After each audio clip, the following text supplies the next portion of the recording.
Chapter 1. The Survivor of English Mythology. Hello, is the one in the coffin still alive?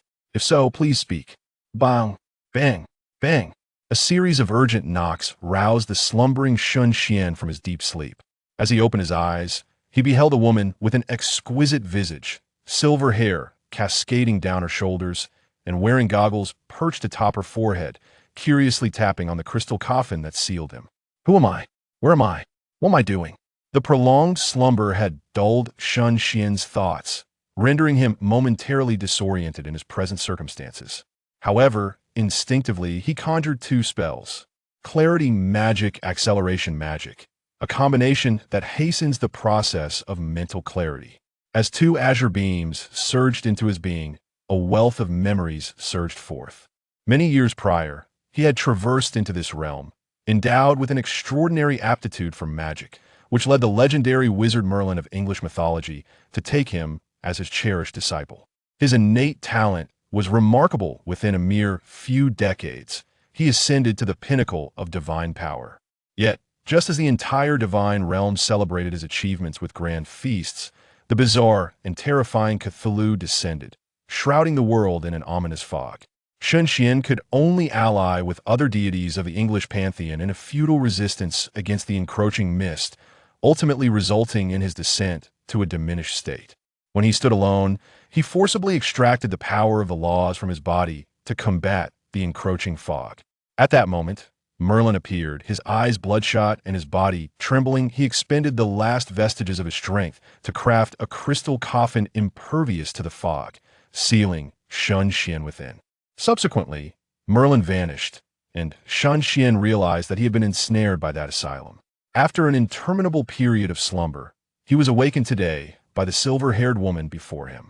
Through the crystal coffin, Shen Xuan could see that the fog still lingered, indicating that Cthulhu had yet to be vanquished, though the exact timeline remained uncertain. He contemplated inquiring the silver-haired woman before him. Wait, silver hair? Able to traverse the fog with ease? These traits seemed eerily familiar. Is she a memorial? Thanks to the effects of magic, the memories of Shen Xuan's past life, despite the passage of time, had not faded significantly. Oh no, my teacher never instructed me on how to open it. He glanced at the lid above, refraining from foolishly attempting to push it open. If it were that easy, he would not have survived this long, for the surrounding mysteries would have consumed him. As he pondered, the crystal pendant in the shape of a wand around his neck suddenly emitted a gentle radiance that illuminated the coffin lid. In the next moment, as if ice met the blazing sun, the lid began to dissipate from the center outward. Shen Xuan grasped the sides of the crystal coffin and slowly rose. He gazed at the astonished expression of the woman before him and opened his mouth. Why is there no sound? Has the language system malfunctioned? Well, it matters not. He was too indifferent to speak anyway. With a snap of his fingers, the elemental fire in the air coalesced around him. Moments later, a pair of fiery red lips materialized, addressing Jinian. This young lady seems rather familiar. Have we crossed paths before? Crossed paths before? Indeed, you remind me of a lover from my previous life. Shen Xuan remained silent, while a dark line visibly appeared on Jinian's smooth forehead. With a dangerously playful smile, she warned, "Utter another word, and I swear I shall tear that mouth of yours apart." In response, Shen Xuan swiftly slapped the fiery lips, glaring at them as if ready to kill, while a rapid exchange of mental waves ensued. Try uttering another flippant remark, I dare you. My apologies, esteemed Grand Mage. Speak to me properly, and address me as Master Mage. Very well, esteemed Grand Mage. The fiery lips seemed to nod before continuing. This young lady, the esteemed Grand Mage beside me, is named Shen Xuan. What I just spoke was his innermost thought. Should you wish to tear something apart, I suggest you aim for him. Hey, I've only just emerged, and you already want to dispel the magic? You heartless man. Shen Xuan, with a look of disdain, waved his hand, canceling the spell of fire element manifestation he had labored over for an hour, then cast a restoration spell upon himself. He then slowly spoke, I am Shen Xuan, a master mage. May I inquire your name, young lady? Jinian.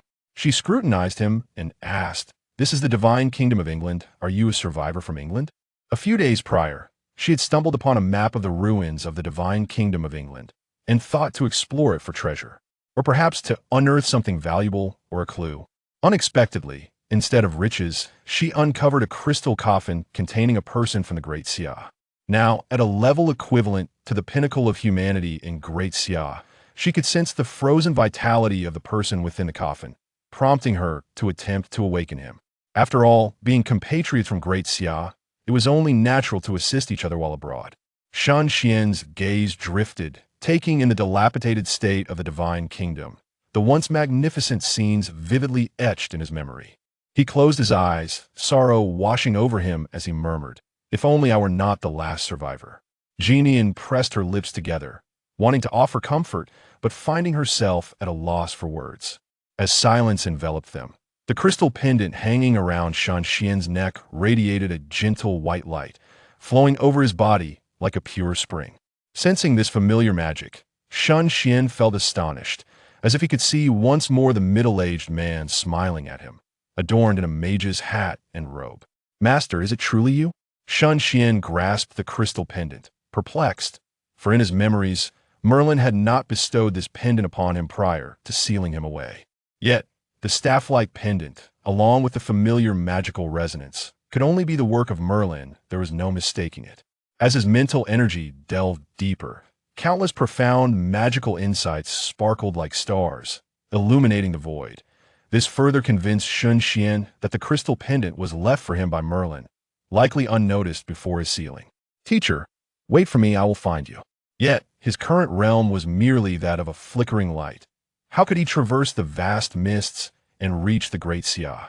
Pondering, Shen Xuan turned to the curious Jinian and smiled. "Could you take me to the Great Xia?" "I can." Jinian paused before continuing, "but I have a request." "Please go on." Jinian patted the McLaren beside her and smiled.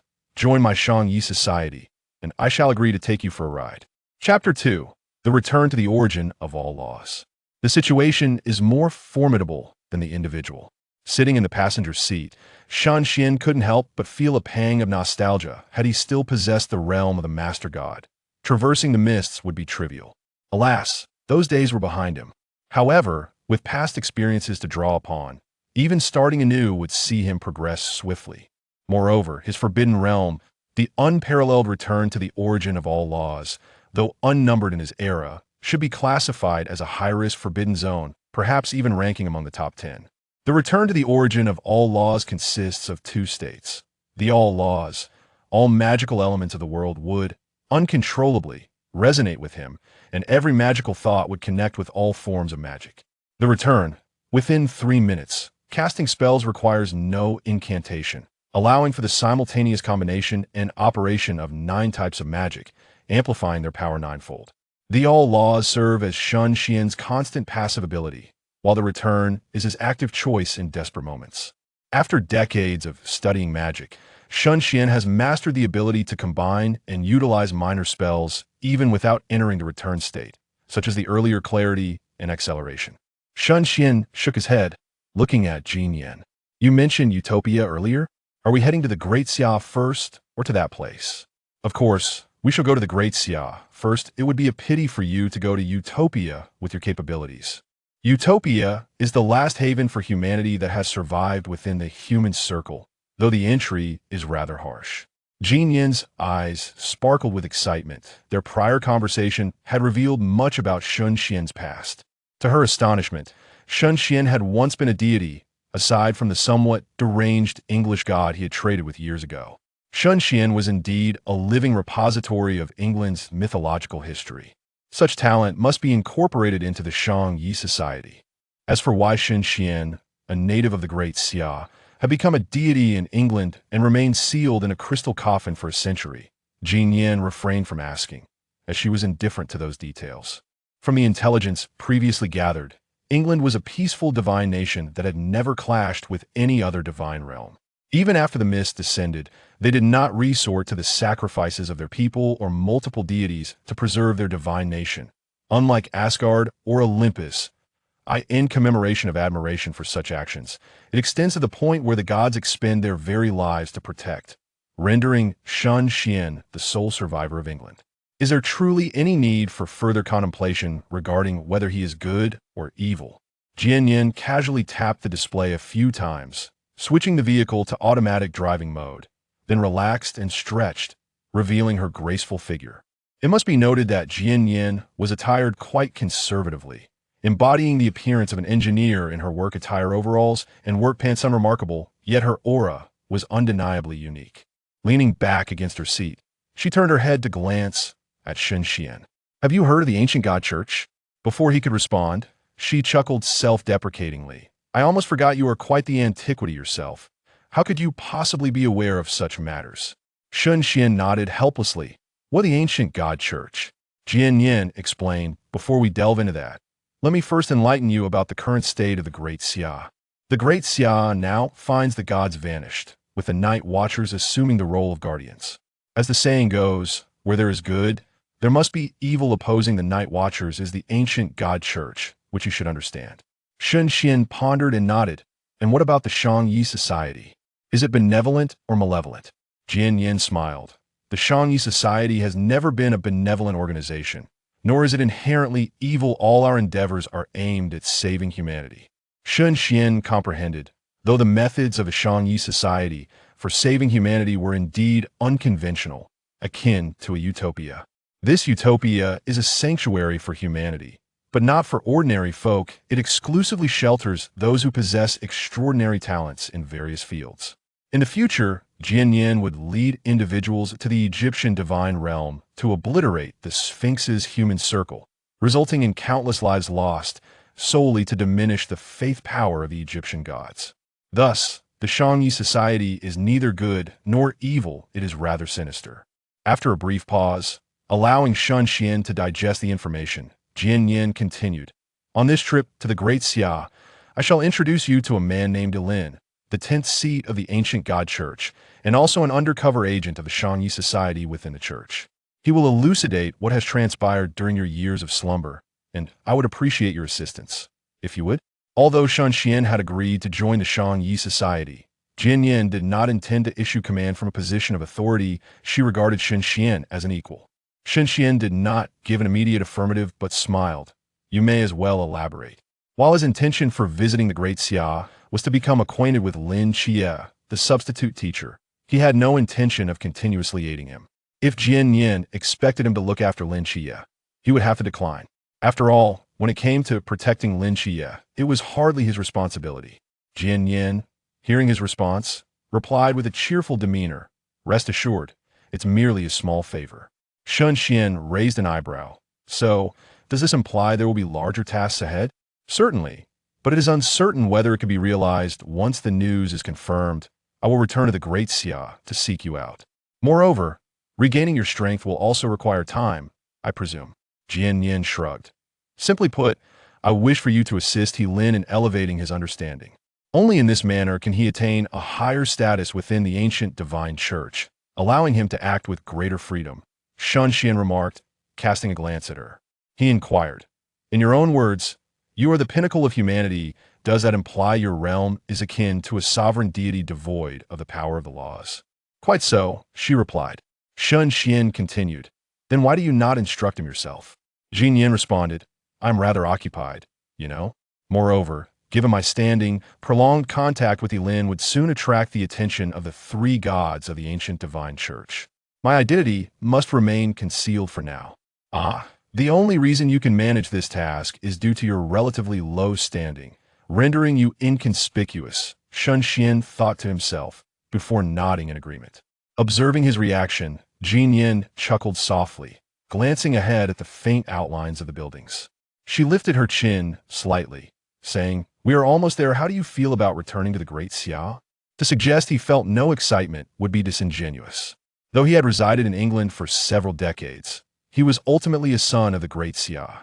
As he approached his homeland, a mixture of nostalgia and apprehension washed over him. As the McLaren sped along, it soon broke through the mist, arriving at a coastline. Shen Xuan opened the car door and stepped onto the soft sand, standing in silence as he gazed at the familiar skyline of buildings in the distance. Behind him, waves surged, crashing against the shore before receding gently. Jian Yin rested her hands on the car's roof, her chin supported by her slender arms, tilting her head to observe Shen Xuan's sculptural silhouette as a gentle sea breeze lifted her silvery hair. Chapter 3 Helin. You are indeed a deity. Shen Xuan exhaled deeply, his tumultuous emotions gradually settling. There was ample time ahead. He could leisurely traverse the vast expanse of the Great Xia without haste. Ji Nian approached him, gazing into the distance. In recent years, the Great Xia had endured significant hardship due to the absence of divine beings. Yet now, with your presence, albeit you attained your divinity in England, it does not preclude you from being a god of the Great Xia, does it? Even though Shen Xuan's current realm was low enough to be easily subdued by a mere finger from her, a god is a god. His vision and understanding of realms far surpassed the limitations of those around him. Moreover, who could guarantee that Shen Xuan lacked a hidden trump card?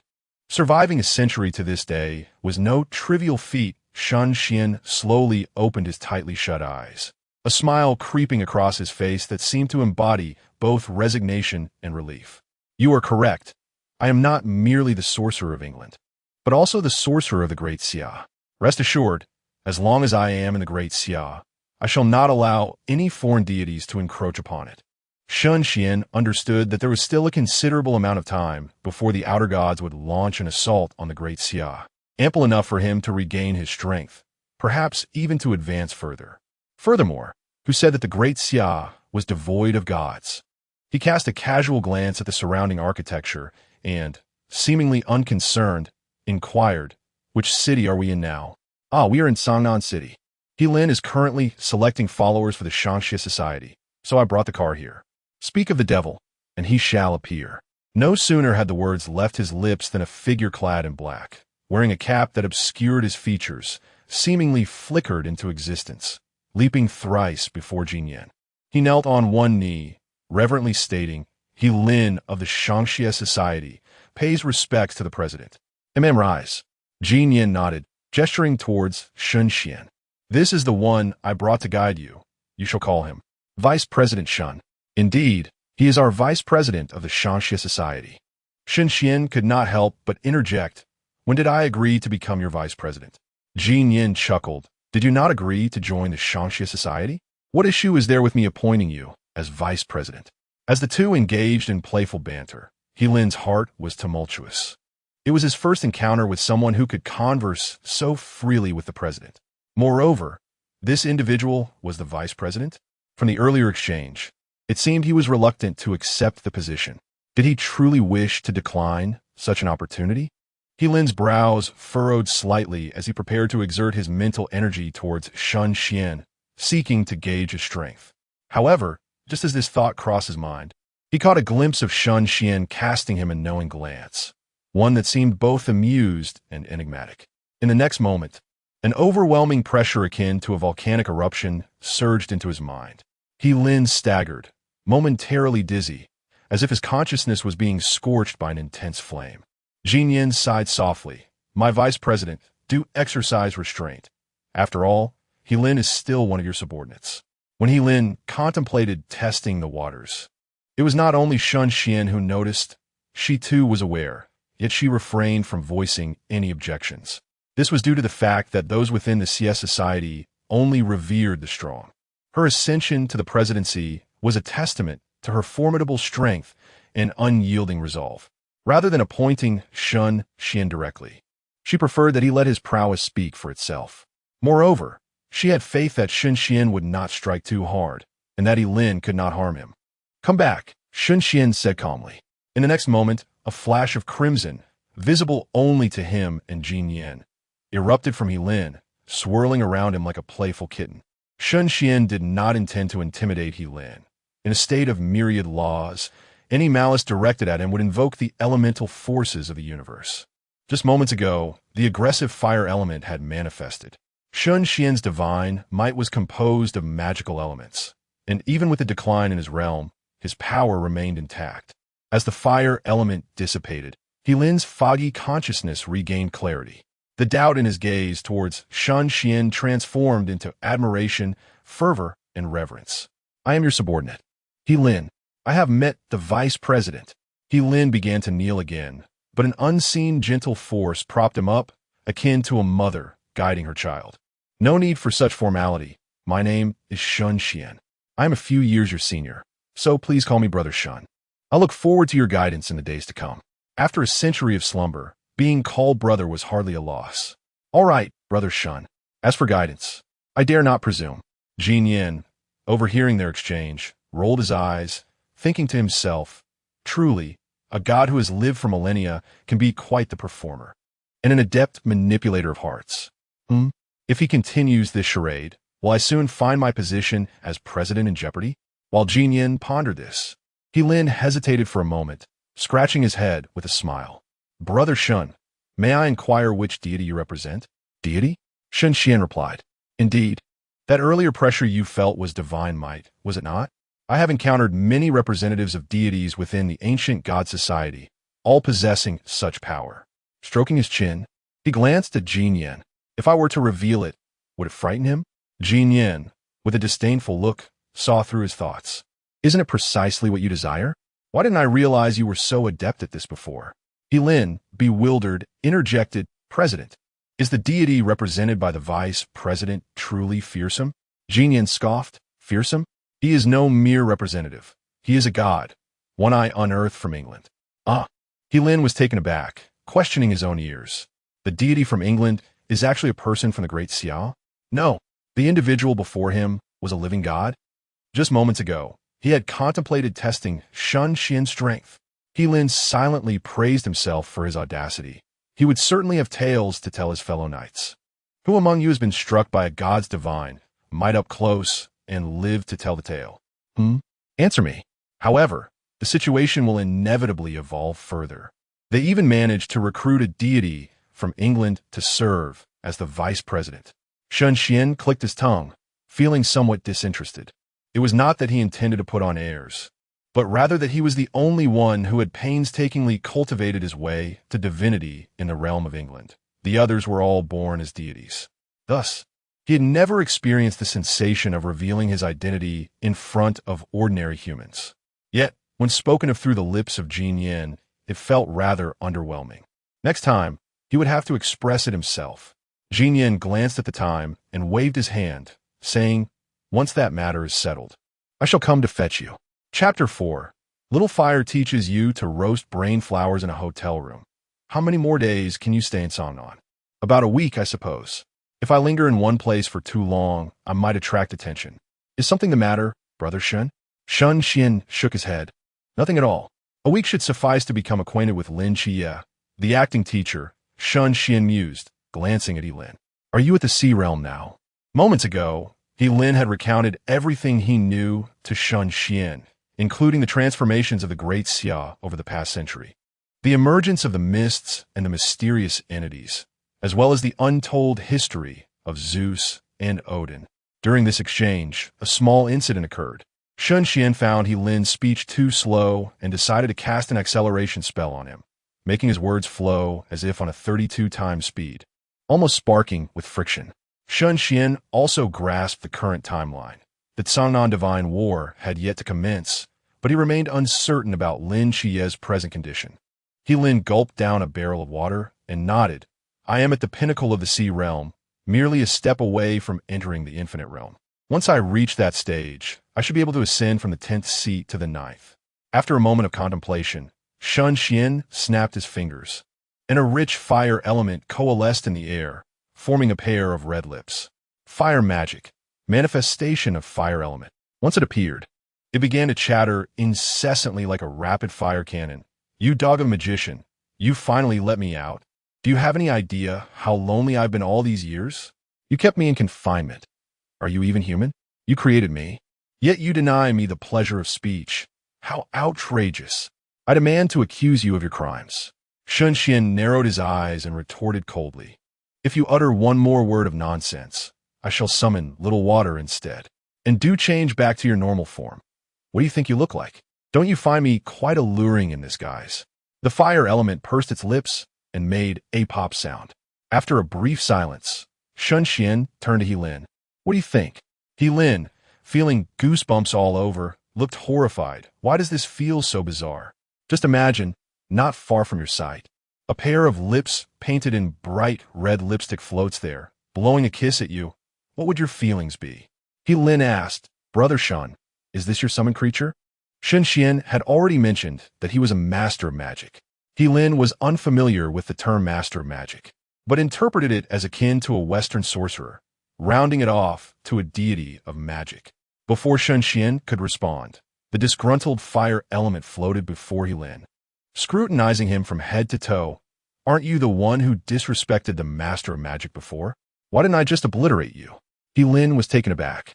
Are you the formidable presence that was in my mind before? And you can speak. Shen Xuan patted his shoulder, signaling him to remain calm. Little fire is a frequently used magical element of mine, and it is also the most loquacious. Just allow it to assist you in elevating your realm. Can that actually work? He Lin felt a sense of awkwardness. How could one possibly teach him to break through merely by speaking? The very thought was discomforting. Shen Xuan, maintaining his composure, reassured him. Rest assured, although Xiao Hua has a penchant for mischief, it has existed for an unfathomable duration, perhaps since the inception of the universe. So its teaching quality is undoubtedly reliable. Well, fine, He Lin hesitated, nodding as he turned his gaze toward the fire element. Call me Fire Lord, it commanded. Brother Fire, Shen Xuan replied, to which He Lin, witnessing the scene, surrendered to the absurdity of it all, feeling exhausted. Brother Fire, how do you intend to teach me? He Lin inquired. The fire element chuckled. It's quite simple. You seek to enhance your mental strength, do you not? I will channel some fire elements into your mind, igniting a burning enlightenment. He Lin was taken aback. Huh? The fire element quickly corrected itself. No, I misspoke. I meant to say I will help you refine your mental prowess. The process may be a tad painful, but the progress will be swift. He Lin glanced at Shen Xuan, who nodded reassuringly. Do not worry, there will be no mistakes. It will just be somewhat painful if you are afraid. There are other methods. Upon hearing this, He Lin gritted his teeth. He had endured countless trials to reach this point. He had feared failing to complete the tasks assigned by the leader, and he had feared never reuniting with his comrades. Yet, he had never feared pain or death. From the moment he agreed to infiltrate the ancient god church, he had forgotten the very meaning of pain. Bring it on, I am prepared, he declared. Shen Xuan gestured toward the fire element. Assist him, will you? I have some matters to attend to outside. Do not be too harsh. Take it step by step, understand? Rest assured, Master Mage, the fire element replied. Shen Xuan exchanged a final word with He Lin, donned his sports outfit transformed from his robe, and left the room. A minute later, a deafening scream echoed throughout the hotel. This hurts like hell. Brother Fire, take it easy. Don't apply so much force. In the room, the sound was reminiscent of a pig being slaughtered, prompting a passing cleaning lady to shake her head and sigh. Ah, the youth of today, such a decline in manners. In a desolate alley, Shen Xuan's figure gradually materialized, the faint purple light dissipating. He surveyed his surroundings and glanced at the hotel. Approximately 30 meters away. TSK, he mused, I truly am unaccustomed to utilizing teleportation magic over such a short distance. In his previous life as a supreme deity, he could teleport over distances of thousands of meters, and now, merely 30 meters felt exceedingly limited. Moreover, space-related magic consumed a significant portion of his internal mana. After just one use, he had lost a third of it. Thankfully, All Laws was continuously replenishing his reserves. Taking his time, Shen Xuan did not rush into active training. Unlike He Lin, who could hardly withstand the pain from a single fire element's refinement, he had 5 magical elements persistently honing his mental strength within his mind. After decades of such training, he had grown accustomed to the discomfort. The agony that elicited He Lin's pig-like wails was, for him, merely a trivial annoyance, akin to the sting of a mosquito bite. As Shen Xuan pondered, the crystal pendant hanging around his neck seemed to perceive his innermost thoughts, emanating a radiant white light that took shape in midair. Within this luminous glow, the figure of Merlin, adorned in a robe of twinkling stars, materialized. Wielding a staff as he elucidated the intricacies of casting divination magic, the delineation of magical arrays, and the advanced techniques of divination spells, such as observing fate. Shen Xuan gazed at this apparition in a daze, murmuring with a smile, Oh, my dear teacher, how astutely perceptive you are, even to the thoughts within my mind. Chapter 5. Zhao Kongsheng. I am destined to be a general. A minute later, Mei Lin's figure vanished. Logically, such intricate magic would be challenging to comprehend and master within a minute. However, the art of 10,000 laws has never adhered to logic. Just as the brilliance faded and the night once again enveloped the scene, a faint azure star gleamed softly. Shen Xuan's eyes traced the complex and elaborate magical patterns rapidly, his recently restored magical energy depleting at an astonishing rate. The divination magic's difficulty is determined by the object of divination, while its advanced form, observing destiny, can only be cast by Klein. This distinction is quite reasonable, as the disparity between them is indeed immense. Divination magic merely assesses the position and condition of the diviner, whereas observing destiny allows one to perceive the fate threads concealed within the void. Shen Xuan was curious to know whether, upon entering the return to ruin state, the ordinary divination magic enhanced ninefold could rival observing destiny. Yet, contemplating the consequences of entering the return to ruin state, he dismissed the thought. There was nothing at present worth such a reckless expenditure of power. Suddenly, a light drizzle began to fall from the sky, which swiftly escalated into a torrential downpour, the raindrops pattering against the ground. Is it raining? Shen Xuan murmured softly, making no move, yet the raindrops seemed to possess a will of their own, diverting away from him as if defying the laws of physics. The rain continued unabated from above, yet not a single drop touched Shen Xuan. Simultaneously, the feedback from the divination magic echoed in his mind. Lin Xie appears to be rather anxious. Shen Xuan sensed the location. It wasn't too far, but still a few hundred meters away. Clearly, using teleportation magic to reach there was impractical. I never imagined I would resort to acceleration magic for travel one day. Such a lowly method. Zhao Kongsheng, I know you are inside. Let me in quickly. Soaked to the skin. Lin Xie stood before several signs reading no entry ahead, shouting towards an empty street. Moments later, a faint voice emanated from an unseen place. Get lost. It's late at night and raining. Why aren't you staying home? What are you running around for? What does it matter to you? Just let me in. I can help you. Help? You're useless. This isn't that ghost-faced man you carelessly confronted before. This is the ghost-faced king, Chuanjing. With a single hand, he could crush you like a bug. Do you understand? Lin Xie, undeterred, forcefully slammed against the signs, yet no matter how he tried, it felt as if an invisible barrier consistently obstructed his entry. Inside, Zhao Kongsheng chuckled softly. You can't even enter the unfettered domain. Yet you wish to confront the ghost-faced king? Go home. Our night watchers are sufficient here. Upon hearing this, Lin Xie seemed to understand, and the sound of his attempts ceased. He gazed at the imposing figure of the demon mask king, resembling a small mountain not far ahead, and muttered under his breath, Damn, this demon mask king is indeed formidable. Nevertheless, considering that he had no forbidden domain and had managed to endure for such a long time under its shadow, he felt a sense of pride. Once I possess a forbidden domain, if I cannot slay you with a single stroke, I shall bear your surname. A hint of mockery appeared on Zhao Kongsheng's weary visage as one hand gripped his sword planted in the ground while the other retrieved a sigil from his pocket. Behind me lies the entirety of that child's world. In the outer realm, Lin Xie seized his futile assault upon discovering a method to enter the unfettered void. He could exploit the slightest weakness of the unfettered void using the mortal divine realm, gradually eroding it until he created an opening large enough for himself. With the night enveloping him and bolstered by the starry night dancer, he urged himself onward. Hurry, faster. His face was a mask of impatience. From Zhao Kongsheng's words, he discerned that even if the unkempt uncle were to strike down the demon mask man with a blade under the moonlight, he would still be no match for the demon mask king. The absence of Zhao Kongsheng's voice only added to his agitation. At that moment, a bolt of blue lightning flashed from afar, akin to a massive truck on a national highway, crashing into the unfettered void with a resounding bang. The barrier that had obstructed Lin Xie for so long was rent open with a tearing sound. Lin Xie paused momentarily.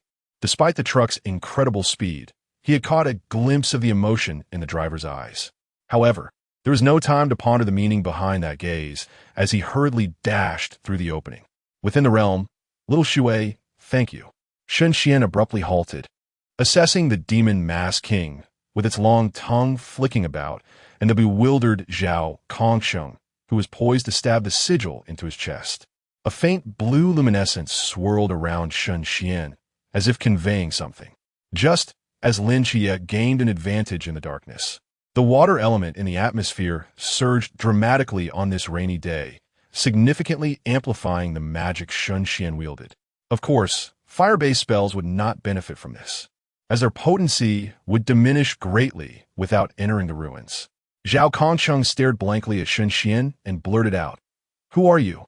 He looked at the opening created by Shen Xuan, puzzled by the emergence of an unknown forbidden domain wielder in Songnan. It seemed to be a domain that enhanced physical strength. Shen Xuan replied nonchalantly, "Call me Master of the Law." Master of the Law? Such an odd name. Zhao Kongsheng thought, yet he could not suppress his curiosity. Do you possess a forbidden domain? What level? I am at the Lamp Realm. Zhao Kongsheng sighed.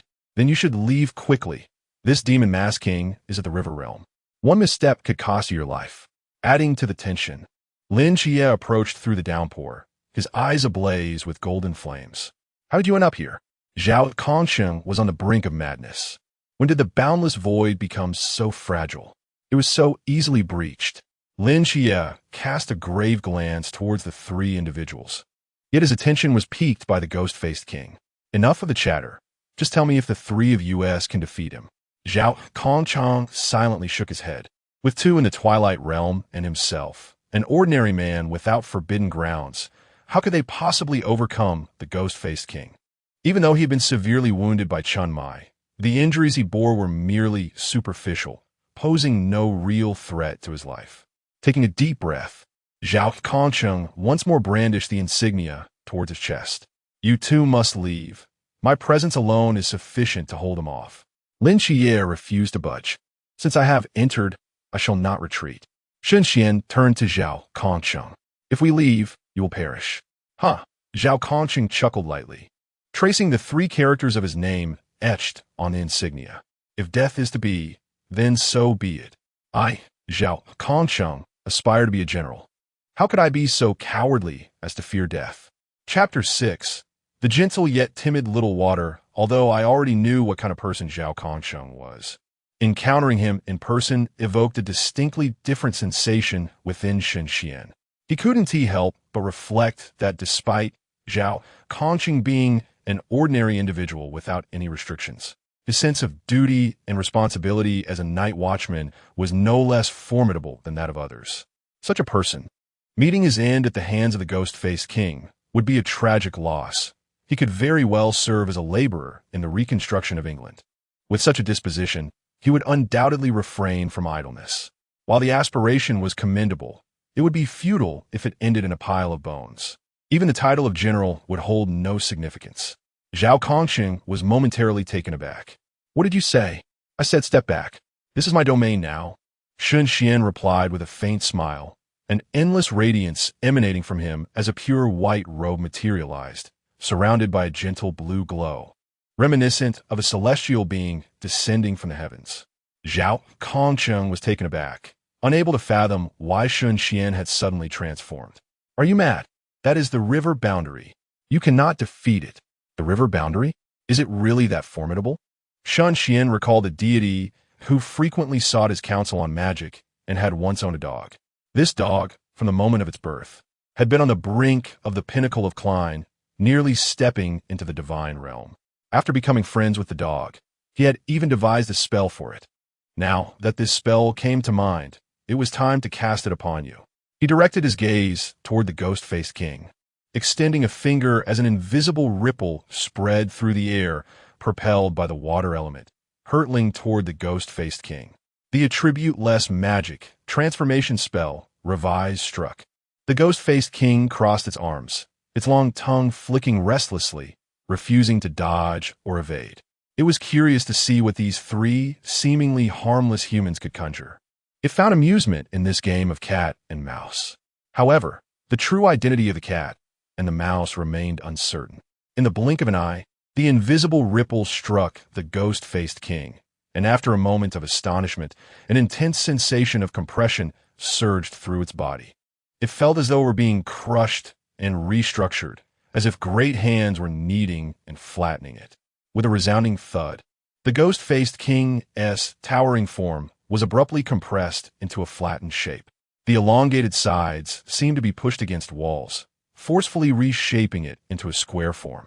Before the onlookers, a perfectly square ghost-faced king, merely a few centimeters high, materialized, its eyes twitching furiously as it let out a furious roar at Shen Xuan. Eek! The ghost-faced king, incredulous, let out another cry, but this time it lacked its previous terrifying resonance, sounding more akin to a newborn mouse emitting a high-pitched squeak. Shen Xuan rubbed his forehead, sensing something amiss. He had intended to transform the ghost-faced king into a high-pitched little girl, yet only its voice had changed. Its body had instead taken on the shape of a weight. Zhao Kongqing exclaimed, "What on earth?" Lin Chia added, Did the ghost-faced king turn into a little mouse? The ghost-faced king clenched his double claws tightly, suddenly letting out a furious cry, charging towards Shen Xuan on his minuscule legs, barely a few centimeters long. "Damn humans! I shall kill you! Get out of my way!" Shen Xuan swiftly kicked him away, pondering where his previous spell had gone awry. Lin Chia observed the once mighty figure resembling a small hill, now easily sent flying. Fell silent for a moment before turning to Zhao Kongqing. "Do you think the three of us can defeat him?" Zhao Kongqing replied, "If the Ghost-Faced King is truly like this, I could take down 500 with one hand." However, he shifted his tone. Although the Ghost-Faced King's physical strength has diminished, he still possesses the ability known as Ghost Face overturning the earth, which does not wane with his physical form. No sooner had he spoken than a cute, plaintive cry echoed, and a massive, grotesque, ghostly visage began to coalesce in the air beneath the Ghost-Faced King, baby version. Zhao Kongqing's expression shifted. His suspicions were confirmed. The Ghost-Faced King could still invoke the Forbidden Realm. Be careful. That ghostly face can distort spatial concepts and deceive the senses of any being beneath its realm. Zhao Kongqing shouted, "Close your eyes. Do not look at it." Lin Chia, however, did not heed the warning. His golden eyes instinctively gazed upon the monstrous face. The blazing might of the seraph erupted forth, a dazzling golden radiance bursting from his eyes. Zhao Kongqing thought to himself, "I almost forgot, this kid is the agent of the seraph. So the mere ghost face overturning the earth cannot affect him. But what about the mage? While his forbidden realm is peculiar, he cannot be an agent of the divine, can he? As far as I know, aside from Songnan, there have been no reports of divine agents emerging in the Great Xiao recently. Kid, the mage isn't hurt, is he?" Zhao Kongqing kept his eyes closed. Despite his efforts to avoid it, a strong wave of dizziness overwhelmed him, leaving him feeling nauseous. "Kid, why are you silent?" Zhao Kongqing grew anxious. Just as he was about to open his eyes, Lin Chia's uncertain voice rang out. "It seems the Ghost-Faced King is dead." "Dead? I can't be sure, but the moment it aimed that ghostly face at the mage, its body exploded. Perhaps you should open your eyes and see for yourself." "What?" Zhao Kongqing snapped his eyes open, gazing towards the battlefield. I don't see the Ghost-Faced King's corpse anywhere." "Wait, what is that dark mass on the ground?" He noticed that where the Ghost-Faced King had stood, there were now over a dozen clumps of flesh. One grotesque black face twisting and attempting to reassemble the scattered remnants. Shen Xuan suddenly clapped his hands in realization. He recalled the transformation magic, revision, a spell he had developed during his time in the infinite realm. Although it could be employed by those below the infinite realm, the results could not be guaranteed to align perfectly with one's expectations. Well, it's close enough, as long as it sounds like a lowly. One shouldn't be too picky in life. Like the Ghost-Faced King before him, it could have simply transformed obediently and awaited a little refinement from me. Instead, it resorted to flaunting its prowess with the Ghost-Face technique. Now, it has met its demise at the hands of little Shui, who dispatched it with divine might. On a typical sunny day, little Shui's power might not have been so formidable, but today, amidst the torrential rain, the water element is at its most vibrant and exuberant. Shen Xuan extended his hand, tracing a few arcs in the air, and a magical array was conjured. In mid-air, a diminutive figure, measuring merely a dozen centimeters, materialized. Adorned in a water-blue fairy dress, cradling a petite staff, and boasting 6 translucent wings that fluttered gracefully, it gazed at Shen Xuan with gentle, watery eyes. With a slight bow, while holding the staff, it addressed him, Master Mage. However, as little Shui turned her gaze towards the menacing specter crawling ominously on the ground, her expression drained of color in an instant. With a startled cry, she inadvertently let her staff slip from her grasp, plummeting towards the ground. Chapter 7. Little Water is not timid Master Mage. It's so ugly, I'm terrified. Shen Xuan caught the small, fallen staff, gently patting the little figure clinging to his shoulder, covering her eyes in fear of the ghastly visage. Do not be afraid, it is already deceased. The dark, crawling face murmured, I believe I can still struggle a bit. Shen Xuan turned his gaze toward the resurrecting Ghoul King, his fingers gracefully tracing patterns in the air as countless water elements converged towards his fingertips. With the water gold magic, sword of judgment, a radiant magical array materialized in the air, followed by the gradual emergence of a sword shimmering in blue interspersed with golden light. In the next moment, the sword seemed to find its target, launching itself towards the ghastly face that was on the verge of reassembling. With a sharp hiss, the sword of judgment pierced through the center of the ghastly visage, erupting in a brilliant golden radiance. The ghoul emitted a wail, its pancake-like form twisting incessantly, unlike the previous gentle yet formidable pressure that had shattered its body. This golden brilliance was extraordinarily sharp, akin to a blade intent on severing all existence, utterly annihilating its form. Had the complete Ghoul King been present, a single sword of judgment might not have been sufficient to vanquish it, considering that sword of judgment was merely a low-tier spell. However, with the ghoul reduced to a mere faceless entity devoid of combat prowess, it was akin to using a cannon to swat a mosquito. Furthermore, even if the Ghoul King retained its peak condition, Shen Xuan would not be deterred. Aside from the divine protection surrounding him, he was still a master of myriad spells. The strength of magic lies in its diversity. Conventional attacks fail to slay you? Very well, I shall employ an array of spells akin to transform magic, modification, to gradually weaken your might. Eventually, I shall find a way to extinguish you with a mere flick of a finger.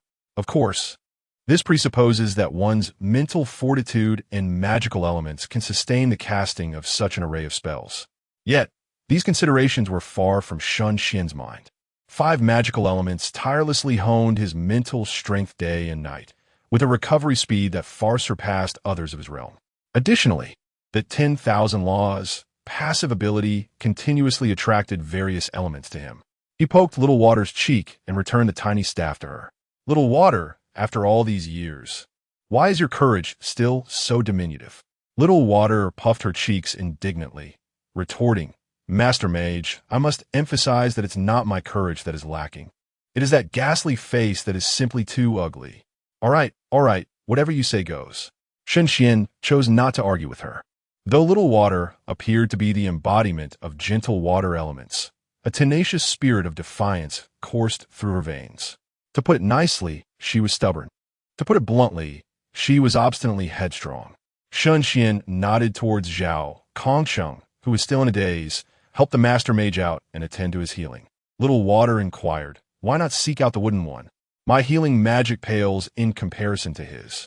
Shen Xuan surveyed the barren surroundings, devoid of even a single twig, and shrugged. The conditions for that fellow's manifestation are not as easily met as yours. That is true, she conceded. Little Water nodded, flapping her wings as she soared to the summit of Zhao Kongcheng. With a graceful motion of her staff, a river of azure light cascaded downward toward him. In that instant, Zhao Kongcheng felt as though he were bathed in the warmth of spring. His very soul seemed to be caressed by a gentle stream, instilling a profound sense of tranquility. As he sensed the gradual healing of his wounds, he turned to Shen Xuan and pondered, are you truly a Zhangjing?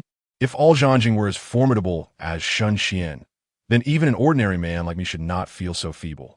In that moment, Zhao Kongcheng, standing at the pinnacle of humanity, found himself engulfed in self-doubt. Furthermore, he realized that Shen Xuan was not the corporeal form of a forbidden realm he had previously envisioned. Rather, he seemed to wield magical powers. Yet, which sorcerer could create a gaping hole in the Wujie Kongyu? Aren't sorcerers typically frail and averse to close combat? Zhao Kongsheng skeptically glanced at Shen Xian's figure concealed beneath his robe, muttering, "He doesn't appear to be muscle-bound either." Shen Xian nodded and approached Zhao Kongsheng and Lin Xie, undeniably a Zhanjing. However, the might that could vanquish the ghost-faced king transcended mere Zhanjing. This was one of his trump cards, unnecessary to disclose. Zhao Kongsheng swallowed hard, glancing at Shen Xian and then at Lin Xie. Were the younger generation truly this terrifying? He shook his head, finally recalling an important question. "Master, may I ask you something?" To which Shen Xian replied with a snap of his fingers, invoking the zipper magic. A strand of blue light forming a zipper across Zhao Kongsheng's mouth. Rip. It was pulled to the right. Zhao Kongsheng. Woo.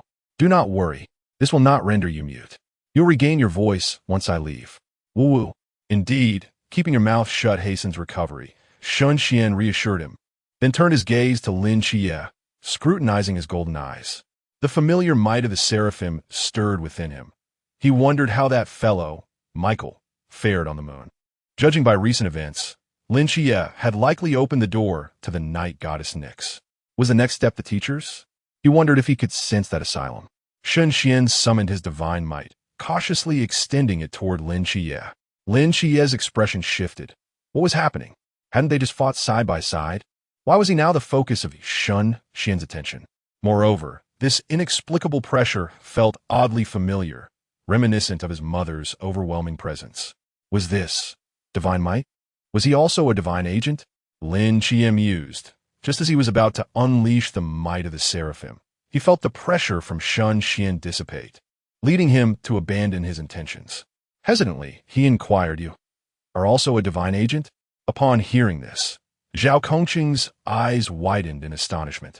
Abruptly turning to Shen Xian, Shen Xian furrowed his brow, remaining silent, inwardly acknowledging, "I cannot sense the asylum's presence at all. It seems unrealistic to seek an early encounter with the teacher." Upon reaching this thought, Shen Xian felt no desire to linger any longer. He glanced at the nearly recovered Zhao Kongsheng and beckoned, "Xiao Shui, let us depart." Xiao Shui nodded in agreement. "All right, master." Then, she gracefully spread her wings and settled upon Shen Xian's shoulder. With a swift motion, Shen Xian brushed his hand across his attire, transforming back into his previous neighborly persona, and proceeded toward the domain beyond. "Woo!" Zhao Kongsheng called out urgently, yet words failed to escape his lips. Suddenly struck by inspiration, he nudged Lin Xie beside him and began gesturing animatedly. Lin Xie tilted his head, gazing at him with a look of confusion. Chapter 8. Encountering the Dog. Meeting the True Monarch. Alas. Zhao Kongsheng gestured vigorously, and only then did Lin Xie comprehend that he wished for him to inquire about the man's origins. Zhao Kongsheng nodded fiercely, pointing towards Shen Xian's figure before forcefully nudging Lin Xie. This fellow, how could he exhibit no semblance of eye contact? Furthermore, allow me to speak. Lin Xie hastened to catch up with Shen Xian, posing the question that had lingered in his heart since earlier. "Master, who exactly are you?" After the ghostly visage was vanquished, Lin Xie had been pondering the meaning behind Shen Xian's gaze directed at him outside the boundless void. It bore an oddity, a perplexity, and a hint of what seemed like an elder's regard for a younger kin. It resembled the expression of his aunt when he presented her with his excellent grades, one of heartfelt pride. Shen Xian continued onward, striding through the rain-soaked night. "You will come to know in due time. Moreover, I eagerly anticipate the day we meet again. By the way, convey a message to the lad beside you. If he desires to transcend the life of an ordinary person, he must find a way to seek me out." When Lin Xie returned, deep in contemplation, Zhao Kongsheng was busy tidying the notice board, muttering something to himself. "Yes, you heard correctly. That self-proclaimed master has transformed the ghost-faced king into a squeaky little square. Goodness, if you missed that, it is truly a pity. That voice could deceive a man out of his very trousers," Such a waste. Nonsense. Am I the sort to be easily swayed by others? Who could possibly swindle me out of my money? We shall discuss it later. Out of the corner of his eye, Zhao Kongcheng spotted Lin Chie's silhouette and terminated his communication with Team 136. So what did you find out? Did you manage to ask? Lin Chie shook his head. No. How could I expect anyone to answer my inquiries? Indeed, Zhao Kongcheng had not held out much hope and began to contemplate whether he needed to leverage the captain's connections to inquire with headquarters. Lin Chie regarded him with a peculiar expression. The master mentioned something. Zhao Kongcheng casually responded. What did he say? He said that if you do not wish to remain an ordinary person, you should find a way to reach him. I inferred from his words that he might possess a means to grant you access to the forbidden ruins.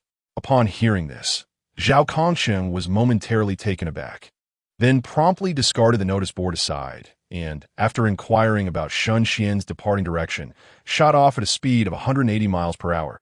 Could Zhao Kongcheng catch up to Shen Xuan? Certainly not. At that moment, Shen Xuan was gazing ahead at a black figure. A mangy dog?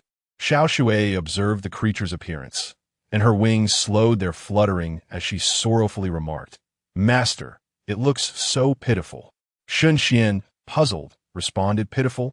If his guesses were correct, this mangy dog should be one of the few deities concealed within Cangnan, the sun-devouring goddess hound, Xiaotian, despite its disheveled appearance.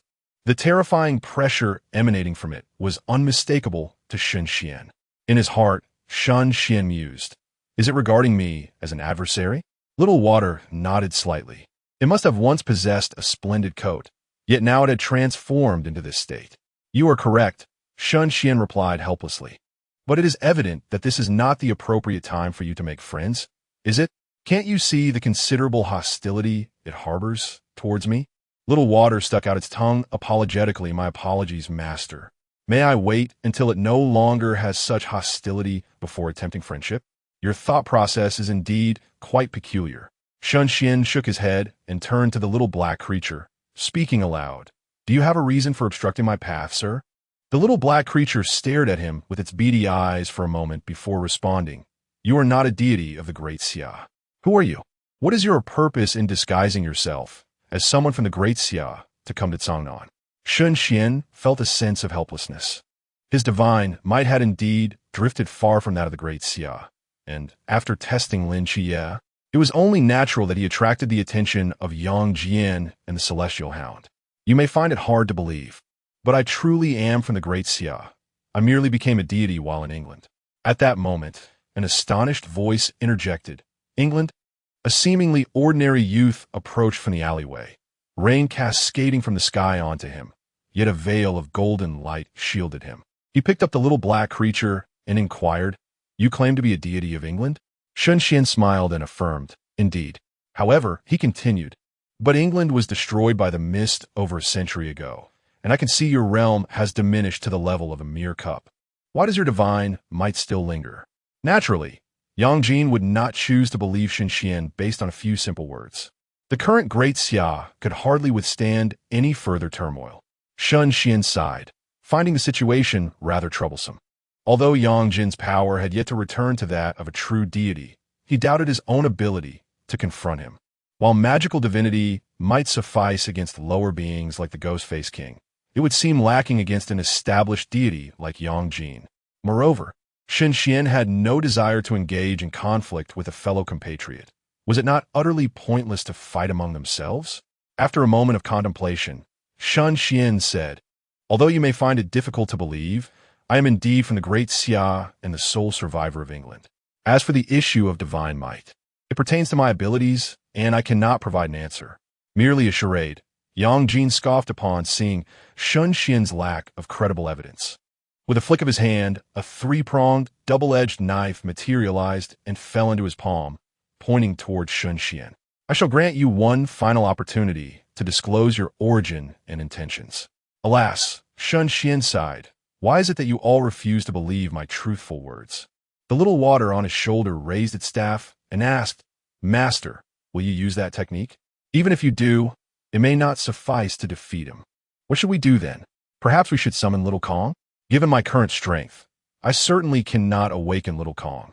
Listening to their conversation, Yang Jin exchanged a glance with the little black creature, both perceiving the strangeness reflected in each other's eyes. "Master, what do you propose?" "Try testing him," came the reply. The little black toad nodded, leaping from Yang Jin's embrace.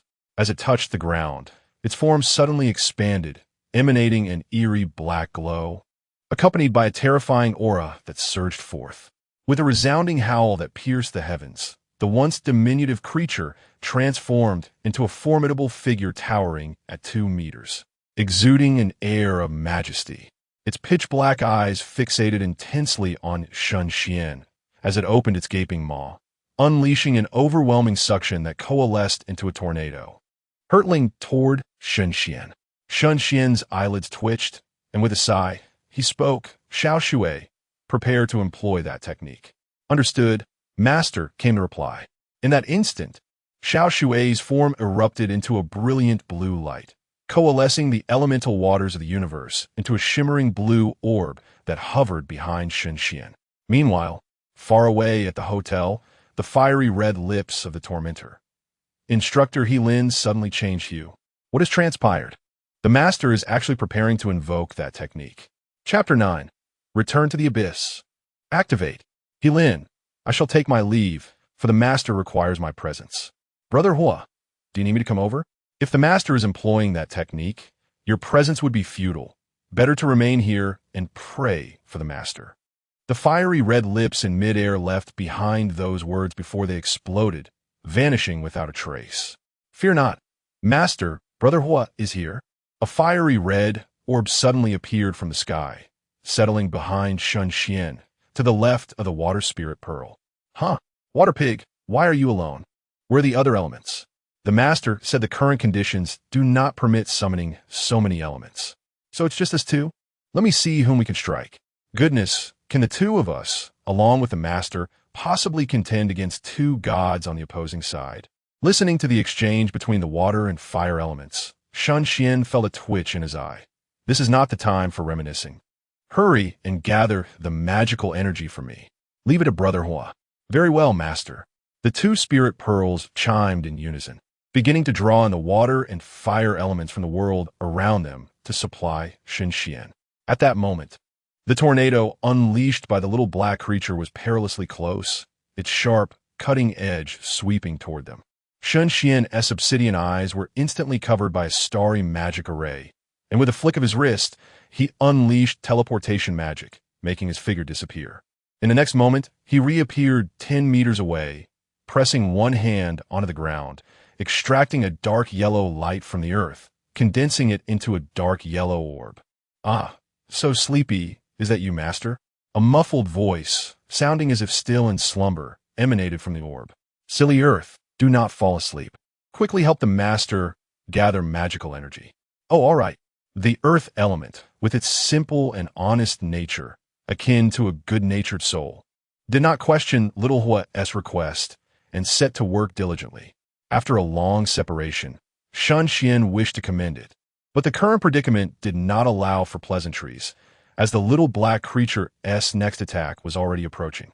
Shen Xuan thought to himself, although I cannot enter the complete return to the abyss, 3 spirit pearls should suffice. They are all allies and can spar without causing discord. Return to the abyss. Activate. With that thought, the 3 spirit pearls behind Shen Xuan radiated brilliantly, and the elements of the world surged toward him in a frenzy. The next moment, Shen Xuan's body transformed into rare earth, merging into the ground.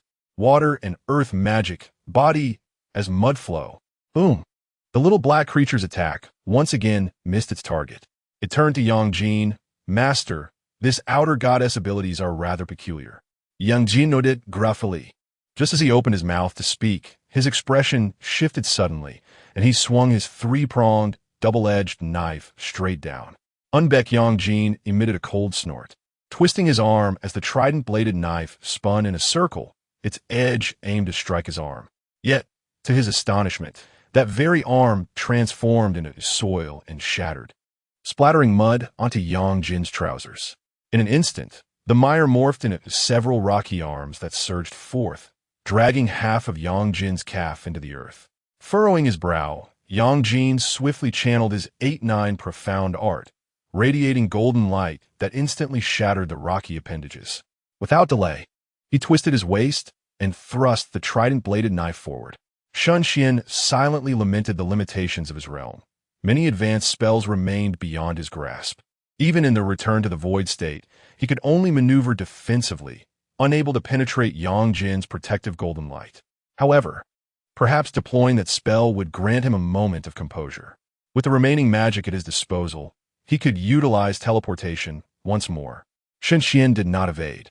Rather, he charged directly towards the trident-bladed knife. Yang Jin narrowed his eyes, puzzled by Shen Xuan's actions, yet his offensive momentum remained unyielding. Meanwhile, the small black creature did not remain idle. It flickered and appeared behind Shen Xuan, opening its maw wide to bite down fiercely.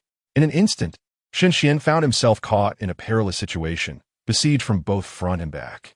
Just as the trident-bladed knife was about to make contact, Shen Xuan vanished once more, causing the knife to shift its target towards the gaping maw of the small black creature. Yang Jin's expression remained unchanged as he pivoted his wrist, swinging the trident-bladed knife in a half-circle behind him to strike Shen Xuan. With a resounding bang, Shen Xuan's form erupted like a fleeting illusion. Aklone, Yang Jin Muset, when suddenly an aura of equal might surged into his mind, momentarily halting the operation of his 8-9 profound art. In that fleeting moment, the illusion that had just shattered solidified, launching a dim, colorless attack. Without the barrier of golden light to impede it, this assault struck Yang Jin squarely on the back. Instantly, he felt a wave of lethargy wash over him, plunging him into a state of drowsiness, only to be jolted back to alertness. Even memories from a century past vividly resurfacing. Yet, that sensation of sinking into a quagmire, where thoughts languished, returned once more, recurring in an endless cycle. It was not until the 8-9 profound art resumed its flow, manifesting the protective golden light, that this disconcerting feeling dissipated. At that moment, Shen Xuan's resigned voice broke the silence, suggesting they cease their sparring. If I had truly wished to harm you just now, you would have been unable to evade. Indeed, Shen Xuan was merely deceiving Yang Jin. With the magic he could currently wield, even without the protective golden light, he could not breach the defenses of Yang Jin's physical form. His intent was solely to employ a spell that induced a state of slumber, followed by awakening, to alter Yang Jin's mindset. Yang Jin remained silent, reflecting on their brief exchange. He had shown no mercy, while Shen Xuan had exhibited no hostility, consistently evading his attacks with various enigmatic abilities. Even when caught off guard by Shen Xuan's divine might, which had disrupted his thoughts, Shen Xuan refrained from exploiting the opportunity to inflict harm, instead rendering him akin to an elderly man. From the 2 points mentioned above, it is evident that Shen Xuan indeed wishes to avoid conflict with himself. Yang Jin gazed at Shen Xuan for a moment and could not help but inquire, "Who exactly are you?" Ahem. Shen Xuan stroked his chin, contemplating for a moment. "Perhaps I should regale you with the tale of the 5,000 years of the Great Xia. Surely, the outer deities cannot afford to squander their time delving into such matters, can they? Indeed, those outer deities are solely preoccupied with devising ways to annihilate the Great Xia. How could they possibly take an interest in its history?" Upon reflecting on this, Yang Jin nodded. "Please, go ahead." Shen Xuan felt a sense of relief in his heart as he exited the return-to-ruins state. In an instant, an overwhelming wave of weakness engulfed him, and the magical energy within his body dissipated nearly entirely, as if he had been hollowed out. Chapter 10. Will you leave the Shangye Society? The entity known as Guishu possesses formidable power, so much so that one can unleash magic without a thought to the expenditure of mana. It is potent enough to engage in a contest with Yang Jin for 2 minutes, and this is under the limitation of only 3 magical elements in Guishu. The complete form of Guishu requires the convergence of 9 elements. Regrettably, aside from fire, water, and earth, the remaining 6 elements either cannot manifest due to insufficient mastery or require specific conditions to appear. Of course, during the recent confrontation, Yang Jin was certainly not earnest Otherwise, Shen Xuan would have had to consider the dire consequences. Moreover, the side effects of guishu are alarmingly severe. Firstly, it induces a sense of weakness in an overburdened body. Secondly, within 24 hours, the body is incapable of storing mana, akin to a magical element isolation vessel, which means that Shen Xuan cannot employ magic for an entire day. This is an exceedingly fatal predicament for a sorcerer. Lastly, during this day, the passive effects of Wanfa will also be rendered ineffective. Therefore, even though Yang Jin currently harbors no hostility, Shen Xuan dares not exhibit the slightest sign of weakness, instead maintaining an air of vitality. However, the small fire elemental that had been sustained by Shen Xuan's magic has vanished. Clearing his throat, Shen Xuan launched into an elaborate discourse, recounting how the universe was once an egg from which the great deity Pangu emerged. With a push of his hands, the heavens were formed, and with a stamp of his feet, the earth was created. An hour later, he transitioned to the unification of the 6 states by Shen Xuan. Yang Jin could no longer endure it. He raised his hand to interrupt, exclaiming, "Stop! I believe you." He now seriously questioned his own sanity for having listened to an hour of history. Yet he could not deny that he had indeed gained knowledge.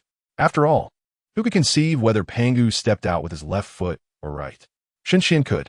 He even elaborated on the significance of the foot that first emerged. Yang Jin kicked the now sleeping Xiao Wang. "Wake up, Xiao Wang." Is it over, master?" Xiao Wang mused, marveling at Shen Xuan's hypnotic prowess. Yang Jin nodded helplessly. "He knows more about the history of the great Xia than I do, don't you think? Then he must be quite exceptional." Yang Jin pondered, turning to Shen Xuan with a question that had lingered in his mind. "Since you hail from the great Xia, why did you achieve divine status in England?" Shen Xuan sighed. "A century ago, I set sail and encountered tumultuous waves. When I next opened my eyes, I found myself in England. My Jinshu is suitable for practicing magic.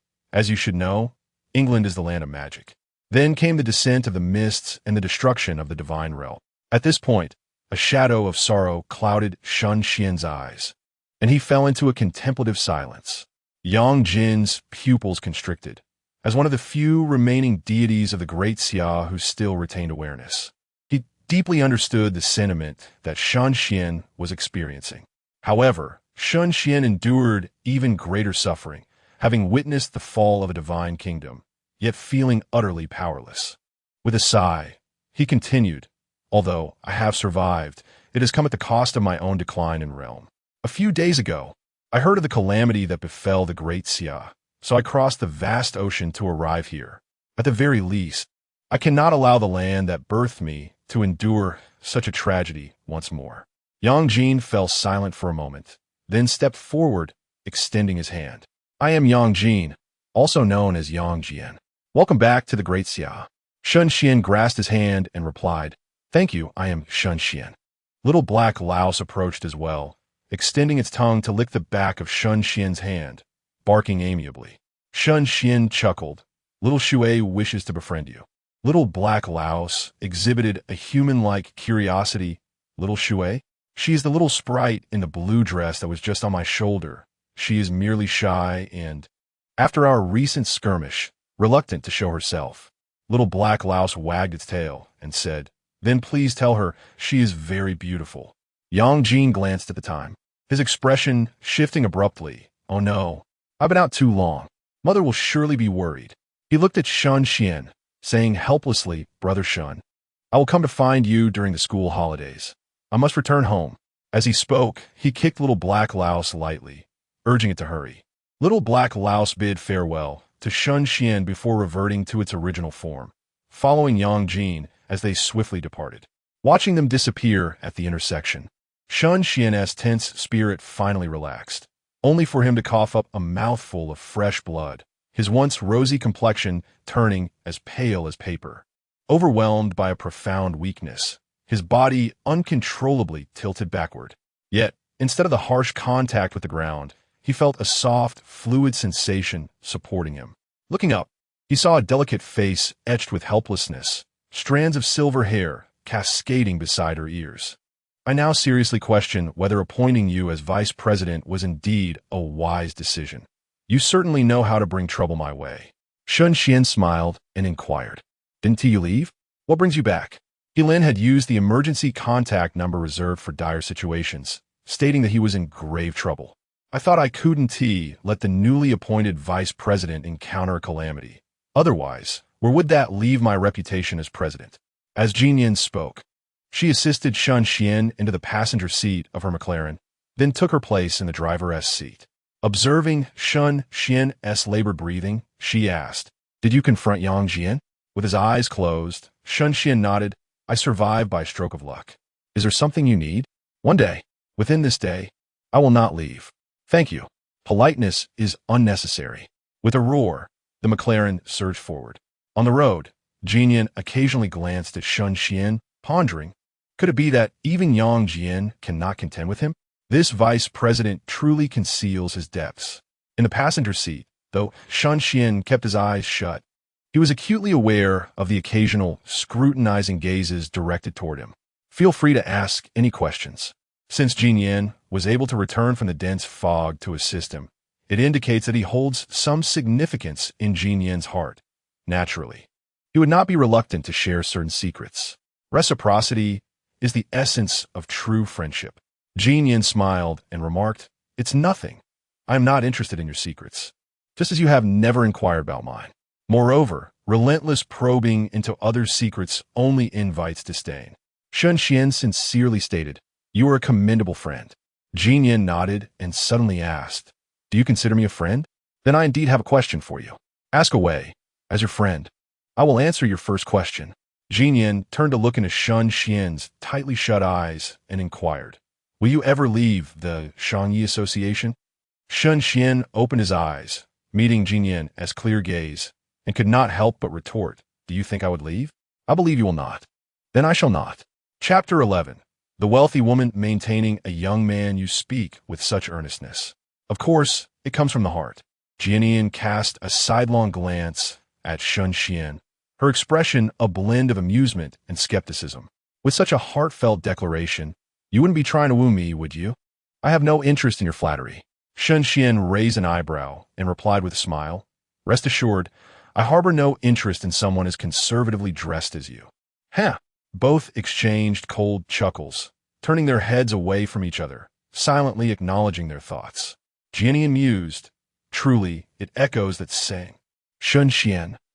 Words unspoken are better left unsaid. At the Grand Hotel, Lin paced anxiously within the room, worry etched across his face. What trouble had the vice president encountered? There was still no word, and the president could at least send a message. Just as he contemplated whether to venture out in search of Shen Xuan, a sudden beep resonated from the door, the sound of a room card being swiped. Lin sighed in relief and hurried to open the door. Jinyan entered, supporting the barely conscious Shen Xuan, and unceremoniously tossed him onto the bed. With a menacing glare directed at Lin, she remarked, What kind of shabby hotel did you choose? Do you know the look the front desk gave me when I brought him in? She never anticipated that Shen Xuan and Lin, two grown men, would opt for a couple's hotel. The front desk attendant had certainly regarded her as a wealthy woman maintaining a young man. A wealthy woman maintaining a young man? How astute. But is Shen Xuan truly a young man? Jinyan glanced at the unconscious Shen Xuan, secretly conceding, his face is indeed pale. Lin scratched his head, about to explain why he and Shen Xuan had chosen this place when he noticed Shen Xuan's ashen complexion. His expression shifted dramatically. President, Vice President, is he injured? Jinyan nodded. He had a skirmish with Yang Jian. Lin was taken aback. You mean that Erlang Shin? Precisely. By the time I arrived, their battle had already concluded. Lin gasped in disbelief, staring at Shen Xuan. He only knew that Shen Xuan was a deity, but was unaware of his exact capabilities. Now it became clear, although Shen Xuan lay injured and unconscious, it indicated that his strength was not significantly inferior to Yang Jian's. Otherwise, he would not have survived long enough for the president to arrive.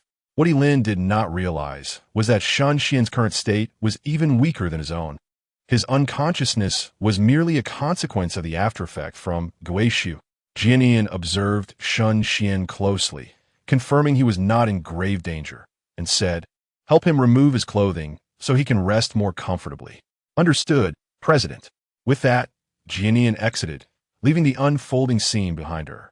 The following day, as Shen Xuan opened his eyes, an overwhelming sense of emptiness engulfed him, akin to having battled for 3 consecutive days and nights, leaving his body utterly drained. Truly, what a burst of energy. After such a surge. Why on earth are my clothes torn? Shen Xuan distinctly remembered wearing them before he fainted. How could he awaken to find them missing? He lifted the covers slightly, relieved to discover that his last shred of dignity remained intact.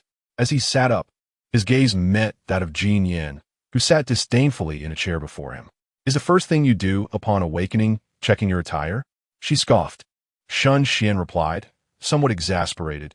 Anyone would instinctively glance at themselves upon realizing their clothing has vanished. Wouldn't they? Wait, did you help me change? Jin Yan rolled her eyes. You have quite the imagination. It was Lin who assisted you. With that, she tossed a freshly dried robe onto the bed and hurriedly donned it. What kind of decorum is it to be naked? Shen Xuan retorted, how can I dress with you here? Are you not aware of the distinction between genders? Huffed. As if I care, Jin Yan huffed dismissively, striding out with an air of disdain. Shen Xuan pursed his lips and slipped the robe over himself, inwardly lamenting, without magic. I find myself quite unaccustomed. Even dressing requires my own effort. Moreover, the absence of any celestial elements heightened his unease, as he was plagued by the premonition of a crashing plane shattering the floor-to-ceiling window, dragging him to meet the emperor of the underworld. Thankfully, Jin Yan's presence provided him with some solace. I cannot assist Lin today, he mused. Jin Yan remarked nonchalantly, it's of no consequence. A day or 2 makes little difference. You should rest well. Shen Xuan nodded, then abruptly recalled something and inquired, would the ancient gods detect your presence? With a calm demeanor, Jin Yan replied, with their limited capabilities, they are unworthy of noticing me. But didn't you previously mention? Shen Xuan began, only to realize, Jin Yan, are you treating me as mere labor? A cough escaped her lips, her cheeks tinged with a hint of embarrassment at having been exposed. Indeed, her laziness in teaching Lin had led her to enlist Shen Xuan's help. However, upon being confronted so directly, she quickly countered, what are you implying? I'm genuinely busy, you know? Shen Xuan retorted. It was Jin Yan who felt the guilt gnawing at her. She glanced out the window at the sunlit sky and promptly shifted the topic. You're my vice president now. Why concern yourself with such trivialities? Isn't Lin also under your purview? If need be, I'll treat you to a meal. Shen Xuan maintained a stoic expression. I prefer something extravagant. Don't worry. I can afford it, she declared, but I also need money. What do you need money for? Let me ask you in the Great Xia. Do I not need to spend for my food and living expenses? Aside from this robe, do I possess anything else? Furthermore, shouldn't a vice president be entitled to request funds from the president? Fine, Jin Yan nearly exasperatedly replied, tossing a black gold bank card from her wallet. How did she end up with Shen Xuan as her vice president? Grabbing the card, he mused, is there really a difference between me and a kept man? No, wait. I'm a kept man. What does that make you? A wealthy benefactress? Suddenly, Jin Yan recalled the looks exchanged at the front desk last night when they were together, and an uncomfortable sensation washed over her. Shen Xuan cast a curious glance back at her and said, come on, you wouldn't want to default on your debts, would you? What are you rushing for? In her heart, Jin Yan silently thought, how could I possibly have feelings for him? How ridiculous. At the entrance of the hotel, Shen Xuan looked down at the man clinging to his calf, and he couldn't help but fall into deep contemplation. Without the allure of magic, was even stepping out with the left foot considered a mistake? Master, I have finally found you. Do you have any idea how I spent this night? Behind him, Jin Yan blinked and gazed at Shen Xuan. So you have a taste for this? Quite interesting. Trust me, things are not as you perceive them. Chapter 12. Zhao Kongcheng seeks the path. Are you saying you waited for me at the entrance all night? Indeed, Master F.A. I scrutinized the entire surveillance footage of Tsangnan, and your last known location was this hotel. Then why didn't you go inside to find me? Damn it. Speaking of which, it infuriates me. I must lodge a stern complaint against this hotel. I told the front desk that I was looking for Master F.A., yet they dismissed me as a lunatic. How outrageous! Shen Xuan fell silent. It was fortunate they hadn't called the authorities to detain you, yet you still wish to complain? Zhao Kongcheng rubbed his hands together, glancing at the memorial beside him, hesitating to speak. Shen Xuan understood his apprehensions and took the initiative to say, "Since you have come to find me, it indicates that you no longer wish to remain an ordinary person, correct?" Zhao Kongcheng nodded vigorously. "Is that permissible, Master Fa?" "Of course it is without question. But I have one condition. Possessing extraordinary power, facing the mysterious, the hope of becoming a general lay right before him." Zhao Kongcheng was resolute in not relinquishing this opportunity. Deep down, however, his most profound desire was not to be a mere burden while his companions engaged in perilous battles against the unknown. To brave fire and water, indeed. Master Fa. Shen Xuan pointed toward the distant fog that perpetually obstructed the coastline. "When the world regains its tranquility, you shall assist me in constructing a city, and I shall not pay you a wage." Zhao Kongcheng was taken aback. "Is that all? Merely building a city? What kind of condition is that? Moreover, it seems you intend to wait until the fog dissipates. I am uncertain if I will even survive until that moment." Shen Xuan found it amusing. When Zhao Kongcheng eventually realized that this city would be an expansive, boundless divine kingdom, he would likely reconsider the ease of the task. Meanwhile, Jin Yin, listening to their conversation, sighed internally. As the vice president, she contemplated restoring the former glory of the English divine kingdom solely through her own efforts. Yet, such a conviction felt rather burdensome. Shen Xuan surveyed the surrounding architecture, walked into a park, grabbed a handful of soil from the grass, and placed it into Zhao Kongcheng's hands. Zhao Kongcheng appeared bewildered. "Master Fa, does awakening the forbidden ruins require eating dirt?" Shen Xuan looked at him quizzically. "Who told you I intended to help you awaken the forbidden ruins? Then what is this?" "This is to test whether you possess the aptitude for magic." Shen Xuan felt helpless. Having lost the ability to perceive magical elements, he had no choice but to resort to this rudimentary method. Otherwise, a simple cast of testing magic would reveal whether Zhao Kongcheng was suitable for practicing magic. Seeing that Zhao Kongcheng still wanted to inquire further, Shen Xuan shook his head and gently commanded, "Focus your mind and strive to sense the magical elements in the world around you. Remember, do not let your thoughts wander, or magic will not choose you." Recognizing Shen Xuan's seriousness, Zhao Kongcheng dared not be lax. After all, the former had already granted him this opportunity, and he could not let it slip away before his very eyes. Beside them, Jin Yin crossed her arms, gazing at Shen Xuan. "You aren't just toying with him, are you? Grasping a handful of soil to sense magical elements. Does that mean one must be scorched by fire to sense fire elements?" Shen Xuan rolled his eyes and said, "Don't speak nonsense. Every individual in this world wishing to master magic must first communicate with the magical elements. Do you think the elements are devoid of consciousness? Of course, I am the one being sought for communication by the elements." Jin Yin chuckled. "You certainly have a way of boasting." Shen Xuan shrugged, asserting that he was not exaggerating.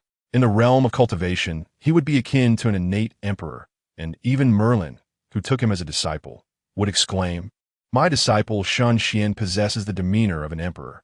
After exchanging banter with Jin Yin, Shen Xuan turned his gaze toward Zhao Kongcheng, who wore a furrowed brow, clearly displaying the bewilderment of a struggling student confronted with an advanced question.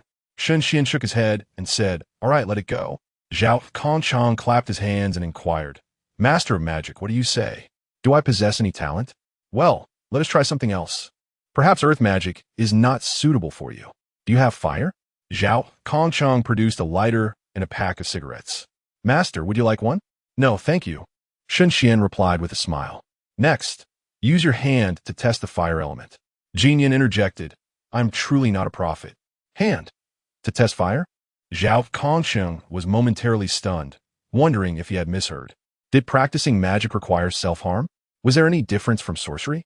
Shen Xuan merely glanced at him, discerning his thoughts, and said nonchalantly, "If you have reservations, you may come back tonight. Once the aftereffects of Gay Su dissipate, it will take but a second to ascertain Zhao Kongcheng's talent." However, his words were misinterpreted by Zhao Kongcheng, who thought, "Is master upset? Does he think my sincerity is lacking? Well, it's just a little fire, after all. The girl Hong Ying has burned me plenty of times before.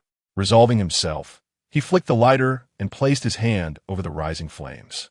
In mere moments, he felt an intense heat emanating from his palm, accompanied by an inexplicable sensation, as if something was calling to him from the void.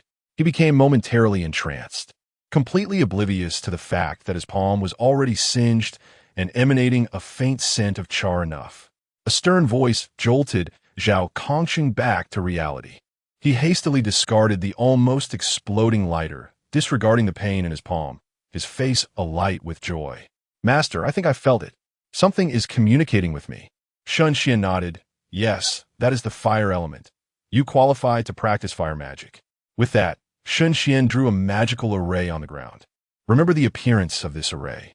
While Zhao Kongsheng was still struggling to memorize the magical diagram, Shen Xuan turned to Jin Yin and said, "Please assist me, esteemed president." A smile tugged at the corners of Jin Yin's mouth. The title esteemed president clearly resonated with her. She immediately replied, "Speak freely, my vice president. Help me shield the perceptions of nearby pedestrians. Do not let them notice our presence." Simple enough, she responded. In remembrance, he nodded, his mental energy extending outward to construct a square, pixelated box within a 10-meter radius, enveloping the three individuals within. At this moment, Zhao Kongsheng also lifted his head and said, "Master, I have taken note." Shen Xuan approached him, tracing patterns in the air with his fingers, declaring from now on, "Whatever I say, you shall echo." Understood. Shen Xuan's deep voice resonated slowly in the desolate silence of the universe. Oh, elusive fire elements concealed in the void. I forge a pact with the primordial spark of fire, beckoning the wrath of the blazing sun to commune with the illusory flames. Ignite. Chapter 13. In the event of future troubles, remember to never ignite. As soon as the words left his lips, the tumultuous fire elements in the air surged forth, coalescing into the magical array above. In the next instant, with a thunderous boom, a fireball, colossal as a truck tire, erupted from the array and hurtled at breakneck speed toward the pixelated wall ahead. It exploded with a resounding bang, unleashing a wave of scorching heat into the atmosphere. The fire magic trembled beneath the wrath of the fireball. Was, in truth, nothing more than a simple fireball spell, which Shen Xuan had disdainfully renamed due to its unappealing title. Beside him, Zhao Kongsheng braced himself on his thighs, panting heavily, his expression dazed. Yet, the gradually dissipating heat in the air seemed to remind him that this magic had been conjured from his own hands. From this moment forth, he was a magician. Henceforth, the tasks on the Void Realm notice board would no longer concern him. Shen Xuan assessed Zhao Kongsheng's state and chose not to halt his progress. Instead, he encouraged him to explore the elements of water, wood, and metal. However, without exception, every attempt resulted in failure.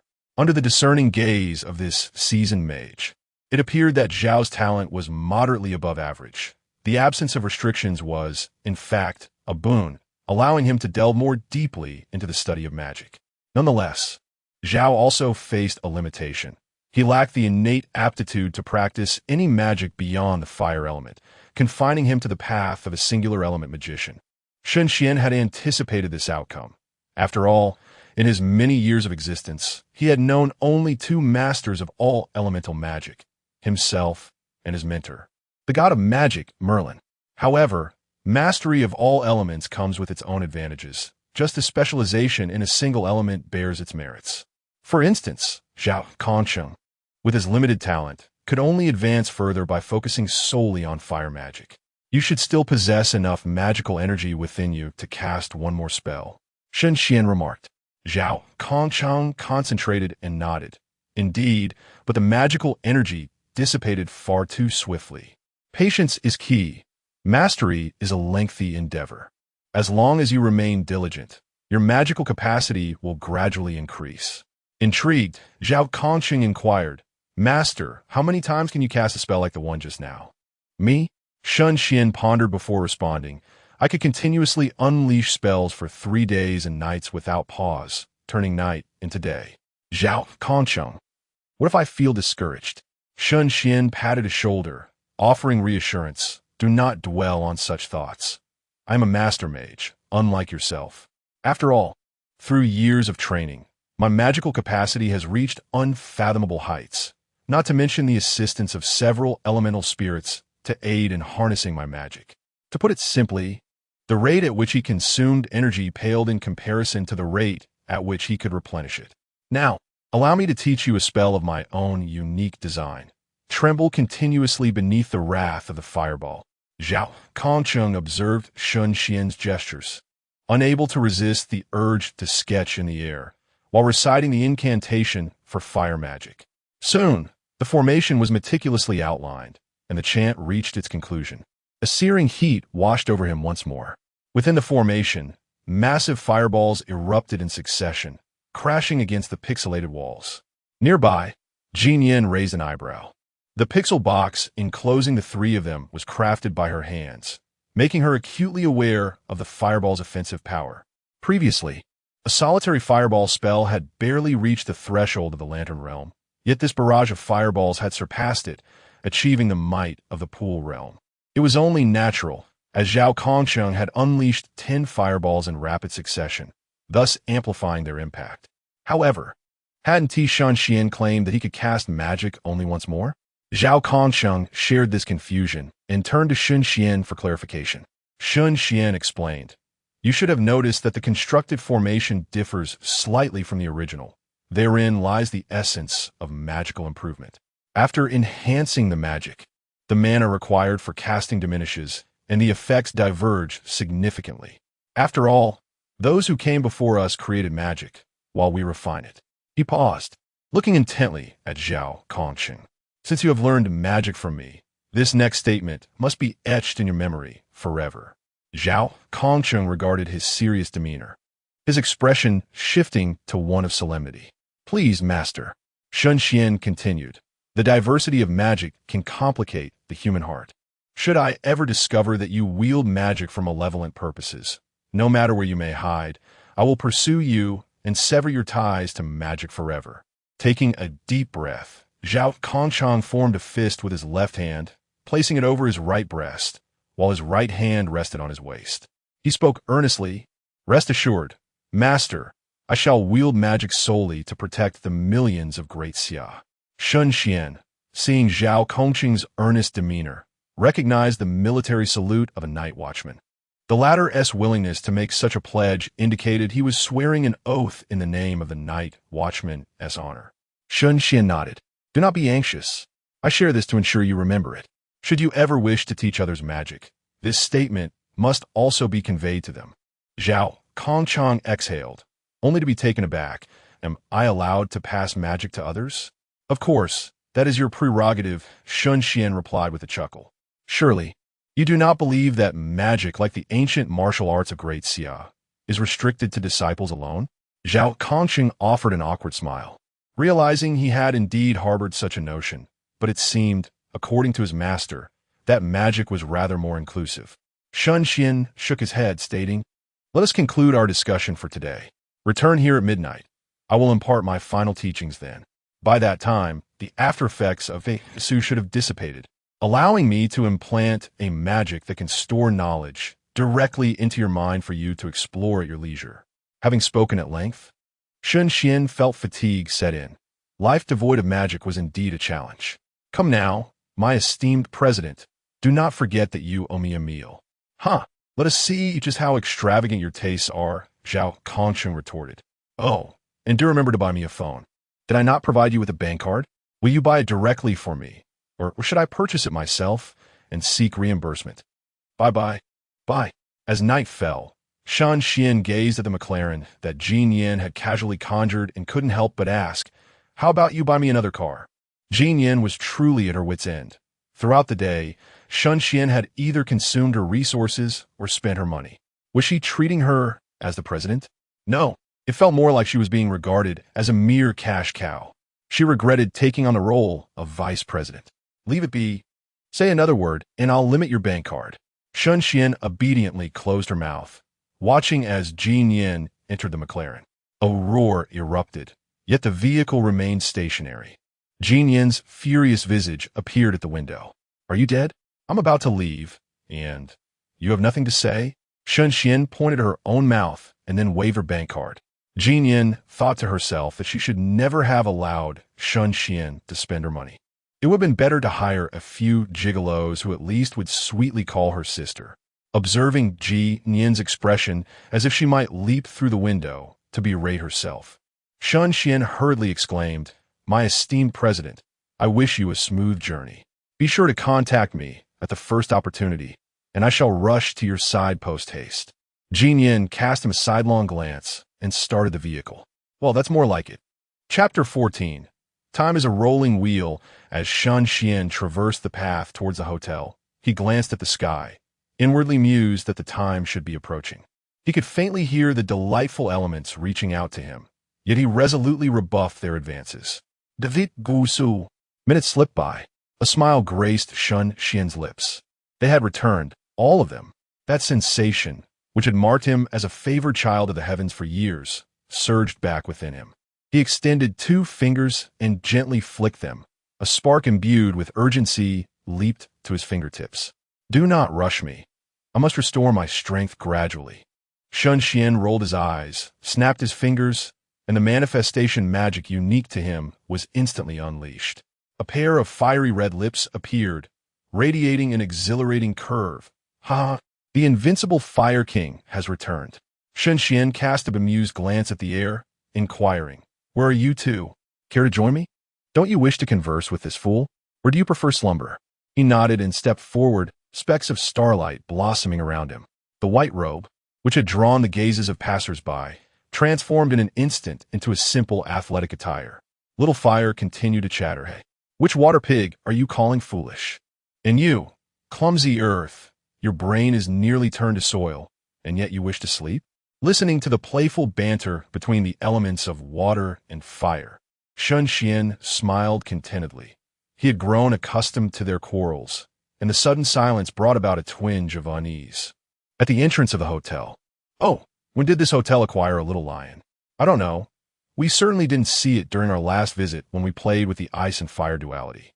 Zhao Kongsheng, squatting beside the stone lion, curled his lip in disdain. With that look, he dares to engage in ice and fire? He should be wary of ruining himself. Just then, a voice filled with surprise echoed, "You arrived so early?" Zhao Kongsheng turned to find Shen Xuan, the very person he had been yearning for. He rubbed his nose and replied, "Recently, Sangnan City has been quite peaceful, with little to occupy my time." As he spoke, his eyes caught sight of a fiery red lip floating behind Shen Xuan, prompting him to shiver. "Mage, there's a ghost." No sooner had he uttered these words than his fingers began to weave in the air, incantations spilling from his lips. Shen Xuan made no attempt to intervene, as Zhao Kongsheng was bound to fail. To illustrate, old Zhao's magic drew upon low-tier spirits, while Little Fire had emerged from the countless low-tier spirits as a high-tier spirit. Little Fire held absolute dominion over the lower fire elements. The fiery lips parted slightly, uttering an expletive before darting in front of Zhao Kongsheng. "You intend to use me against myself? Wow, ghosts can talk." Zhao Kongsheng grew frantic, hastening his pace, his incantation nearly stumbling over itself. The scorching fire elements began to gather within the array, and the magic gradually took form. Amidst Zhao Kongsheng's hopeful gaze, what emerged was not a fireball, but rather a single finger that struck his forehead with force. Shen Xuan did not intervene, for without his command, the little fire would not harm anyone. Nevertheless, Zhao Kongsheng felt a wave of dizziness wash over him, as if molten lava coursed through his veins. Observing his clenched teeth, the little fire exclaimed in astonishment, "I never imagined your innate talent to be so lacking, yet your willpower is remarkably strong. A mediocre mage can endure the scorching of fire elements without uttering a sound? How enlightening." Shen Xuan remarked, "Do not underestimate the will of a night watchman. After all, they are willing to employ even the most lethal techniques without hesitation to protect the millions behind them." Zhao Kongsheng, hold on. Enduring this will lead to an opportunity, and your magical capacity will increase significantly. Upon hearing this, Zhao Kongsheng trembled. Was that fiery creature aiding in his cultivation? Hence, The master did not intervene? The upper limit of his magical power. Was it truly rising? Upon realizing this benefit, the pain in Zhao Kongqing's body transformed into a form of enjoyment. Let the storm of fire come even fiercer. Shen Xuan turned to the fiery red lips floating in the air and instructed, "Continue to temper He Lin's mental fortitude. I will keep watch over him." "All right, master."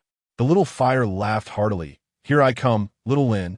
Once the little fire departed, Shen Xuan gathered a trace of water element from the air, condensing it into droplets and flicking them towards Zhao Kongqing. The droplets burst with a splat, and Zhao Kongqing, who resembled a thoroughly cooked shrimp, shivered as if enlightenment struck him, the heat from his body rapidly dissipating. "Master?" Shen Xuan remained silent, instead using a teleportation spell to bring him to a nearby park. Zhao Kongqing, astonished, smacked his lips. Had he just teleported? "Master, may I learn this technique?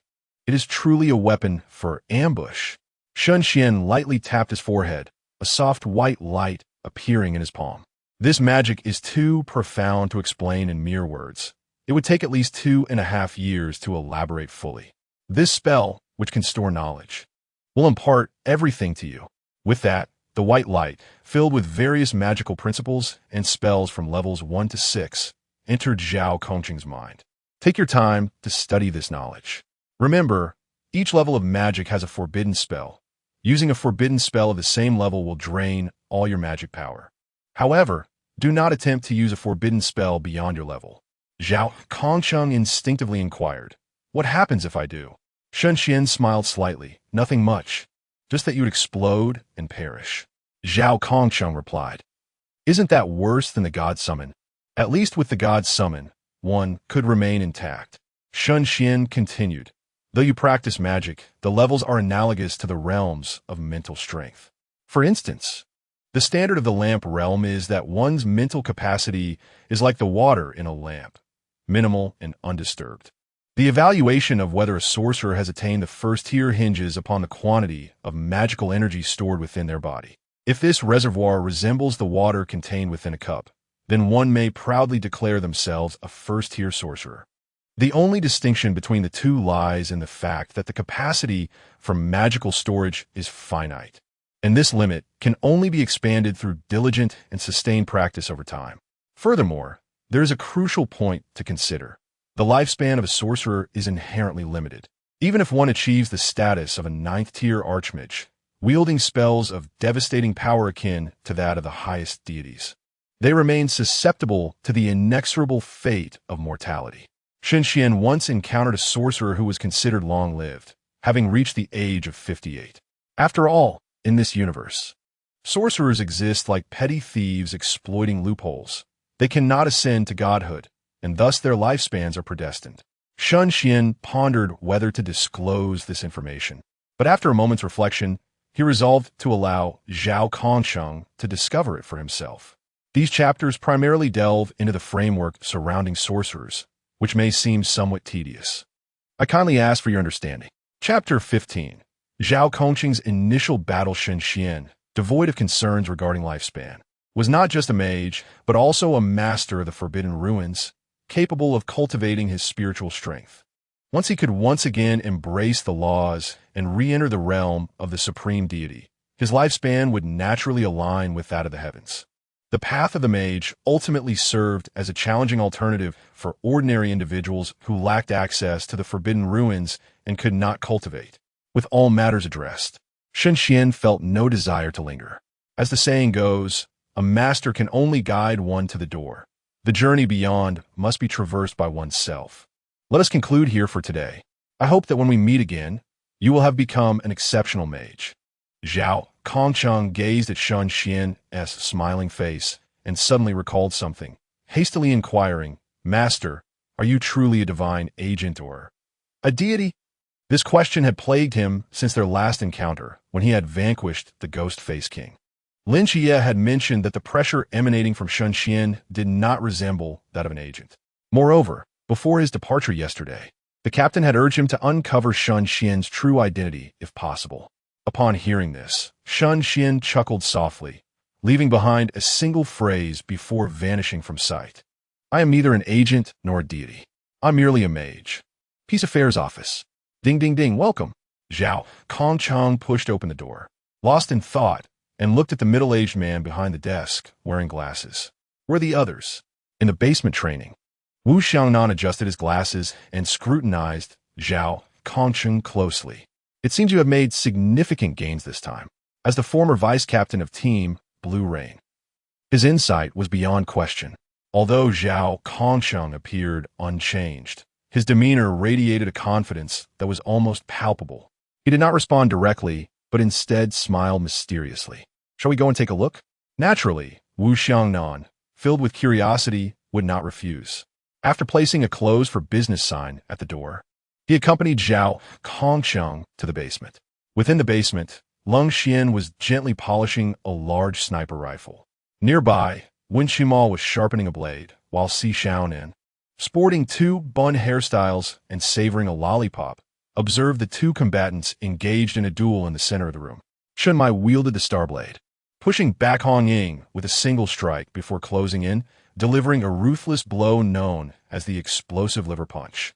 Hong Ying's pupils constricted, yet she remained unflustered. As she retreated, she twisted her body, swinging her spear around her waist with great force, aiming for Chen Mai's left side. However, Chen Mai, seasoned and skilled in close combat, was at the pinnacle of human proficiency. The star blade twisted downward in an uncanny manner, intercepting the spear with a sudden jolt.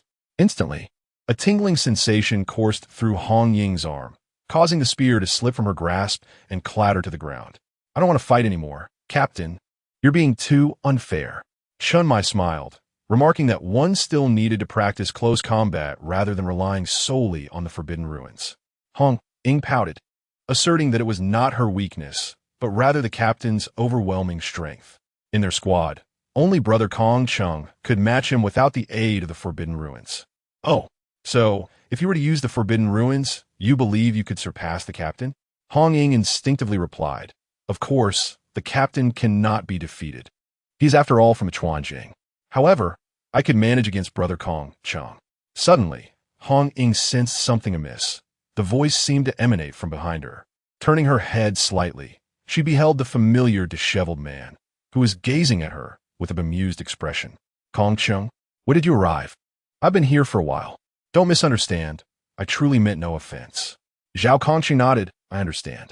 Care for spar? Hong Ying rolled her eyes. Not a chance. You and the captain just love to bully people. You can use the Forbidden Ruins for this match. Can you really use the Forbidden Ruins? Hong Ying scrutinized him. Are you certain? Chen Mai frowned. Old Zhao, don't be reckless. If Hong Ying can't control her strength, she could easily injure you. Don't worry. I'm confident. Zhao Kongcheng grinned. He had only informed Chen Mai about Shen Xian's existence, but had not disclosed that he had learned magic from Shen Xian and become a fire mage. His intent was to astonish everyone, and he had chosen Hong Ying as his opponent with careful consideration. Hong Ying's Forbidden Ruins, known as Flame Feather Garb, would engulf the surroundings in flames once unleashed. This would be the moment when the fire elements surged. Zhao Kongcheng had swiftly perused the foundational principles of magic during his journey, understanding that a clever mage must select a battleground that suits their combat style. He noted that among the fifth-tier spells, there was one capable of transforming the surrounding environment into a magma zone, significantly amplifying one's fire magic. However, fifth-tier magic was far beyond his reach at present, and the only source of fiery terrain available to him was Hong Ying's Forbidden Ruins. Observing Zhao Kongcheng, who typically avoided discussions about the Forbidden Ruins, Chen Mai pondered. Very well, but let us keep it within reasonable bounds. Xiaonan, please envelop them both in a layer of Wu Yuan Sha. Si Xiaonan nodded, deftly moving her hands, and a faint white light enveloped the two, akin to a delicate film. The battle was about to commence, and the rest of Team 136 watched Zhao Kongcheng with keen curiosity. Shen Mai positioned himself not far from them, maintaining a safe distance, ready to intervene should Zhao Kongcheng falter. Hong Ying grasped her spear at an angle, its tip resting on the ground, and cheerfully declared, Brother Kongcheng, I want to hold back. Zhao Kongcheng stood with his hands clasped behind his back, exuding an air of mastery. On Ying possède momentarily contemplating. Could it be that Brother Kong Chung, disheartened by the rejection from the Seraphim agent, has lost his mind? I must tread carefully. I wouldn't want to injure him. After a moment of contemplation, Hong Ying shook her arm, and a vibrant crimson flame surged from her fingertips, enveloping the spear. Then, with a sudden forceful leap, she propelled herself forward like a darting arrow, aiming the spear directly at Zhao Kongqing's face. Excellent. Zhao Kongqing, feeling the wave of heat approaching, let out a hearty laugh and began to chant an incantation, having already inscribed the magical glyph on the back of his hand moments earlier. The influx of fire elements swirling in the air invigorated him further. Concealed within the void, the fire elements remained undetected. I pledge with the primordial fire seed, guided by the wrath of the blazing sun, to summon the illusory inferno. Ignite. The magical glyphs followed in quick succession. Tremble beneath the wrathful fireball. As long as there is fire, none shall dare approach me. Chapter 16. The manifestation of the wood element. Treating Heilin as a little sun, continuous fireball technique, resistance fire ring. The former's effects need not be discussed, while the latter's effect is straightforward, repelling all targets within a 10-meter radius. After all, being subjected to close-range attacks is a sorcerer's greatest taboo. Thus, wise predecessors devised various spells for self-protection. At present, the most suitable for Zhao Kongqing is the resistance fire ring. As soon as Hong Ying rushed within 3 meters of Zhao Kongqing, she was struck by a suddenly materializing circular fire ring. Although it inflicted no substantial damage, it sent her reeling backward uncontrollably. Meanwhile, fireballs, imbued with terrifying heat, rained down upon her, pressing towards her face. The situation in the arena shifted dramatically. Originally underestimated by the crowd, Zhao Kongqing now held the upper hand. Hong Ying, momentarily bewildered, had yet to comprehend the situation when she found herself 10 meters away. The familiar flames surged toward her. With little time for contemplation, she could only use her spear to deflect the incoming fireballs. The fireballs, enhanced by her rose fire feather garment, crashed against the training room's walls, creating significant dents with each impact. Watching this unfold, Chen Mai felt a sharp pang in his heart, instinctively shielding his wallet in his pocket. It was merely a wall. After all, it shouldn't cost too much. Boom. Another 5 fireballs were deflected, causing a wall of reinforced concrete to collapse with a thunderous crash. Chen Mai exclaimed, "Are you two sparring or demolishing the place? Does repairing walls come free of charge?" Zhao Kongqing, the repair cost will be deducted from your stipend. Zhao Kongqing's eyelid twitched as he assessed the meager magic power remaining within him, silently contemplating that it was best to conclude this quickly. Otherwise, his salary for the month would not suffice for the deductions. He resolved to attempt a forbidden spell from the first tier of fire magic. Given his residual magic power, it should not harm Hong Ying. Let everything be reduced to ashes. Zhao Kongqing swiftly sketched the array. The moment the array was completed, an unprecedented feeling of emptiness enveloped him. It was as if he had returned to the days of idly playing match, 3 games beside a notice board. Yet, the resulting effect left him in awe. Truly, it was a forbidden spell. Ferocious flames erupted from the array, instantly forming a sea of fire 3 meters wide before him, surging towards Hong Ying, determined to incinerate everything in its path. Faced with the approaching inferno, Hong Ying's expression changed. She swiftly adjusted her stance and darted to the side.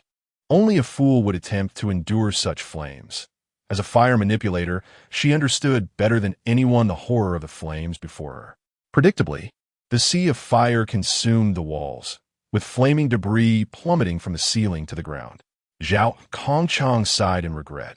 Had he possessed more magic power, he could have first ensnared Hong Ying with, "As long as there is fire, no one can escape my attack range," followed by unleashing the forbidden spell, ensuring everything would proceed without incident. Certainly, this is merely a hypothetical scenario. After all, he and Hong Ying were merely engaging in a friendly exchange, and it was improbable that either would resort to genuine hostility. Just as he pondered this, a shadow slowly approached him, gripping his shoulder with an exceedingly grim countenance. Zhao Kongqing shivered suddenly, a sense of foreboding surging within him. The captain, Chun Mai, gritted his teeth and demanded, "Hand over your wallet. Otherwise, you will be responsible for repairing this wall. If you cannot fix it, you shall not leave." In stark contrast to the chaotic affairs at the peace office, Shen Xuan found himself in a far more tranquil situation. He was presently reclining in a chair, observing He Lin, whose face was contorted in a fierce grimace as he bit down hard. Compared to before, He Lin had evidently acclimated to the mental tempering method of the fire element, as he no longer emitted sounds that might mislead the cleaning staff. Shen Xuan glanced at Xiao Hua and inquired, "Increase the intensity a bit more." Xiao Hua, taking on the form of fiery red lips, responded, "Master, does He Lin still have his stamina? This should be his limit. If we increase the intensity further, he will surely break." Shen Xuan smiled gently, reassuring, "Do not worry. I just plucked a branch from the park. The wood element is already present." Xiao Hua paused momentarily. Surprised, "The wood element has manifested?" "Indeed, fortune favored me. I fortuitously encountered a piece of dry wood. Among the 5 fundamental elements of gold, wood, water, fire, and earth, only water and fire can manifest directly, while the other 3 require a medium. For instance, the earth element must be derived from soil. The medium for the wood element is decayed timber. As the saying goes, a withered tree may bloom again. Only through experiencing life and death can one regain vitality." Of course, it ultimately stemmed from Shen Xuan's insufficient mastery. Had it been previously, a mere flick of his wrist would have summoned all 5 elements without the need for any medium. Nevertheless, Shen Xuan sensed that his mental prowess was on the verge of transcending the current realm. Perhaps in 3 days' time, Xiao would tap his lips together. "I understand. He Lin, you are about to reach your limit." Haha. The struggling He Lin, upon hearing this, nearly lost his composure. With the presence of wood, Xiao Hua felt reassured and incrementally intensified the pressure on He Lin. A piercing pain suddenly struck, and He Lin could no longer endure it, letting out a wretched scream. "Ah, I'm in excruciating pain." Shen Xuan cast a sympathetic glance at him, snapping his fingers as a vibrant green light gradually coalesced upon He Lin's shoulder. Before long, a wooden figure, possessing limbs and human-like features, rested upon his shoulder. The only distinguishing characteristic was its elongated nose, nearly half the length of its body. "Master," just as He Lin began to utter those words, the wooden figure was captivated by He Lin's incessant cries, a single tear of green trickling from its eye. "Poor child, do not fear. Father is here." The wooden figure, while speaking, leaped onto He Lin's head, gently placing its hands down as the green light shimmered incessantly. How comforting!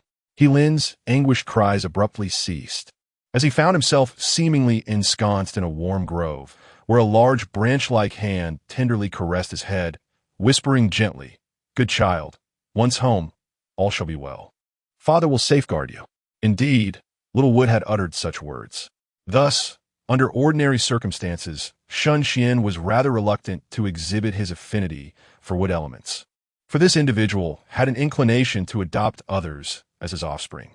Furthermore, Little Fire was not particularly fond of him either.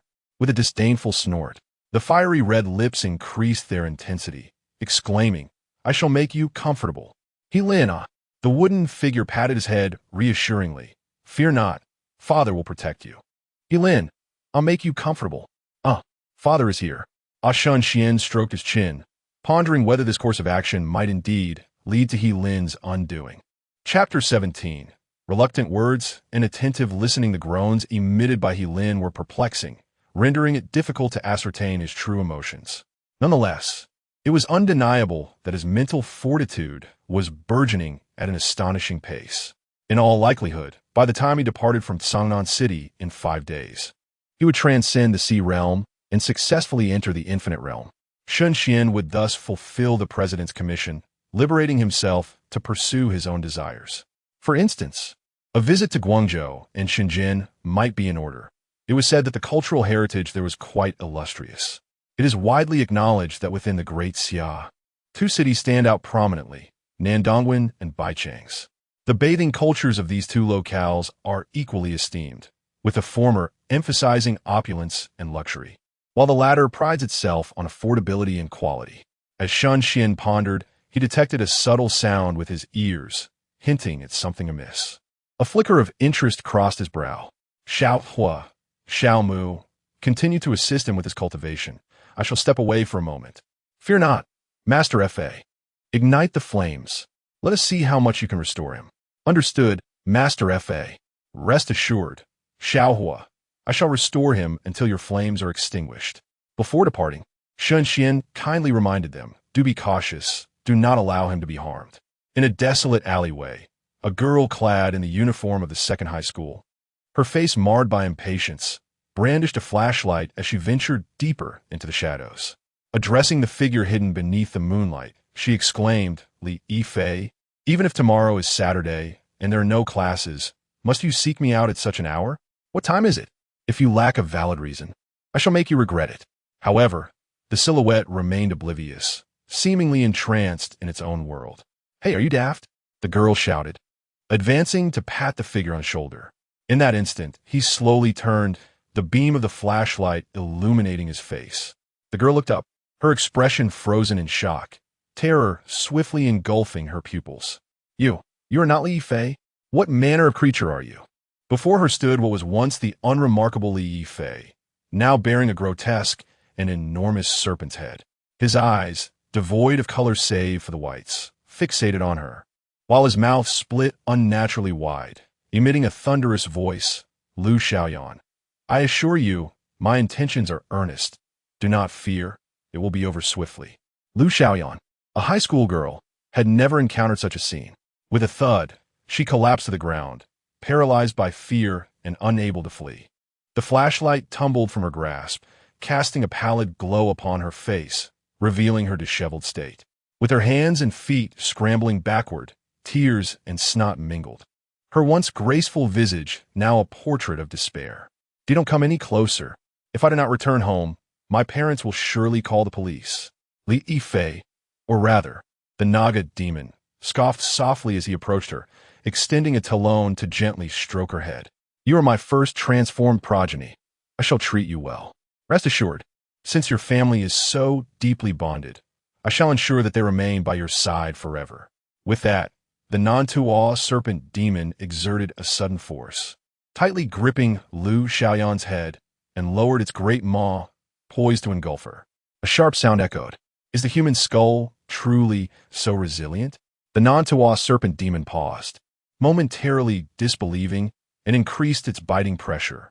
With a resounding crunch, it found itself pondering the few teeth that had been shattered.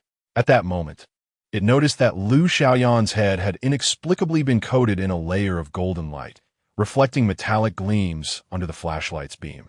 Lu Xiaoyan, however, had fainted from fear. In an instant, the non-Tua serpent demon was seized by a chill, and without a second thought, it released Lu Xiaoyan and scrambled toward the nearby wall to escape. Yet, as its palm grazed the surface, an unreasonable and overwhelming pressure surged into its mind. This force seemed capable of cleaving through all existence, sharp and unyielding. With a painful thud, the non-Tua serpent demon collapsed to the ground, its massive serpent head pressed firmly against the earth, unable to rise even a fraction. Damned! Who could it be? When did Sangnan spawn such a creature? Though it could not lift its gaze, the non-Tua serpent demon distinctly heard the approaching footsteps and a soft chuckle. Why have you ceased your gnawing? Watching you attempt to consume a person is rather amusing. The non-Tua serpent demon trembled, unable to utter a single word. It suddenly remembered. It recalled the source of that voice. The individual who had casually obliterated the Ghost-Face King was the very same. It was due to that person's terror that the non-Tua serpent demon had resolutely initiated the progeny transformation plan, hoping to eventually attract the Night Watchers and pave the way for its own inclusion among them. Yet, who would have thought that this person had been watching it all along? In truth, Shen Xuan had not anticipated stumbling upon the non-Tua serpent demon. This creature was only at the pool realm, even weaker than the former Ghost-Face King, yet it possessed a deeper cunning. Shen Xuan glanced down at the non-Tua serpent demon, a faint smile gracing his lips. Tell me, how should I treat you? This enigma? Upon hearing the possibility of reprieve, the Nantawa serpent demon hastily replied, "My lord, I beseech you, spare my life. Since my emergence into this world, I have never harmed anyone. My previous actions were merely for self-preservation." Shen Xuan nodded, acknowledging the truth of its words. The Nantawa serpent demon felt a surge of hope. Yet Shen Xuan's tone shifted. Unfortunately, humanity and the mysterious are destined to be irreconcilable, especially since you have already harbored intentions of harm. Do you truly believe you still have a chance to survive? The Nantawa serpent demon, upon hearing this, abruptly raised its head, locking eyes with Shen Xuan's mocking gaze. It then comprehended that this human had never intended to spare its life. It had merely been toying with it. In a fit of rage, the Nantawa serpent demon seethed with indignation. Was it truly the fate of the mysterious to perish? Shen Xuan could not contain his laughter. Should mystery meet demise, does that imply I too must perish? The Nantawa serpent demon, with a face ashen as death, let out a furious roar. Yet all I desire is to live peacefully. What fault lies with me? I never wished to be shrouded in mystery from birth. Were these words directed to an impressionable youth, they might indeed resonate, compelling the young one to assist the Nantawa serpent demon and restrain it from causing further harm. Alas, Shen Xuan was no naive adolescent. He would not be swayed by the serpent's few utterances, for that would be utterly absurd. He regarded the Nantawa serpent demon, its gaze filled with a blend of desperation and supplication, and replied coolly, "I have no desire to engage in idle chatter with you. You are unworthy of my words." Chapter 18. The grand gift approaches. The Nanda serpent demon fell silent, realizing that escape was impossible. Thus, it resolved to confront its adversary. With a sudden forceful strike against the ground, the serpent surged upward. However, Shen Xuan merely cast a fleeting glance, and the divine might imbued with golden elements struck it with the ferocity of a celestial sword. A resounding crack echoed through the air. The Nanda serpent demon, having just risen, was once again brought to its knees, this time with an even greater force that shattered the asphalt beneath it. It envisioned a golden long sword poised at its throat, sharpening its blade, waiting for a command to sever its serpent head.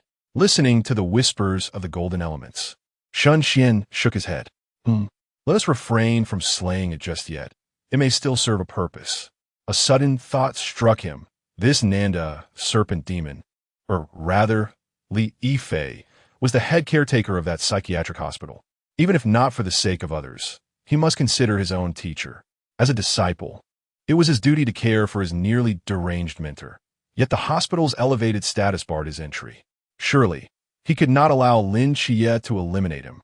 Moreover, with Li Yifei as the head caretaker, the progress of Nix's treatment would accelerate, thereby reducing the time until he could meet his teacher. Thus, after much contemplation, Shen Xuan resolved to deliver the Nanda serpent demon to Lin Xie, allowing it to tend to his mentor in the hospital, an offering from the senior disciple to Lin Xie.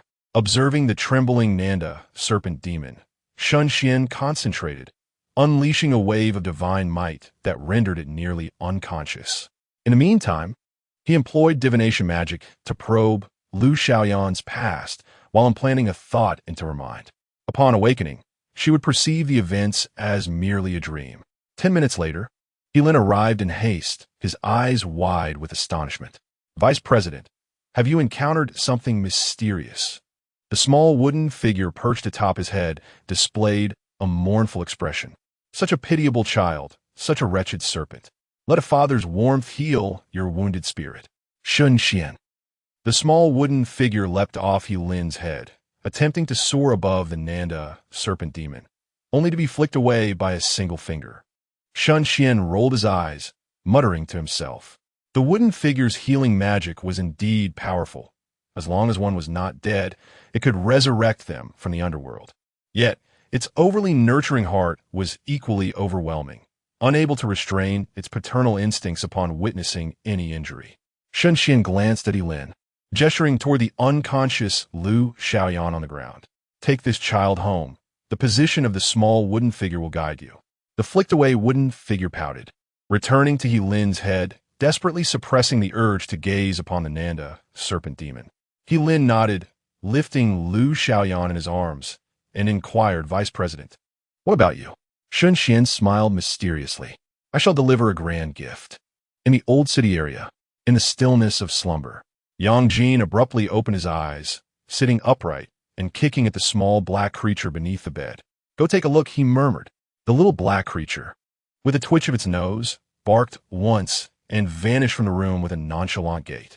Yang Jin gazed out the window, muttering to himself. What is Brother Shen up to? Outside, Shen Xuan sensed the approaching presence and summoned the water element. You wish to befriend it, do you not? Here lies your opportunity.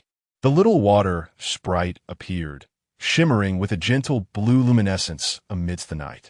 Ah, it's here, master, it exclaimed, peering closely the little black creature. Panting and extending its tongue, addressed Shen Xuan. Shen Xuan, my master wishes to know what you seek. As it spoke, its gaze fell upon the Nanda snake demon with a human body and a serpent's head lying on the ground. Shen Xuan chuckled lightly, conveying a message to Yang Jin, stating, I have matters to discuss with him. The little black creature looked puzzled, but did not inquire further. Just as it was about to turn away when Yang Jin's voice resonated through the air. Brother Shen, what is it?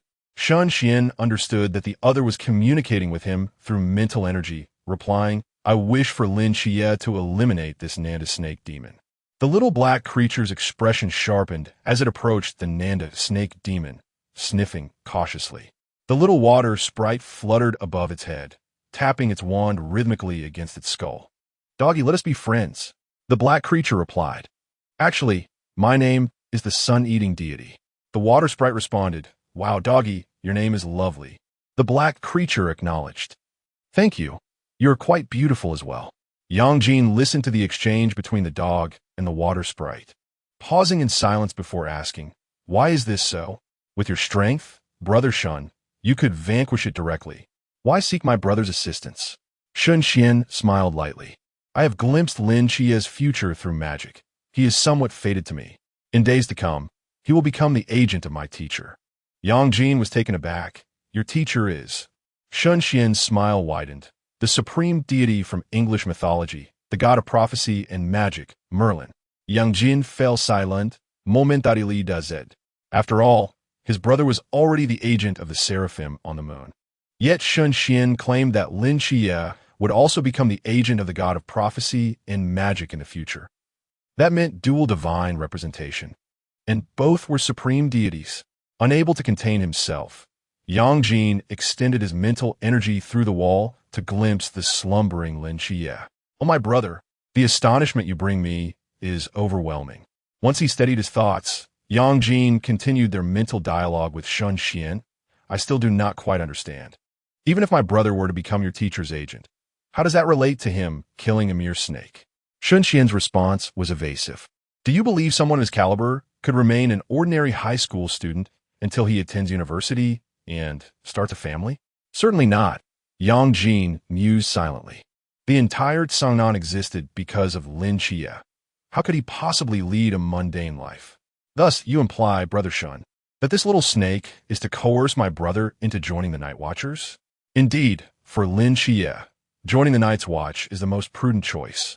One cannot possibly expect him to align himself with the old gods, for that would be utterly inconceivable. Shen Xuan continued. However, during my previous interactions with him, I observed that he harbored little enthusiasm for the Night's Watch. As a senior, I feel inclined to nudge him towards this path. Ultimately, whether Lin Xie joins the Night's Watch bears little significance for me. This narrative merely serves to allay any suspicions from Yang Jin. Only in this manner can we seamlessly facilitate Li Yifei's admission to the psychiatric hospital, allowing him to assume the responsibility of caring for our mentor. Chapter 19. Life is a play.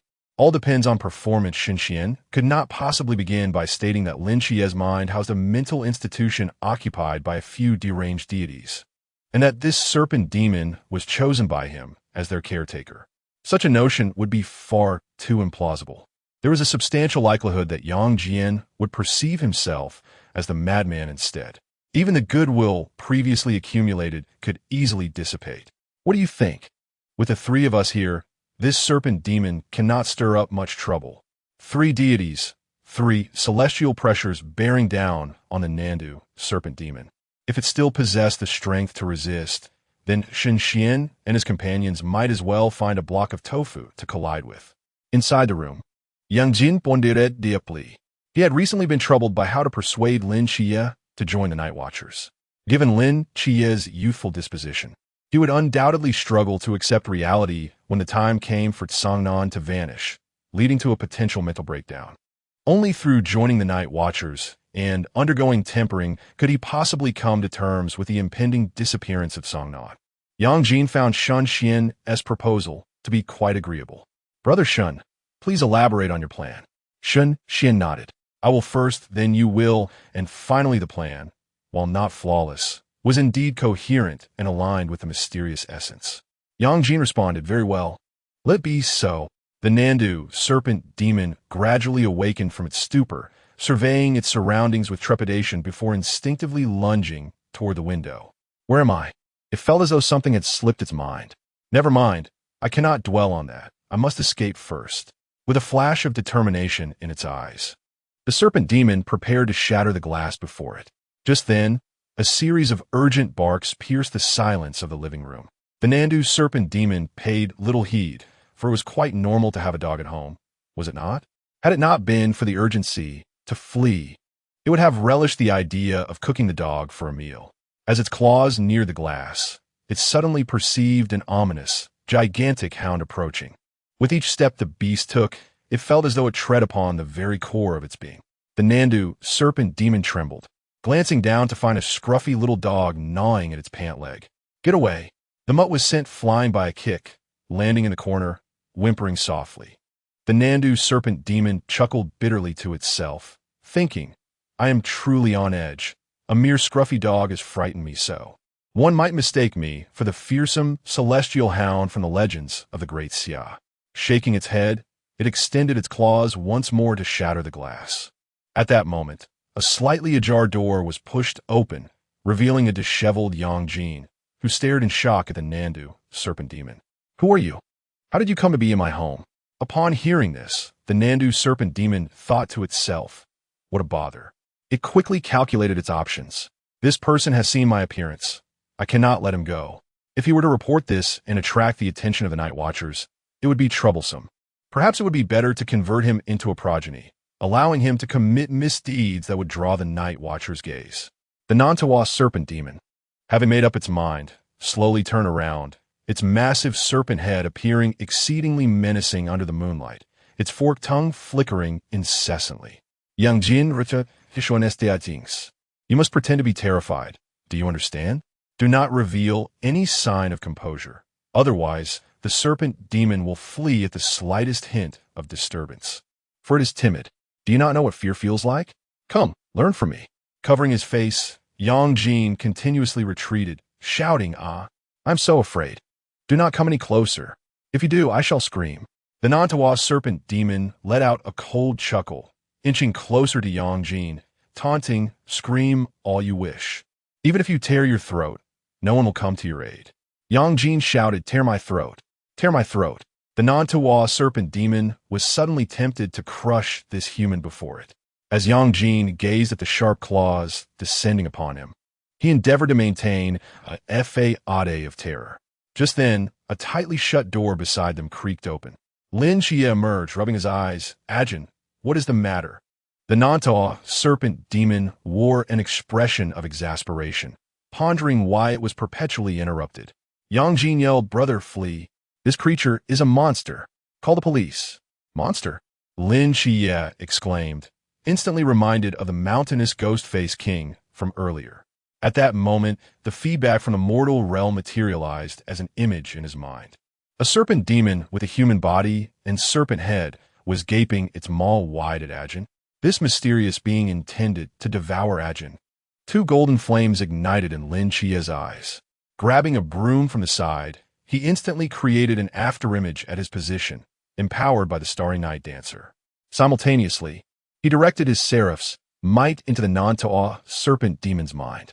Seizing the moment of its stupor, he brought the broom down with force. Crack!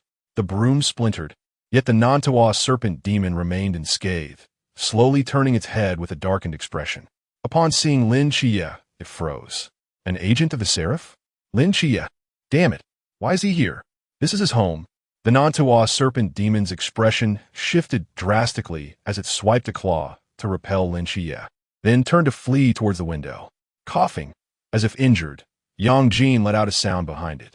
A formidable surge of divine might descended like a mountain, momentarily halting the Nantua serpent demon, its face contorted in agony. In the corner, the mangy dog it had kicked aside whined weakly. It seemed to recall the fierce giant dog, its gaping maw capable of swallowing it whole. Cold sweat streamed down, its complexion pale as paper. Outside the room, a cold snort echoed. That previously overwhelming and unreasonable divine presence surged into its mind once more. 3 waves of divine might struck in succession, and the Nantua serpent demon let out a pained howl, its bloodshot eyes devoid of whites. Yang Jin's expression changed. Brother, what should we do? It seems to have gone mad. Will it eat us?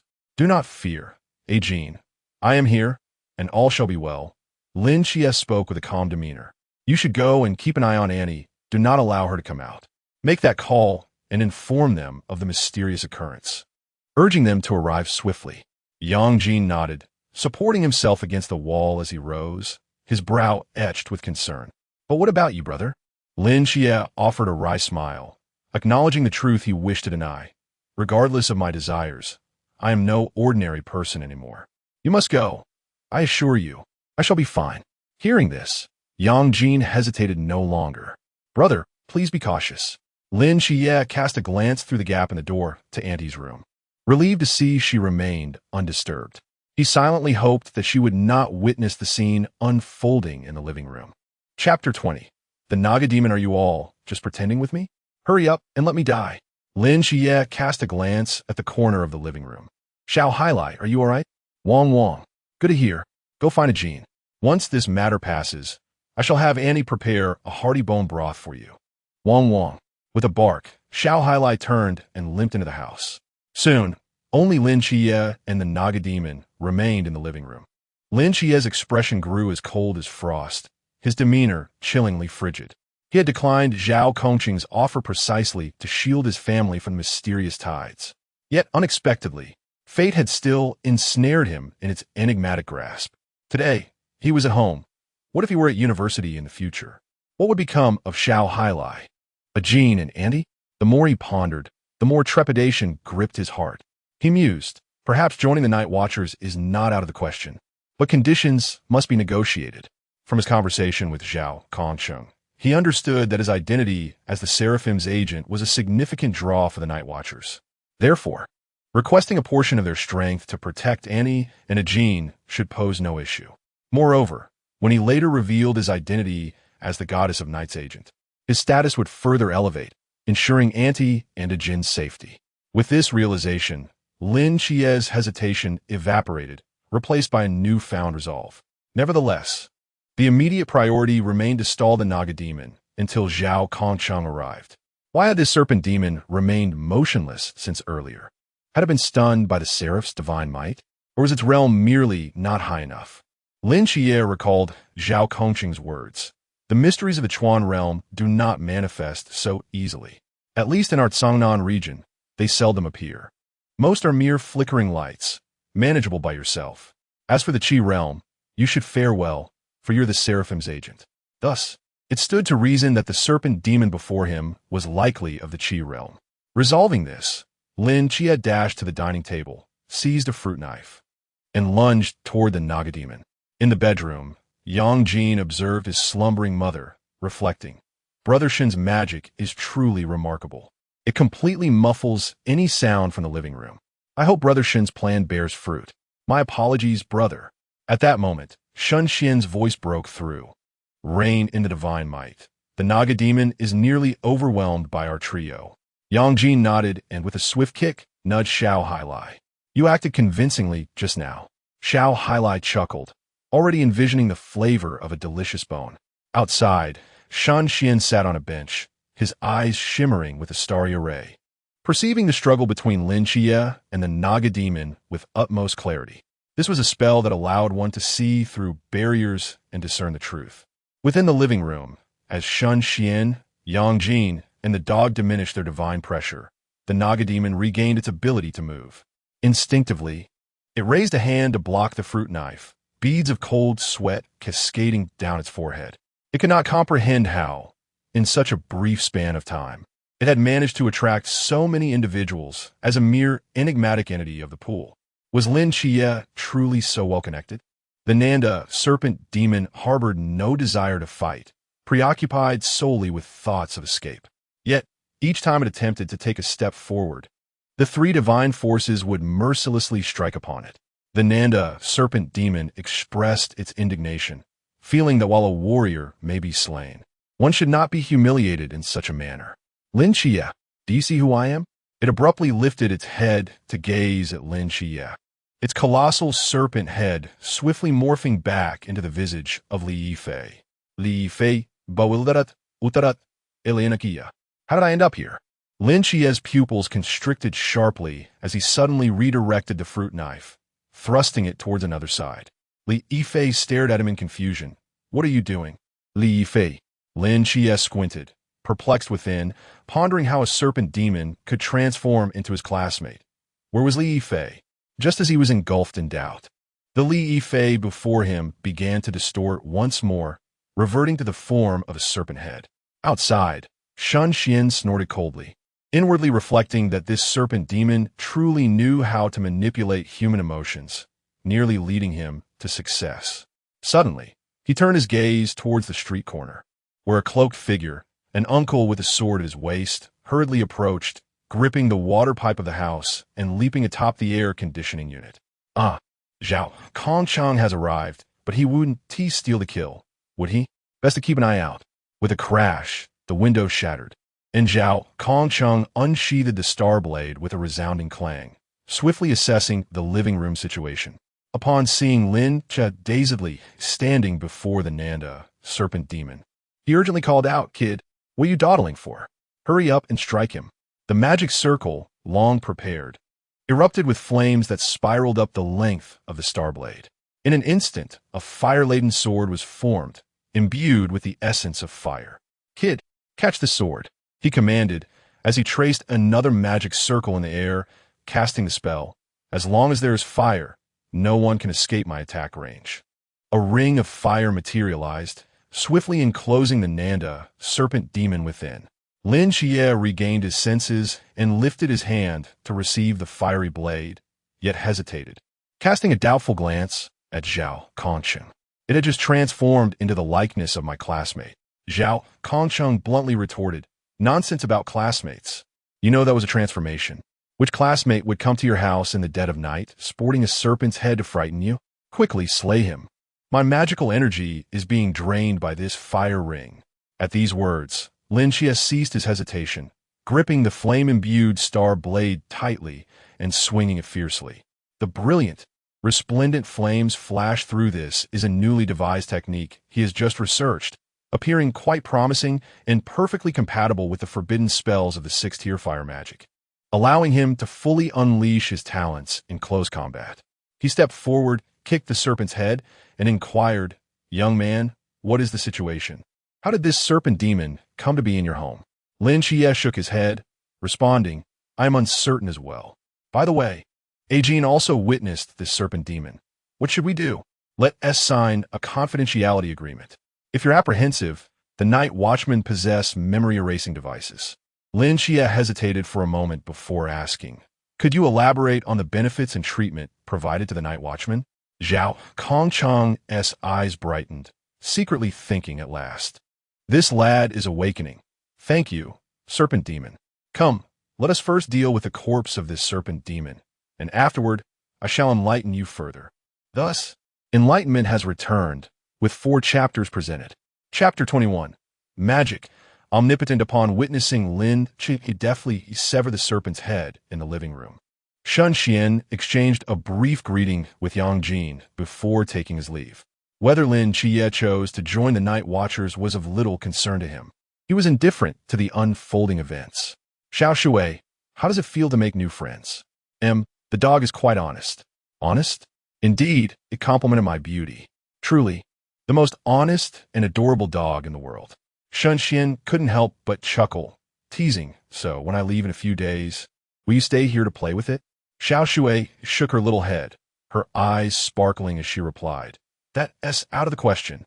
I must always follow Master. Moreover, Master would surely struggle without me, wouldn't he? Shen Xuan reached out to poke her cheek, laughing, you little rascal. Time swiftly passes, never pausing for anyone.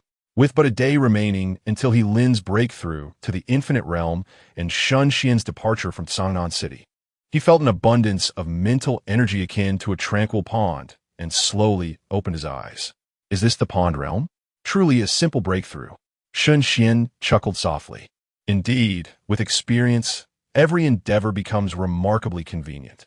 For someone who was once a supreme deity, transcending realms now felt like retracing familiar paths, effortlessly navigating the currents.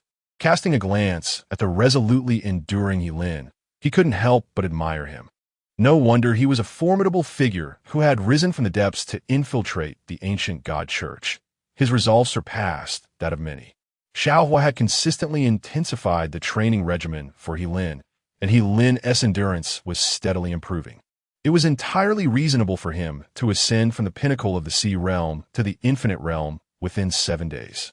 Suddenly, Shen Xuan sensed a familiar surge of magical energy, raising an eyebrow. What did he want from me?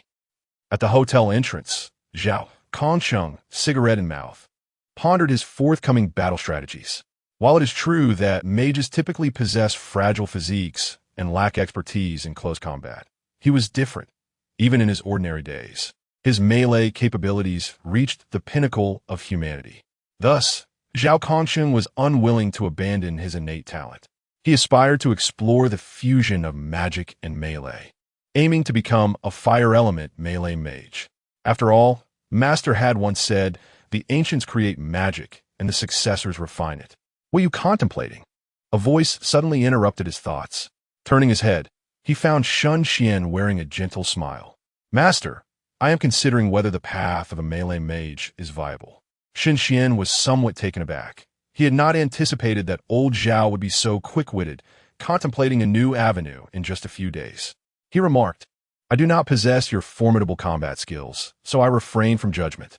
However, I believe that pursuing the path of a melee mage is certainly worth a try. As mages, we must boldly innovate and experiment. If you succeed, I am certain you will leave an indelible mark in history. In the future, many mages will seek to emulate your journey.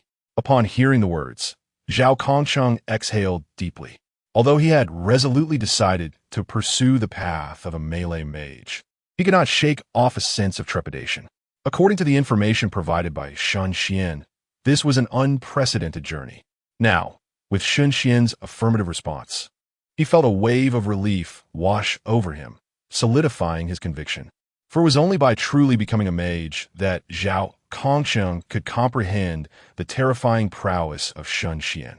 Recalling the scene where Shen Xuan cast spells without even sketching a magical formation, Zhao Kongsheng was inexplicably reminded of saying, At present, you are merely an ordinary individual. Your horizons are limited. Encountering me is akin to a frog at the bottom of a well gazing up at the bright moon. When one day you fortuitously ascend to the rank of a mage and meet me, it will be as if a mayfly has glimpsed the vast sky. Shen Xuan glanced at the dazed Zhao Kongsheng and inquired, Have you come to consult me? Zhao Kongsheng shook his head vigorously and replied, Master Mage, our captain wishes to make your acquaintance. Your captain? The one who once dominated an era as Black Wuchang. Shen Xuan nodded lightly. Very well. Today, the Peacekeeping Office, renowned for tirelessly aiding citizens in finding lost pets and assisting students with their studies, miraculously ceased operations, leaving many distressed individuals who sought help to depart in disappointment. Honging pulled aside the curtain on the door and peered through the glass, asking Captain, Do you think that Master Mage will come? Based on Brother Kongqing's description, he should be a formidable figure passing through Cangnan, perhaps even surpassing your realm, Captain. Chen Mai did not respond, instead turning to Lin Qiye, nestled in the corner of the sofa, and asked Xiao Qi what you think.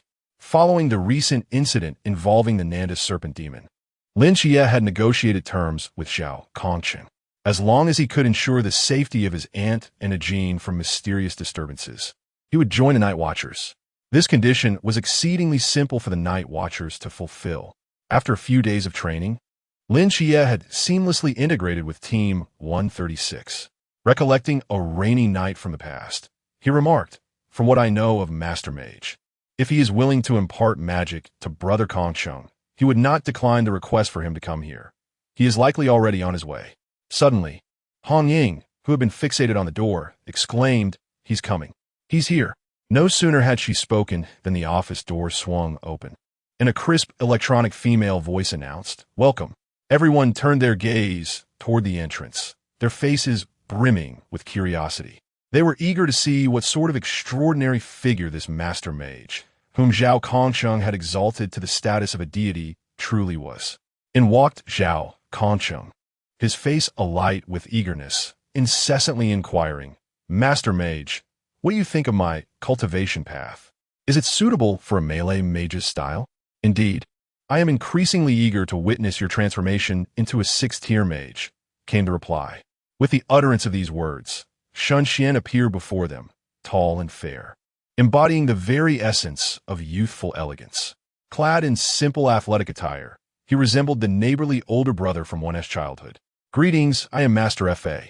Shen Xian's gaze swept over the individuals in the room, ultimately resting upon Lin Xie. "So this lad has indeed joined the Night Watch." Shen Mai stepped forward, extending his hand with a smile. "Greetings, Master Fa. I am Chen Mai, the captain of the 136th Squad stationed in Sangnan City." "What brings you to me, Captain Shen?" Shen Xian inquired as he scrutinized the middle-aged man before him, inwardly acknowledging the miraculous power of the seraphim, which had enabled a deceased individual to linger for a decade, all while appearing utterly unremarkable. However, every miracle must eventually meet its end. His mentor had oft remarked that magic is omnipotent, yet not infallible. Yet, Shen Xian's perspective stood in stark contrast. He believed that magic knows no bounds. Chapter 22. The concerned Chen Mai under the warm invitation of Chen Mai. Shen Xian followed him to a conference room downstairs. However, to Shen Xian, this conference room bore little distinction from an activity room, given that the walls were absent. What difference did it make where the meeting was held? Chen Mai waved his hand, signaling the remaining team members not to eavesdrop. Hong Ying covered her ears with both hands, glancing at Zhao Kongchen, wondering what the captain sought from that sorcerer. Zhao Kongchen shook his head in response, indicating he had no idea. "What did you say?" Hong Ying inquired.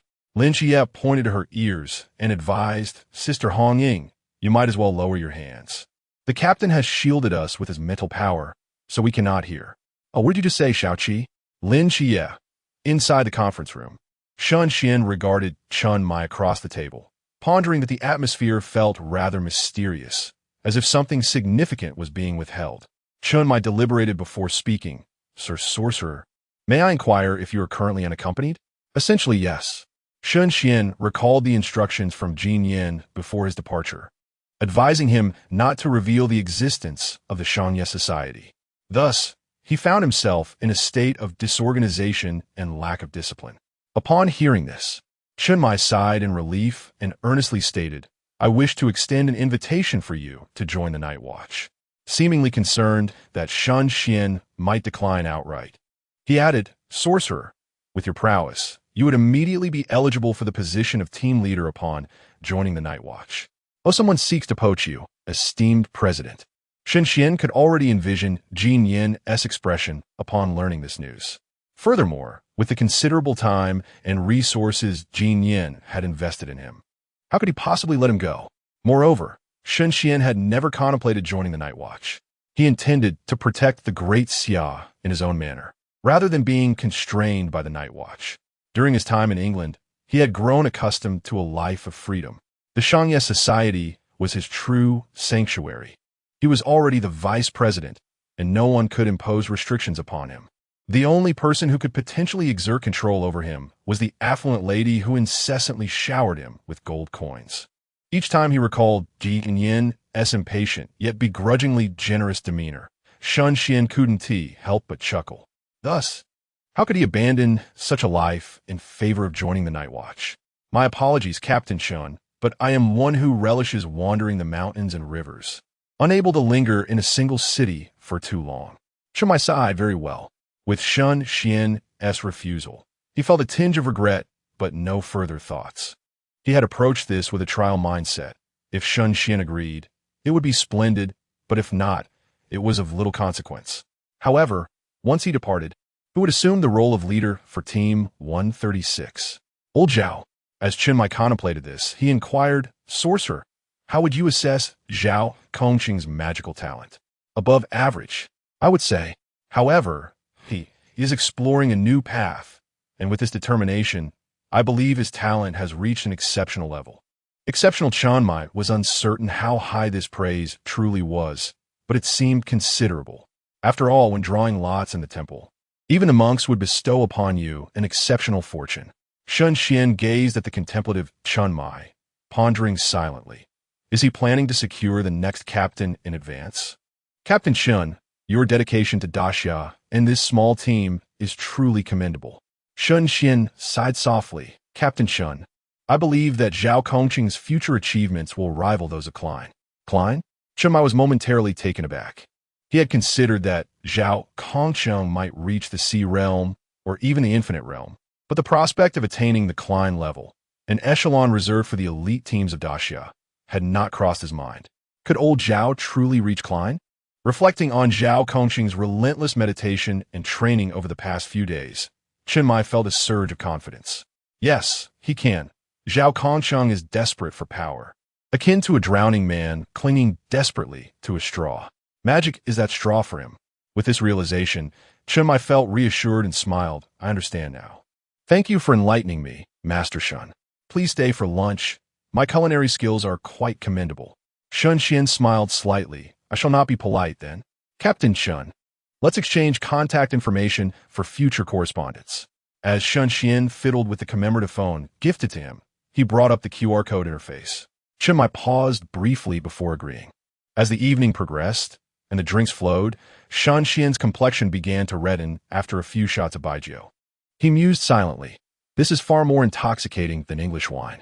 I must refrain. It could cloud my judgment as a master. In truth, a simple, clear magic would restore Shen Xuan to his former state. Yet such an act would be disrespectful to the others. It was best to wait until they departed the office.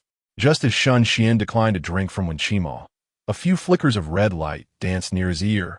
Whispering something, Shen Xuan was momentarily startled, but a moment later, joy sparked in his eyes. Everyone, let us call a night. I have matters to attend to.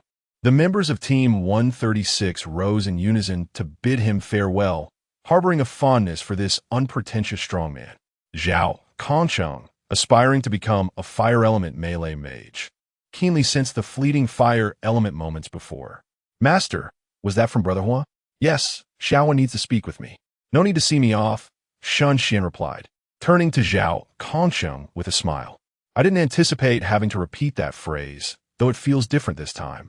I hope that, by our next meeting, you will have realized your vision and become a pioneer of melee magic. Zhao Kongqing pressed his lips together, fully aware that Shen Xuan was about to leave Songnan. Master, I wish you safe travels.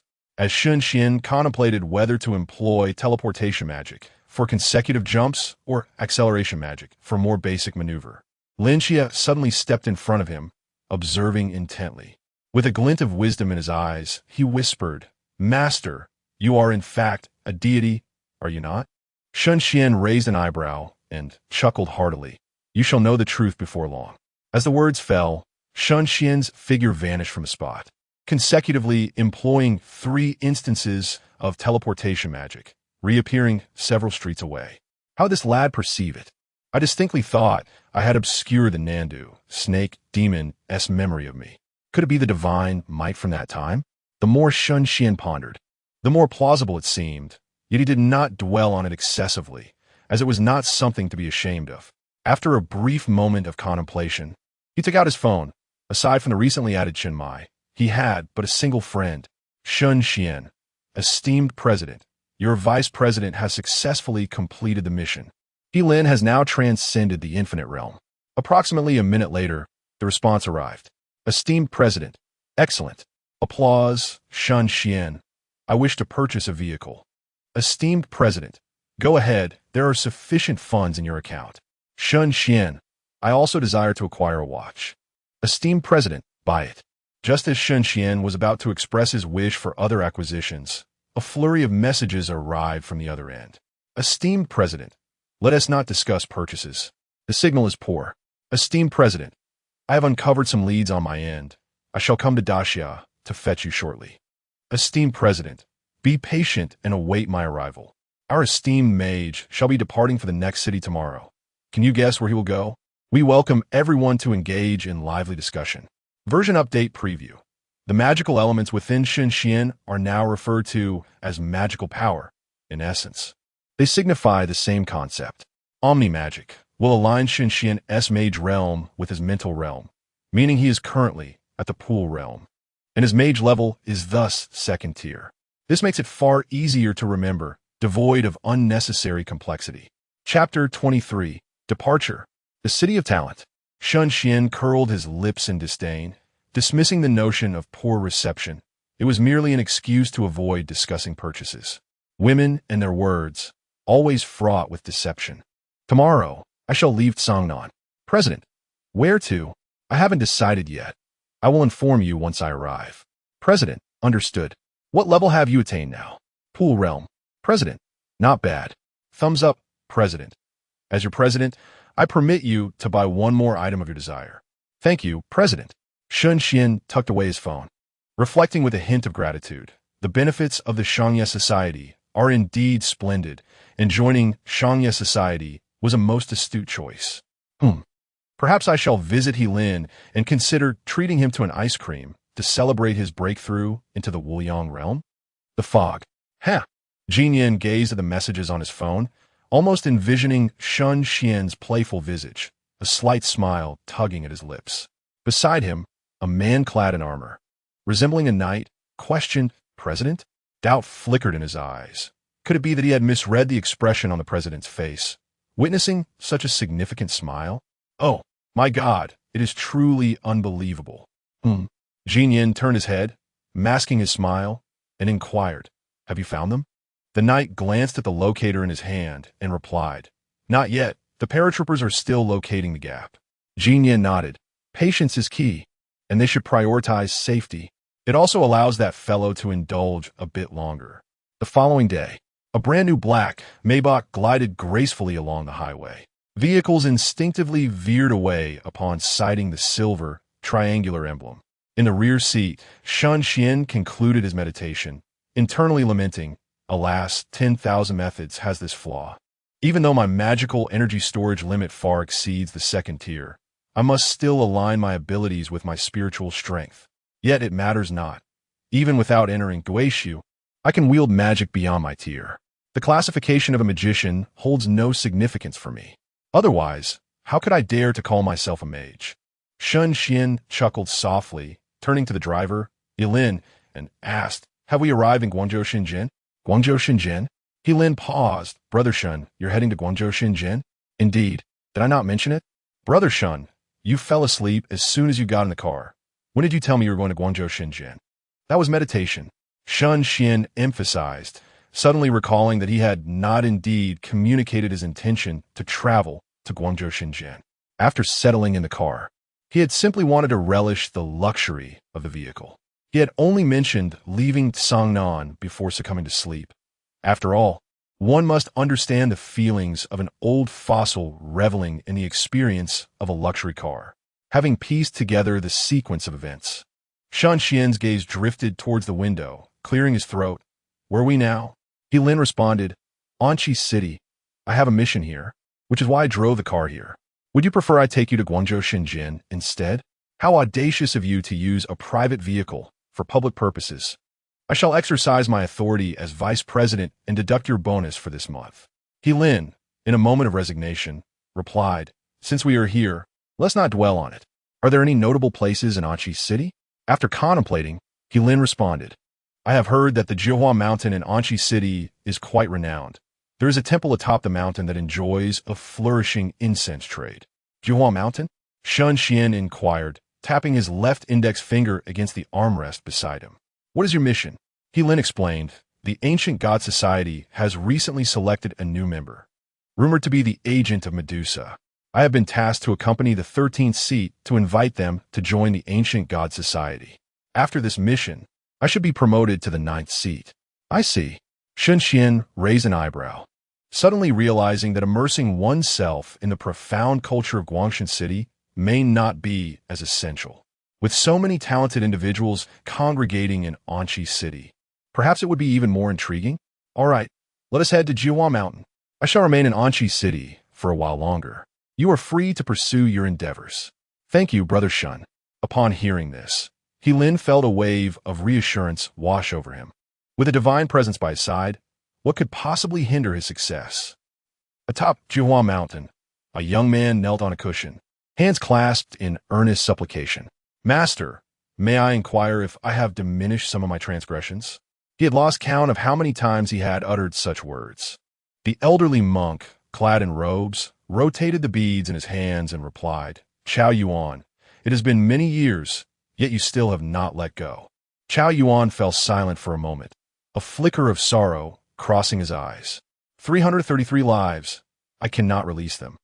The old monk pondered for a moment, then turned his gaze towards the sea of clouds enveloping the mountain peak, smiling gently. Chao Yuan, the weather is splendid today. Why not descend the mountain for a while? Descend? Do you truly believe I should? Indeed, you may encounter some rather interesting individuals. Very well, I shall descend. At the foot of Jiuhua Mountain, Lin searched tirelessly before finally locating a parking spot. As he opened the car door for Shen Xuan, he could not help but exclaim, Brother Shen, Jiuhua Mountain is truly teeming with people. Shen Xuan remained non-committal, reflecting that people always yearn for something to believe in. All right, you go about your business. Message me if you need anything. Lin nodded, lowering his hat's brim as he vanished into the throng. Shen Xuan, with hands clasped behind his back, gazed up at the towering mountain peak before setting off. Who would have thought that the small Anqi city could gather figures such as Chao Yuan, Han Xiaoyan, and the Serpent Woman? He wondered if there were other masters yet to be discovered. Shen Xuan felt a surge of anticipation. Ever since he taught Zhao Kongxing magic, a notion had taken root in his mind to establish the Great Xia Magicians Association. With the existence of such an association, the art of magic could endure, perpetuating its legacy rather than fading into obscurity like the myths of England. Even should he meet an untimely demise, magic would not vanish from culture, relegated to the annals of history. Creating a magicians' association would undoubtedly require personnel, but where would such individuals be sourced? Wasn't the ancient God Church already prepared for him? If it's free, why not take advantage of it? Han Xiaoyan possesses both talent and loyalty. It would be a waste for him to serve as a subordinate to a Yu, who might not even comprehend his abilities, were it not for the constraints of the contract. Han Xiaoyan would have been the first to confront him with his formidable spear. As for the funding to establish the association, Shen Xuan had no worries at all. After all, he had a charming and affluent president to support him wholeheartedly. As Shen Xuan contemplated this, he ascended the mountain, taking note of the goods sold along the way. Wooden fish, quite reasonable at the foot of the temple. Buddha amulets, an even more fitting sight. Prayer beads, available solely for those destined to possess them. Intrigued, Shen Xuan paused to inquire about the price. Benefactor, I sense a connection between us. I shall sell you this string of prayer beads at a bargain. Not for $19.99, nor $999, but merely $998. Shen Xuan replied, perhaps you should keep that connection for yourself, master. Chapter 24. You shall perish. Shen Xuan, with an impassive expression, resolutely declined the master's tearful plea and continued his ascent up the mountain. Soon, upon reaching the halfway point, he encountered a black-haired youth descending slowly from the summit. What did you say? Shen Xuan's ears perked up as he attentively listened to the whispers of gold elements in the air. What a fateful encounter indeed. Shen Xuan clapped his hands with a smile and approached the youth. Young man, I perceive that you possess exceptional roots. Would you care to learn magic? It's complimentary. Chao Yuan regarded the young man before him with a peculiar expression. You speak of magic? Indeed. Did you not hear? It has taken a liking to you. Chao Yuan, after a moment of silence and ensuring no one was around, replied earnestly, Adept, if you proceed further up, you will find a temple. I advise you to consult the great master Shen Xuan. Continuing down this path seems unwise. Chao Yuan harbored grave doubts about this individual, suspecting he might be on the brink of madness. For how else could he speak of such fanciful notions as magic? It was indeed curious. Here, on Jiwa Mountain, what kind of malevolent spirit would dare to cause a ruckus? Shen Xuan chuckled. What is the matter? You possess a forbidden realm, yet still doubt the existence of magic? Chao Yuan's countenance shifted slightly. Aren't you here to worship Buddha? If this person was aware of the forbidden realm, it indicated he was no ordinary being. Did he also possess a forbidden realm? Shen Xuan stroked his chin in contemplation. I have never worshipped Buddha, but long ago, many people worshipped me. During his time in England, the populace would select their own beliefs.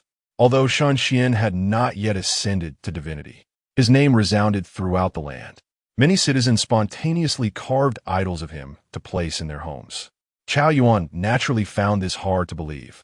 Those who were worshipped were at least deities. Could it be that this individual was a reclusive god? Yet, he displayed no signs of possessing a forbidden realm. How did this person know about his? Was it possible he truly wielded magic? Moreover, could he be the interesting individual the great master Shen Xuan spoke of? With this thought, Chao Yuan declared, I remain skeptical about the existence of magic. Yet I am willing to hear you out. Shen Xuan shook his head, feeling fatigue from the conversation. Let actions speak louder than words. Do you know why it favors you? Shen Xuan placed a hand on Chao Yuan's shoulder, smiling. Your innate talent for gold magic is remarkably high. So much so that I need no medium. Your mere presence is sufficient to manifest the gold element. As soon as he finished speaking, the hand resting on Chao Yuan's shoulder suddenly erupted in a dazzling golden light, a fierce and sharp brilliance seeming poised to slice through Chao Yuan's face. He could even sense a dangerously potent aura gradually encroaching upon him. Faintly, he heard a whisper in the air, gold. Shen Xuan raised an eyebrow. Compared to Chao Yuan, Lao Zhao's talent was akin to that of a mere stray dog. Shen Xuan could sense that Chao Yuan possessed an extraordinary talent for the cultivation of gold-based magic, though it remained uncertain whether this was a result of the Black King's influence or inherent to himself. Allow me to introduce Xiao Jin. The air thickened with the rich essence of gold, coalescing into a diminutive sword a few centimeters in length, which lightly tapped against Chao Yuan's blade, succinctly declaring, Greetings. I am Jin.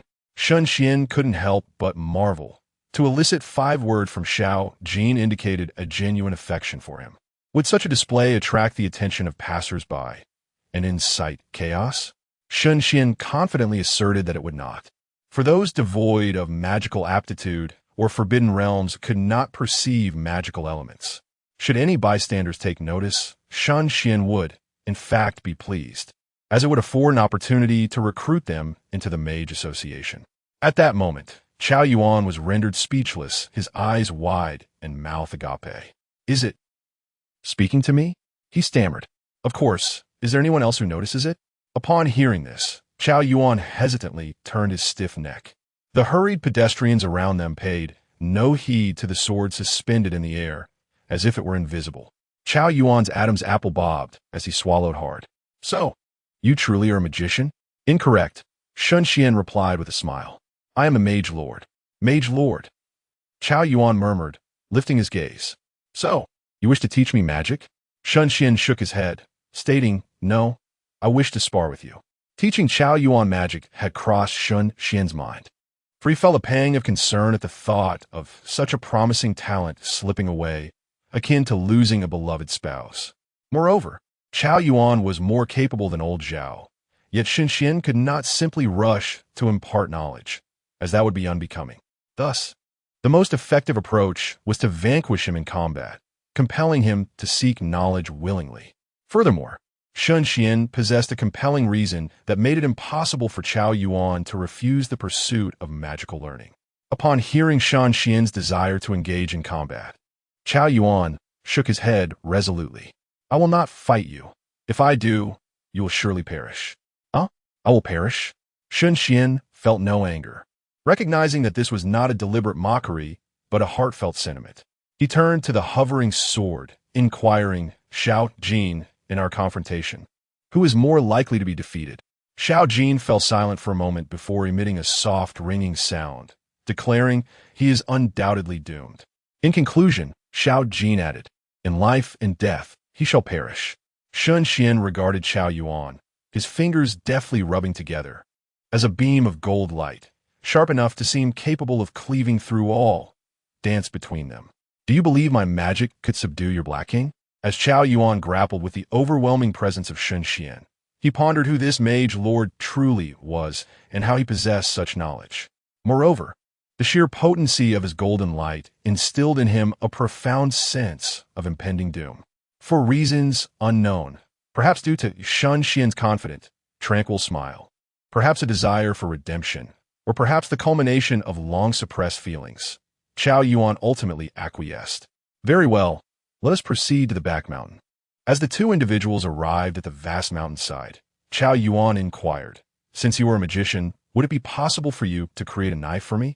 "Certainly," Shen Xuan replied with a slight smile, snapping his fingers. "Little fire, lend a hand." The flame-red lips materialized from the air, exclaiming, "Finally, the opportunity to strike at the wizard has arrived. I have waited far too long." It gazed at the astonished Xiao Yuan and remarked, "Are you captivated by the charm of my fiery lips?" Quite intriguing, a dual-element talent of fire and gold. The small sword beside Shen Xuan trembled slightly, sensing the magical energies. The flame-red lips scoffed, "What are you pretending for? Soon, you shall be calling me father." "Fire and gold? It's merely fire and gold."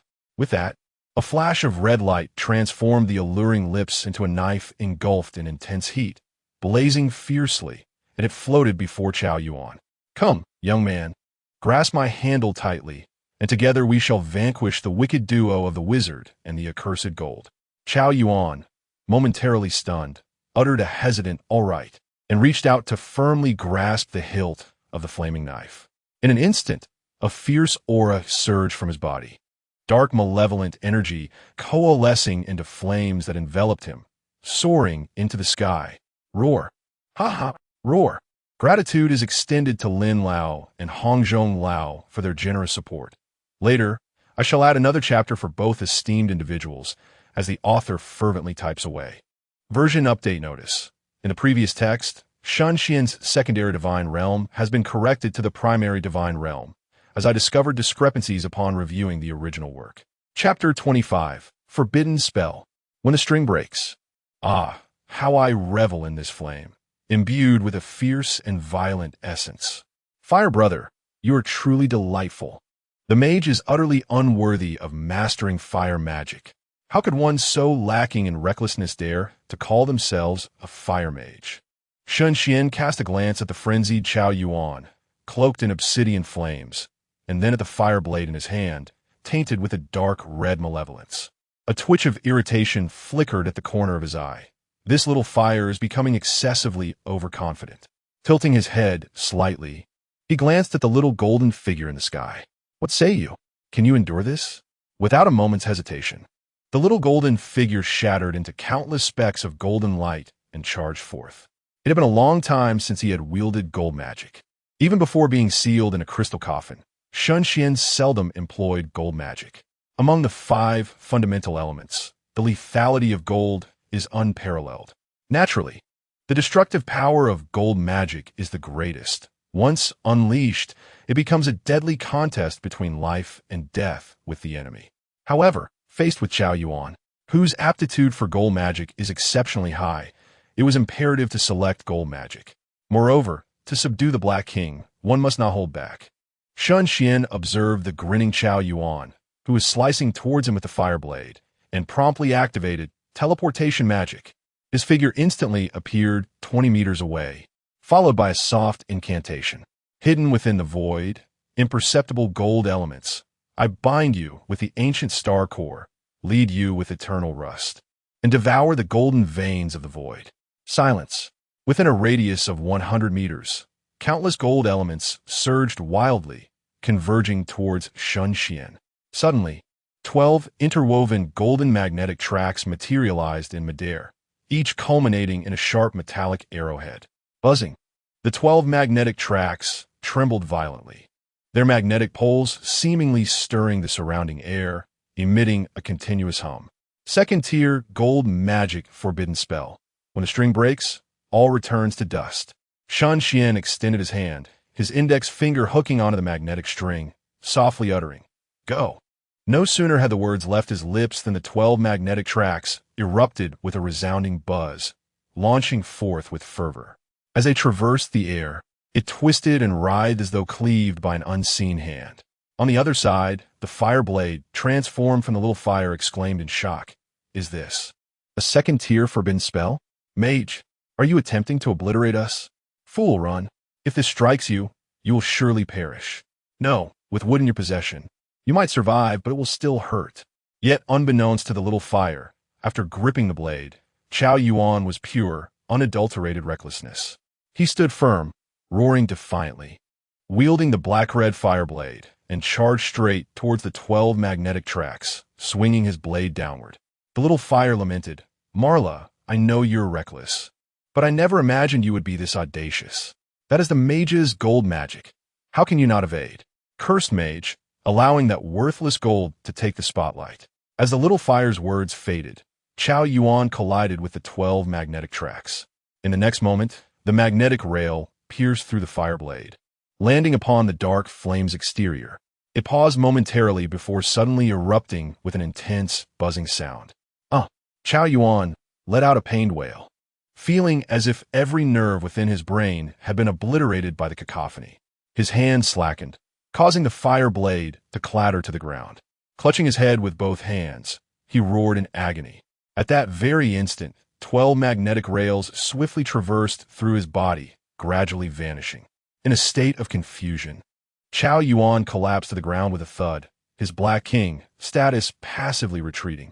Under the sunlight, one could distinctly see 12 small holes piercing through Chao Yuan's body, each adorned with a faint golden powder that not only hindered his healing, but also slowly corroded his flesh. At that moment, Chao Yuan's body ignited once more with dark flames, and a low, sinister chuckle echoed once again. "Ha! Hith, hith, hith." Shen Xuan raised an eyebrow, appearing beside Chao Yuan, unleashing 10 successive, clear magic spells into the latter's body. Simultaneously, the divine might dominated by the water element reverberated in his mind. Oneself. The resurrected dark flames retracted back into his form. "TSK, with me, the mage, present. Do you still wish to emerge?" The small fire shattered the form of the fire blade, transforming back into a fiery red lip. "Mage, your methods are truly ruthless. What can I say? Is that not how little Jin's magic operates?" Shen Xuan manifested the wood element, gesturing towards the fallen Chao Yuan. The small wooden figure's eyes sparkled with delight as it leaped onto Chao Yuan, shedding tears that were ambiguous in nature, whether joy or sorrow. "Poor child, do not fear. Let Father heal your wounds." The injuries inflicted by the golden cricket element would be mended with a wave of his hand. A multitude of green light coalesced from his grasp, penetrating into Chao Yuan's body. Shen Xuan gently patted the small wooden figure's head, extracting somewhat element from its form, and released several healing spells to expedite Chao Yuan's recovery. 3 minutes later, Chao Yuan's body returned to its original state, yet he remained in a state of unconsciousness. Since there exists a sleep magic, there must also be a don't sleep magic. However, after some contemplation, Shen Xuan decided to allow Chao Yuan a good rest, considering the child likely had not enjoyed proper sleep for a while. Disregarding the small wooden figure radiating paternal affection atop Chao Yuan's head, and the fierce confrontation between the gold and fire dual elements in midair, Shen Xuan took out his phone and opened the chat box, tapping on the screen. "Shen Xuan, President, I am in Anchi City." Perhaps due to the rapid signal reception amidst the fog, the response from Jin Yin came swiftly. "President, understood." Shen Xuan, President, there is a matter I am uncertain whether to mention. President, then perhaps you should refrain from mentioning it. I am quite busy. Shen Xuan, smiling very well. I wish to establish a mage association and require some initial funding. What do you think? Amidst the fog, Jin Yin gazed at the smiley face on his phone, pondering whether he had bestowed too many smiles upon Shen Xuan. This fellow only knows how to ask me for money. What does he take me for? Am I merely a gullible fool who showers gold coins? After muttering to myself, I began to respond. Jin Yin, you wish to establish a mage association? Are you aware of the expenses involved in maintaining such an organization? The Shangxia Society can scarcely support 2 associations. The pretty-faced vice president interjected. President, given your prowess, do you truly concern yourself with such trivial sums? Others will find it laughable. Jin Yin, your flattery is of no use to me. I am devoid of funds. The vice president continued. President, once the association is founded, I shall remain as vice president, while the esteemed position of president shall be rightfully yours. What do you think? Jin Yin tapped on the screen and turned to inquire. Can someone tell me how much reserve funding the Shangxia Society has left? Is it sufficient to support the establishment of another association? This is dedicated to Lin Lao and Hongzong Leo for their continued support. Kisses. Chapter 26, Disciple Chao Yuan paid a visit to his mentor. President, given our current funds, it seems incredibly challenging to establish an association of comparable scale. Then devise a means to secure financing. That is an order from the vice president. Vice president?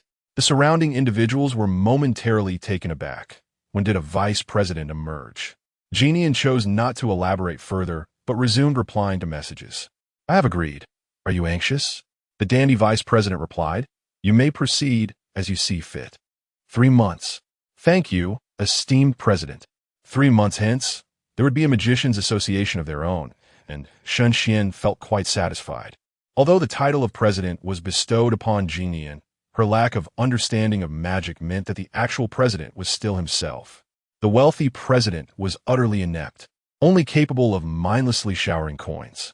At that moment, Chao Yuan emitted an involuntary grunt and subsequently awakened slowly. He bolted upright, incredulous as he touched his body. I'm not dead. He vaguely recalled the thunderous roar of 12 magnetic tracks in his mind. A torment so excruciating it felt, as though someone were plucking his nerves one by one and then violently severing them. As for the sensation of being pierced by the magnetic tracks, he had no knowledge of it, for he had already lost consciousness by then. With your father around, you certainly cannot perish. A light hum suddenly resonated above him. Chao Yuan looked up but saw no one. Only a long branch dangled before his forehead. Who are you? Your father. A muffled chuckle emerged from Xiaomu, whose hands gripped Chao Yuan's hair as he peered downward. With an excessively long nose, it inadvertently poked Chao Yuan's mouth. Chao Yuan exclaimed, What the hell? Is Pinocchio here too? Am I dreaming? It is named Xiaomu. You may also call it Wood. Shen Xuan reached up to remove Xiaomu from Chao Yuan's head and introduced, like that little sword. It too is an embodiment of the elements. Elemental embodiment. Chao Yuan murmured, his gaze drifting to the fiery red lips in the air that cradled the little sword, his mouth twitching. If I were to learn magic from you, would I also possess such a thing? You do not. You may only hear the voices of the elements, unable to manifest them. The elemental spirits of this world are unique, and that uniqueness resides solely in Shen Xuan. So, do you intend to train with me in magic? Your aptitude is quite commendable. You could practice dual element magic. This statement did not particularly stir Chao Yuan's heart, for he bore the Black King within him. What use would learning additional magic serve? Yet, Shen Xuan's next words genuinely tugged at his heartstrings. Magic can help you suppress the Black King within. In the future, when you unsheathe your sword, you will not lose consciousness. When you ascend in rank, you may even purify the Black King. Chao Yuan's pupils dilated in shock. Are you serious? Shen Xuan smiled. Magic is all-powerful. Very well, I shall train in magic with you. As he spoke, Chao Yuan rose to his feet and took 2 steps back, intending to bow in a gesture of apprenticeship. This child is rather earnest, Shen Xuan mused, extending his hand to support the boy, saying, There is no need for such formality. I am merely imparting magical knowledge to you, not taking you as my disciple. You need not fret over the absence of a master-disciple title, for I shall not harbor any secrets from you. My teachings come with certain prerequisites. Chao Yuan silently acknowledged the truth of the adage that there is no free lunch in this world, yet he could not forfeit the opportunity to suppress the Dark King. "Please, master," he urged. Shen Xuan nodded and reiterated the conditions he had previously outlined to old Zhao, as well as the importance of maintaining one's true nature. Chao Yuan's reaction mirrored his anticipation. "Is that all?" "Indeed, that is all," Shen Xuan replied with a smile, choosing not to elaborate further. He eagerly anticipated the expressions on their faces when they would later realize their mission was to restore the divine realm. Merely envisioning it seemed delightfully amusing. Subsequently, Shen Xuan implanted the knowledge of first to sixth tier gold and fire magic into Chao Yuan's mind. The sixth tier corresponded to clung, providing ample material for Chao Yuan's studies for quite some time. Clarity magic is a universal spell, unrestricted by elemental release. To effectively suppress the Dark King, you must practice it diligently. Furthermore, with your connection to the forbidden expanse, cultivating both mental and magical energy simultaneously is a time-consuming endeavor. Thus, you must be prepared to make sacrifices. In Shen Xuan's perspective, inheritance does not necessitate the formalities of master and disciple. Therefore, even without a proper title between him and Chao Yuan, he would not withhold knowledge. Just as in England, where he generously shared the magic he had created, advocating for the principle of teaching without distinction. This approach enabled him, as a mere mortal, to inspire the populace to carve statues in his honor. Though his magic was indeed peculiar, such as spells that allowed one to cleanse without bathing, or knowledge to seep into the mind without study, or even a VR-like spell that vividly reproduced experiences in the mind, these enchantments significantly improved the lives of the common people. As Chao Yuan absorbed Shen Xuan's teachings, he rapidly explored the various tiers of magic in his mind, feeling as though he had opened the door to a new world. After a considerable time, he opened his eyes and exhaled deeply. "Master," he hesitated for a moment before continuing, "I believe I must still bow to you as my teacher." Upon reviewing the principles of magic, he recognized the immense significance of the knowledge Shen Xuan had imparted with such casualness. With magic at his disposal, even if he never wielded a blade or employed the Dark King's annihilation, he would possess the means to protect himself. Not to mention, with profound cultivation, he could ultimately purify the Dark King through magic, a path formidable enough to allow an ordinary individual to transcend to divinity. Shen Xuan smiled and replied, "Even if you perform the vow of apprenticeship, I shall not recognize you as my disciple." The reason for Shen Xuan's refusal to accept Chao Yuan as a disciple was straightforward. He had no intention of taking on disciples, at least not at this moment. Even if such thoughts arose in the future, he would not be inclined to accept those with innate talent, in contrast to instructing those endowed with exceptional talent. He finds greater delight in witnessing the rise of commoners against all odds. After all, such disciples are far more gratifying to teach. Ideally, they would be those who have experienced a broken engagement, followed by a resounding declaration of 30 years in the East, 30 years in the West. Do not underestimate the impoverished youth. Just the thought of it brings immense pleasure. Chao Yuan, upon hearing this, fell into a moment of silence. In the next instant, he respectfully stepped back, his feet positioned parallel, as a faint golden energy surged forth, enveloping his arms.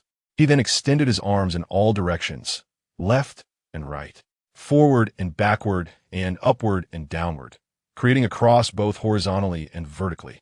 Disciple Chao Yuan, performing elemental cross, pays homage to the teacher. Shen Xuan observed him quietly for a moment, letting out a helpless sigh. He too took several steps back, his arms weaving through the air's elements to form cross. Master Shen Xuan, performing elemental cross. Chapter 27, Elemental Cross. Within the realm of sorcery, there exists a captivating legend.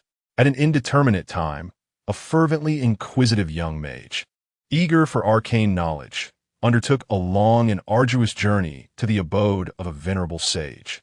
Prior to seeking counsel, the young mage instinctively brushed away the dust that had settled upon him. However, his gestures inadvertently formed a cross resembling that of the sun's radiance. The old mage, intrigued by this occurrence, meticulously inscribed the crossed figure, bestowing upon it the title of Elemental Cross. Over time, this gesture evolved into a customary rite of apprenticeship. Before pledging themselves to a mentor, young mages would invariably perform the Elemental Cross salute. Should the old mage find the apprentice to his liking, he would reciprocate with the same gesture. As the ages passed, the Elemental Cross transcended mere apprenticeship, symbolizing a profound etiquette among mages. Akin to the clasped hands in Buddhism or the bow in Taoism, Chao Yuan discerned that Shen Xuan had employed the etiquette of mages, indicating that he had not accepted him as a disciple. Otherwise, Shen would have proclaimed, "Master, I accept you as my disciple." Yet, Chao Yuan remained undaunted, believing that as long as his heart was content, that sufficed. The three elements, suspended in the air, exhibited an unusual tranquility, refraining from disrupting the atmosphere. It was only upon the conclusion of the Elemental Cross that they began to chatter excitedly. Oh, the master actually declined? A dual affinity for fire and gold. Could it be that the master seeks a disciple of even greater potential? How touching. Sob. Even my father cannot contain his tears. Gold and fire. Useless gold. Are you looking for a fight? Did you not notice that I did not acknowledge you as fire and gold? Fool. Shen Xuan, accustomed to ignoring their bickering, turned his gaze towards Chao Yuan, raising an eyebrow. Since we have performed the Elemental Cross, we are now friends. I have a question to ask. Chao Yuan chuckled wryly. Master, you jest. I should be the one seeking your wisdom. No, no, Shen Xuan replied with a smile. This question can only be answered by you. What question? Do you truly have a preference for married women? Chao Yuan was momentarily taken aback, then felt a twinge of frustration. Master, could you refrain from using divination magic on me? I truly lack a sense of security. If this continues, you might uncover the color of my undergarments. Enough with the nonsense. Shen Xuan slung an arm around his shoulder, urging him, speak quickly. Ultimately, Chao Yuan, still a youthful novice, felt a blush creep upon him as he broached the subject. Well, what is wrong with married women? They possess splendid figures, ample experience, and know how to care for others, an ideal target. Shen Xuan pointed at him, laughing heartily. You truly are a little novice. Chao Yuan, puzzled, asked, Is it possible that master is no longer a novice? Is that why you do not favor married women? Shen Xuan's smile faltered, and he disdainfully pushed Chao Yuan away. We are merely friends. You are being rather presumptuous. At that moment, the air was filled with the indistinct sound of a small sword. Since my first encounter with the sorcerer, he had been engrossed in the study of magic, leaving little time for mundane affairs. A small wooden piece landed atop Shen Xuan's head, gently tapping him. Indeed, the sorcerer had a penchant for delving into peculiar forms of magic. Shen Xuan remarked, You two shall not emerge for 3 days. In a residence in Anqi City, several bodies, petrified into statues, lay scattered haphazardly upon the floor. On a nearby sofa sat a woman, her black, curly hair cascading around her, exuding an aura of seduction. She extended her crimson tongue to lick the edge of a blade devoid of a handle, revealing a morbid expression of pleasure. This sensation, truly delightful. Just then, a sound echoed, a sharp crack. The serpent woman turned her gaze toward the source, a sultry smile gracing her lips. Have you arrived? The door swung open to reveal Helin, accompanied by a man in his 30s wielding a long spear. Upon entering, both men beheld the corpses on the floor, instinctively knitting their brows. Helin's frown was subtle, unnoticed by others, while the man's was pronounced, prompting him to inquire, Did they offend you? The serpent woman twirled a strand of her dark hair around her finger, casually responding, Of course they did. Who wouldn't be disturbed when they gaze upon me? Their looks were an invitation from my hand to deal their fate. The spear-wielding man was about to retort, but Helin raised a hand to interrupt. Han Xiaoyan, refrain from speaking further. Their lives or deaths bear no significance to you. The serpent woman stretched languidly, swaying her hips as she approached Helin, inhaling deeply of his scent. What an enticing aroma. Are you not the 10th seat of the believers? Or should I refer to you as the 9th seat now? Helin replied calmly. Your information is quite astute. Does this imply you intend to join the ancient god's church? Indeed, the serpent woman nodded. I eagerly anticipate the dawn of the age of dark gods. Han Xiaoyun remained silent, turning to leave. Lin said, "Let us depart. This place is no longer safe. The night watchers will soon arrive." The serpent woman dismissed the concern nonchalantly. "With one of you in the infinite realm and the other in the sea realm, are you truly afraid of few night watchers? Just eliminate them." Lin cast her a sidelong glance, coolly responding, "I am unlike you. I am a believer, bound to follow the commands of the dreamer. If you wish to remain in Anqi City, I shall not hinder you. My mission is complete." "Huh, I shall accompany you. Why would I linger here?" The serpent woman chuckled, shattering the statues behind her. The night watchers of Anqi City were all at least of the pool realm. She dared not remain alone in this location. "The ninth seat, where shall we go next?" Lin shook his head. "I do not know. The dreamer has not spoken." "Then perhaps we should venture to Juhua Mountain?" "Juhua Mountain?" A flicker of intrigue crossed Lin's eyes. "Are you certain?" "Indeed." The serpent woman extended her crimson tongue and licked her lips, questioning the efficacy of the Buddha of Juhua Mountain. "I am curious to see if their deity can be compared to the esteemed figure behind me." Lin tugged at the corner of his mouth and remarked, "The esteemed one merely instructed us to protect you. Where you choose to go is your own decision." "Then let us proceed to Juhua Mountain," the serpent woman declared, stepping into the vehicle ahead of the others. Lin cast a glance at the silent Han Xiaoyun nearby, contemplated briefly, and approached him. "Are you still thinking of a night watchman?" Han Xiaoyun met his gaze calmly and replied, "I'm the 13th seat of the believers, not a night watchman of Gus's city." Lin chuckled inexplicably, hoping that this was indeed the case. "Let us go. Upon reaching Juhua Mountain, you may pay your respects as well, and perhaps good fortune will befall you." As I typed the characters for Little Sword, the first suggestion from the input method was always Xiao Jian. It truly moves me to tears. Chapter 28. Puncturing your tires and seizing your members at Mount Juhua. Shen Xuan gazed at the messages on his phone, momentarily taken aback. He was bewildered to learn that Lin and his companions were heading to Mount Juhua. Was this akin to a lamb wandering into a tiger's den? Had fortune favored him so remarkably of late? The foremost aide of the Sorcerers Association was so readily presenting himself? Shen Xuan raised his hand and cast a spell designed to assess his recent fortunes. Orbs of red, green, and yellow light gradually emerged from his palm. After a brief moment of contemplation, he began to analyze the results. The green indicated vitality, remaining as calm and serene as ever. Evidently, no one threatening his life had yet emerged. The yellow represented sheer luck, surging with an overwhelming intensity. Indeed, his fortune was flourishing. However, the red. Something was amiss with that red. Shen Xuan hesitated, skeptically casting another spell to reassess. There was undeniably something wrong, far too wrong. Chao Yuan, observing Shen Xuan unleash a flurry of magical incantations, felt a twinge of envy and astonishment. The limits of his teacher's magical prowess were truly formidable. Were it him, he would likely be exhausted after merely 2 spells.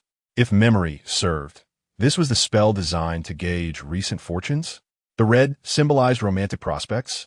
How could his teacher's romantic fate be so vigorous, surpassing even the other 2 aspects? Chao Yuan murmured to himself, realizing why his teacher had little affection for married women. Shen Xuan abandoned the notion of further testing, letting out a soft sigh. It was unexpected that even he could encounter errors in magic. Indeed, the path of cultivation was akin to rowing against the current. If one does not advance, one inevitably regresses.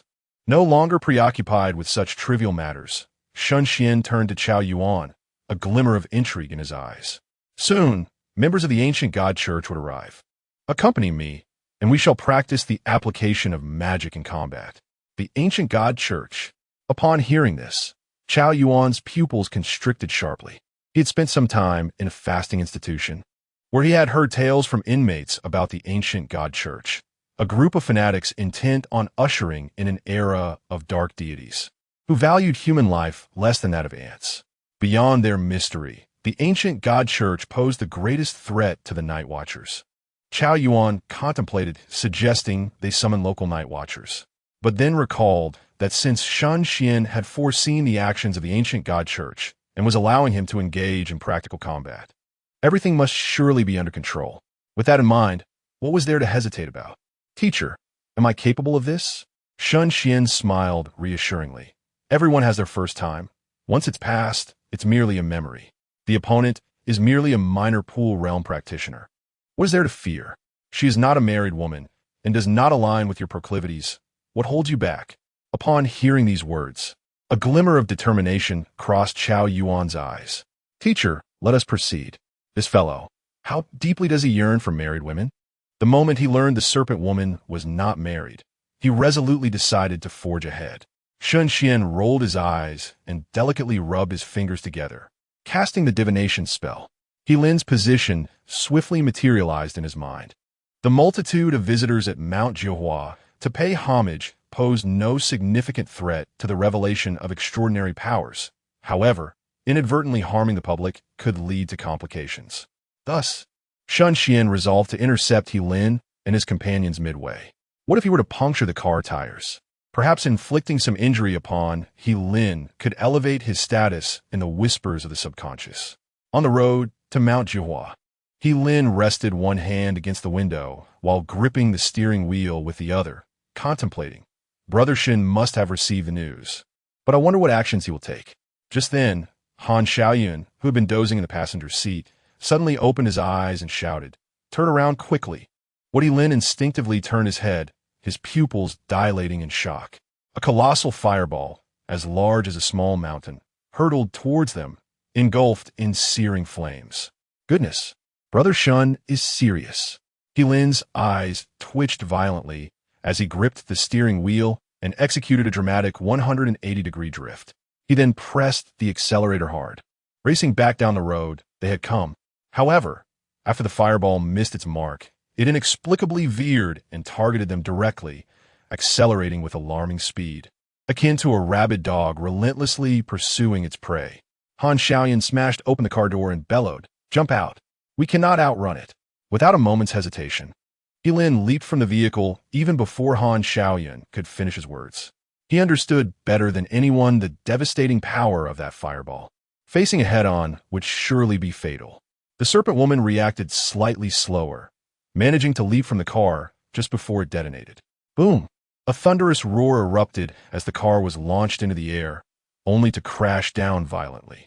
In the distance, Shen Xuan placed a last sign reading vehicle explosion ahead. No passage, and clapped his hands. Let's go, we shall proceed. Chao Yuan rubbed his eyes and canceled the long-distance vision spell, inquiring, Master, how did you manage to fuse the fireball spell with both the acceleration and targeting spells? Chao Yuan was perplexed. According to the magical knowledge he possessed, a mage could cast spells in succession but could not integrate one spell into another. As Shen Xuan walked, he replied, "Do not ponder it. This is a talent you cannot replicate. The combination of operational magic is something only he who possesses Guishu can achieve in this world. Without entering Guishu, he can only combine and operate first and second-tier spells. Higher-tier spells require Guishu to accomplish." Meanwhile, Helin waved his hand to disperse the smoke before him, questioning, "Is everyone all right?" From behind, the serpent woman's shrill voice pierced through. He ruined my hair. Damn it, I will kill him." Helin scoffed dismissively and inquired, "Seat 13, are you still alive?" As he spoke, swirling winds suddenly manifested, lifting the surrounding smoke and swirling it into the air. As the thick smoke dissipated, Han Xiaoyun's figure gradually emerged. He had unknowingly grasped a long spear in his hand, his gaze fixed upon the two individuals approaching from the distance. Helin turned his head, silently acknowledging, "Indeed, it is Brother Shen. Aside from him, no one else could have conjured such a fireball. However, who was the person beside him? I have never seen them before." Han Xiaoyun turned his head and frowned, saying, "We should retreat. There is no point in entangling ourselves with them." He had just used his mental power to probe, and discerned that the cultivation levels of these two individuals were not high. Engaging in battle with them would be tantamount to courting death. Regardless of whether they were night watchers of Anchi City, Han Xiaoyun had no desire to provoke any conflict. He had been coerced into joining the ancient god society. Not out of his own volition, he would refrain from participating in battles that could be avoided. Chapter 29. The arrival of Medusa. Upon hearing these words, Helin immediately responded, "Seat 13, you are excessively cautious. Why should we fear these mere individuals who are not even at the level of two mere river realms? If we leave now, would that not tarnish the reputation of Lord Yu? Should we eliminate them here? I believe Lord Yu would be quite pleased, perhaps even rewarding you with an additional seat. We cannot retreat. I must slay them. The voice of the serpent woman echoed from behind.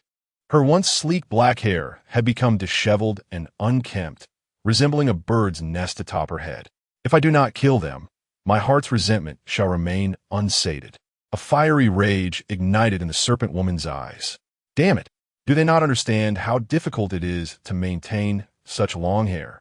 If Lord Medusa were to learn of this, she would undoubtedly scold me. Seeing the two insist on staying, Han Xiaoyun sighed helplessly and replied, "In that case, let it be your endeavor.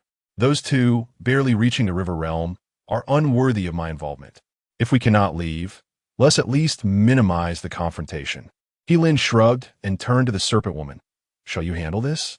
The serpent woman's cold gaze fell upon the slowly approaching Shen Xuan, an unusual light flickering in her eyes.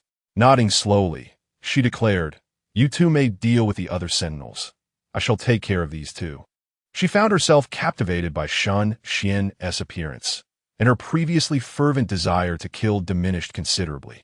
The serpent woman suddenly altered her intentions, contemplating the notion of taking Shen Xuan as her slave, eager to train him meticulously. She was curious to witness the expression of humiliation that would grace his face when she trampled upon him. Oh, what a delightful scene that would be. As for the dark-faced youth beside him, TSK, just kill him outright. As her words faded, the surrounding environment began to shift rapidly. Chilling serpent eyes scattered from beneath the serpent woman, spreading across the roadway and the open expanse around them. In the sky, a vast expanse of crimson light obscured the sun. The serpent woman licked her lips, gripping her hiltless blade, and her figure vanished. On the other side, Shen Xuan withdrew his gaze from Han Xiaoyun and turned to say, "Do you recall the first principle of a magician? Gao Yuan Zet Ponde." A magician possesses a frail physique and should maintain distance from the enemy to engage in ranged attacks. Indeed, Shen Xuan suddenly remembered the Malay magician pioneer, Zhao Kongsheng, and then pondered the Black King within Chao Yuan.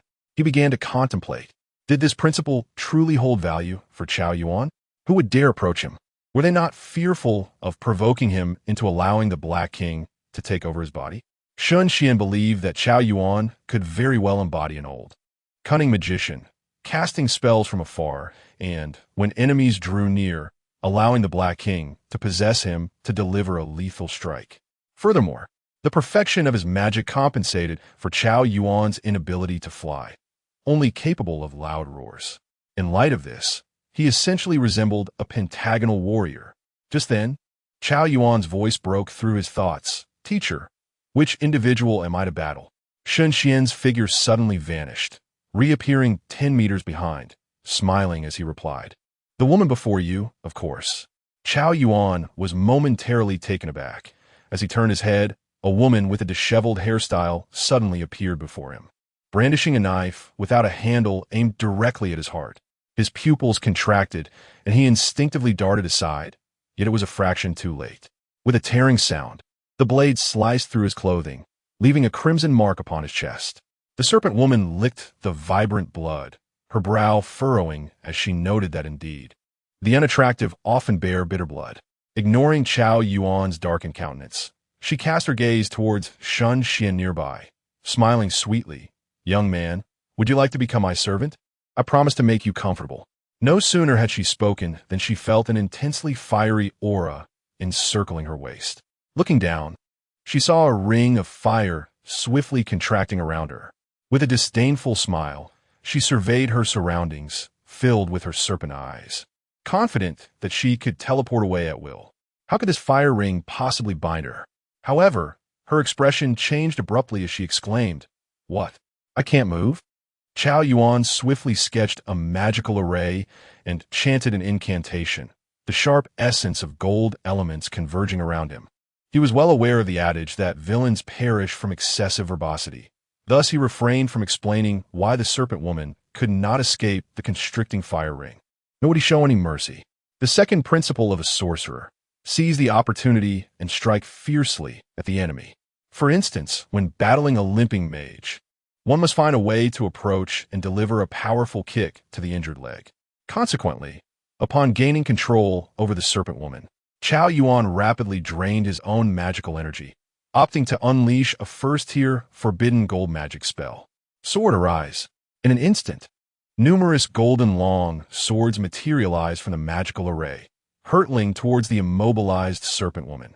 "Damn it," she cried, sensing the razor-sharp blades approaching, her face paling. "Are you two dead? Hurry up and save me." Han Xiaoyan frowned, reluctantly stepping forward to stand before the serpent woman, raising his spear. The murmured command was to protect her, and he could not remain indifferent. The soul contract forbade him from watching her perish. In stark contrast, Helin remained motionless, even whistling as if oblivious to the unfolding scene. Just as the multitude of golden long swords was about to collide with Han Xiaoyan's spear, a faint voice echoed from afar. "It is inappropriate for an elder to meddle in the squabbles of the younger generation." As the words fell, another ring of fire appeared out of thin air, expanding outward unlike the one that bound the serpent woman. The moment it touched Han Xiaoyan, it forced him back several hundred meters. The serpent woman could only watch helplessly as the barrage of golden long swords descended upon her. "No, I don't want to die. Medusa, save me." A chilling, envious, and enigmatic aura erupted from her body, instantly shattering all the golden long swords along with the fire ring.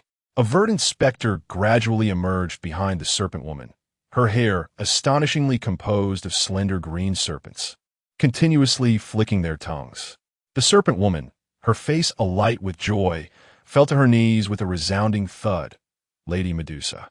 Medusa opened her frigid serpent eyes, her gaze settling upon Chao Yuan. "You dare to harm my agent?"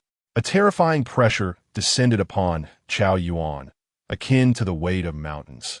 Bending his form under its might, Medusa contemptuously commanded, "Mortal, kneel."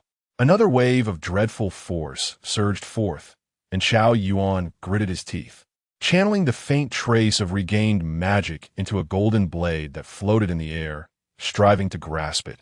"I cannot disappoint my teacher. I must seize the blade." Chapter 30. A century of time, even a worthless being like you can ascend to divinity? A flicker of jealousy flashed in Medusa's eyes as she observed Chao Yuan, who was still stubbornly resisting, attempting to grasp a blade. How dare this mortal? How dare he wield a knife before her? How dare he challenge the majesty of the gods? A mere mayfly dares to defy the tides. With a cold reprimand, divine power surged. Yet, at that moment, Chao Yuan had already touched the blade's tip. Dark flames erupted from within him, and the immense pressure that enveloped him gradually lessened. As he felt his consciousness being engulfed by the Black King, he forced his head up, a sinister grin twisting at the corners of his mouth. So what if it's a god? With a chilling laugh, the black malevolence wrapped around him, his blood-red eyes gleaming, and the madness within him awakened. He seized the golden blade before him, vanishing like a specter. In the next instant, the ground beneath him collapsed, cracks spreading like a spider's web in every direction. Mad Chao Yuan had ascended into the air, grinning wickedly as he swung the blade towards Medusa's ethereal form. Just as he had declared before. So what if it's a god? Vile mortal, you are audacious. A flicker of astonishment and fury crossed Medusa's serpentine eyes as boundless gray light ignited within her gaze, morphing into icy green serpents that hissed menacingly. She would soon teach this mortal the consequences of gazing upon a deity. Just as the gray light was about to engulf Chao Yuan, an indescribable divine might suddenly descended, its unparalleled sharpness and ferocity obliterating the gray glow emanating from Medusa's eyes, as if a cherished illusion of divinity had been shattered. Medusa's expression shifted dramatically, a flicker of terror crossing her serpentine eyes, disbelief etched across her face. Even Chao Yuan, who was poised to strike her, faded from her concern. This radiant divine presence, composed of myriad elements, was all too familiar to her. Even the slightest brush would evoke memories of that person.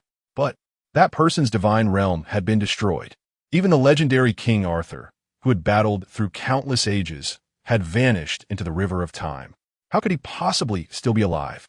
Medusa fixed her gaze upon the figure clad in white robes, radiating brilliant light, suppressing her fear as she roared in rage. What sorcery is this? Who are you? You cannot be him. He could not have survived that cataclysm. Shen Xuan regarded Medusa's towering specter with disdain, and his softly spoken words shattered her illusions completely. A century has passed, and even a worthless being like you can become a god? As Medusa absorbed the contempt in his voice, her serpentine eyes contracted in horror, the memories of past subjugation flooding back. She stared at Shen Xuan, the figure in her mind who once trampled her underfoot, now converging with the present. The sole sorcerer of the English divine realm. Shen Xuan, impossible. The English divine realm had been annihilated. How could he possibly remain unscathed? Kneeling on the ground, the serpent woman gazed blankly at Medusa, whose expression was one of sheer panic. Lady Medusa, do you know him? Silence. Medusa raised her hand and unleashed a formidable divine power, her voice seething with anger. Why did you not mention his presence before summoning me? Lady Medusa, The serpent woman was taken aback. Could she be blamed for this? Who could have anticipated that Shen Xuan was acquainted with Medusa? Moreover, judging by her demeanor, it seemed Medusa harbored a deep-seated fear of Shen Xuan. Medusa, you remain as weak as ever, and it is utterly laughable that a wretch like you can ascend to divinity. The pitiable sacrifices of Olympus are indeed a farce. With a single step, Shen Xuan activated a combination of teleportation and flight magic, instantly appearing before Medusa. In the next moment, a divine power imbued with 5 elemental attributes surged forth, shattering the illusion of Medusa that loomed behind the serpent woman. Before vanishing, Shen Xuan cast a glance into her terrified serpent eyes and coldly commanded leave. With a resounding crash, Medusa's illusion shattered like glass. She was paralyzed with fear in Shen Xuan's presence, unable to utter even a single harsh word. Furthermore, a century ago, when England still thrived, Shen Xuan was already the supreme deity. 100 years hence, would his terrifying talents stagnate? Medusa dared not contemplate further. She had to report everything to Zeus. As for the serpent woman, if she perished, so be it. Did she think she could rely on Shen Xuan to save her? What a ridiculous notion. Shen Xuan let out a cold snort, slowly descending from the air, his gaze shifting toward the serpent woman, just as he was about to speak. Hey! Roar! Suddenly, a sinister laugh echoed from behind, as a long knife engulfed in black flames came crashing down. Shen Xuan, I almost forgot about this fellow. Led by little water, divine power surged gently into Chao Yuan's mind like a warm spring breeze. In the air, the soft voice of little water could be heard. Chao Yuan, be good. Quickly return to normal.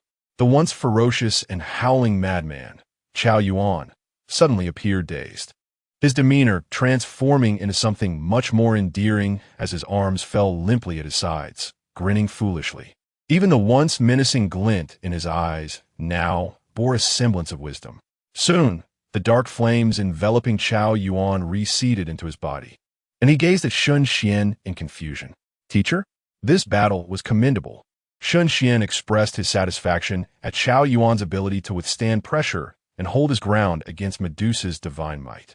An exemplary magician must remain composed and contemplative even when teetering on the brink of death. Though Shen Xuan regarded Medusa as nothing more than a fortunate fool who stumbled upon divinity, Chao Yuan perceived her as a formidable opponent. After offering a few words of praise, Shen Xuan turned his attention back to the serpent woman, a faint smile gracing his lips. You were quite proud with Medusa backing you, weren't you? Did you truly believe no one could support you? There exists a saying, reciprocity is the essence of courtesy. As Medusa's proxy, shall we see how well you withstand my divine power? If you can endure as he did, I shall spare you. With those words, the atmosphere thickened with tension.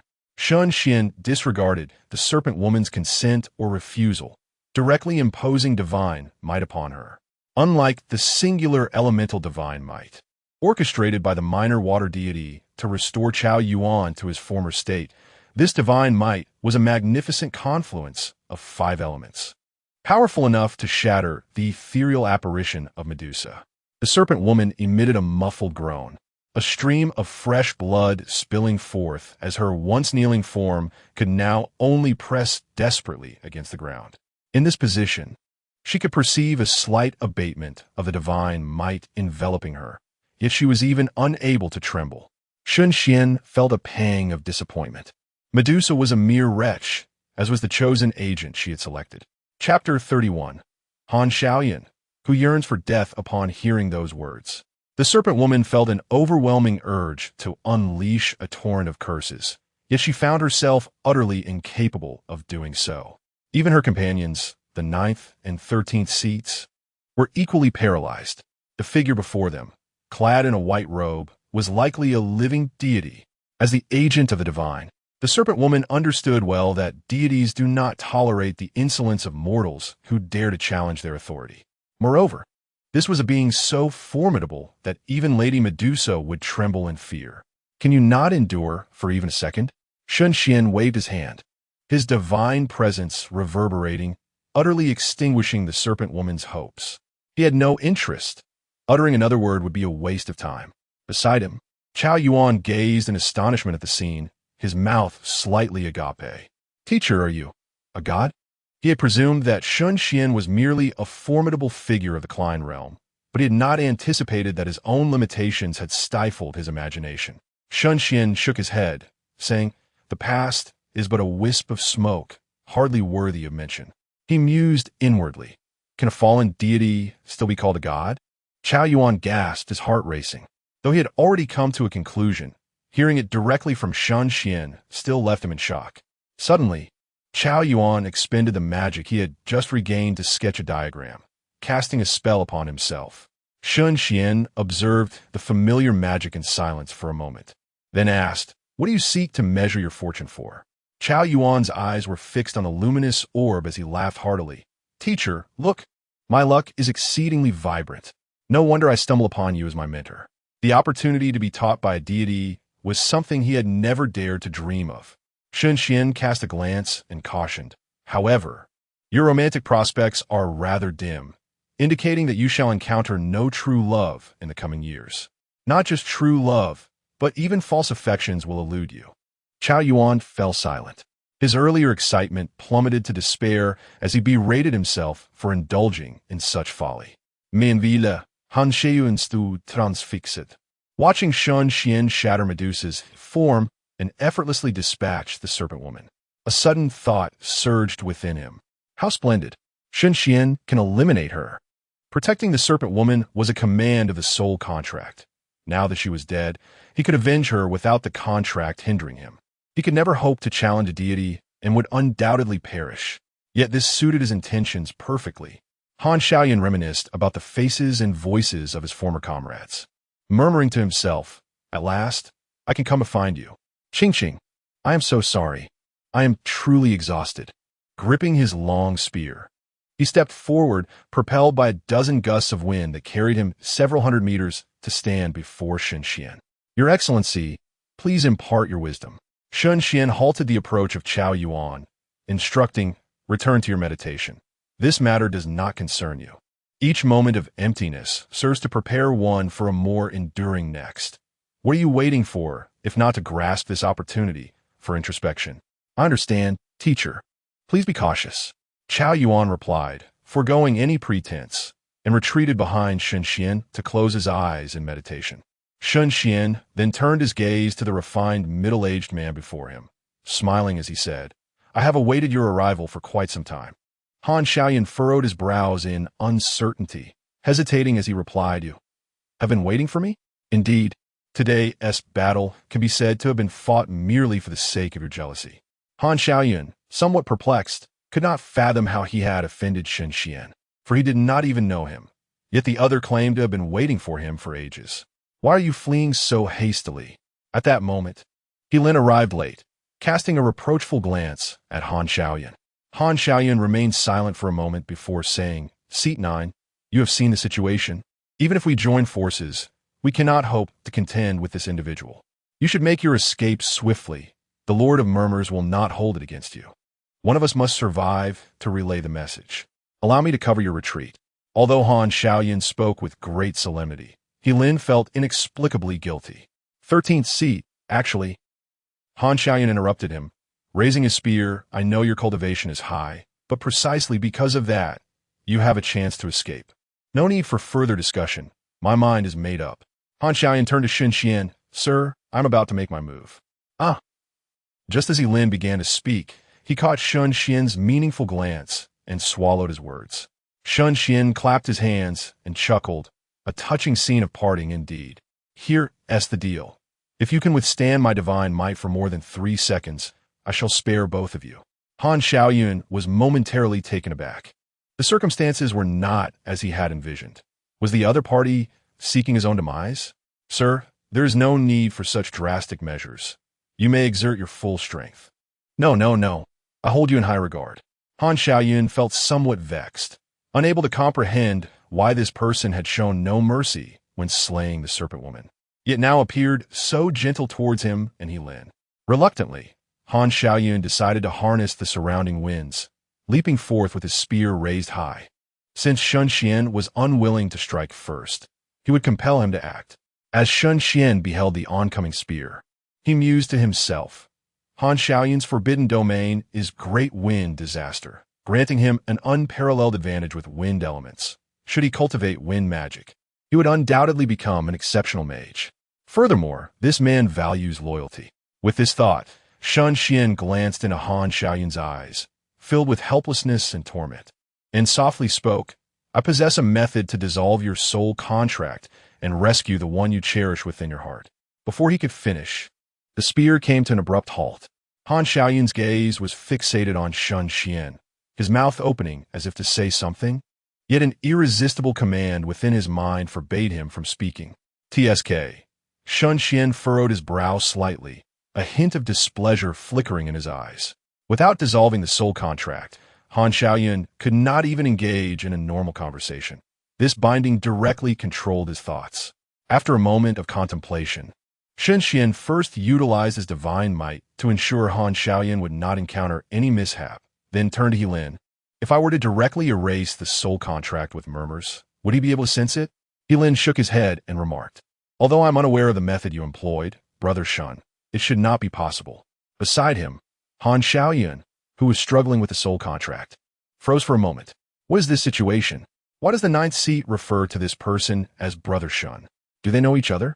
Shen Xuan nodded, his inquiry stemming from concern that if EU were to discover the dissolution of the contract, he might swiftly turn against Han Xiaoyan's companion, Qingqing. This scenario was one Shen Xuan wished to avoid. Since he intended to accept Han Xiaoyan, he must fulfill all of Han Xiaoyan's fundamental requirements. Only in this manner could Han Xiaoyan effectively assist him, allowing Shen Xuan to be a carefree manager. A commendable employer must ensure the basic welfare of their subordinates. Han Xiaoyan, I will soon erase the contract from your mind, and I eagerly anticipate our subsequent conversation. With that, a surge of divine power led by the little water master manifested alongside a wave of azure magic. My dear ones, haha. I have once again stumbled upon an original work, ah. Utterly insane. Chapter 32. The Tale of Shen Xuan and Medusa as one of the ancient deities, 3 gods. You had attained the Klein realm, and the soul contract it established likely required a similar or even higher level of power to be dissolved. Although Shen Xuan had not yet restored his own power to such heights, the divine might remain. Could it be that the contract sewn by EU could withstand even divine authority? If that were true, Shen Xuan would have to reconsider his estimation of it. Should that indeed be the case, for the sake of the future of the Mage Association, Shen Xuan would be compelled to pursue EU relentlessly. The azure magic at play was a 3rd-tier water spell, flow reversal, dissolution of contract, capable of stripping contract energy from both the soul and material planes. Normally, given Shen Xuan's current realm, he would be unable to eradicate the soul contract with merely a 3rd-tier spell, but with the guidance of the little water spirit, the outcome would be different. Seizing the moment while Han Xiaoyan was freed from the soul contract, Lin approached curiously and inquired, Brother Shen, what is the story between you and that Medusa? Having just witnessed the once mighty deity rendered speechless by Shen Xuan's taunts, Lin sensed there was more to the tale. Han Xiaoyan and Chao Yuan, overhearing this exchange, cast discreet glances their way, equally intrigued. After a moment's contemplation, Shen Xuan replied, "In truth, it is nothing of great consequence. Merely, at that time, Shen Xuan, was but a step away from divinity, while Medusa was merely an innocent girl, too young and inexperienced for." Cough, cough, that is not the right tone. Back then, Shen Xuan had been drawn from his prolonged meditation by Merlin, who insisted he take a break, stating that incessant seclusion would be counterproductive. Reluctantly, Shen Xuan acquiesced. Coincidentally, a deity arrived, accompanied by a dog. "Where we headed?" Shen Xuan asked. "Just aimlessly wandering for a bit. We'll return once we've appeased our teacher," came the reply. "Is this what you mean, Your Grace Merlin? Recently, I have been researching a spell that allows for transformation at will. Would you like to experience what it's like to become female? Then let us hasten. I am eager." "Ah, hockey, you rascal." It was at this moment that Shen Xuan realized he had inadvertently wandered near Olympus. He patted the dog beneath him and asked, "How did you lead me here? I have an old acquaintance in Greece. It's a rare outing, so why not visit?" Shen Xuan nodded, recognizing this canine as a notorious rogue among dogs, having wreaked havoc across various divine realms, including Olympus. Just then, he caught sight of a woman, consumed by jealousy, mercilessly slaughtering humans in a nearby village. Shen Xuan chose not to intervene. After all, the victims were denizens of Olympus, and it was of no concern to him.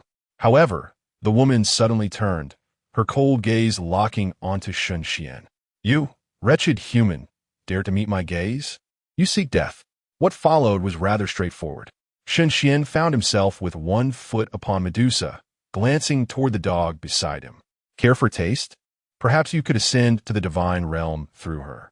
The dog blinked and said, "Master Mage, might you avoid this for a moment? The scene is too gruesome. I would hate for your eyes to be sullied." Shen Xuan remained silent. Being in proximity to Olympus, he was quickly detected by the multitude of deities, who united to strike at him. The dog, feeling urgent, swiftly carried Shen Xuan away. Before their departure, Shen Xuan unleashed a seventh-tier forbidden spell, shattering half of Olympus. A distant roar echoed. "Shen Xuan, do you dare to provoke war against Olympus on behalf of England?" Shen Xuan, regretting the situation, clicked his tongue. Had he already entered the divine realm at that time? And if Zeus had not intervened, he would have directly cast an eighth-tier forbidden spell, likely obliterating the entirety of Olympus. The three bystanders, hearing his nonchalant remarks, were left in utter astonishment, their mouths agape, as if they could fit an egg inside. To trample Medusa, to strike down the gods of Olympus, and yet depart with such grace while effortlessly conjuring a seventh-tier forbidden spell that devastated half of Olympus. Remarkably, Shen Xuan had not yet ascended to divinity. Could this truly be within the realm of human capability? Lin sincerely exclaimed, "Brother Shen, please accept my admiration." He increasingly believed that the decision to recruit Shen Xuan was indeed a wise one. With the president and Brother Shen by their side, the CS Society would undoubtedly become the foremost power overseas in no time. Chao Yuan, concluding his meditation, approached and inquired, "Teacher, what is the story behind that dog and Medusa?" Shen Xuan gestured in front of him, and a zipper materialized over Chao Yuan's mouth. "Gao Yuan Stam, MMM." Lin thought to himself, fortunate that this young man had stepped into the trap, or he too would have asked the same question. "Wait a moment, teacher." Lin suddenly lifted his head. "Brother Shen, is this young man your disciple?" Shen Xuan, while listening to Xiao Shui's report, replied, "I suppose so." Chao Yuan's eyes lit up, emitting a muffled cheer. Shen Xuan pursed his lips, deciding against discouraging Chao Yuan, and continued, "I've discussed with Jin Yin, and the CS Society will provide funding for me to establish an association. Han Xiaoyan is my first choice. What are your thoughts?" A flicker of astonishment crossed Lin's eyes, and, just as he was about to speak, a voice interrupted from his side. "Is this your reason for aiding me?" Lin turned to see that Shen Xuan's last remark was directed at Han Xiaoyan. Shen Xuan nodded. "As I mentioned before, I hold you in high regard, and eliminating your contract was merely a favor.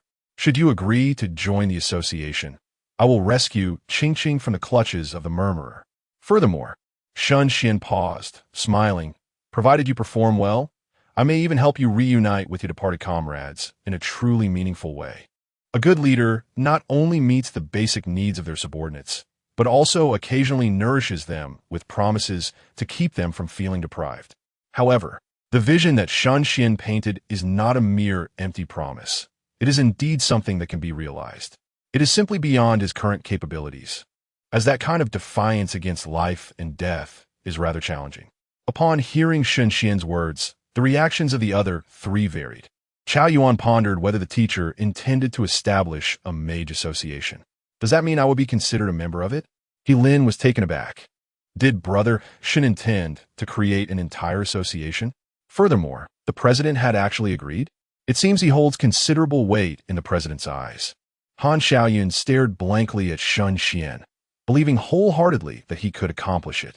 After all, a being capable of annihilating half a divine kingdom would not stoop to lying to someone of his stature. In the version of the narrative, upon thorough examination of the original text, Qingqing appears to be merely a figment of Han Xiaoyun's memory, as she is not explicitly mentioned in the original work. When Lin Xie and others were rescuing the Gusu City 017 team, it remains uncertain whether the woman playing the Suona was indeed Qingqing, as there was no further discussion on the matter afterward. Thus, this book establishes that Qingqing is being controlled within the ancient God Church to manipulate Han Xiaoyun. Of course, it will not mirror the anime's portrayal, which altered Han Xiaoyun's involvement with the ancient God Church under the pretense of ensuring his teammates' survival. Those with differing opinions are welcome to share, as I have yet to draft the subsequent plot. Chapter 33. The magician must possess the courage for practical experience to rescue Qingqing. Will I see them again? Han Xiaoyun cast a complex glance at Shen Xuan, feeling somewhat perplexed. Was his mere status as a mere ocean realm worthy of such efforts from the other?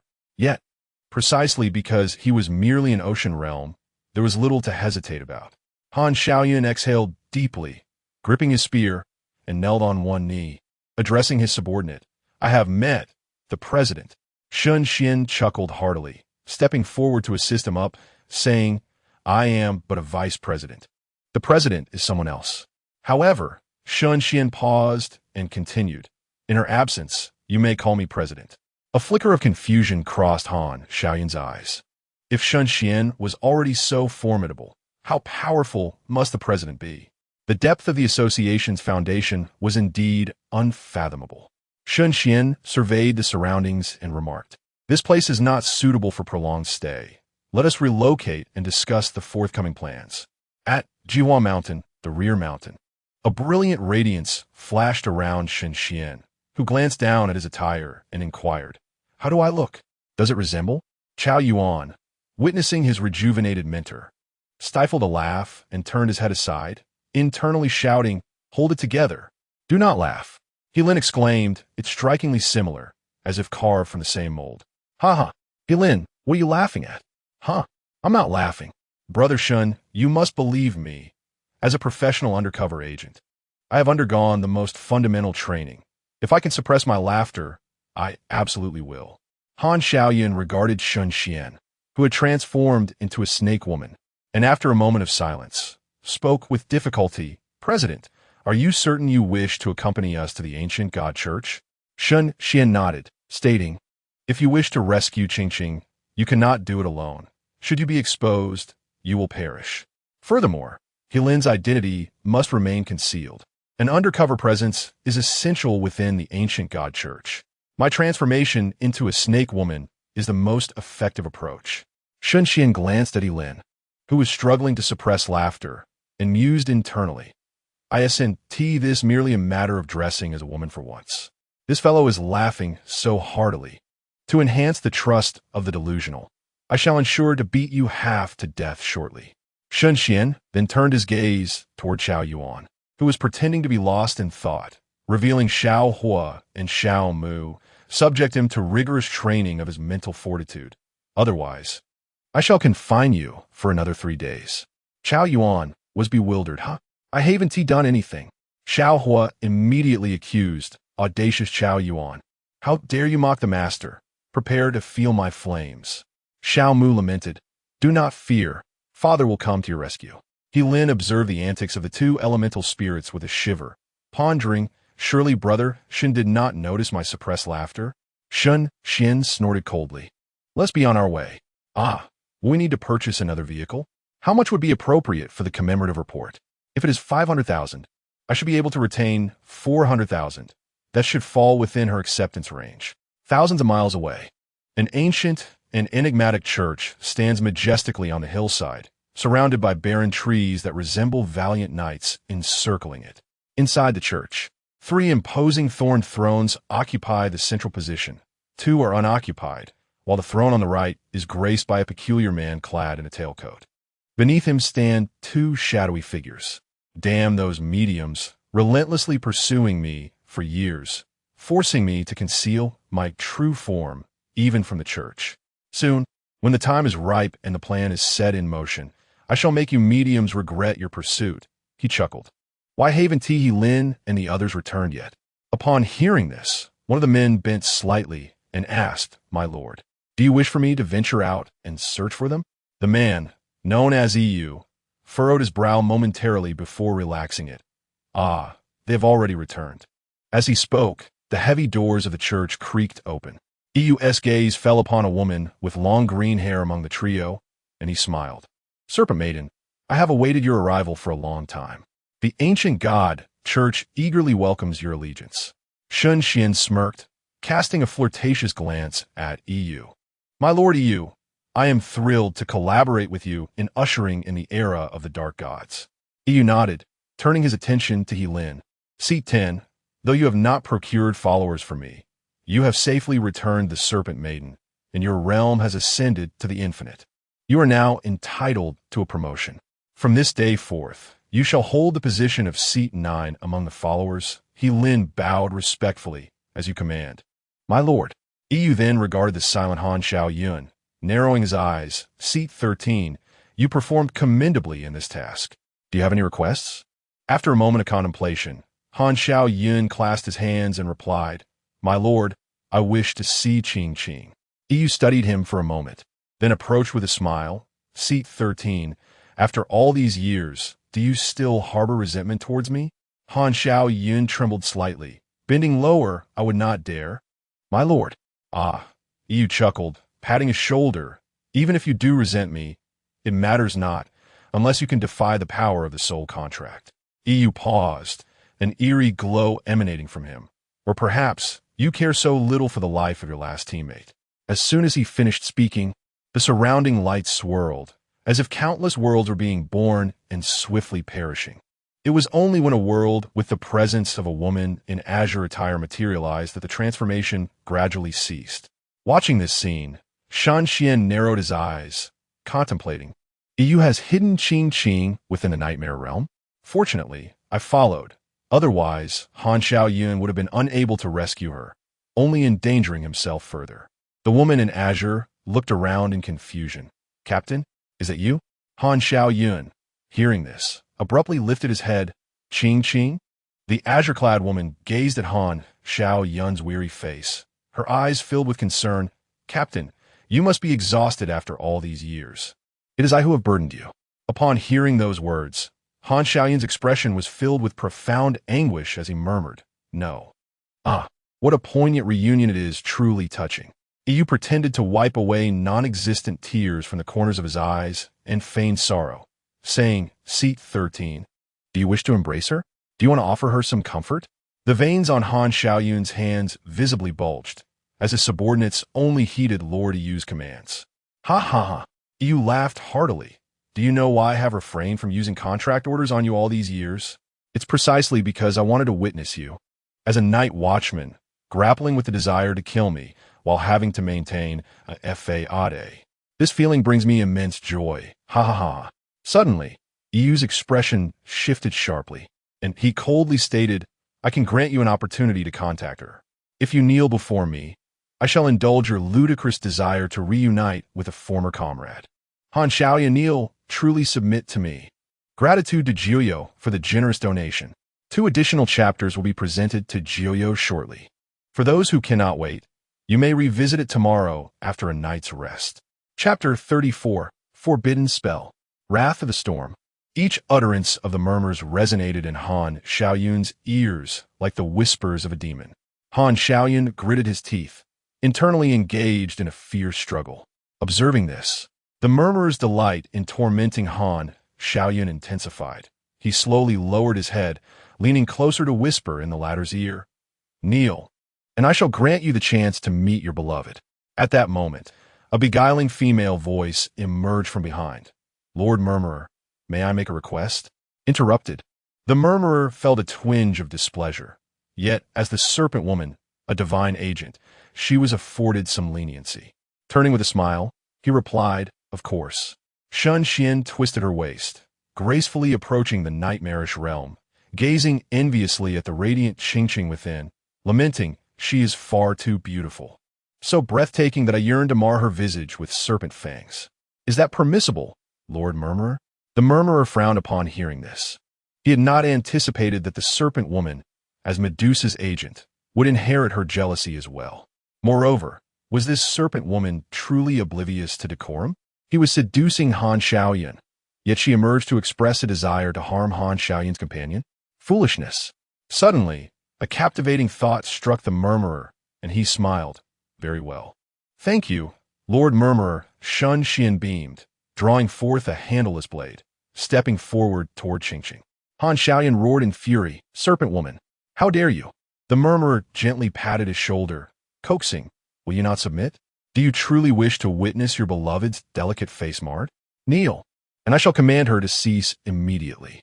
Han Xiaoyun fixed his gaze on Shen Xuan's retreating figure, his eyes nearly bloodshot, his knees slowly buckling.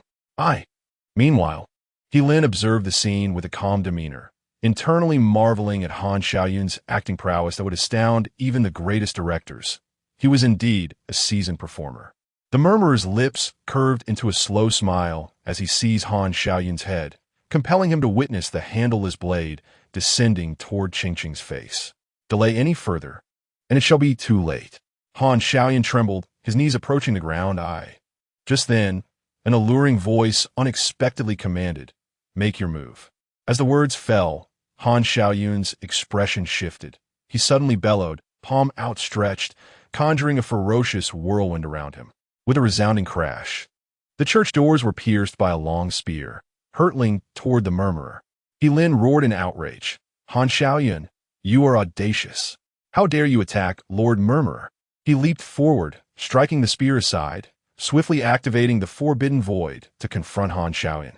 The murmurer's brow furrowed slightly as he transformed into an ethereal form, reappearing before the throne, casting a shadowy gaze upon Han Xiaoyun, who was locked in combat with Lin. "You have dared to nullify my soul contract?" If there were a soul contract, Han Xiaoyun would be incapable of attacking him. Is that something so difficult to erase? A dazzling radiance flashed, and Shen Xuan, clad in a flowing white robe, appeared before the crowd, accompanied by none other than Qingqing, who had previously been trapped in the nightmare realm. "You scrutinize it, Shen Xuan." Suddenly intrigued. "How amusing it is that a mere ant at the pool realm could potentially nullify my soul contract. Would you care to join the ancient god sect? I can offer you a position just below mine." Shen Xuan scoffed dismissively. "Do you truly believe your ancient god sect is worthy of my allegiance? You are merely a gaggle of lowly lackeys, daring to proclaim yourselves as deities? Such arrogance." You let out a cold laugh, refused to join, and you shall perish alongside the traitor Han Xiaoyun. Shen Xuan regarded the members of the ancient god sect with a derisive snort.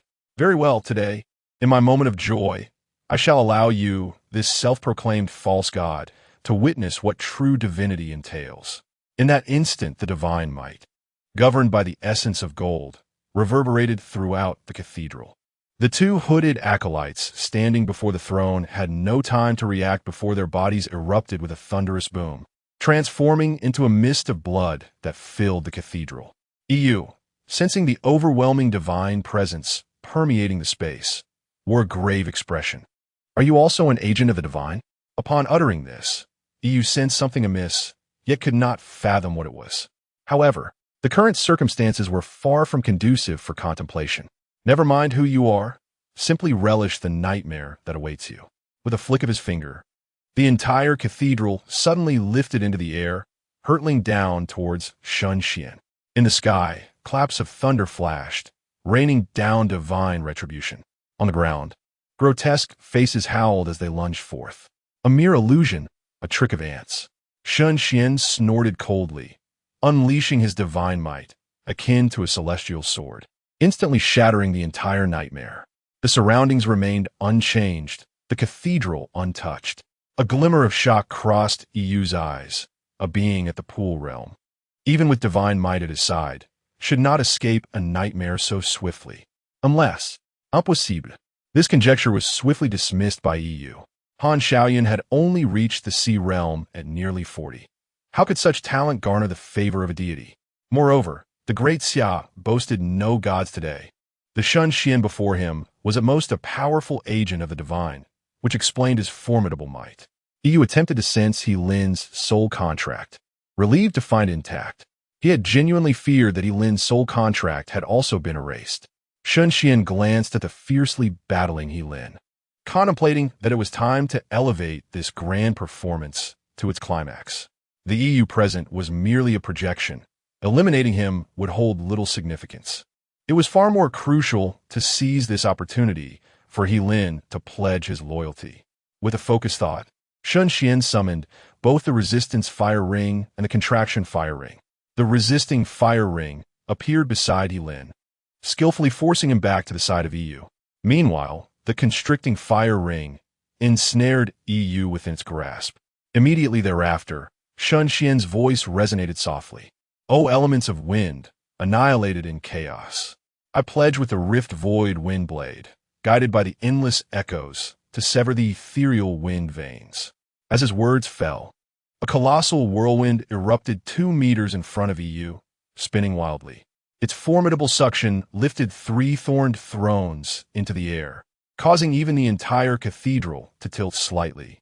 Most alarming was the fact that this whirlwind expanded incessantly with each passing second. Chapter 35. The transformation spell of the Queen of the ghostly face as the tornado loomed ominously before him. He Lin felt a wild twitch at the corner of his eye. Was it truly necessary to escalate matters to this extent? What if, by some unfortunate mishap, he were to perish? Casting a glance at the indifferent look from Shen Xuan, He Lin steeled himself and shouted, "How dare you?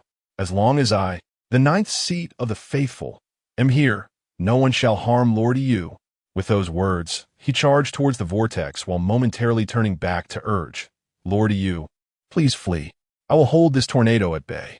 Allow me to be your shield." Yu's gaze flickered slightly, stirred by his words. The 2 faithful who had succumbed earlier were positioned further back, their powers merely at the pool level. Initially, Yu had taken them under his wing due to their potential and innate talent. However, it was unfortunate that their brilliance had not yet had the chance to flourish before they became mere memories. The deaths of 2 at the pool level did not deeply sadden Yu, but He Lin was different.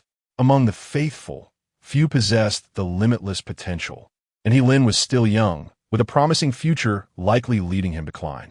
Such unwavering loyalty and willingness to sacrifice his life were qualities EU could not allow to be squandered. "Fool, when did I ever say you should shield me?" EU pointed a finger, sending He Lin directly into the nightmare realm. He then adjusted his collar, and, as the tornado approached, he smiled faintly. "So, you are a mage, are you? The next time we meet, I shall ensure your demise." Shen Xuan raised an eyebrow, genuinely surprised that EU, on the verge of fleeing, could still utter such a threat. Given this, he had no choice but to absorb the forbidden spell. A divine might composed of the elements of gold, water, and earth erupted forth. Just as EU was about to step through the illusory portal, his expression faltered. In the next instant, the ring of fire resistance forced him back from the threshold. Shen Xuan raised his hand again, casting Accelerate Magic to amplify the tornado. In an instant, the winds howled ferociously, pulling all the church's interiors into its swirling embrace. After such a duration, the tornado had reached its ultimate form, expanding to a radius of 30 meters. The church itself was uprooted and swept into the tempest. This time, it was not a nightmare, but a harrowing reality. Han Xiaoyan gripped a long spear in one hand while steadying Ching Ching with the other. The tempest lifted him skyward, and with the great wind disaster at his command, he felt as if he had returned home amidst the chaotic gusts. He even questioned whether, in his elation, he had lost his senses, for he thought he could hear chilling, merciless voices echoing around him.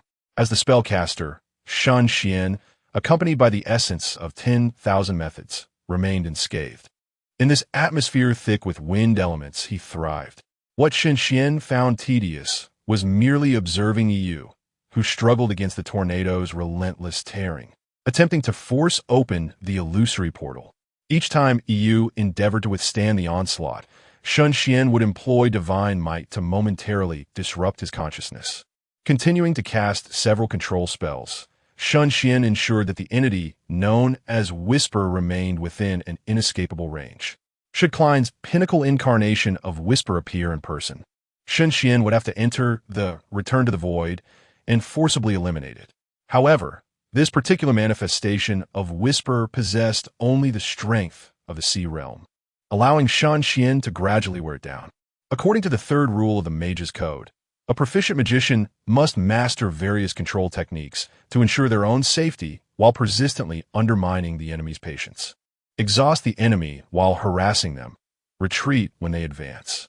After enduring repeated failures, Whisper finally erupted, exclaiming, "You damn!" Sleep magic. 3 Z-shaped symbols, varying in size from large to small, streaked through the air and directly penetrated Whisper's form. Its eyelids drooped, and an overwhelming sense of drowsiness surged forth, dulling its mental faculties. Seizing this opportunity, Shen Xuan swiftly traced patterns in the air, summoning the transformation magic, modified he had previously employed against the Demon Face King. In mere seconds, Whisper, elongated and grotesque, began to oscillate in size. Ultimately, amidst a burst of radiance, a pink hairdryer appeared, suspended in the air. It gazed around in confusion before being suddenly pierced by the agonizing sensation of the whirlwind that seemed to tear through its very marrow, causing it to wail. The cries were reminiscent of a pig being slaughtered during the New Year festivities. Han Xiaoyan, observing the pink hairdryer writhing in anguish within the tornado, paused for a moment and inquired, "President, is that a pig?" It was understandable that he would ask such a question, for he had never encountered a humanoid creature resembling a hairdryer before. Shen Xuan clapped his hands and chuckled. "Indeed, this is wild boar Peppa." Shen Xuan was delighted. After returning to the pool realm, the precision of the transformation magic, modified, had significantly improved, perfectly transforming Whisper into the pink hairdryer he remembered. Compared to the male deity G-Bond, Peppa was truly a disgrace to the swine lineage. In terms of identity, Whisper was fittingly matched to the transformation of Peppa. Coupled with the prolonged erosion of Whisper's will, it now struggled even to resist the transformation magic. Observing Whisper's screams within the tornado, Shen Xuan remarked, "If we cannot kill the main body for now, shall we toy with a doppelganger instead? Later, I shall assist you in capturing the original." Han Xiaoyan was momentarily taken aback. "Is that permissible, President?" Shen Xuan replied, "As long as you perform well, promotions and raises are not mere dreams." With a wave of his hand, he directed the tornado generated by Wrath of the Storm to transport the church and its surroundings elsewhere. Immediately, the Peppa version of Whisper plummeted from the sky. Wah, wah, wah. It emitted another series of pig-like cries, flailing its limbs helplessly. Shen Xuan pointed at the fallen Whisper and asked, "Do you require assistance in reverting to your original form? I would appreciate your help, President. It's a trivial matter." A flash of light enveloped Whisper, causing its form to contract and expand once more, ultimately restoring it to its original appearance. However, the once exquisite tailcoat was now tattered beyond recognition. Beneath the tattered cloth lies a series of scars, etched by the merciless wind. At this moment, he gazes vacantly at the sky. Only when he sees Han Xiaoyan appearing in his line of sight, wielding a long spear, do his pupils slowly regain focus. "Kill me. Hurry, in my life. Do not allow me to relive the humiliation I just endured," murmurs Yu, a solitary tear trailing down his cheek. "For our sake, do not inquire about what transpired. Use the divine ruins to retrace the events."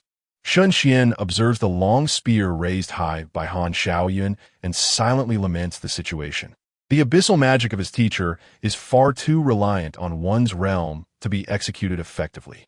Otherwise, he would have emulated his mentor and directly inserted a pink hairdryer into Yu's mind. Had he done so, it is likely that Yu would have become significantly more astute. The additional chapters have been completed, and I extend my heartfelt gratitude to Jiuyo for the generous support. To prevent the author from facing dire consequences, I kindly urge all esteemed readers to bestow some complimentary tokens of appreciation. The night has turned into dawn. I must take my leave. Chapter 36. Youth. Shall we establish an association?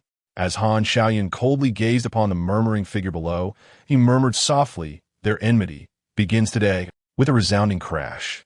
He raised his long spear high and shattered the murmuring figure along with the stone slab beneath. Afterward, Han Xiaoyan stared at the fading apparition of the murmurer, lost in thought for a considerable time before turning to the gentle-faced woman in green attire. "Qingqing, these years, I have burdened you." With a smile in her eyes, Qingqing gently shook her head. "It is the captain who has truly endured hardship. I understand that you have been the one suffering the most in our team." Han Xiaoyan seemed to have a multitude of words to express, yet found himself at a loss for how to begin. How perplexing. Am I hindering them by being here? But with the cathedral destroyed, where else could I possibly go? Meanwhile, Shen Xuan silently mused, raising his hand to cast a testing magic spell upon Qingqing. Having rescued her, it was only fitting that she should join the Magicians' Association. It would also serve to assess her talents. As he observed the emerald green glow emanating from her, he raised an eyebrow. Well suited for wood magic. How appropriate. Shen Xuan smiled faintly. "Xiaoyan, let us depart from this place. Once we return to Juan Mountain, you both may reminisce at your leisure. What is time? What is space? What are the origins and explosions of the universe?" These were the ponderings of Yilin as he was cast into the nightmarish realm. After all, apart from contemplating these futile matters, he truly had nothing else to occupy his mind. It was difficult for him to fathom that Qingqing had endured 5 years within this void. The passage of time was imperceptible here. It was an abyss of darkness, devoid of any light. Yilin lay sprawled on the ground in a star shape, reflecting to himself, "The murmurer has yet to come for me. It seems Brother Shun has vanquished him." At that moment, a series of ripples echoed around him. The murmurer appeared, adjusting his top hat, though he looked as if he had been struck by lightning, disheveled and somewhat ragged. "Damn those mediums. One day I shall twist off each of your heads," Yilin exclaimed, abruptly standing and bowing his head. "My lord murmurer." With a cold snort, the murmurer's tattered attire instantly transformed into pristine condition. He regarded Yilin and inquired, "How did you end up here? Why has my projection vanished?" While the murmurer could discern whether his projection had disappeared, he was oblivious to the reasons behind it and the events that transpired. Yilin bowed his head and quickly recounted the recent events. The murmurer's eyes narrowed slightly as he waved his hand, and their figures materialized in the outside world. Even though the murmurer was already aware of the situation, he could not help but twitch his eye at the sight of the once grand cathedral now absent. The law master. Narrowing his eyes, the murmurer pointed, and a dreamlike brilliance manifested, swiftly recreating the events that had just unfolded. Upon witnessing Yilin's fearless stance, standing before him in defiance of death, he nodded in satisfaction. "You have performed admirably, seated at the 9th position, demonstrating unwavering loyalty towards me." Yilin hastily remarked, "Master Yu, my subordinate is Song Jiang, and I willingly offer my life for your service." With a chuckle, Yu observed the unfolding scene and replied, "Once you achieve further accomplishments at the 9th seat, I shall elevate you to the 8th. Yilin was overjoyed, expressing his gratitude to Master Yu. Nodding in acknowledgement, Yu fell silent. In his heart, Yilin mused, "Brother Shen's plan is nothing short of a resounding success. Not only has he rescued Qingqing, but my trustworthiness in the eyes of Yu has also significantly increased." Yilin slightly raised his gaze towards the rapidly shifting spectacle before him. Curiosity piqued about the events that transpired during his absence. Suddenly, a cacophony of distressing pig-like cries echoed as a small pink pig writhed in agony within the vortex. Yilin turned his head aside, gripping his thigh tightly, internally raging. "Damn it! Hold back your laughter. You can do this, Yilin." You are a professional. With a sudden crash, Yu's expression darkened, and with a fierce sweep of his arm, the enchanting scene erupted into chaos. What a formidable sorcerer he is, indeed. Yu sneered coldly, mentally placing Shen Xuan upon the ancient divine church's hit list. Without exception, being one of the 3 deities of the ancient divine church, he was subjected to such humiliation, a disgrace unparalleled in his life. If this sorcerer were not eliminated, how could Yu dare to call himself one of the 3 deities? Suddenly, thunder rumbled ominously in the sky, as if 7 figures were descending upon the storm clouds. Those spiritual mediums truly embody the madness of the Daxia. Nevertheless, it was not yet the time to confront them directly. Yu scoffed coldly, grasped Lin, and stepped through the ethereal portal before them. In Anqi City, Mount Jiuhua, Shen Xuan released the 2 individuals in his grasp, the turbulent magical energy surrounding him gradually subsiding. The wrath of the storm had not only swept away the church, but had also taken their vehicle along with it. Their return journey relied heavily on Han Xiaoyun's spatial restrictions and teleportation magic. Covering over 1,000 miles was no small feat. Han Xiaoyun had nearly exhausted his mental strength multiple times. Shen Xuan found himself increasingly nostalgic for the days when a mere thought could traverse such vast distances. Han Xiaoyun rubbed his temples, enduring the piercing pain in his head, and knelt on one knee, expressing, "Thank you, President, for your assistance in retrieving Qingqing. Han Xiaoyun, vow to repay this debt with my life." Han Xiaoyun understood that, from Shen Xuan's perspective, this may have seemed a trivial matter, a mere afterthought. Yet, for him, it was a ray of light piercing through the darkness of his life. A light sufficient to inspire him to willingly devote the remainder of his life to Shen Xuan. "This is my promise to you. There is no need for such formality," Shen Xuan replied with a smile, then glanced at the tightly furrowed brow of Chao Yuan, who was grit his teeth in perseverance. Choosing not to disturb him, he turned his attention toward Qingqing, stating, "I perceive you possess the aptitude for magical cultivation. Would you be willing to join my association, like Xiaoyan?" Qingqing harbored numerous queries regarding the man in the white robe before her, such as why he chose to assist Captain Han in rescuing her, and what exactly the magic association entailed. However, she recognized that these questions were of little consequence, as there would be ample time to uncover the answers, especially considering that Captain Han addressed him as President. With a gentle smile, Qingqing gazed at Shen Xuan and said, "Mr. President, I appreciate your assistance." "Very well. Time is of the essence and the task is substantial. I shall now impart 2 spells to you both," Shen Xuan declared with a smile, his palms clasped together. With the inclusion of these 2 individuals, the future of the Magic Association appeared exceedingly bright. Han Xiaoyan, as the former captain of the Night Watch team, possessed a wealth of management experience, while Qingqing's disposition made her an ideal supportive partner. It was akin to receiving an SSR card in a gacha game. Having them both meant that the trivialities of the association were no longer his concern. He merely needed to maintain a steady course. Shen Xuan gestured gracefully, summoning a gentle breeze that flowed from his fingertips. "Xiaoyan, can you hear the sound?" he inquired. Han Xiaoyan tilted his head to listen intently, responding with curiosity, "President, are you referring to the sound of the wind?" Chapter 37. The icy waters do not cease to flow, and the withered tree may yet encounter spring paused momentarily and remarked, "It is autumn now." Thus, its tone ought to be somewhat indifferent. The temperament of the wind element shifts with the seasons. As spring, summer, autumn, and winter rotate, the wind element adapts its personality to embody gentleness, volatility, indifference, and severity in turn. Was momentarily taken aback, suddenly recalling the cold and unyielding voice he had heard during his time at the Ancient God Society. He hesitated and said, "President, when you employed the tornado magic earlier, I believe I heard a voice that was chillingly detached." Raised an eyebrow, realizing that the great wind disaster had indeed been of considerable assistance to. This suggested that the forbidden ruins could, to some extent, nourish magic.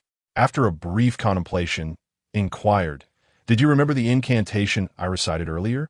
Nodded. Subsequently, imparted the first to 6 tiers of wind magic to advising you currently reside at the ocean realm. I recommend you practice magic for a while. Once your tier increases, I shall have refined your mental fortitude. As the foremost member of the Mage Guild, represented the guild's image. It would be rather incongruous for a mage to possess a low tier while having a heightened spiritual realm. Affirmed, I shall adhere to your instructions, President. Next, it was time for seized the small wooden figure perched atop's head and approached, asking, "How do you feel?" The small figure twitched its nose, a look of delight spreading across its face as it flailed its wooden legs in the air. "Master, let me go. She is a good child and will surely inherit her father's will." Was momentarily stunned. "What, father?" Released the small figure, which promptly clambered onto shoulder and leapt on her head. "Master, I did not expect you to return with such a good child." The small figure expressed its grievances. "Though this child's talent may not match yours, she will not, like you, learn any malevolent magic." Rolled his eyes, unwilling to engage in such trivial arguments with the small figure. The wood magic leans towards control and healing, which inherently designates the wood element as a compassionate entity. Furthermore, as elemental spirits are products of heaven and earth, their thoughts are pure and devoid of understanding the complexities of human nature. Without formidable power as a safeguard, what uses it to be proficient in healing magic? Would one simply be taken as a free blood bag? Of course, had never voiced such thoughts to the small figure. While it may be naive, it was discerning enough to comprehend priorities, and its current disposition was rather favorable. After listening for a while, cautiously inquired, "President, is my talent truly that low?" The small figure patted her head, reassuring her, "Fear not. Your talent is quite commendable. It's merely that, in comparison to Master, you fall short. No one in this world can rival Master, so you need not worry." Chuckled softly. You need not heed its words. Elemental spirits tend to speak rather bluntly. Qingqing pursed her lips and nodded slightly. Although Xiaomu's words were somewhat harsh, they offered a semblance of comfort. "Qingqing, immerse yourself in the essence of the wood element that permeates the world." Shen Xuan smiled gently, his fingers deftly tracing a formation as he began to chant an incantation, a wood element concealed within the void. "I invoke you through the chaotic roots of the tree and summon the immortal vitality to herald the song of life." At that instant, a dense green mist surged forth from Shen Xuan's fingertips, as if imbued with consciousness, rushing towards the earth with a vibrant energy. Before long, a sapling burst forth from the soil, and the slender trunk began to grow at an alarming rate. In mere seconds, it had thickened to the extent that 10 people would be required to encircle it, while its crown reached skyward, touching the clouds. Beneath the Jiuhua mountain, the gathered worshippers gaped in awe at the suddenly manifested towering tree, engaging in fervent discussions. "Goodness, the Bodhisattva has manifested. May the Buddha bless my family with safety and peace. Oh, venerable Buddha, grant me a prosperous year, and I shall sculpt a golden statue of you standing 100 feet tall." Within the meditation chamber, the Grand Master Jin Chan turned his head, sensing something amiss, and gazed at the treetop touching the cloud's edge, murmuring with a smile, "Good." Qingqing stared in disbelief at the monumental ancient tree, marveling at what seemed to be a miraculous creation. After a long pause, she managed to utter, "Is this magic?" Xiaomu chuckled. "Indeed, this is the magnificent wood magic. The master has said, ice cannot sever the flow of water, and withered wood can indeed meet spring again. So, why not come and learn this great wood magic from your father?" At that moment, Xiaohua interjected dismissively, "Withered wood meeting spring? That's only if it hasn't encountered me. Otherwise, I would reduce it to ashes, and then we shall see how it meets spring." "Humph. You're merely trying to show off your bravado. Why don't you mention that Xiao Shui could extinguish you to dust? Laugh all you want, Brother Hua. But you truly fear her?" Qingqing's father could hardly contain his amusement. 3 days later, in the back mountain, Han Xiaoyan and Qingqing sat cross-legged, meditating with closed eyes. Meanwhile, Chao Yuan endured the playful torment of Xiaohua, Xiaomu, and the newly arrived Xiao Jin, experiencing a blend of pain and joy. Our esteemed master, however, leaned against the ancient tree, fingers flying across the screen. "President, how is it progressing?" Shen Xuan inquired eagerly. Didn't I tell you it would take at least a month? You can't expect me to be at your beck and call every day, the president replied. As a guild leader, if I don't urge you, who else should I? Shen Xuan countered. Is it too late for me to abdicate? The president mused. Who else? Besides you, wise, resourceful, beautiful, and kind-hearted, could possibly fill this role? I cannot conceive of anyone. Should anyone besides you wish to assume the position, I shall be the first to object. President. Heh. With a cold smile, the president remarked, no matter how sweetly you speak, it's still just a month. If you press me again, I shall sever your bank card. Faced with the looming threat on the screen, Shen Xuan merely curled his lip. 3 days. Reducing 3 months to a mere month is quite commendable. Indeed, the wealthy president is akin to a sponge. With a little pressure, there's always something to be squeezed out. At that moment, a message popped up on his phone, accompanied by an urgent ringing. The message was from Merlin, containing only a few brief words. The Ancient God Society's assassination leaderboard, with the top position held by Faye. The ringing was a video call from one of his few friends, Chunmai. Shen Xuan clicked his tongue in astonishment. He never expected to find himself on the Ancient God Society's assassination leaderboard. How peculiar, considering he had done nothing at all. After a moment of contemplation, he answered the call. Faye, were you behind the events in Anchi City? Gentlemen, your enthusiasm is palpable. The back-end gifts and rewards have reached 60. Tomorrow, I shall add an additional chapter, but first, allow me to organize the forthcoming new plot. Chapter 38.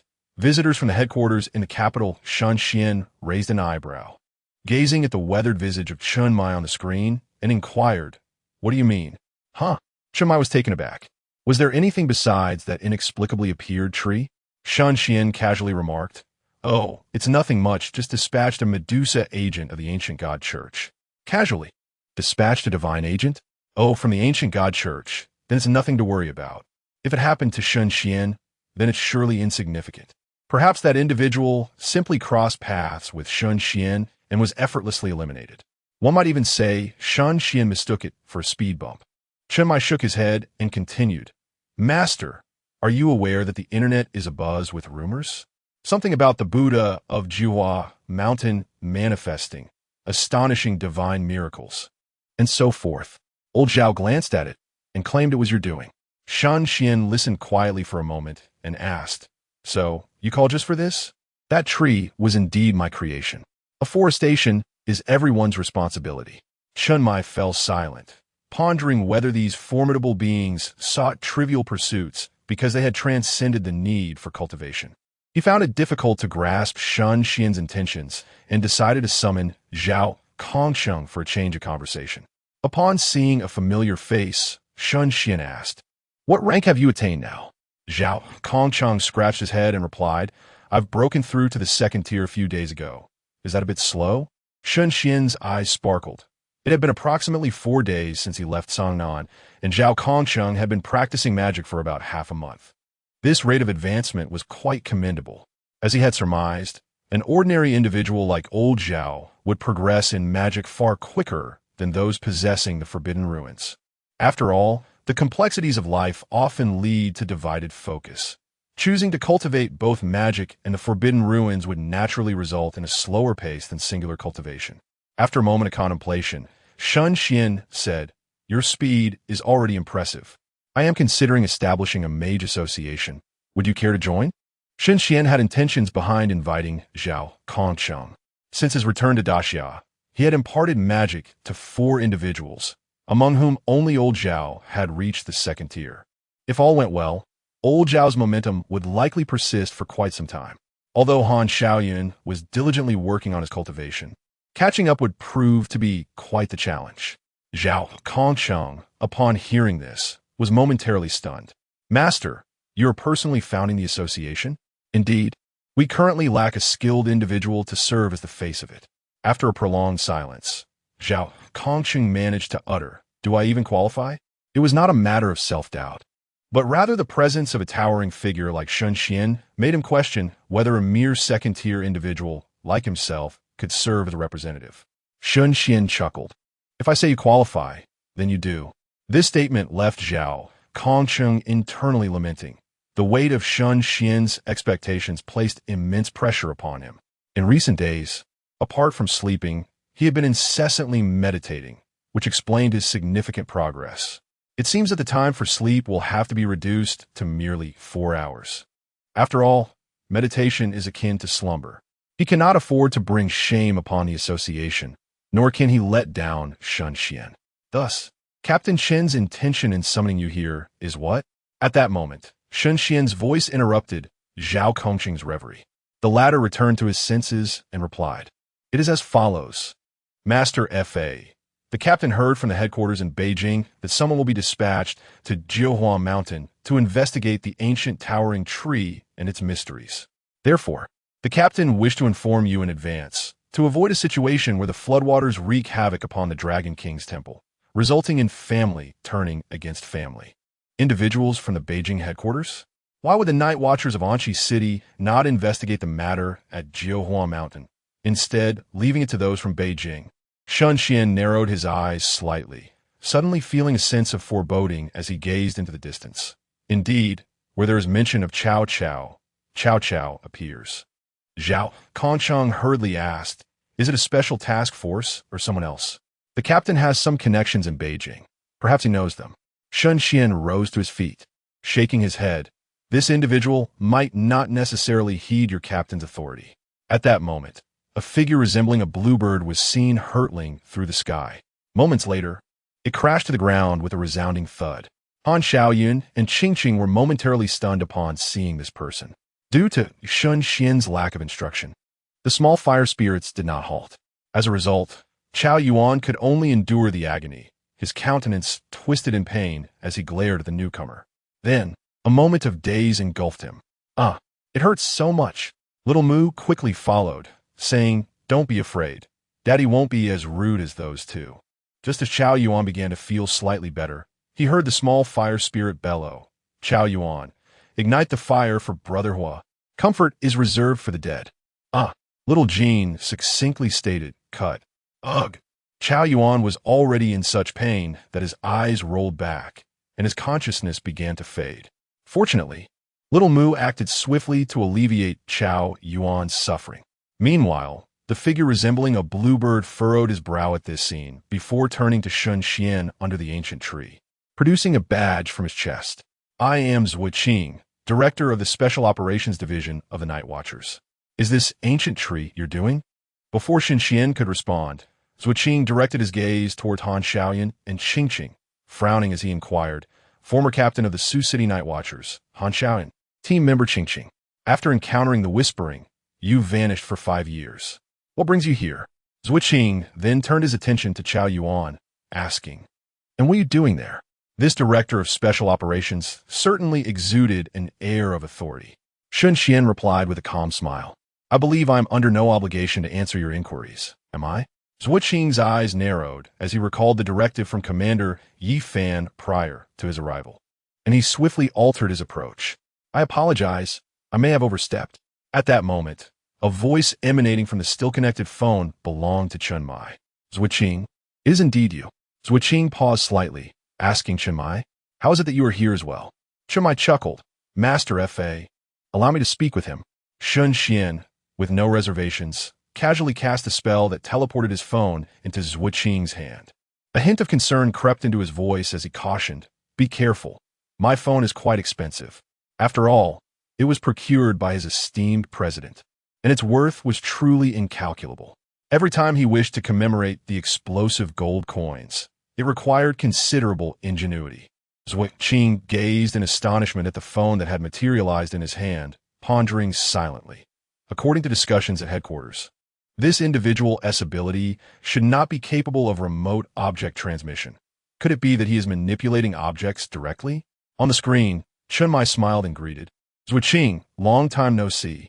Zui Qing, his expression complex, slowly replied, "It has indeed been a while, Captain Chen."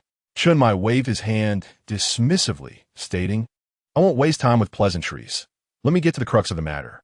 Although F.A. Yi has not joined the Night Watchman, his allegiance lies with the Great Xia, and I strongly advise against provoking him. Furthermore, F.A. Yi is exceptionally powerful, It would be unwise to create enmity with him. Zhuqing narrowed his eyes and inquired, "How powerful? To what extent?" Chen Mai paused briefly, then replied gravely, "He is highly likely to be a deity actively residing within the territory of the Great Xia." Chapter 39. I protect, understand? After Shen Xuan confirmed that Zhuqing would not engage in any perilous actions with his phone, he turned to Xiaohua and the others. "Enough of this," he said. "What you three doing, pitting yourselves against each other?" Xiaohua scoffed. "TCH, Chao Yuan is still too weak. Otherwise, I would have fought you two to the death today." At that moment, Chao Yuan, his consciousness fading due to pain, could not help but interject, "Brother Hua, are you declaring my death?" Xiao Jin shuddered slightly, emotionless, and remarked, "Pathetic. Shouldn't you practice more?" Chao Yuan remained silent, tilting his head slightly to gaze at Xiao Mu, who was aiding his recovery. He mused inwardly, "Xiao Mu is truly the best. Brother Hua and Brother Jin treat me like I'm less than human." Sensing Chao Yuan's thoughts, Xiao Mu offered consolation. "Little Chao Yuan, do not be disheartened. Enduring the trials from both of them is quite impressive." Chao Yuan felt a stir in his heart and glanced at Shen Xuan's silhouette. Curious, was the teacher like this when he first began his cultivation? Xiao Mu nodded, gently touching the top of Chao Yuan's head with his nose. "Indeed, Master Fa endured great hardships at the beginning. Is that so? I didn't realize that even someone as powerful as the teacher went through the same struggles as I did." Chao Yuan suddenly felt a surge of relief. However, Xiao Mu continued, "But Master Fa directly bore the trials of 7 elemental forces from the outset, and he did not require my or Xiao Shui's assistance." Chao Yuan, while astonished, felt a renewed wave of pain in his head. On the other side, Shen Xuan regarded Han Xiaoyun and his companion with a faint smile. "So, how does it feel? Do you think you're only a few days away from reaching the 2nd tier?" Han Xiaoyun, taken aback by the question, stammered, "President, aren't you curious about my thoughts?" Beside him, Qingqing could not help but roll her eyes, thinking to herself, "Captain Han is still as foolish as ever. Since the president did not inquire, it signifies his trust in us." Shen Xuan replied with a gentle smile, "Trust those who are trustworthy, and do not doubt those you employ. Since I have invited both of you into the association, I will not harbor doubts. If I cannot even trust my subordinates, then what a ridiculous president I would be. Trust those who are trustworthy, and do not doubt those you employ." Han Xiaoyun silently repeated this in his mind, suddenly recalling a line, "To repay you, I shall die for you, bearing the weight of gold." Shen Xuan has always chosen to believe in himself without reservation. Many would impose restrictions on themselves, fearing that well-trained members might leave for other opportunities. Yet the president did not. He relied solely on 4 simple words, "I trust you." Han Xiaoyun had to admit that, for him, those 4 words carried more weight than any grand promise. He chose not to elaborate further, smiling at Shen Xuan. "I believe that in half a month's time, I should be able to reach the 2nd tier. Qingqing will likely surpass me." Shen Xuan nodded and remarked, "Qingqing's talent indeed surpasses yours to some extent, yet your paths diverge, so there is no need for anxiety." At that moment, Zhuqing approached with his phone in hand, his demeanor markedly more respectful than before. "Your Excellency," he addressed. Shen Xuan accepted the phone and replied nonchalantly, "Captain Shun has already informed you?" Zhuqing nodded, hesitated briefly, and said, "Your Excellency, our commander wishes to invite you to headquarters." Shen Xuan raised an eyebrow. "Is that so? Shall we depart now?" Ever since Zhuqing's arrival, the thought of visiting the Night Watcher's headquarters had crossed Shen Xuan's mind, and now that the offer was made, it aligned perfectly with his intentions. 3 days prior, the conjuration of towering ancient trees through magic was a deliberate act orchestrated by Shen Xuan. The Mage Association could not solely recruit individuals with forbidden realms, as the entire Great Xia harbors but a handful of such individuals. The association ought to focus more on ordinary people. Ultimately, magic is a pathway designed for the common folk. Although the Night Watchers maintain a presence in every city, unforeseen mystical incidents inevitably lead to casualties. If magic were to be disseminated among the populace, such tragic events would significantly diminish. However, widespread dissemination carries its own repercussions. For instance, Would individuals who learn magic retain their integrity, or might they succumb to darker impulses? In recent days, Shen Xuan has been diligently researching a form of magic that could avert such outcomes, and he has made some progress. To achieve this objective, engagement with the Night Watchers is unavoidable, and now he has the perfect opportunity to communicate directly with the highest commander of the Night Watchers. Ideally, he could secure official endorsement, which would propel the establishment and advancement of the Mage Association forward. Shen Xuan gestured toward Han Xiaoyan, stating, "He and Qingqing are under my guidance now. That poses no issues, does it?" Zhuo Qing glanced at Han Xiaoyan and his companion, smiling as he replied, "Of course. There are no issues. You are regarded as a deity. Who would dare object? Not only would they accept 2 individuals, but even if you requested me to accompany you, the commander would likely comply." Zhuo Qing exhaled, a faint azure light emanating from him as he inquired, "Your Excellency, shall we depart now?" "Yes. Xiaoyan, you 3 should continue your training until I return," Shen Xuan instructed, then turned to walk down the mountain. "Let us take a car. Mine is still parked at the foot of the mountain." Zhuo Qing paused, somewhat perplexed, wondering if even deities required vehicles nowadays. Nevertheless, this was a positive sign. A desire for mobility is preferable to a state of apathy. As Zhuo Qing pondered, he followed Shen Xuan down the mountain. Beijing City, headquarters of the Night Watchers. Upon entering, Shen Xuan immediately sensed the pervasive mental energy enveloping the entire headquarters, along with a hint of concealed psychic power lurking in the void. These 2 sources of mental energy were likely Yi Fan and Guan, who was currently in seclusion. After a moment of contemplation, Shen Xuan took out his phone and sent a message to Jin Yan. "Are you there? I've arrived at the Night Watchers headquarters. Have you met with Yi Fan?" The establishment of the Mage Association is inextricably linked with the Night Watchers. The president became aware and initiated a video call with Yi Fan. As Shen Xuan gazed at the messages on the screen, a faint smile graced his lips. For both him and Jin Yan, this constituted a rare moment of earnest conversation.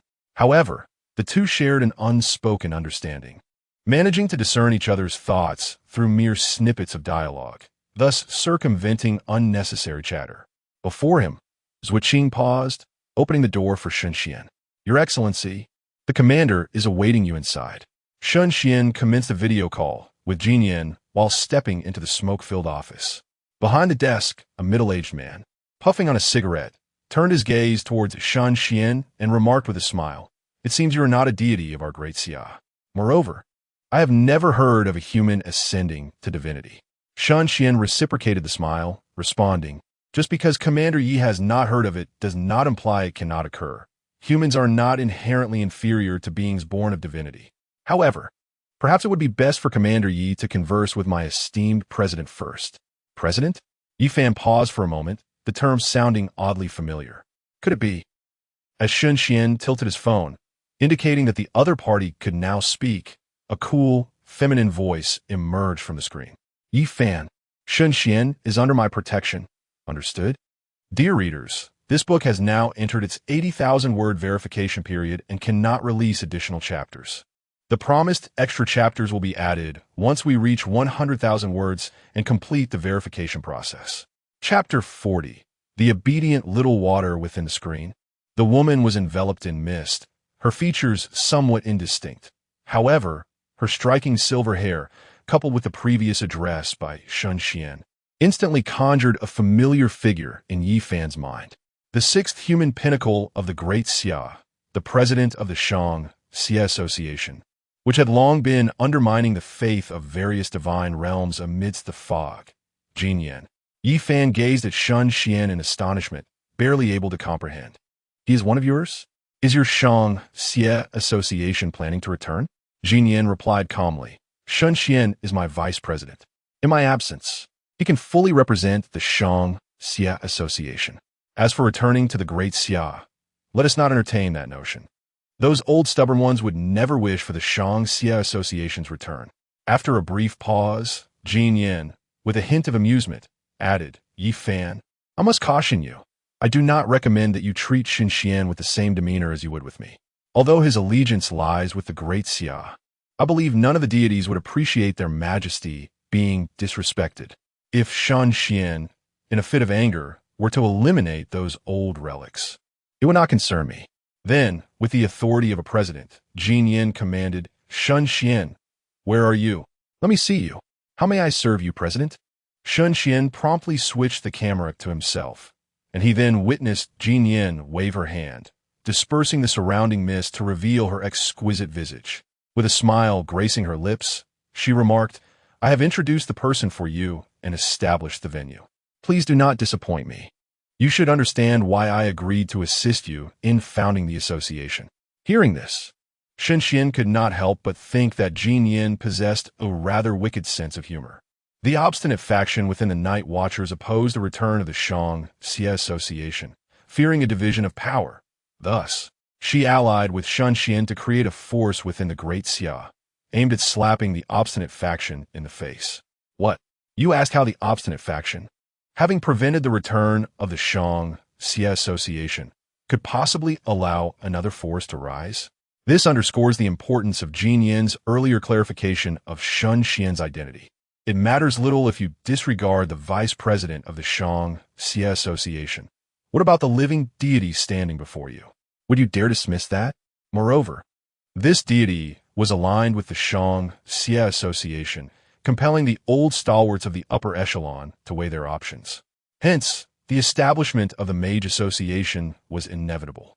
Even the most unwilling of the old relics would have to swallow their pride. This was precisely the matter that brought Jin Yin great delight. Shen Xuan chuckled. With your unwavering support, I shall certainly not let you down. Jin Yin replied with a playful huff. That is the best outcome. I must attend to my duties now. Farewell, President, Shen Xuan responded. After ending the call, Shen Xuan turned to Yi Fan, who had been lost in thought since earlier, and reminded him, Commander Yi, your cigarette is burning down to your lips. Hiss! Yi Fan hastily snapped back to reality, discarding the cigarette that had nearly reached the filter onto the ground. Ignoring the slight pain on his lips, he quickly inquired, Are you truly a deity formed from humanity? How did you achieve that? This matter is of utmost significance to Yi Fan, so much so that he is willing to pay any price to obtain information. It is known that the human body cannot withstand the power of the laws. Once the flesh accommodates such force, it is destined to dissipate into the world. Yet, Shen Xuan stands vividly before him, indicating that he must possess a means to circumvent this dilemma. Should Yi Fan uncover this method, the other apex beings of the Great Xia will no longer find themselves in the predicament of being able to combat foreign deities but unable to vanquish them. The strength of the Great Xia would ascend to unprecedented heights, compelling all foreign deities to reconsider their own mortality. Commander Yi, let us set aside this matter for now and instead discuss the purpose of my visit, Shen Xuan remarked with a slight smile, producing a droplet of water from the air and flicking it towards Yi Fan. To think you would seek to extract information from me without offering any benefit in return is rather audacious, Yi Fan mused. Sensing Shen Xuan bore no malice and did not flinch as the droplet landed on his slightly flushed lips. A refreshing chill coursed through him, swiftly alleviating the mild burn. Yi Fan pondered, Is this your forbidden abyss? No, this is magic. Magic? What is that? Yi Fan had seen references to magic in television and literature. But was it not merely a form of the forbidden abyss? Every corner of this world is suffused with elemental forces, and magic is the art of harnessing these elements. Shen Xuan explained. He snapped his fingers, summoning a small water elemental, the embodiment of water. He then extended his hand, and a luminous orb materialized in his palm, gently drifting towards Yi Fan. Commander Yi, everything about magic and the purpose of my visit resides within this orb. You may explore it at your leisure. Rather than explaining each detail, it was more effective to allow Yi Fan to discover for himself. Curious, Yi Fan glanced at the hovering water elemental before accepting the glowing orb. How does one utilize this? Simply press it against your forehead. Without hesitation, Yi Fan engaged with the unfolding events, eager to understand the essence of magic. It was not until he became immersed in the ocean of knowledge that the water elemental, displaying a hint of petulance, pouted and remarked, Master, after all these days you did not let me out. Do you not like me anymore? Shen Xuan sighed. Did you not say you preferred not to appear on the same frequency as Xiaohua? The water elemental clutched its staff and turned its head away with a huff. Oof, I shall ignore you. Very well, I admit my fault. Shen Xuan extended his hand, allowing the water elemental to alight upon his palm, gently stroking the wings on its back to soothe it. You know how Xiaohua is. He confronts anyone he meets. I could never bear to let you endure his ire, could I? In his heart, Shen Xuan silently apologized to Xiaohua, recognizing that, in his absence, he must sacrifice him to placate the water elemental. The water elemental, still pouting, remained silent, though the frequency of its wing beats quickened slightly. Shen Xuan was aware that this was a sign of Xiao Shui's mood shifting from cloudy to bright. Seizing the moment, he expressed, Xiao Shui, among the 9 elements, you are my absolute favorite. If given the opportunity, how could I possibly refrain from bringing you forth? Just look at the present moment. Have I not allowed you to emerge on your own? After his persuasive words, the wings behind Xiao Shui finally regained their normal rhythm. She let out a hum and fluttered back on Shen Xuan's shoulder, inquiring, Master, the person you seek seems quite weary. Does he require Xiao Shui's assistance? At that very instant, Yi Fan happened to conclude his voyage through the ocean of knowledge. The expression on his face was exceedingly complex, a blend of confusion, astonishment, and a hint of anticipation. Chapter 41. This matter has always been difficult to fulfill, yet may we all live long with a smile. Shen Xuan inquired, Commander Yi, what do you think? Observing the expression on Yi Fan's face moments ago, Shen Xuan could almost ascertain the outcome. Even the commander of the Night Watch could hardly resist the allure of magic. It is undeniable that magic, compared to the Forbidden Ruins, is far more accessible and convenient, capable of resolving many issues that are otherwise insurmountable in daily life. Most importantly, this art can be cultivated alongside one's mental prowess. Imagine when the formidable defensive master, Chun Fuzi, delves into the realm of magic. What a sight that would be! Would he still remain the character that merely endures blows? Yi Fan's subsequent words confirmed Shen Xuan's suspicions. The Mage Association. I personally support you. However, this matter is far too significant for me to decide alone. It requires a collective vote from the higher-ups of the Night Watch. Shen Xuan understood this, recognizing that the Night Watch was not a one-man show, and even as commander, Yi Fan must consult with his peers on major decisions. Had it been Zhuoqing in command, the outcome would likely have been different. Zhuoqing was known for his decisiveness, in stark contrast to Yi Fan's indecisiveness. However, understanding did not equate to agreement. Shen Xuan had come to inform the Night Watch of his intentions. Securing their endorsement would be ideal, but even if it were unattainable, it was of little consequence. He was determined to establish the association. It is widely acknowledged that the realm of cultivation comprises 3 levels: the Ant Realm, the Friend Realm, and the Elder Realm. Shen Xuan had precisely reached what others deemed the Elder Realm. Commander Yi, Shen Xuan stated, I shall grant your leadership a month to deliberate. After 1 month, as soon as the funding from the President arrives, I will promptly initiate the establishment of the association. I only hope that we do not find ourselves in a situation where we inadvertently turn against one another. Yi Fan, upon hearing this, was not angered. Now that he had confirmed Shen Xuan's identity, conflict with him was out of the question. Setting aside the fact that Shen Xuan possessed the secret to humanity's ascension to divinity, it was noteworthy that he willingly returned from a mist to contribute his knowledge and significantly bolster the strength of the Great Xia. For this alone, it was worthwhile for Yi Fan to cultivate a favorable relationship with Shen Xuan. After a moment of contemplation, Yi Fan suddenly asked, Might you be inclined to demonstrate your divine might? Just within the confines of our headquarters. Shen Xuan raised an eyebrow, swiftly grasping Yi Fan's intent. He wished for him to exert his power to suppress certain individuals among the higher-ups. Indeed, the Elder Realm carried far more persuasive weight. Seeing Shen Xuan remain silent, Yi Fan assumed he was reluctant and was about to explain further when he was suddenly enveloped by an overwhelming surge of divine might. Yi Fan's pupils constricted as a radiant golden light erupted from him, accompanied by the faint sound of sacred chants resonating within the room. He had not anticipated that Shen Xuan's might would manifest so abruptly, so powerfully, and so unreasonably. In that instant, Yi Fan was transported back to the oppressive force he had felt during his earlier confrontation with Gaia. No, Gaia was no match for Shen Xuan. He could jest and wield his blade before Gaia, yet beneath the divine might of Shen Xuan, he felt a twinge of pressure. Suddenly, the door was thrust open with a bang. In rushed Zhuqing, looking frantic. "Commander, you." Before he could finish, a series of green codes materialized in the room, gradually coalescing into a humanoid form. "Yi Fan, what is going on? You've been attacked at your doorstep. And you didn't think to call me?" Shen Xuan glanced over. The individual appeared unremarkable, sporting a cap and bearing an expression as if burdened by the weight of excessive code.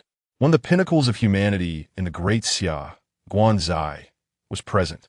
In this small chamber, two of humanity's elite had gathered, alongside Zhuqing, a potential future luminary. The sound of footsteps hinted that many more were hastening this way. Were it not for Yi Fan's insistence on revealing his divine prowess, Shen Xuan would have doubted if he were the target of a conspiracy. Guanzai furrowed his brow, directing his inquiry at Shen Xuan. "Yi Fan, who is this person? When did our Great Xia produce a deity? Moreover, he seems peculiar. His aura distinctly unlike that of the Great Xia, yet he is undeniably one of us." Yi Fan did not respond immediately. Instead, he turned to Zhuqing and instructed, "You should step outside and assure those waiting not to panic. They should continue with their duties." Zhuqing hesitated but eventually exited. Only then did Yi Fan turn to Shen Xuan and introduce him. "Guanzai, this is Shen Xuan, known as the Lord of Laws." Indeed, the title was somewhat convoluted, and Yi Fan silently criticized its complexity before continuing. "You are correct. His Excellency Shen Xuan has attained divinity in England and has returned bearing knowledge." "England? Does this divine realm still exist within the mists?" Guanzai questioned, his brow knitted in skepticism. "Is it credible?" "Yi Fan, you cannot have been deceived." Yi Fan pondered, contemplating how to provide a reasonable explanation. With the assurance of the memorial, it could not possibly be a fabrication. Moreover, from his conversations with the memorial, it was evident that she held Shen Xuan, the vice president, in high regard. Yet, the memorial was a hidden trump card of the Great Xia. It could not yet be revealed openly. Thus, how to obfuscate? To persuade Guanzai? Alas, he merely sought to use Shen Xuan's hand to quell those with ulterior motives. How had Guanzai emerged from his seclusion? Just as Yi Fan wore a troubled expression, Shen Xuan, previously silent, smiled and spoke. "Your Excellency Guanzai, I believe there is no need for such animosity towards me. Although I have not joined the Watchers, our objectives align. We both strive for the prosperity of the Great Xia." Yi Fan quickly added, "Indeed, Guanzai, since you have emerged from your retreat, why not listen to His Excellency Shen Xuan's plans? This strategy will undoubtedly elevate the overall strength of the Great Xia. Furthermore, I can assure you that His Excellency Shen Xuan is absolutely trustworthy, though I cannot disclose the specifics just yet." Guanzai remained silent for a moment before conceding. "Very well, as long as you are aware of the situation. However, before we proceed, I wish to pose a question to His Excellency Shen Xuan." "Please go ahead." Gazing at Shen Xuan, he articulated slowly, "Since you have already attained divinity, why have you only now returned to the Great Xia after a century? Are you aware of the trials that the Great Xia has endured all these years?" Shen Xuan fell into a momentary silence before responding with tranquility. "A century ago, the heavenly court of the Great Xia was a realm of first-rate deities, where the presence of one more or one less deity was of little consequence. However, when the mist descended, all divine realms faced its encroachment, and England was no exception. To resist the mist's invasion upon the English divine realm, I was compelled to enter a century-long slumber, only awakening recently. The Great Xia is the land of my birth. Thus, upon awakening, I felt compelled to return. England nurtured me, and I cannot abandon it in its time of peril." A flicker of barely perceptible anguish crossed Shen Xuan's eyes, a pain that had been buried deep within since his awakening. In this world, can one ever truly have it all without forsaking the divine and the beloved? Chapter 42. I have another question. In the grand tapestry of existence, everything is but this. For the first time, Shen Xuan truly grasped the essence of struggle. It was the tireless, earnest teachings of his mentor. It was the profound hopes bestowed upon him by the legendary figure, King Arthur. Or perhaps it was the faith of the other deities of England and countless citizens. Shen Xuan found it impossible to depart from England, even though he knew these individuals would not hold him accountable. Yet, precisely because of this, he was even less capable of leaving. Thus, he forever harbored a sense of guilt for his inability to assist the great Xia when the mists descended. However, this feeling of struggle was one he could not articulate, nor was there anyone to whom he could confide his thoughts. A century had passed, and he had become the last of England. Master, please do not be saddened. Little Water is here to help you. As a companion throughout Shen Xuan's long journey, Little Water immediately sensed the sorrow concealed beneath Shen Xuan's calm demeanor. With a swift motion of its wand, waves of azure light rippled around Shen Xuan, gradually soothing his emotions. Yi Fan, witnessing this, felt a deep sense of helplessness. Guanzai was indeed such a person. He never bottled up his feelings, even daring to challenge the Supreme Commander once in a while. Their exchanges often sparked heated confrontations. Yi Fan deliberated before speaking. Your Excellency Shen Xuan, Guanzai does not harbor any ill intent towards you. He merely. Before he could finish, two voices echoed simultaneously. Never mind. I apologize. With Little Water's assistance. Shen Xuan's emotions settled swiftly. He looked at Guanzai in astonishment, surprised that the latter, who had just exhibited such aggression, would now extend an apology. Guanzai turned slightly. He was not one to be stubborn. He would question Shen Xuan's intentions, yet he would also candidly acknowledge his own faults. Though he had not experienced it firsthand and could not fully comprehend, he could perceive the intense tremors of code enveloping Shen Xuan. Shen Xuan's heart was indeed in turmoil. Yi Fan, what is the plan? Yi Fan was equally taken aback that Guanzai would voluntarily shift the topic. This was not characteristic of him. When he was in a confrontational mood, he certainly did not behave this way. Yi Fan gathered his thoughts and promptly recounted the sequence of events. I never imagined there truly existed such a thing as magic in this world, Guanzai remarked with astonishment. For a programmer like him, the revelation was undeniably impactful. After a moment of contemplation, he continued, I support Your Excellency Shen Xuan's plan. The Great Xia entering a state of universal military readiness could indeed be beneficial. If, as Your Excellency suggests, everyone in the Great Xia can learn magic, the casualties caused by the mysterious forces would undoubtedly diminish significantly. The more he spoke, the brighter his eyes shone. Moreover, if 8th or 9th tier mages truly emerged, the Great Xia could even launch a counteroffensive against the foreign deities penetrating their divine realm. However, I have one question. Yi Fan had been engrossed in the conversation, but upon hearing this, his eyelids twitched violently. No way. Again, Shen Xuan found the conversation with Guanzai quite intriguing and smiled as he inquired, What is the question? Guanzai looked at him hesitantly and replied, To utterly vanquish a deity, one must possess the power of the laws. Otherwise, one can only inflict severe wounds upon them. According to your assertion, wizards belong to the realm of ordinary mortals, which implies they lack the power of the laws. Can magic truly eradicate deities? Shen Xuan chuckled softly, extending his hand, and the small water spirit perched on his shoulder gracefully descended into his palm. The laws are the products of heaven and earth, and elements are no different. There is no hierarchy between them. The invocation of magic necessitates elements. Thus, the magic released from elements, to a certain extent, is equivalent to the power of the laws. For instance, where there exists the law of thunder, there also exists the element of lightning. Deities are inherently beings that wield the laws, yet we as humans can also find a glimmer of hope in the magical elements of the world. This can be our means to confront the existence of deities. Magic is omnipotent. Upon hearing this, Yi Fan and Guanzai exchanged glances, each reflecting the shock and exhilaration in the other's eyes. According to Shen Xuan, magic could indeed slay gods. This implies that if magic were to be widely adopted, in a few decades, the power dynamics within the Great Xia would undergo a profound transformation. Bang! Yi Fan abruptly slammed his hand on the table, so animated that he inadvertently shattered it in two. The table lamented, "Alas, my poor self. The establishment of the Wizarding Association is imperative.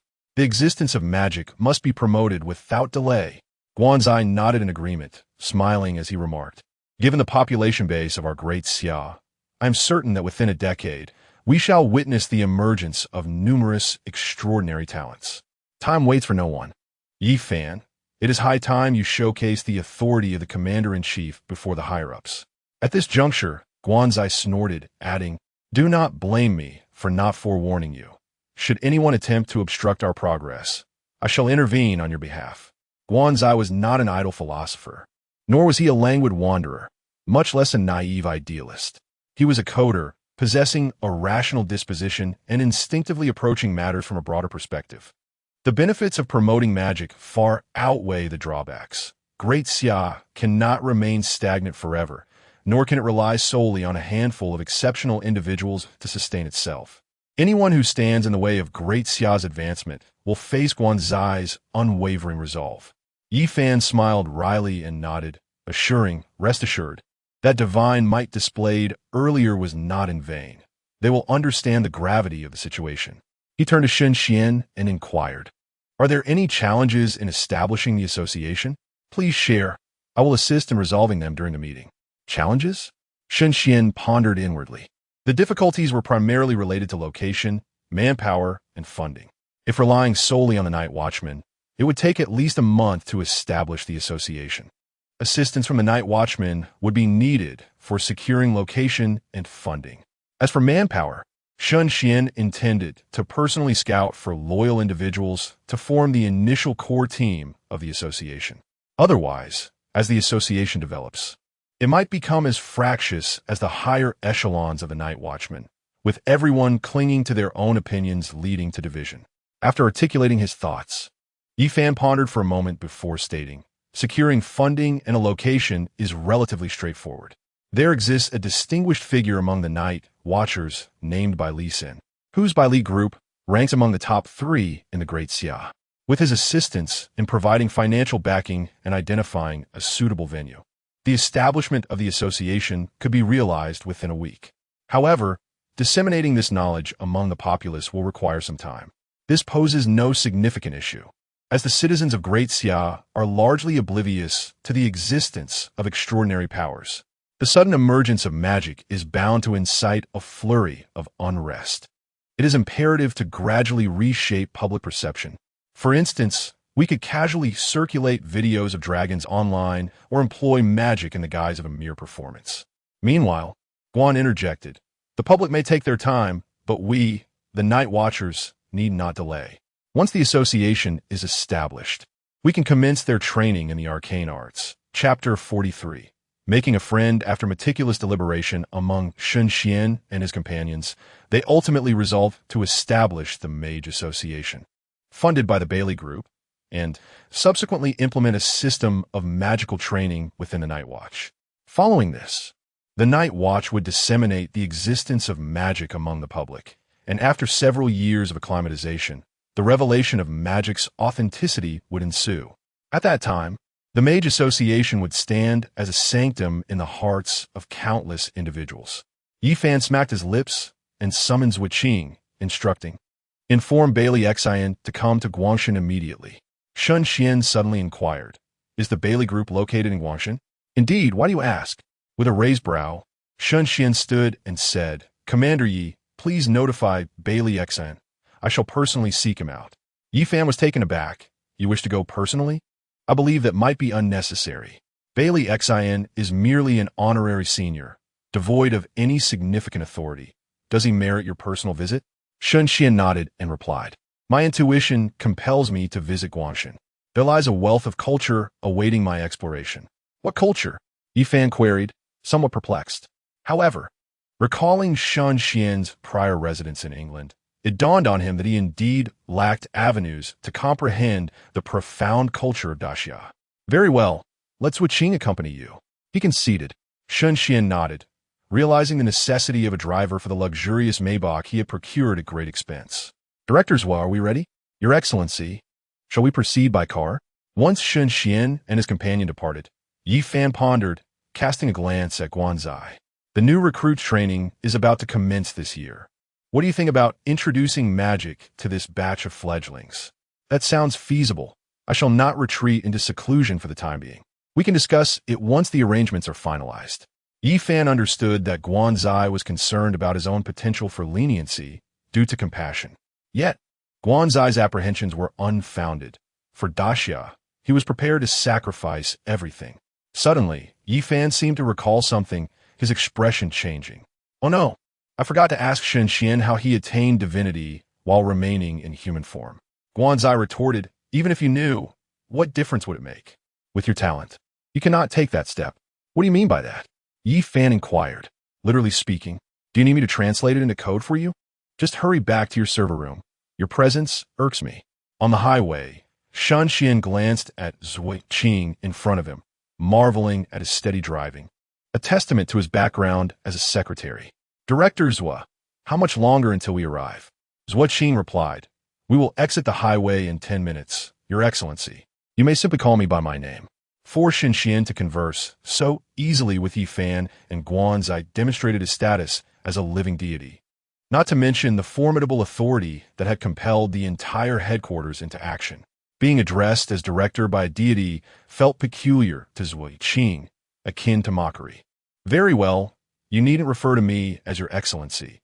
Just call me Master. As Shen Xuan gazed out at the passing scenery, he remarked, there is no need to rush to the Bailey residence. Allow me to first absorb the culture of Guangshan.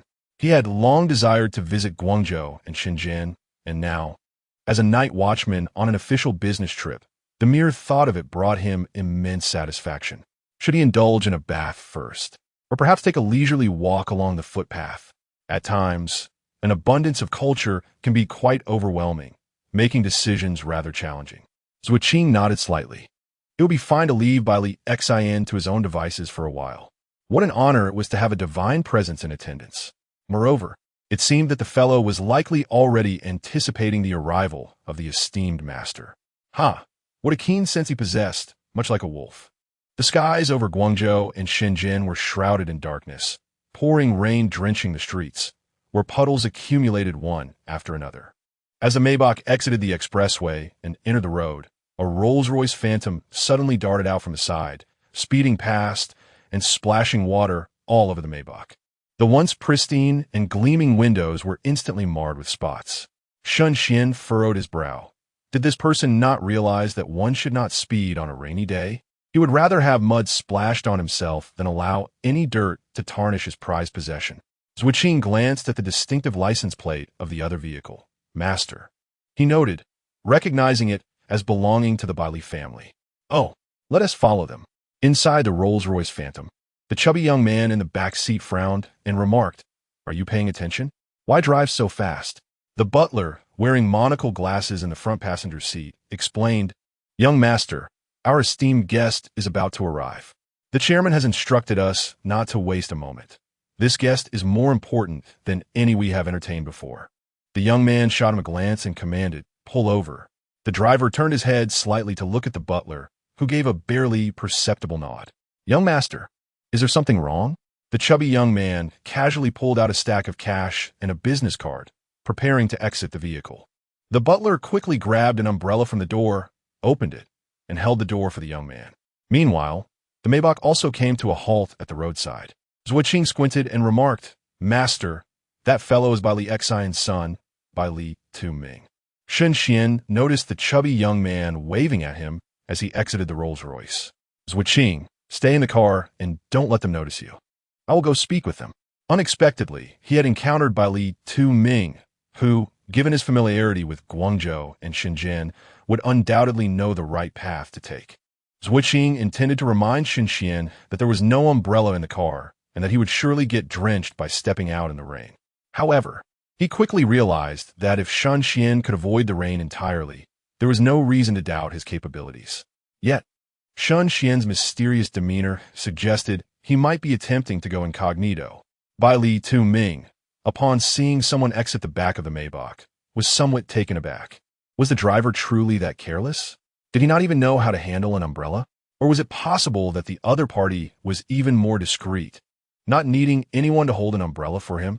Contemplating this, Bai Li Tu Ming took the umbrella from the butler and approached Shen Xuan. I apologize, my friend. The driver was reckless and drove too fast. Here, take this money and card. If there are any issues with the car, you can reach out to me. My name is Bai Li Tu Ming, but you may call me Tu Ming or Fatty. Let us become friends. As he spoke, he handed over the items while holding the umbrella over Shen Xuan's head, seamlessly switching to Mandarin. Shen Xuan, intrigued, took the business card and read aloud. Executive President of the Bailey Group, Bailey Tumming? A wealthy magnate indeed.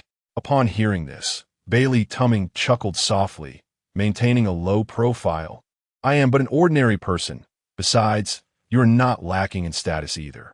He was not surprised that the other party recognized him, for in Guangzhou and Shenzhen, who was unaware of the young master of the Bailey family. At that moment, the butler, drenched from head to toe, approached and quietly said, "Young master, we should be on our way." Bailey Tumming nodded and turned to Shen Xuan. My friend, should you encounter any issues, do not hesitate to call me. Shen Xuan inquired, are you waiting for someone from the Bailey family? Bailey Tumming was taken aback and could not help but ask, how did you know? Shen Xuan smiled slightly. I possess a gift for divination. Take my advice. The Bailey family shall not meet that person today. Record 2 updates owed. 100,000 words to verification plus 2 additional chapters. Chapter 44. The toll of death. The bespectacled butler furrowed his brow, casting a glance back at Shen Xuan, pondering the audacity of this lunatic who dared to spout nonsense in Guangshan City. Were it not for the presence of the young master, he would have swiftly dealt with him. Young master, perhaps we should depart swiftly, suggested by Li Pangpang, though astonished, he did not truly believe the outlandish claims. After offering a few parting words of concern to Shen Xuan, they entered the vehicle and drove away. Shen Xuan merely shook his head, and with a flick of his hand, the nearby Maybach transformed, appearing as pristine as ever. As for the slightly damp hem of his robes, he paid it no mind. This enchanted garment, capable of effortless transformation, was a gift from his mentor on his 20th birthday. Its ability to withstand fire and water was merely its most basic feature. Turning to Zhuqing, Shen Xuan inquired, would you like to learn magic? Zhuqing, momentarily taken aback, replied, can I really? Of course, Shen Xuan affirmed. Find a place to settle, and I shall assist you in your testing. Once the association is established, such privileges will no longer be available. Shen Xuan's words were sincere. Once the association was formed, throngs of individuals would seek to join. Would he personally attend each one? What would then be the purpose of recruiting Han, Xiaoyun, and Qingqing? Teaching Zhuqing was primarily to provide him with an engaging endeavor, allowing Shen Xuan to explore the allure of culture independently. The Bai Li family. It must be said that the Bai Li family's financial resources were indeed substantial. As soon as Yi Fan's notification was issued, the Bai Li household sprang into action like a finely tuned machine, all in preparation to host the esteemed guest who was soon to arrive. In the reception room, Bai Li Xian rested on the sofa, eyes closed in contemplation. Has Bai Li Tu Ming not returned yet? He inquired softly. Bai Li Jing, standing nearby, replied respectfully. According to Uncle Chong, he is already en route. After a brief hesitation, he ventured, Father, who exactly is coming? Why has it warranted such significant preparations from our family? Bai Li Xian slowly opened his eyes, stating, this individual holds great importance for our family. Cultivating a good relationship with him could elevate the Bai Li family to new heights. Once he arrives, you must make a commendable impression. If you earn his support, it could yield considerable benefits for you, even safeguarding your true identity when the time comes. Do you understand? Upon hearing this, Bai Li Jing's expression shifted dramatically, his mind racing with contemplation. Who could possess such formidable influence? Surely, even the commander of the Night Watch would pale in comparison.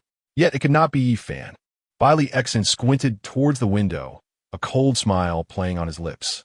Ah, Yi Fan, no matter how vigilant you are, what difference does it make? You may remain silent, but others will surely speak. A presence capable of causing a stir at headquarters must be at the pinnacle of humanity. Yet such an entity seeks the Bai Li family's assistance. How intriguing. Regardless of the cost, he must secure this individual for the Bai Li family. With their support, Perhaps he could even claim a seat in the command of the night watch. Bailey Xian's anticipation for the impending meeting grew, his confidence unwavering. No one could withstand the financial might of the Bailey family. After all, every human harbors a desire for material wealth, unless they are divine. At that moment, Bailey Pang entered, asking, "Dad, has the esteemed guest arrived?" Bailey Xian cast him a glance and reprimanded, "Why are you back so late? As the heir of the Bailey family, do you possess no sense of time?" Bailey Pang replied, slightly disgruntled. "I encountered some issues on the way that delayed me." Despite the scolding, he felt no sorrow. After all, having a conversation with his father was a joyous occasion. Since childhood, their exchanges had been rare. Bailey Xian impatiently waved his hand, instructing him to change and wait for the guest with his brother. "I understand." Bailey Pang nodded, winking at Bailey Jing. Bailey Jing smiled gently. "Hurry along, brother." As night deepened, the lavish feast prepared by the Bailey family was replaced time and again, yet the esteemed guest did not arrive. Bailey Xian was on the phone with Yi Fan, inquiring if anything had happened. Yi Fan's boisterous voice echoed through the receiver. "I haven't placed a tracker on him." "How would I know?" Bailey Xian, "This person is crucial to the night watchers, do you understand? Even if he stands you up, you must endure." Bailey Xian's gaze flickered, a faint smile gracing his lips. "I understand. Rest assured, Commander, the Bailey family will do everything to assist him." After hanging up, Bailey Xian pinched the bridge of his nose and said, "Remove the food. That person will not be coming today." Bailey Jing, puzzled, refrained from questioning further in front of Bailey Pang and quickly departed. Suddenly, Bailey Pang recalled the Maybach he had encountered earlier. That person had mentioned that the Bailey family would not be receiving their guest today. Was it truly prophetic? How remarkably accurate. After much hesitation, he decided to voice his thoughts. Zhuqing had once mocked Bailey Xian as a cold, heartless wolf. Yet it was undeniable that such wolf-like traits were essential for a shrewd businessman. In mere moments, Bailey Xian pieced together the events. If all went as expected, the individual Bailey Tu Ming had encountered was indeed the guest awaited by the Bailey family. But why did that person show no urgency? This aspect remained unclear to Bailey Xian. He glanced at the anxious Bailey Pang, scoffing inwardly. How could a pawn possess such fortune? Very well, let's test that individual's attitude, he decided. Tu Ming, seek out Chong Kong Sheng and have him mobilize all the city's surveillance. It is imperative we locate the person you mentioned. He is likely our esteemed guest. Once found, attempt to make contact with him. At Tianshang Ruinjian, within a luxurious VIP room, Shen Xuan surveyed the array of technician profiles displayed on the tablet and pointed to number 88, declaring, "She will do." The staff member, clad in a black silk uniform, smiled and replied, "Certainly, sir. Please hold on for a moment. The technician will be here shortly." With a courteous bow, she exited the room. "The path to greatness lies beneath our feet." Shen Xuan sighed softly, contemplating that whether he could touch the threshold of the great Tao depended on today. However, just as he reclined, his phone suddenly erupted with an urgent ringtone, the words "President" flashing before his eyes. Upon answering, Jin Yin directly interrogated, "Shen Xuan, what have you done to spend 18,000? And why is your background so dim? Have you left the capital?" Shen Xuan was taken aback. Could he still receive bank notifications within the fog? The bank's services seemed exceedingly extensive. Caught off guard, Shen Xuan couldn't help but feel a twinge of guilt. What if Jin Yin discovered that he was using her funds for such endeavors? Would she, in a fit of rage, return from the fog to freeze his card? The thought was terrifying. He absolutely could not let Jin Yin find out. Chapter 45, Commemoration. "I shall obliterate you with my annihilation cannon." Shen Xuan spoke with an air of nonchalance. Of course, once the discussions conclude, it is only natural to depart from the capital. As for the dim surroundings, it is undoubtedly due to the lights being turned off. A hint of skepticism flickered across the exquisitely delicate features of Jin Yin. "Really? And what about the money? What have you spent it on?" "I booked a luxurious hotel room to experience the ambience," he replied. "Is that so?" Jin Yin could only see Shen Xuan's handsome visage, oblivious to the surroundings, and thus refrained from further questioning. How did the discussions progress? Shen Xuan assured her, "You need not worry. Once the funds reach the association, we can initiate the proceedings without delay." We will first implement it within the Night Watchman, and, after a few years, we will use the capital as a pilot to expand throughout the Great Xia. Jin Yin inquired further. Did those old geezers voice any objections? Under the might of divine authority, they should not dare to utter a word, Shen Xuan replied. At this, Jin Yin chuckled heartily. I am quite eager to witness their humiliation. Shen Xuan grinned. I shall inform Yi Fan shortly to send over the recordings from the high-level meeting. I can pass them along to you afterward. You are quite astute, Jin Yin remarked with a playful snort. As the president, I permit you to indulge a little more and enjoy yourself. Thank you, esteemed president. Shen Xuan maintained his smile, feeling a sense of relief. Just as he was about to end the call, the door swung open with a loud bang. Bai Li Pang Pang, brimming with excitement, burst in. Friend, why didn't you tell me earlier that you were coming for a massage? In Guangshan City, no one knows massages better than I do. The technicians at this heaven on earth are subpar. Let me take you to a private club where the experience is truly sublime. Jin Yin. Shen Xuan.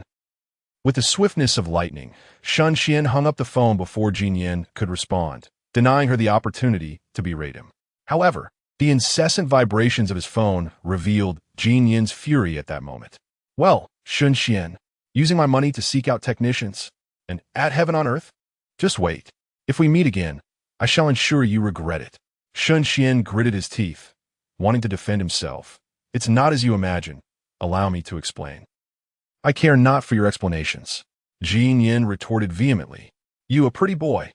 While Jin Yin continued to bombard him with messages, Shen Xuan dared not glance at his phone any longer. Exhausted, he thought, let it all come to ruin. Bai Li Pang Pang cautiously inquired, Friend, what has transpired? With a heavy sigh, Shen Xuan gazed at him and asked, What brings you here? Oh, Pang Pang, how can you be so blunt? He lamented. Being your friend requires great caution. You could inadvertently sell me out. Bai Li Pang Pang chuckled. Friend, why did you not mention you were a distinguished guest of the Bai Li family? Come, allow me to treat you properly and show you what true heaven on earth is like. Shen Xuan rolled his eyes in exasperation. Forget it, I'm not in the mood. Bai Li Pang Pang glanced at his vibrating phone, a knowing expression illuminating his face. Ah, I see. Men and their ways. Shen Xuan.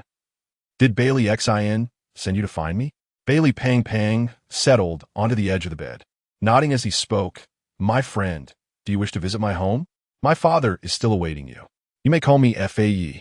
Faye? An unusual appellation. Indeed. After a moment of internal jest, Bai Li Pang Pang inquired. Faye, may I ask what business you have with my father? Perhaps I could be of assistance. He thought to himself, if I can handle this matter on my own, my father would surely be pleased. Over the years, he has longed for Bai Li Xin's approval, and perhaps this is an opportunity. Shen Xuan regarded him and replied, It is nothing of great consequence. Merely a request for the Bai Li family to fund the establishment of an association. Bai Li Pong Pong's eyes brightened. While he may not excel in many matters, when it comes to finances, he is exceptionally adept. He promptly took out his phone, ready to transfer funds. How much is your bank account? Faye. I could transfer the amount directly to you. Several billion, perhaps. Bai Li Pang Pang paused, his gaze lifting in disbelief. Several billion? Did you say several billion? Several billion. Shen Xuan reiterated, emphasizing that the mage association he intended to create would be the most luxurious of its kind. Only through such grandeur could it become a sanctum in the hearts of many. Of course, there would be certain losses during the establishment, but that was unavoidable. Bai Li Pang Pang could hardly believe his ears. While he had a few billion pocket money available, the sum in question was far beyond his reach. Until the appointed time, Bai Li Xin would not permit him to engage with the corporation's affairs. Unable to restrain himself, Bai Li Pang Pang asked, What kind of association could possibly cost several billion? Shen Xuan, observing the astonishment etched on his face, found himself intrigued. He was eager to discover which elemental magic this reincarnated celestial treasure master would be suited for. With that thought, he refrained from further explanation and summoned a magical array diagram, testing magic, channeling it into Bai Li Pang Pang. Immediately, to Bai Li Pong Pong's astonishment, 4 radiant lights emerged in succession from his body. Light, gold, earth, thunder, Shen Xuan gazed at the four distinct hues, unable to suppress a sense of admiration. Four elemental affinities, truly formidable. Moreover, two of these affinities did not belong to the foundational five elements. This rarity made them even more precious. Beyond the five elemental categories, there exist four special elements: wind, thunder, light, and darkness. It is not that these four elements are superior to the foundational ones. Rather, individuals possessing special elements are exceedingly rare. Regrettably, however, Bailey Pong Pong's two special elements, light and thunder, could not combine to yield the final two extraordinary elements, nor could he utilize their extended magics. In awe, Bailey Pang Pang exclaimed, "Faye, what? What is this? Is this your forbidden realm? How magnificent!" Shen Xuan smiled and replied, "This is magic. The Mage Association established with the several billion funds from your Bailey family." "Magic," Bailey Pang Pang murmured, a sudden glimmer of surprise flashing in his eyes. "Could it be that these orbs of light emanating from me signify my potential to cultivate magic?"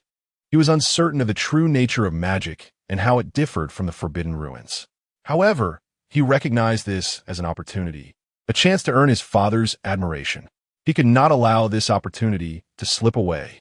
Shen Xuan nodded, affirming that among those he had taught, you possess the greatest talent. Yet, there may well be others who come after you. With a population of 1/4 billion in the Great Xia, Shen Xuan believed it was inevitable that someone would eventually surpass the four systems. Bailey Pang Pang shifted his position, inching closer to Shen Xuan. "Master of Magic, could you teach me magic? I will cover all your expenses from now on." "My dear ones, have you all started school? My back-end data is dismal, and it saddens me. Chapter 46. The Night Watchman Team 010, what are all the expenses? How much do you have?" "Not much, just a few billion pocket change. Once it's spent, I can always ask for more." "Capital, you have triumphed." Shen Xuan smiled. "We are friends. How can money taint our bond?" Bailey Fat was taken aback. "But I only have money." With a sigh of resignation, Shen Xuan replied, "Such heartfelt generosity is hard to refuse. In that case, I shall reluctantly agree." Shen Xuan viewed money with indifference, agreeing to Bailey Fat's request merely out of curiosity to see how far the latter could go, not because of the 2 billion that had just appeared in his bank account. "Master, let me transfer you some funds first. Once it's spent, just let me know." Such a teachable spirit. With this mindset, you will surely ascend the path of greatness. Shen Xuan nodded in approval, saying, "Let's find a place to instruct you." Suddenly, Bailey Fat remembered something and asked, "By the way, Master, since you are teaching me magic, should I not take you as my teacher?" "No need. Even if I do not teach you now, you will learn magic once the association is established." Although Bailey Fat was exceptionally gifted, he did not meet Shen Xuan's criteria for a grassroots genius disciple. In Shen Xuan's view, character and groundedness surpassed mere talent. "Master, do you have any disciples?" "One, though he does not count as a formal disciple. You will meet him in due time." Shen Xuan was suddenly curious about the meeting between Xiao Yuan, who had inherited his legacy, and Bailey Fat when the training for the Night Watchman commenced. Additionally, he pondered the tumult that would ensue once the existence of magic was fully revealed among the Night Watchmen. At the St. Peter's Grand Hotel, Zhuoqing meticulously sketched the magic circle, pondering, "It truly is remarkable. This tiny diagram can unleash such formidable attacks." Zhuoqing was acutely aware that his aptitude for mental power was not particularly high. His rank in the Forbidden Ruins was 174, Qingwan, which set his limits. Magic was a path well suited for him. As the master had stated, with diligent effort, even the most ordinary individuals could cultivate to the 7th tier. Forcefully unleashing an 8th tier forbidden spell with a 7th tier body held a significant probability of matching a deity 1-for-1. This was Zhuoqing's ambition. Thus, he planned to temporarily set aside his mental power cultivation and focus on magic training. At that moment, the door swung open. Bailey Fat was the first to greet. This must be Director Zhua. Truly a commendable presence. A small gift as a token of respect." Zhuoqing turned to see Bailey Fat and was somewhat surprised. "Master, did you visit the Bai family? Have you finished your discussions?" "Not yet. I encountered this lad on the way.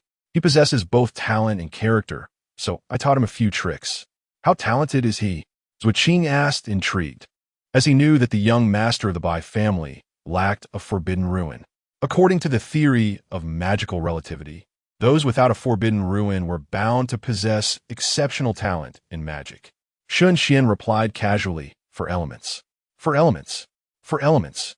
Upon hearing this, Zhuqing's eyes widened in disbelief as he turned to the bashful Bai Li Pang Pang.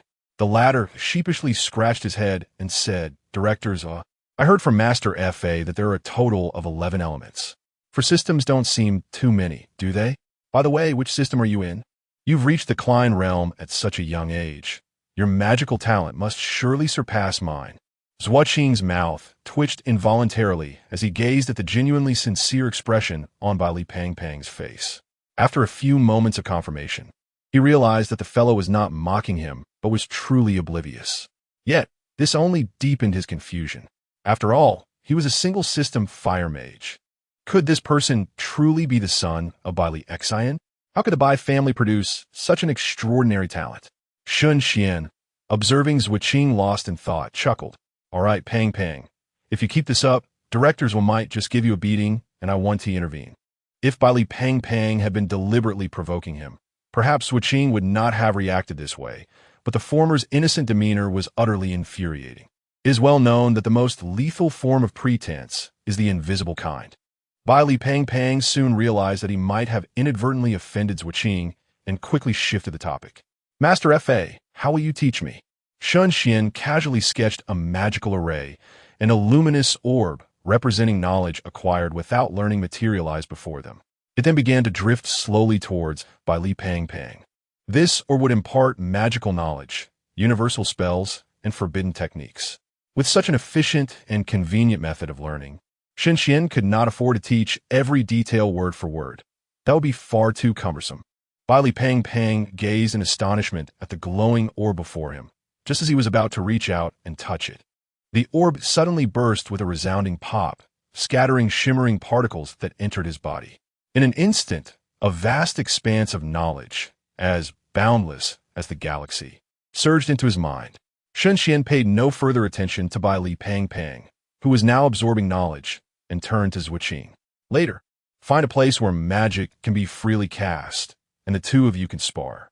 Zhuqing looked up and asked, Are you serious, Master Fa? Can I, with my single system, really contend against him, a four-system mage? If I were to be defeated by Bai Li Pang Pang, where would that leave my reputation as a director? What is there to fear? He is a novice. Can he even manage to wield for different magics? Shen Xuan replied. Moreover, haven't I mentioned before?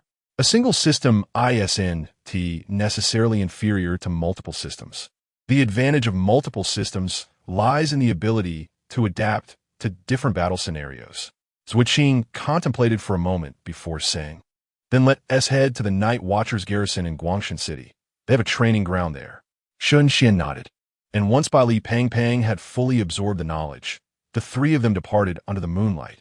At the Night Watcher's Team 010 garrison in Guangshan City, in a dilapidated underground garage, a plump woman opened the garage door in response to the knocking. The night was hazy, and she could only clearly discern Bai Li Pang Pang at the forefront of the trio. The faces of the two behind him were indistinct. With a look of surprise, she addressed Bai Li Pang Pang, Xiao Tu Ming, what brings you here so late? Bai Li Pang Pang smiled and replied, Sister Miao Su, we would like to borrow your team's training ground for a bit, if that is all right. Of course, no problem. It's quite cold outside. Come in quickly. Miao Su gently spoke, pulling open the garage door for the three of them. Bai Li, plump and round, surveyed the modest and cramped garage and sighed, Sister Miao Su, if it's truly unmanageable, you should consider moving to the villa I suggested. The environment here is rather poor. Inside the garage, a hearty laugh resounded. Little Tu Ming, as a night watchman, how could one lead such a lavish lifestyle? It's not as if we lack the means. If we wanted to relocate, we would have done so long ago, Miao Su retorted, glancing back. Yet you still accept the red wine sent by others. No sooner had she finished speaking than an emotionless voice pierced through the night, emanating from outside the garage. Has your team accepted items from the Bai Li family? I'll post one chapter first, and after midnight, I'll release two more, racing towards 100,000 words. I don't wish to wait another day. Chapter 47. Human desire is like a rolling stone on a high mountain. Bailey Pang Pang was momentarily taken aback. Director Zhua, it's just a few bottles of red wine. Surely, it isn't a big deal, he mused. Moreover, Captain Wei and Sister Miao have always treated me well. Spending some money to improve the team's environment shouldn't be considered bribery, right? Upon hearing the name Director Zhua, Miao Su and Wei Xiaoming in the garage exchanged glances, their pupils constricting slightly. While the surname Zhuo might not be particularly remarkable and the title of director held no extraordinary weight, the combination of the two was noteworthy. Wei Xiaoming hastened over, glancing at Zhuo Qing, who remained inscrutable in the night, his expression neither angry nor pleased. He inwardly lamented, "Little Tu Ming, why didn't you mention this sooner?" Zhuo Qing shot him a cold glance as he entered the garage. "What? You can't even recognize me? Is the wine truly that exquisite?" Wei Xiaoming quickly saluted. Captain of the 010 Night Watch Team in Guangshan City, Wei Xiaoming pays his respects to Director Zhua. Miao Su followed suit, stating, "Team member Miao Su. I greet Director Zhua." Zhuo Qing was genuinely taken aback that a top 10 Night Watch team in Guangshan City would accept bribes. This was not to say he disapproved of their indulgences. He understood better than anyone the hardships faced by the Night Watch. Had they used their own resources to elevate their living standards, he would have been more amenable. However, accepting gifts from the Bailey family was an entirely different matter. Today, it was wine favored by Wei Xiaoming. What would it be next time? Over time, would the entire 010 team still remember the words inscribed on their emblem? Were they to protect the millions behind them or merely the Bailey surname? Observing the beads of cold sweat forming on Wei Xiaoming's brow, Zhuo Qing sneered. Is the allowance from headquarters insufficient? Do you require me to report to the commander to request an increase in your team's benefits? If you can accept wine, are you also in need of a villa? Why are you still residing here? Wei Xiaoming's forehead glistened with perspiration, his complexion paling. Director Zhua, I was momentarily dazed. I will dispose of everything sent by the Bailey family at once. Bailey Pang Pang, sensing the tension, quickly interjected, Director Zhua, this is my fault. I merely wished for Captain Wei and the others to have a better life. I didn't think it through. Zhuo Qing suddenly bellowed, Bailey, Tu Ming, do you understand the consequences of your actions? Startled by the unexpected outburst, Bailey Pang Pang trembled, momentarily at a loss for words. I. Shen Xuan silently observed the unfolding scene, reflecting inwardly. Without having experienced such events, Pang Pang remains an innocent young master, unversed in the ways of the world. Stepping forward, the shadows enveloping him gradually dissipated, replaced by a gentle beam of light illuminating his presence. He placed a reassuring hand on Bailey Pong Pong's shoulder and softly inquired, "What is the greatest taboo of a mage?" Bailey Pang Pang was momentarily stunned, struggling to comprehend why Shen Xuan would pose such a question. Yet the hand resting on his shoulder alleviated much of his inner turmoil. After a moment of contemplation, he spoke. The diversity of magic can complicate one's heart, and during the pursuit of sorcery, one must be wary of losing one's true essence. Shen Xuan slightly nodded, emphasizing a crucial point. Human desire is akin to a boulder rolling down a mountain. Once it begins, it cannot be halted. Wei Xiaoming, having accepted the red wine, would soon claim your villa. Do you believe that by that time, they will still retain their true selves? Shen Xuan gazed at the stunned Bailey Pang Pang and continued. Their refusal of your villa stems from their awareness that it is a gateway, a portal that only widens. Once they accept it, they will be unable to restrain their inner desires. At that juncture, they would no longer deserve the title of Night Watchman. This sentiment was not only directed at Bailey Pang Pang, but also intended for Team 010. There is still time for Team 010 to rein themselves in.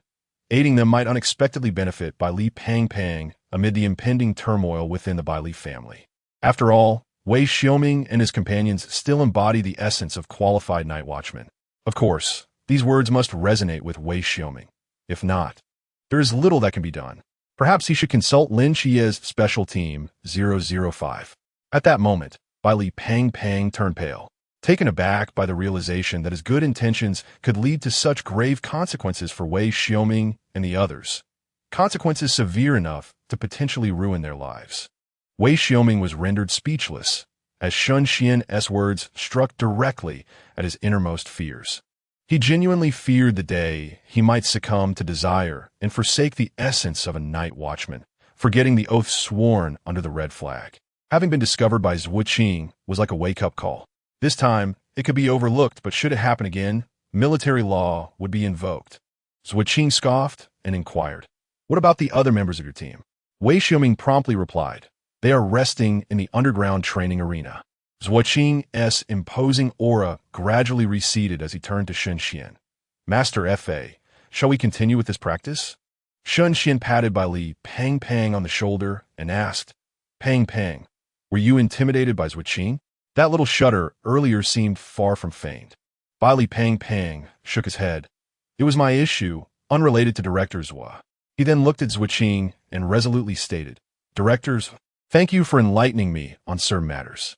In the upcoming battle, I shall give my utmost effort." Zhuo Qing regarded him with a strange expression, sensing that his opponent had suddenly become highly spirited, as if imbued with a buff. Was that the case? Wei Xiaoming and Miao Su found themselves perplexed by the situation. Bai Li Tuming intends to spar with Director Zhuo? What nonsense is this? Is it a contest of wealth? In their minds, this lopsided battle seemed a mere 9-1. In a second, Bai Li Tuming would surely perish at least 9 times over. Moreover, who was the Master Fa who had only spoken at critical moments? They had never heard of anyone in the upper echelons by that name. Yet, Zhuo Qing offered no explanations, and they dared not inquire further, descending into the underground with their hearts full of questions.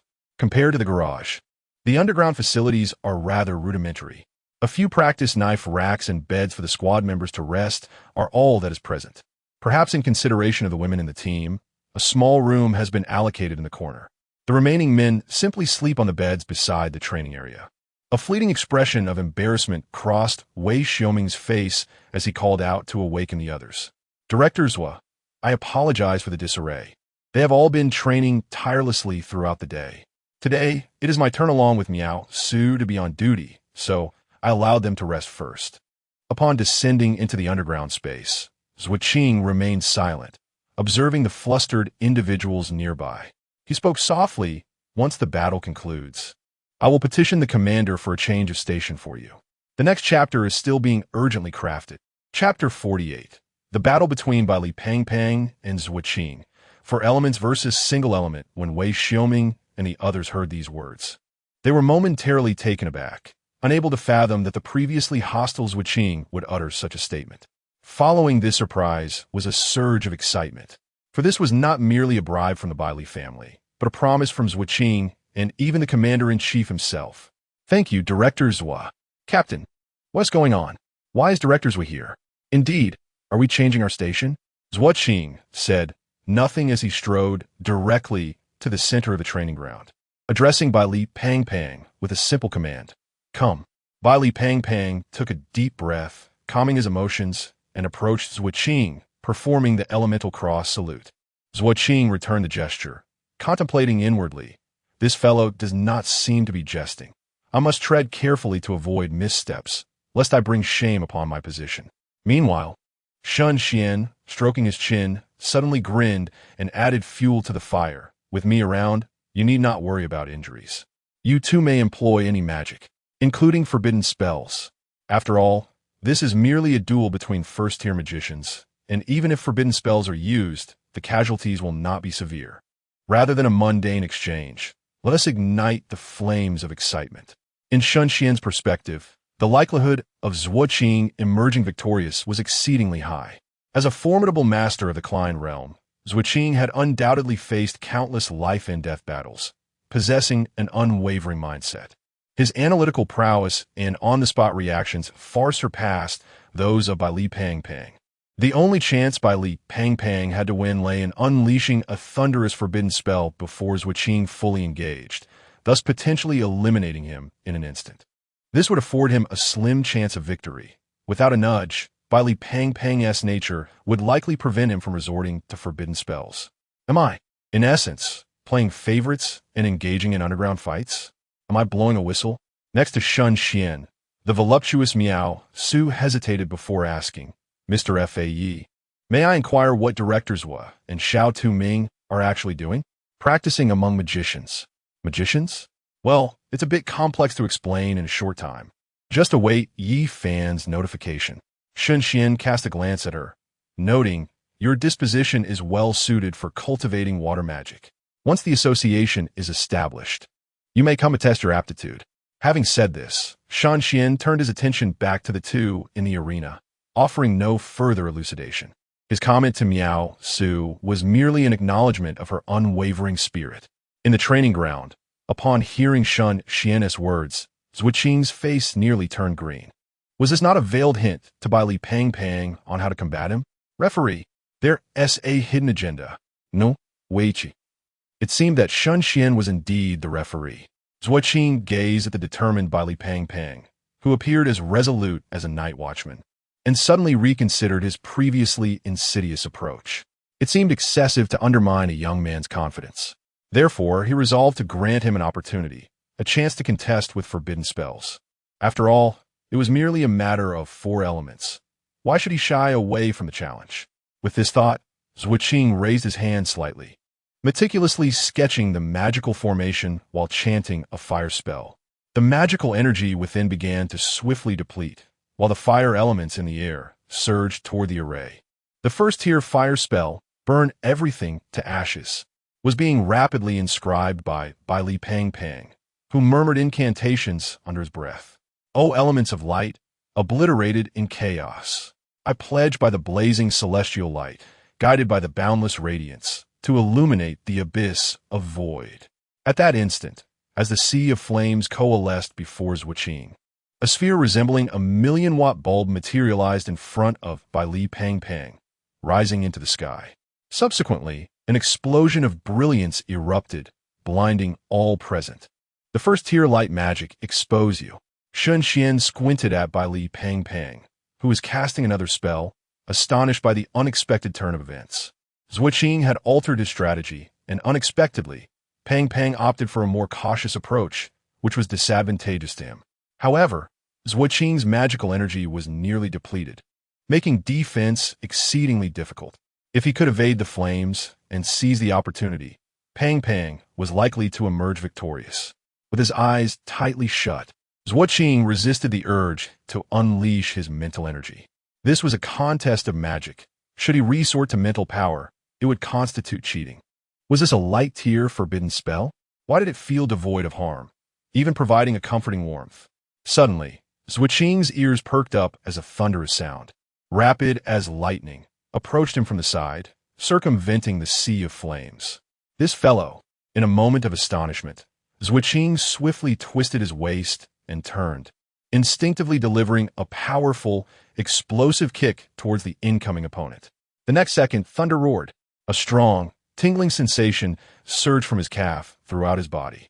Zhuqing's mouth twitched. He could distinctly feel that the leg he had used to kick Bai Li Pang Pang had lost all sensation.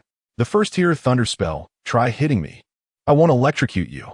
Bai Li Pang Pang, too, was in a precarious position as he was sent flying backward after the blow, crashing into the wall with a resounding thud, creating a perfect imprint. The flickering lightning on his body faded due to insufficient magical energy, dissipating with a crackle as if short-circuiting. Thus, the battle concluded. It was an exhilarating first-tier duel. Shen Xuan applauded, summoning Xiao Shui to assist in extinguishing the flames. The sea of fire unleashed by Zhuqing continued to advance steadily. Such vile flames, these are the most detestable. Xiao Shui huffed lightly, soaring above the inferno, raising her staff to point. Water elements in the air converged from all directions, forming a waterfall that cascaded downward incessantly. Zhuqing, channeling his mental energy, dispelled the numbness in his legs, approached the wall, and helped Bai Li Pang Pang out. You sly one, attempt and play tricks on me, are you? I concede. Director Zhua. Bai Li Pang Pang smiled faintly, but his expression abruptly shifted as he lamented. Director Zhua, it seems my rib might be fractured. Your kick was rather forceful. Alas, I couldn't restrain myself. At that moment, Shen Xuan approached calmly, administering a combination of healing magic and acceleration magic into Bai Li Pang Pang's body. Under the influence of this dual enchantment, Bailey Pongpong's internal injuries healed at an astonishing pace. Shen Xuan regarded Bailey Pang Pang and praised him. You performed admirably. The timing of your light and lightning magic was impeccable, and your control over the inner magical energy was quite precise. For Bailey Pang Pang, this was the first time in his life he felt the warmth of genuine recognition. He could discern that Shen Xuan's commendation was not mere flattery, but rather sincere praise. Leaving him somewhat dazed, Shen Xuan then turned his gaze to Zhuo Qing, his expression stern. What shall I say to you? Compassion is the greatest folly in combat. As a seasoned night watcher, how can you not grasp this? There were numerous ways to secure victory, yet you chose the most ostentatious method. What were you thinking? Zhuo Qing bit his lip, lowering his head as he replied, I just wanted to give. Did he ask for your mercy? Shen Xuan interjected. I understand. Master Mage, it won't happen again. In terms of mental prowess, magical rank, and status among the Night Watchers, Shen Xuan surpassed Zhuo Qing. Even when reprimanding him, Zhuo Qing could only listen obediently, especially since he was indeed at fault. Nearby, Wei Xiaoming and others looked on in astonishment, witnessing Zhuo Qing being chastised like a child. Aside from Commander Yi Fan, they could scarcely conceive of anyone else speaking to Zhuo Qing in such a manner. It seemed there truly was someone capable of reprimanding him. Could it be that this previously unseen Master Mage was indeed of such caliber? A heartfelt gratitude for the seemingly virtuous yet soft-spoken leader who provided substantial support. A kiss to you. The tale concludes with a flourish. Just kidding. I offer 3 additional chapters as a tribute to Wen Lao, making it a total of 5 updates. They may be released all at once or spread over several days, depending on my state, but rest assured they will not be neglected. Chapter 49, Commemoration. What should we do about the urge to explode coins again? Before departing, Zhuo Qing reminded, pack your belongings. The headquarters notification will arrive by dawn. Thank you, Director Zhuo, was the reply. Zhuo Qing nodded, opened the car door, and settled into the driver's seat. Bailey Pang Pang, eager to return home and share the joyous news with Bailey Xian, left ahead of everyone else. As Zhuo Qing started the vehicle, he remarked, the Bailey family has truly produced a genius this time. Master Fa, when shall we visit the Bailey family?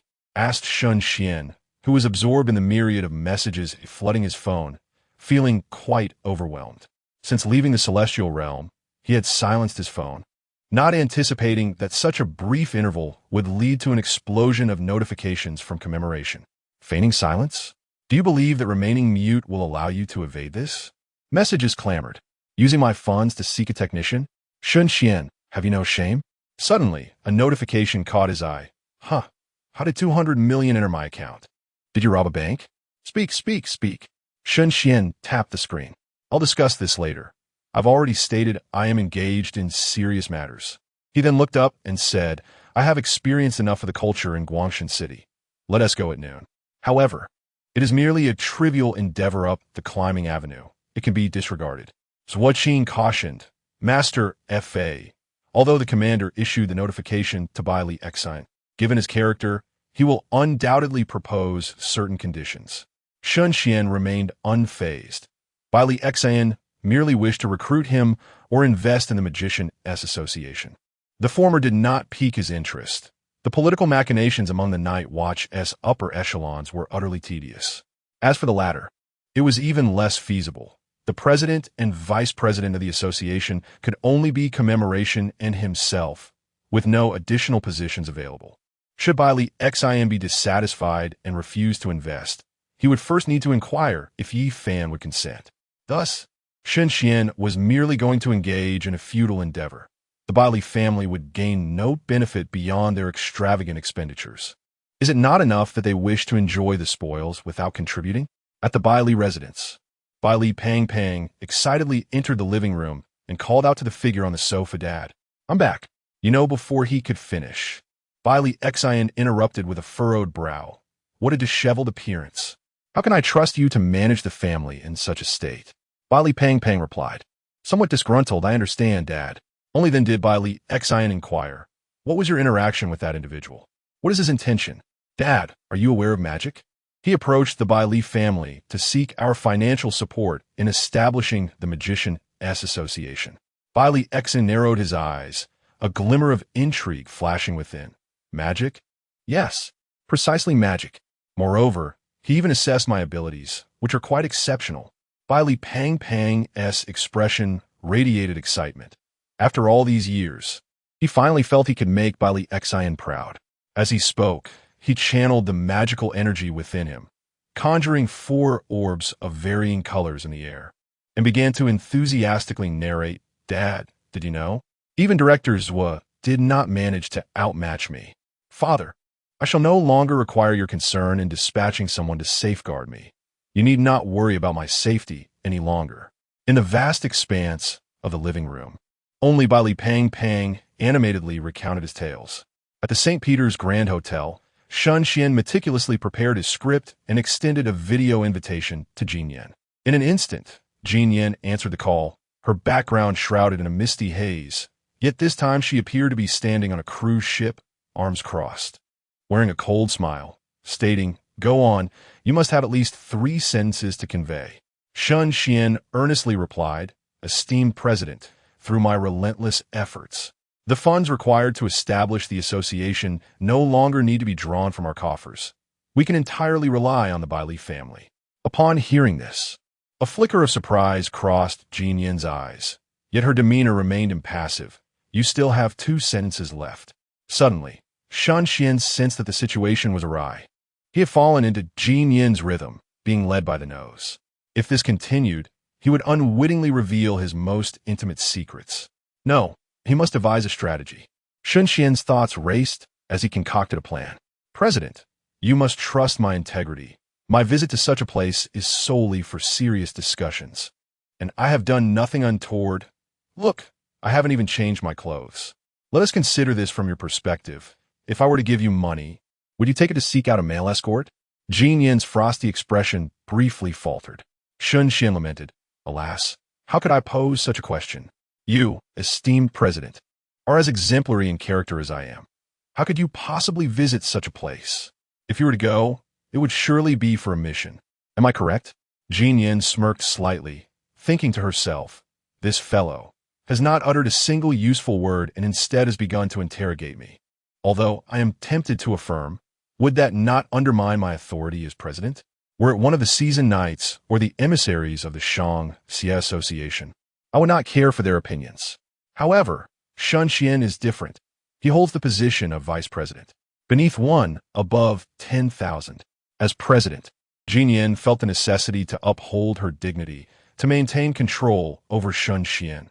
Otherwise, given his tendency to test her resolve, it was plausible that one day she might find herself usurped. Shen Xuan had only promised not to leave the Xiang Xie Association, yet he had not vowed against transforming it into his own. Jin Yan, with a smile that did not reach her eyes, remarked, "Ah, Shen Xuan, you truly understand me." Shen Xuan realized he had successfully navigated the conversation and promptly showered her with flattery. "Esteemed President, your brilliance is indeed hard to overlook." With a strategic retreat, he adeptly led Jin Yan into his rhythm. A diminutive president, easily manipulated. Jin Yan scoffed lightly. "Now, tell me about the Bai Li family." Half an hour later, Shen Xuan concluded, "That is essentially the situation."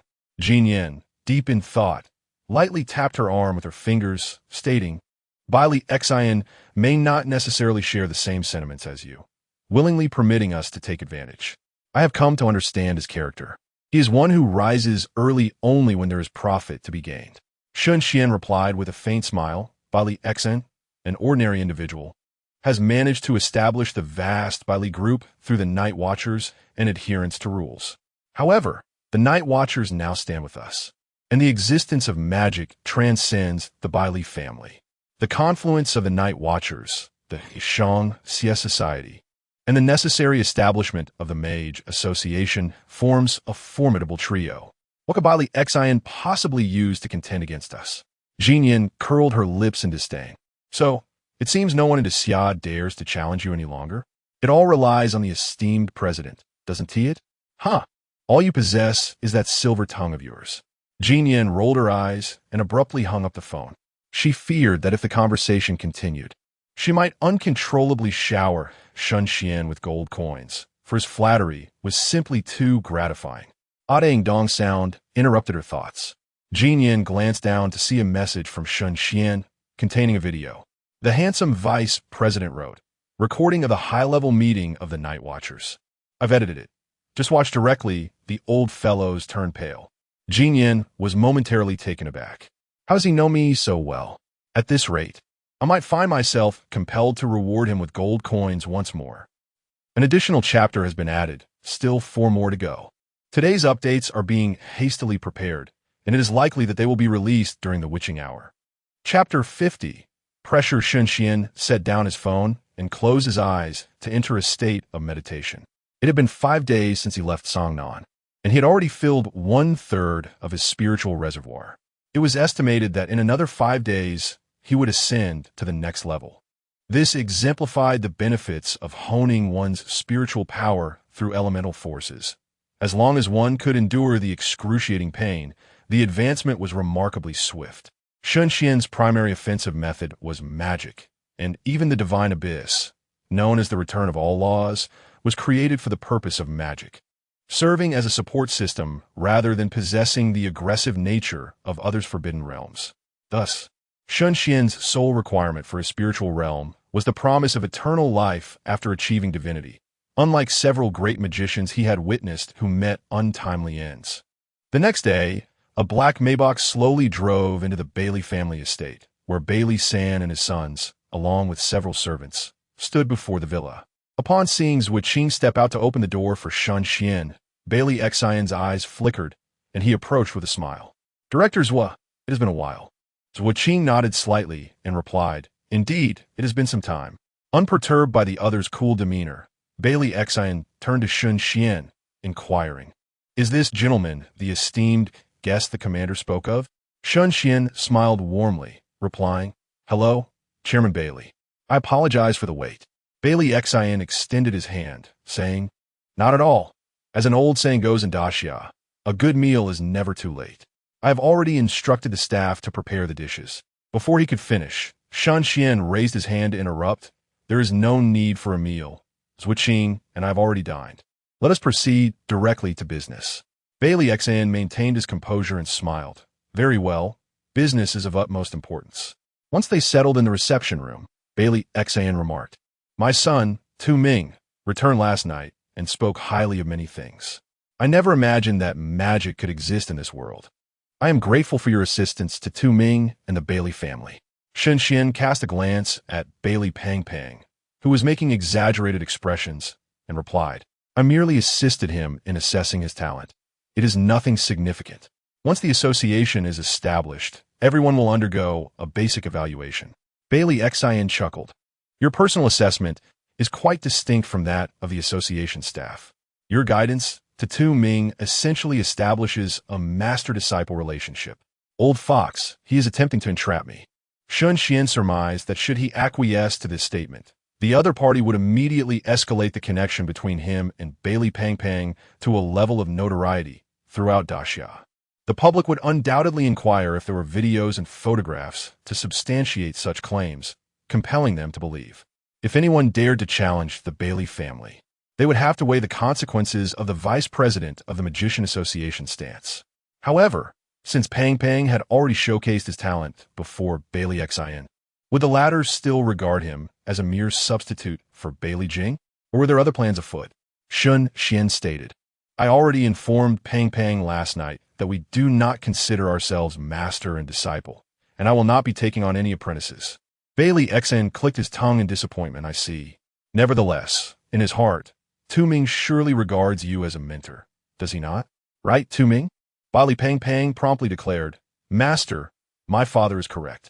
You have assisted me immensely, and I have long regarded you as my mentor." Suddenly, Zhuo Qing, who had always perceived himself as a mere backdrop, interjected, "Chairman Bai, let us address the matter at hand. We are all quite occupied." "Very well." Bailey Xian chuckled softly. "Both the commander and Tu Ming have informed me. Your Excellency wishes to leverage the Bailey family's resources to establish a mage association, correct? This poses no issue. You merely need to inform me of the scale and location of the association, and the Bailey group will provide full sponsorship." The term leverage was indeed artfully chosen. What had originally been notification from the night watchman had, in a few casual exchanges, transformed into a matter of personal obligation. Dealing with such a cunning old fox required a great deal of caution. Unfortunately, he had encountered Shen Xuan, who played by no conventional rules. Shen Xuan took out his phone, selected Yi Fan from his growing list of friends, and initiated a call. He then turned to Bailey Xin with a smile, saying, "Such an important matter cannot proceed without the commander of the night watchman present. Would you mind including Yi Fan?" Bailey Xin momentarily faltered. Was this not a redundant query? Did he dare to object? Zhuoqing was watching closely, and should he show any sign of dissent, Zhuoqing would promptly escalate the matter. This master was proving to be quite a handful. In Yi Fan's office, the air remained thick with smoke. With Zhuoqing absent these past few days, he had been overwhelmed, particularly with the urgent task of formulating a new training program for recruits, alongside plans to implement magic within the ranks of the night watchman. Yi Fan looked at Shen Xuan, appearing somewhat fatigued. "What is it? Have you concluded your discussion with Bailey Xin?" "Not yet. We are waiting for you," Shen Xuan replied, having secured an advantageous position for Yi Fan. Zhuoqing held his phone aloft, the front-facing camera aimed at Shen Xuan and Bailey Xin, effectively forming a triad conference. "Very well, let us commence," Shen Xuan prompted, channeling his magical energy to conjure a magnificent palace in the air. With a gentle tap of his finger, the internal layout and features of the palace began to materialize. "Chairman Bai, Commander Yi, this is the envisioned scale of the association. As the foremost mage association in the Great Xia, I hope the materials used are of the highest caliber. Only then can it rightfully be deemed a sanctuary in the hearts of countless mages. Naturally, given Chairman Bai's reputation, I am certain that even without my urging, you will meticulously oversee the process to ensure no corners are cut. As for the location, let us settle on the capital." The choice of location was inconsequential to Shen Xuan. Eventually, branches would undoubtedly be established in various cities, spreading throughout the entirety of Great Xia. Therefore, it seemed prudent to establish the main association in the capital, further vexing the old-timers in the upper echelons of the Night Watchman, who opposed the association yet would have no choice but to accept it. Surely, the commemorative assembly would relish witnessing such a spectacle. Yi Fan nodded in agreement. "I have no objections." Bailey Xin cursed inwardly. It was easy for Yi Fan to express no objections when the funds were not coming from his own pocket. "Not a single benefit has been observed, yet one wishes to exploit my family, the Bailey, without any investment?" Bailey Xin smiled faintly, just as she was about to speak. She noticed a series of codes appearing behind Yi Fan on the screen. Guan Zai, who was supporting his cap, glanced over. "Ah, Lord Shen Xuan. Is it the emblem of the association in your hands? Quite impressive. Have the location been confirmed? When will the work commence?" Shen Xuan turned to the paused Bailey Xin. A smirk gracing his lips. "It's nearly settled. We are merely awaiting Chairman Bailey's final approval." "I see." Guanzai also directed his gaze towards Bailey Xin. In that instant, the three towering figures' gazes converged. Even through the screen, Bailey Xin felt an overwhelming pressure. The next chapter is being hastily prepared. Those feeling weary may rest and return to cultivate the habit of sleeping early, which will aid in mastering the knowledge enlightenment spell. Chapter 51. The Establishment of the Association. Arrival of the President. The timing of Guan's appearance was indeed fortuitous. Could it be that he had conspired with Yi Fan? However, this alone would not suffice. It was essential to further insight Bailey Xin and adorn him with accolades.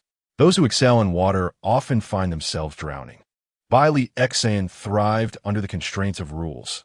Thus it was prudent to employ these very rules to confine him. With this thought, Shen Xuan chuckled. As an esteemed honorary executive, Chairman Bailey must undoubtedly comprehend the significance of the association to Xia. As a leader, one ought to lead by example. Surely, a mere sum of money pales in comparison to one's contributions to Xia. I believe Chairman Bailey has little affection for wealth, nor does he harbor any interest in it. Once the association is established, countless magicians will express their gratitude towards the Bailey group.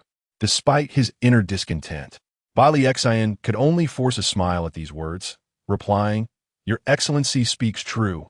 It is our duty at the Baili group to benefit the Xia and humanity." Internally, Baili Xian felt as though his heart were slowly bleeding. A mere glance at the palace above was sufficient for him to ascertain. If constructed with the finest materials, it would conservatively cost no less than 2 billion. The palace was immense, and its layout and facilities were astoundingly intricate.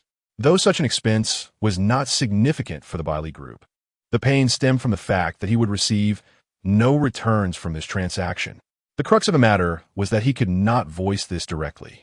He was merely a merchant sponsoring the Night Watchers without any authoritative say in the decisions.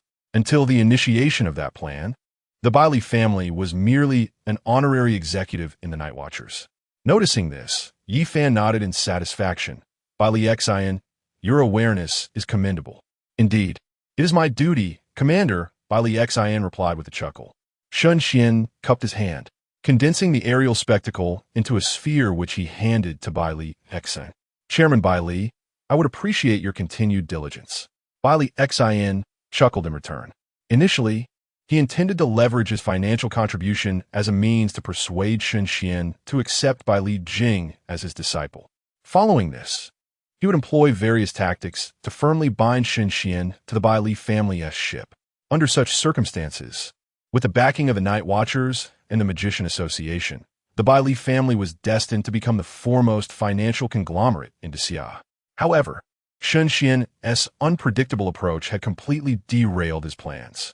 It was unthinkable to bribe Shen Xuan in the presence of Yi Fan.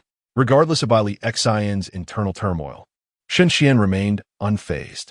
He rose and said, "Zhuqing, let us depart. There is no need for Chairman Baili to see us off. Time is of the essence, and we must commence our tasks promptly." Baili Pang hurriedly interjected, "Father, allow me to escort the master." Baili Xian did not impede him. After all, Baili Pang was the sole individual in the Baili family who could converse with Shen Xuan. This connection could not be severed at present. Observing the trio's retreating figures, Baili Xian's gaze flickered with uncertainty as a thought began to take root in his mind. "Outside the villa, master, are you leaving Wangshen?" "Yes, the discussions have concluded, and it is time for me to depart. But I have yet to take you for a foot massage. I sincerely apologize for interrupting you earlier." Shen Xuan replied, "You must be joking."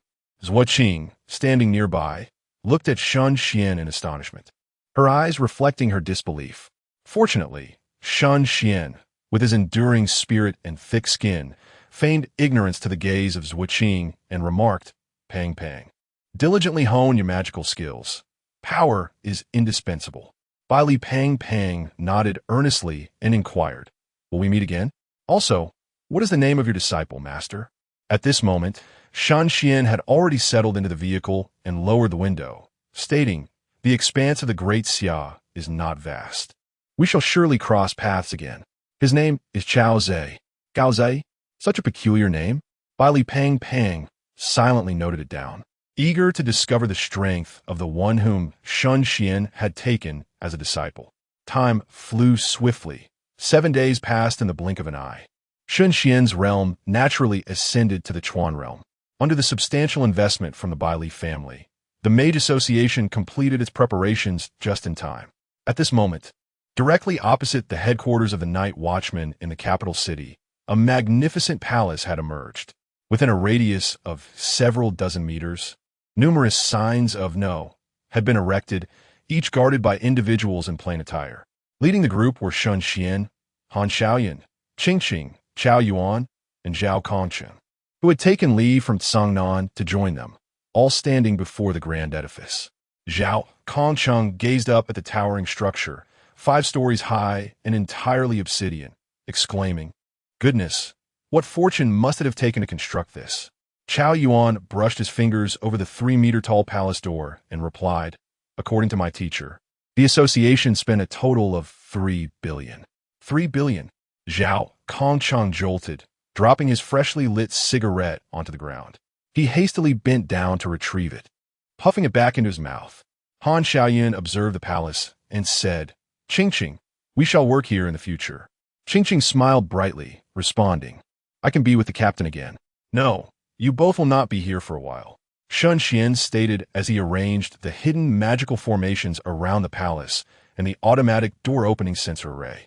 He turned and added, however, working together will indeed be the case. Han Xiaoyan, puzzled, asked, President, do Qingqing and I have other arrangements? Yes, I'll explain that during the meeting later, Shen Xuan replied. Chao Yuan glanced around and inquired, Teacher, will others be joining us? Shen Xuan checked the time and replied solemnly, Indeed, this person is of utmost importance. You must not be careless in the slightest. Xiaoyan, Qingqing, you will address me as vice president during this meeting. Han Xiaoyan and Chao Yuan, the only two present with insight into the matter, quickly grasped the significance. The individual Shen Xuan referred to as the long-hidden president. Anticipation surged within them. They had longed to witness the prowess of the person capable of compelling Shen Xuan to relinquish the presidential position willingly. At that moment, Shen Xuan's phone vibrated. The president has arrived. Little vice president, why are you not here to receive me? She has come, Shen Xuan remarked before striding toward the no. Zhao Kongcheng leaned toward Han Xiaoyan and asked, Do you and Chao know who it is? Han Xiaoyan nodded, affirming, It should be the true president, our direct superior. Astonishingly, Zhao Kongcheng had not anticipated that the president of the association was someone else entirely. In that moment, he found himself swept into a tide of anticipation. After a brief interval, he beheld Shen Xuan and Jin emerging from the boundless void, making their way toward the palace. The two appeared to have not seen each other in a long time, engaged in lively conversation. Zhao Kongcheng was taken aback. Our president is actually a woman? Han Xiaoyan was equally astonished. Qingqing, did you see that? Qingqing marveled. She is so beautiful. And don't you think she and the president have an undeniable chemistry? Upon hearing this, Chao Yuan couldn't help but glance between Shen Xuan and Jin Yin, suddenly recalling Shen Xian's almost overwhelming romantic fortune from their encounter at Jiahua Mountain, leading to an epiphany. No wonder the teacher detested married women, and no wonder the association he established chose to remain in a subordinate position. It all made sense now. Teacher, is this your wife? Shen Xuan. Huh. Jin Yin. Huh. Chapter 52. Dare you claim there is not a trace of affection? Master's wife? Han Xiaoyan and Zhao Kongcheng exchanged glances, and in that instant, understanding dawned upon them. If that were the case, it would not be surprising for Shen Xuan to willingly accept the role of vice president, for they were all part of the same family. The distinction between president and vice president was merely a matter of perspective. Qingqing had always perceived the two as remarkably compatible, and after Chao Yuan's remark, her conviction intensified. Meanwhile, Shen Xuan and Jin Yin were left in a state of stunned disbelief, unable to fathom Chao Yuan's unexpected declaration. Jin Yin abruptly turned, her icy gaze piercing into Shen Xuan, questioning him. Well, Shen Xuan, you claim you have no desire to pursue me? Your disciple has laid bare your innermost thoughts. With a dismissive huff, Jin Yin confidently asserted, Your discernment is commendable, but you might as well abandon that hope. I could never be attracted to someone so glib. Who knows how many times you have employed this tactic of revealing your feelings through your disciple. That is not at Shen Xuan lamented. This kid is simply spouting nonsense. Can't you see that? Besides, didn't I mention earlier? How could I possibly have any feelings for you? With that, he cast a glance at Jin Yin's attire, which was distinctly that of an engineer. Shen Xuan's unspoken gaze ignited Jin Yin's competitive spirit. She narrowed her eyes, leaned closer, and with her exquisitely cold visage gradually approaching Shen Xuan, insisted, Dare you claim there is not a trace of affection? Shen Xuan leaned back slightly, his eyes transfixed on Jin Yin, who seemed determined to uncover his thoughts. His heart inexplicably raced. The proximity between them was striking. Close enough for Shen Xuan to detect the faint scent of jasmine emanating from Jin Yin. This was the first time he found himself so close to a woman, in either his past life or this one. Suddenly, Qingqing recalled something and began to sketch an intricate magical array in the air with her fingers, the magic swirling around her. A subtle glimmer of light flickered as she cast a spell capable of eternally freezing the moment. Look, the president and the chairwoman truly seem to be a perfect match. While Shen Xuan pondered how to extricate himself from his predicament, He was jolted to attention by her words, his eyes lighting up as he turned to reprimand. Qingqing, what are you doing? Qingqing was momentarily taken aback. Huh, I'm taking a picture. I thought the scene with the president and chairwoman was quite poetic and should be preserved. Upon hearing this, Shen Xuan hurried over. Delete it at once. The chairwoman and I are merely comrades in arms, not what you imagine. He then shot a glare at Chao Yuan. When I return from this fog, if you Haven T reach the third tier, I'll make you regret it. Turning to Jin Yin, who wore a knowing smile. He sighed, what is that expression on your face? Never mind, let us get on with the meeting. He felt that prolonging this discussion would only complicate matters further. Moreover, he desperately needed the assistance of clarity magic. Jin Yin took a few steps forward and patted him on the shoulder. Do not entertain any thoughts of insubordination. My vice president. Having spoken, she walked into the palace with her hands clasped behind her back, assuring, rest assured, it shall not happen. I swear by the name of the god of magic. Qingqing gazed wistfully at the scene frozen in time by Shen Xuan's intervention, lamenting, what a pity. She truly believed that the moment just captured was splendid. The president, she mused, was overly sensitive. At that moment, 3 distinct coughs resonated simultaneously. Qingqing turned to the 3 men beside her, her eyes widening in surprise. You all. They raised their hands in unison. As their magical energies surged, 3 identical scenes materialized before them. In the scene, Shen Xuan gazed down intently at Jin Yin, whose eyes remained fixated on his pupils without blinking. In the Mage Association's 5th-floor conference room, a round table occupied the center, surrounded by 12 chairs. Shen Xuan took a seat beside Jin Yin and remarked, you have heard of round table meetings, have you not? Here, there are no distinctions of rank or class. All present are of equal standing, free to express their thoughts. Han Xiaoyun and the others nodded in astonishment. This was their first encounter with such a meeting format. As Shen Xuan arranged the teleportation arrays on each floor, he had discreetly employed the clear magic on himself, his mind now tranquil. He turned to Jin Yin and inquired, shall we commence the meeting, esteemed president?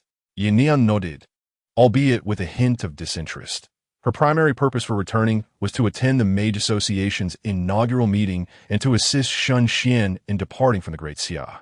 Xiaoyun and Qingqing, you two are required to assist at this year's new recruit training camp, helping to assess the magical talents of the Night Watch's new recruits. Is there any issue with that? This was a condition agreed upon with Yi Fan, wherein the Night Watch would aid in the establishment and recruitment efforts of the association, while the association would, in turn, help propagate and teach magic to the Night Watch. Han Xiaoyun and Qingqing exchanged glances and nodded in agreement. Their roles would likely entail acting as testers, regardless of whether they were affiliated with the association or the Night Watch. Shen Xuan then turned his gaze to Zhao Kongcheng, stating, you will serve as an external instructor for the Mage Association during this year's recruit training, teaching the new recruits the art of magic. Yi Fan's notification should soon reach Captain Shen. With directives from 2 superiors, Zhao Kongcheng found it impossible to refuse. Moreover, he was eager to gauge the abilities of this year's recruits, curious to see how they compared to those from his own time. Speaking of which, that rascal Xiaoqi would also be on this year's list, wouldn't he? At that moment, Chao Yuan raised his hand to speak. Please go ahead. Teacher, what about me? Shen Xuan inquired with a smile. How is your practice with clear magic progressing? Chao Yuan replied, within a minute, I will not succumb to the Black King as consciousness. Shen Xuan smiled slightly, stating, Xiaoyun and Qingqing will be testing, and old Zhao will serve as an external instructor. You are the only one in our association who meets the criteria to participate in the training camp. Do you understand my intent? Chao Yuan pondered for a moment before asking, Teacher, do you mean for me to overwhelm them? Indeed, and my request to you is that the use of forbidden realms should be avoided unless the situation is dire. Can you showcase the grandeur of our Mage Association? Chao Yuan clenched his fist, the profound magical energy within him surging like an unfathomable pool of water. He nodded solemnly, for if I cannot achieve this, how could I ever deserve to be a disciple of a teacher? Shen Xuan chuckled with intrigue, advising against such hasty conclusions. This new cohort possesses more than just your magical prowess. They can indeed disregard the constraints of the township steel. Now, does anyone have further inquiries? The assembly shook their heads in unison. The meeting concluded. Shen Xuan rose, channeling his magical energy into the elemental cross. Observing this, the others stood in response, reciprocating the gesture. Has the meeting ended? Jin Yin suddenly opened his eyes, contemplating whether, as the president, he too should adopt such peculiar formalities. Vice President, is this how one should position their hands? President, one must display the cross. Apologies for the tardiness. An additional chapter will be provided, with 3 more still due. Today's update continues to adhere to the unconventional timing. Chapter 53, a call for help while Shen Xuan and his companions convened. The upper echelons of the Night Watch also gathered at their headquarters. At the head of the long table, Yi Fan sat, smoking a cigarette as he surveyed those around him. The new recruits' training has been moved forward. A notification will be issued now, and it will commence in 3 days. Is there any dissent? A senior member of the Night Watch furrowed his brow and inquired, if it begins in 3 days, will it still last for a year? We should consider extending the duration. Another high-ranking official posed a question. Yi Fan, are you certain this so-called magic is worth our considerable effort? I am quite certain. Yi Fan replied. At that moment, lines of code suddenly materialized in the air behind him. A newcomer smiled and remarked, please continue. Do not mind my presence. I merely find this environment more conducive to coding. The older members exchanged glances, their skepticism evident. If they believed such a statement, it would indeed be a folly after all these years. Who could fail to grasp the true purpose of this sudden arrival? With this unforeseen appearance, those who had intended to voice further inquiries fell silent. Moreover, who could predict whether the wielder of the divine might from that day would also make an appearance? Observing the scene, Yi Fan turned to the idly lounging Xiao Pingge. Which of you in Yuan Gang will assume the role of this year as chief instructor? Xiao Pingge promptly replied, it will certainly be Yuan Gang. I cannot spare the time, Commander. I am quite busy. Yi Fan felt a tinge of exasperation. How could Xiao Pingge claim to be busy when Yuan Gang sat behind a mountain of paperwork daily? Noting the silence that had settled, Yi Fan clapped his hands.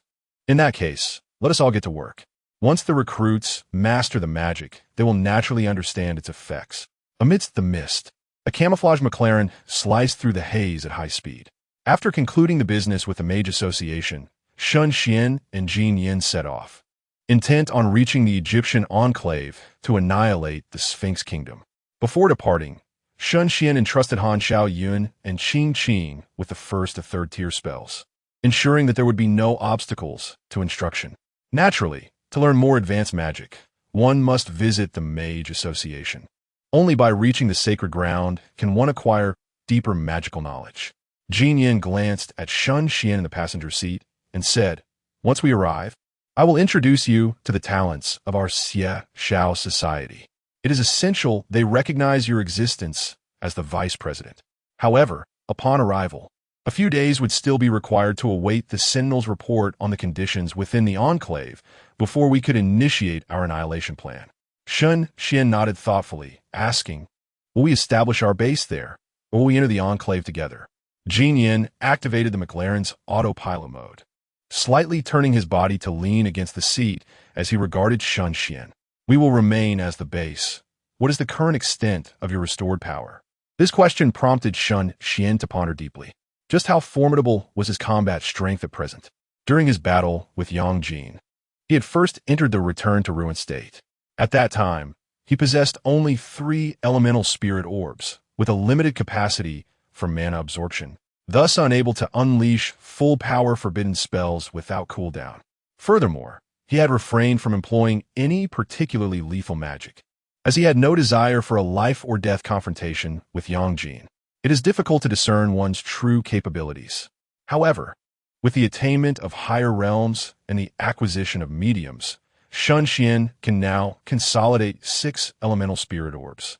With the assistance of these 6 orbs to harness magical energy, the depletion period is merely a few seconds. Moreover, upon entering the return to ruins, the potency of his magic amplifies 9-fold. The combined power of 9 different forbidden spells, each enhanced 9-fold, is beyond Shen Xuan's capacity to estimate. He has never endeavored such a feat. A century ago, no one could compel him to wield 9 spells simultaneously. It is akin to a certain prodigy who amalgamated all forms of strange fire to manifest a tricolor fire lotus, obliterating a dozome. Before that moment, could this genius have envisioned the lotus's overwhelming might? Shen Xuan shook his head. It was uncertain, and only experimentation could reveal the truth. Jin Yin, in contemplative thought, remarked, "There is no rush. Once we eliminate our targets, we shall flee. If escape proves impossible, we will confront them head-on. I am not one to be trifled with." Shen Xuan chuckled and suggested they test their recent fortunes through magic. With a flick of his fingers, he cast 2 spells, fortune-testing magic, into their bodies. This was Jin Yin's first encounter with such a fortune-telling magic, which piqued her curiosity. "Shen Xuan, what does this green signify?" "It denotes life fortune." Gazing at the suspended green orb, Shen Xuan's expression grew serious. The fortune appeared rather dim, suggesting that their endeavor might threaten their lives. Jin Yin, taken aback, queried, "Are you certain?"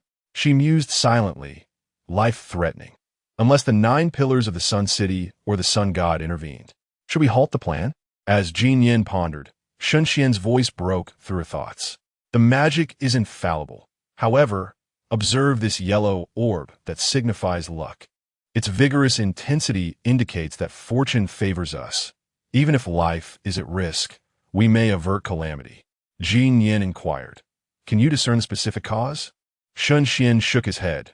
"This magic cannot provide such insights. What can reveal the past and future belongs to my Master S, observing fate." Sensing Jin Yin's hesitation, Shen Xuan asked, "Are you contemplating whether to cease the plan?" "Yes, as your protector, I cannot gamble with your life." Jin Yin softly replied, "Perhaps we should wait until your strength is restored before proceeding with the plan." Shen Xuan smiled nonchalantly, reiterating that magic does not err. Although they cannot foresee who might come to their aid, they are assured of their survival in Egypt. Furthermore, Shang Xie has prepared for years, exhausting resources and manpower for this very moment. They would not easily concede. Shen Xuan expressed this conviction because he was confident that neither he nor Jin Yin would encounter misfortune. Contemplating deeply, he realized that apart from Jin Yin, he had no other friends capable of providing support. After eliminating all probable scenarios, often the most improbable becomes the answer. Shen Xuan reached out to grasp the crystal pendant that had hung around his neck since awakening, scrutinizing it closely. Previously, he had assumed this pendant served merely an educational purpose. However, following the recent magical test that evoked a reminder, it is highly probable that it harbors additional functions. The teacher, being the deity of prophecy and magic, would not merely advance step by step.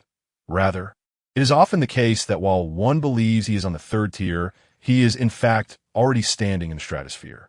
Jin Yin also gazed at the crystal pendant, pondering, "Do you believe it could be the key to our survival?" "It is quite likely," came the reply. "This was bestowed upon me by my teacher, who never errs."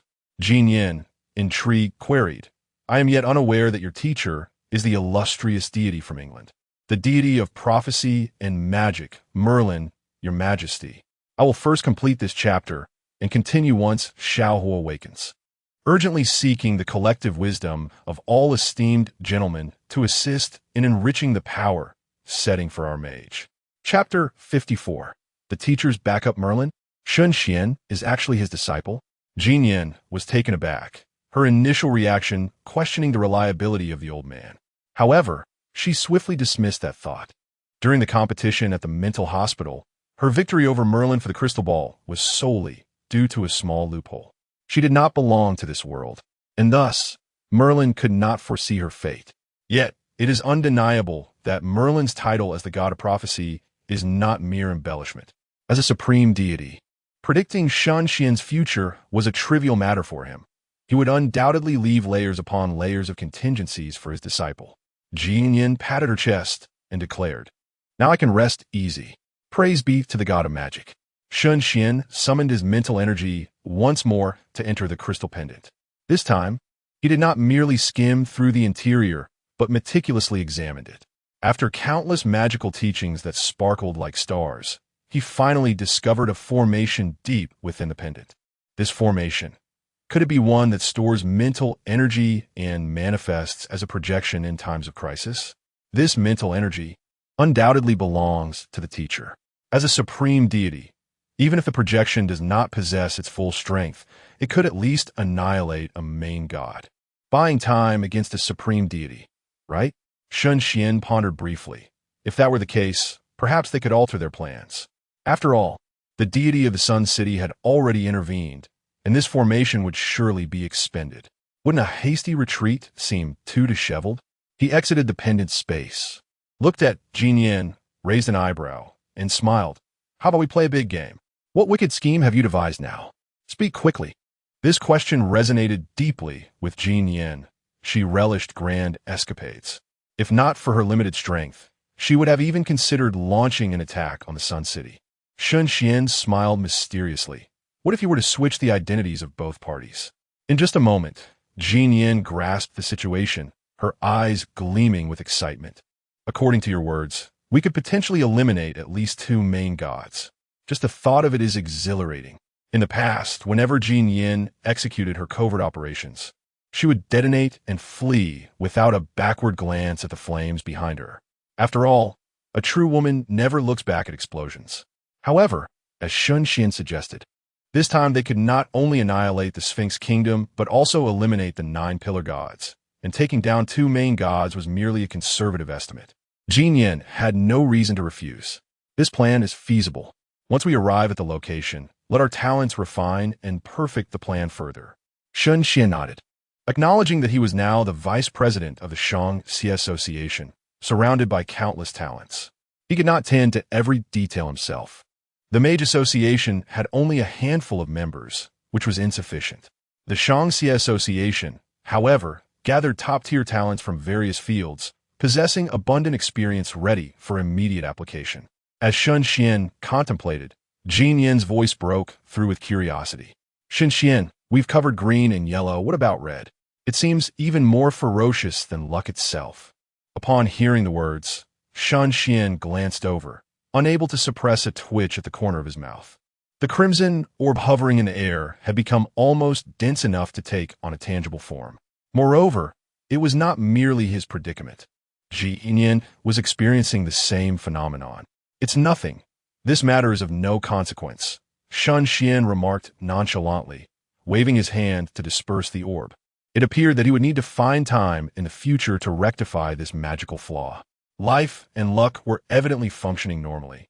Yet the peach blossom fate persistently went awry. What a troublesome spell. How had he ever thought it wise to include the peach blossom fortune in the calculations? Jin Yin scoffed inwardly, contemplating that if Shen Xuan did not inquire, she would not hesitate to ask others. After all, she was the president of the Mage Association. Was she not? Both harbored their own thoughts as the McLaren sped along, ultimately halting above a tranquil expanse of ocean. Shen Xuan squinted, gazing into the distance, an enormous structure that seemed to touch the sky. This edifice, with the body of a lion and the head of a man, towered amidst the thick mist, remarkably conspicuous. Above it, in the celestial dome, floated an ancient city, standing shoulder to shoulder with the sun. Indeed, it was the Egyptian divine realm. The city of the sun. Where is everyone? Come forth, Jin Yin called out. No sooner had her voice faded than a dull thud resonated from the depths of the ocean beneath their feet, followed by a violent upheaval of the sea's surface.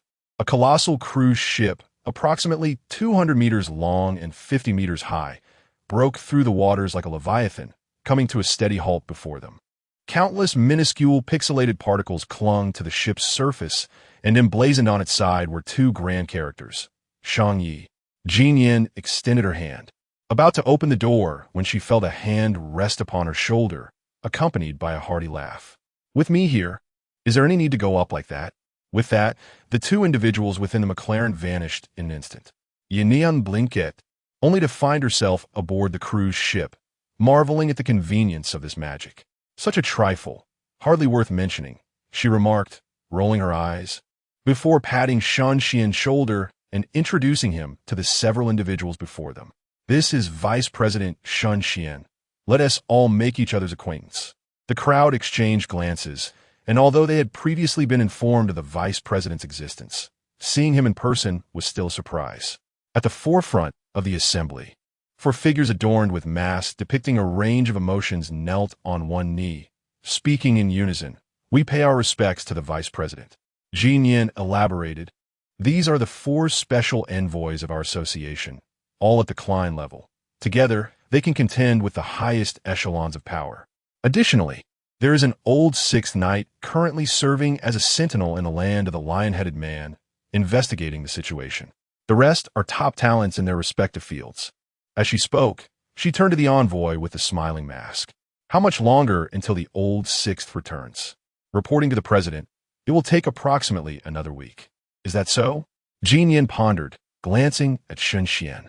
"Shall we too try our skills? Is a week sufficient for your recovery?" "No problem," Shen Xuan replied without hesitation, eager to discover the formidable power of a fourth-tier forbidden spell augmented by ninefold enhancements. With a nod, the memorial leader gestured widely, instructing everyone to prepare their equipment and calculate the vice president's battle prowess in the shortest possible time. Upon hearing this, the crowd erupted in exuberance, for their greatest passion lay in research. They were particularly intrigued by the sudden appearance of the vice president. As the leader guided Shen Xuan towards the testing room, he discreetly retrieved his phone from his pocket. Confirming that Shen's attention was elsewhere, he sent a message. "Xiao Xiao, are you familiar with the magic that tests fortune?" "Master." "President, I am aware. What does red signify?" "Red represents romantic fortune. If the red aura is abundant, it indicates that romantic opportunities will arise soon. Admittedly, I must confess that writing without the support of others has proven more challenging than I had anticipated. Over the past few days, I have found myself contemplating retreating to the palace several times, feeling quite ashamed. Yet, is this not a challenge in itself? I shall strive to write diligently and first complete the chapter 1-0 from yesterday. By the way, who is the fifth envoy of the CS Society? I have yet to uncover this individual's identity. Chapter 55. The battle commences with a command from Jin Yin. A luminous pixelated barrier ascended on the cruise ship's deck, gradually submerging into the depths of the sea. In the testing chamber, the four special envoys led the members of the Xie, all standing before the glass window, equipped with various devices. To mitigate any potential disturbances, the envoys concentrated their mental energy to envelop the cruise ship. After a few moments of adjustments, one envoy gestured towards Jin Yin. She cast a fleeting glance, channeling her mental energy to construct a pixelated shield, measuring several dozen meters in thickness, which she positioned before herself. She tapped the shield and peered over it, reassured that it would successfully deflect any divine attacks. Shen Xuan nodded slightly. In his estimation, unleashing his full power would easily dispatch Klein, as a fourth-tier forbidden spell could contend with attacks at the peak of the marine realm. Coupled with a ninefold amplification, slaying Klein was hardly a challenge. Whether he could inflict harm upon divine entities remained to be seen. A torrent of magical energy surged around Shen Xuan, manifesting a myriad of elemental spirits in his vicinity. The fiery sprite, with its vibrant red lips, laughed heartily. "Little wretches, dare you to compete with Fire Brother for who can harness energy faster? The loser must call the winner daddy." The wooden figure, puzzled, responded, "But I am already your father. Is there even a need for a contest?" "How dare you?"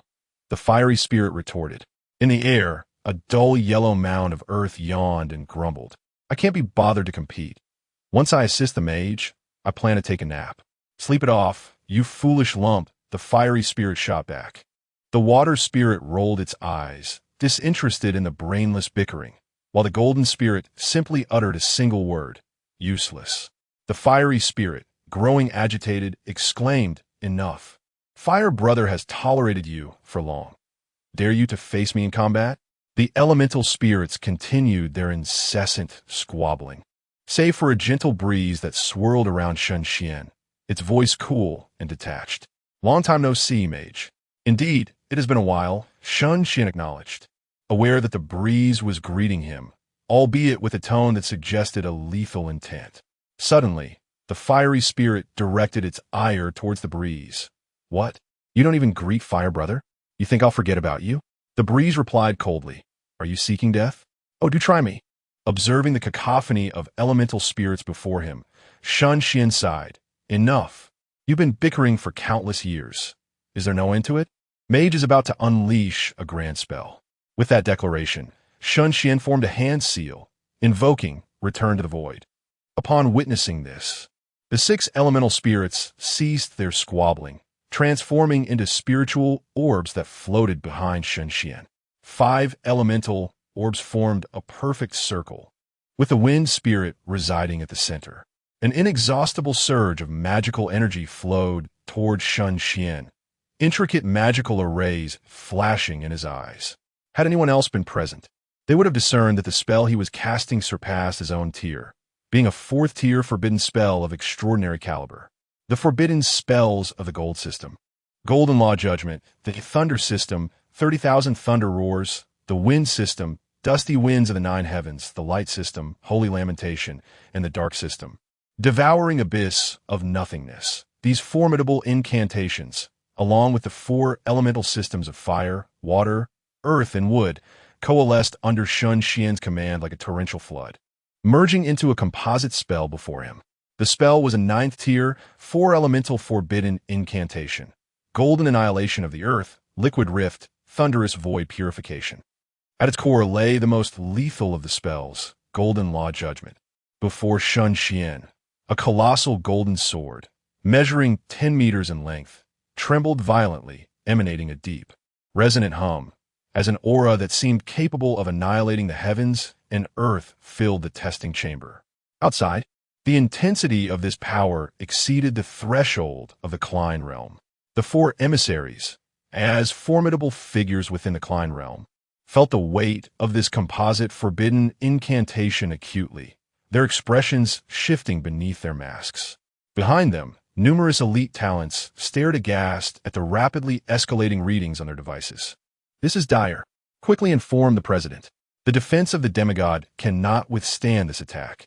The vice president's strike has already surpassed the full might of a demigod." Panic ensued. "You all must unleash your full mental energy. Otherwise, the cruise ship will be breached." In truth, there was no need for reminders. Jin Yin could sense the terrifying power of the colossal sword not far in front of her, muttering to herself, "Is this fellow intent on eliminating me?" With that, countless pixelated particles surged from her hands, layering upon one another as shields descended from the air. The entire testing room was enveloped in pixelated shields. For had she not acted, it seemed likely that Shen Xuan's first day of acquaintance with them would culminate in their sacrifice. Shen Xuan placed his finger on the sword's hilt and gently urged, "Go." The golden giant sword, imbued with the full might of all the forbidden spells, shot forth towards Jin Yin like a meteor. The surrounding space appeared to warp under the immense pressure of the sword, as if gripped by a colossal hand. With a series of crackling sounds, the shields arrayed before the colossal sword were obliterated as if made of mere paper, disintegrating in an instant. As only the final shield remained, the golden giant sword finally came to a halt. Jin Yin, her heart racing, patted her chest, exclaiming, "That nearly gave me a heart attack." Fortunately, I had enhanced the defensive capabilities of this shield to a level only a true god could breach. Just as she prepared to peek out, a flash of silver appeared beside her, and before she could utter a word, she was enveloped by an embrace and vanished from the chamber. Concurrently, a vast teleportation array enveloped the onlookers outside the room, whisking them away to the surface of the sea hundreds of meters away in the blink of an eye. Another flash of light occurred as a soundproof array enveloped the area within 100 meters. At that moment, deep beneath the surface of the sea, a terrifying, resonant boom reverberated as if the heavens and earth were being torn asunder. Waves erupted from the cruise ship, radiating outward in colossal ripples, crashing fiercely toward Jin Yin. However, these residual waves posed no threat to her. She stared blankly at the cruise ship, engulfed in flames and sinking relentlessly into the depths of the sea, murmuring to herself with a sorrowful expression, "My ship. Damn you, Shen Xuan, you will pay for my ship. And how dare you embrace my waist?" Jin Yin cast a disapproving glance at Shen Xuan, only to discover that he had fallen unconscious without her noticing, bubbles escaping from his lips one after another. Alarmed, Jin Yin quickly summoned her mental energy to envelop Shen Xuan, preventing him from drowning. It seemed absurd that someone capable of unleashing such a terrifying attack could perish from drowning. As she gazed at Shen Xuan, whose eyes were tightly shut, a myriad of complex emotions swirled within Jin Yin's heart. She had not anticipated that despite the numerous shields of defense, Shen Xuan could still pierce through the cruise ship with a single strike. She also did not foresee that, even in his state of unconsciousness, he had been thinking of rescuing her and the members of the upper evil society from a ship. Wait a moment, something is amiss. Could this fellow be deliberately taking advantage of me? An additional chapter has been added, with 2 more chapters still owed. Chapter 56. Is your waist weak? The 4th rule of the Magician's Code. Using forbidden spells beyond one's level will not lead to any consequences, except for an explosion of the body. However, Shen Xuan is certainly not at risk of such an explosion, as he is supported by elemental spirits. Once Xiao Hua and the others transformed into spirit orb form, they not only assisted Shen Xuan in harnessing magical energy, but also alleviated the physical impact of using forbidden spells beyond his capacity. At this moment, within a luxurious cruise ship that had been hastily repaired by Jin Yin and the members of the Upper Evil Society, there existed a vast indoor swimming pool, illuminated by sunlight, creating an immersive atmosphere. Shen Xuan slowly opened his eyes, immediately attuning to the presence of magical energy within his body. Once he sensed that the aftereffects of Gui Su had dissipated, he felt a sense of relief. Just then, a cool voice broke the silence beside him. Awake? Do you have any idea how close you came to ruining my ship?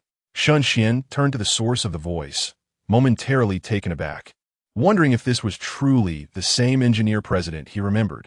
There lay Jin Yin, lazily reclined on a lounge chair, her previously enveloping work attire now vanished. In its place was a pristine white swimsuit, her long legs, as white as jade, casually crossed. Between them was a table adorned with 2 glasses of juice, one on each side. Jin Yin adjusted her frog-eyed sunglasses, lowering them slightly to reveal a glimpse of her eyes as she regarded Shen Xuan. Have you been asleep for 3 days? Have you forgotten me? 3 days? Shen Xuan echoed, astonished.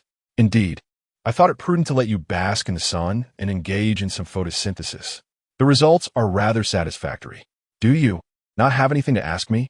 Shen Xuan inquired, his gaze fixed on Jin Yin, feeling somewhat perplexed.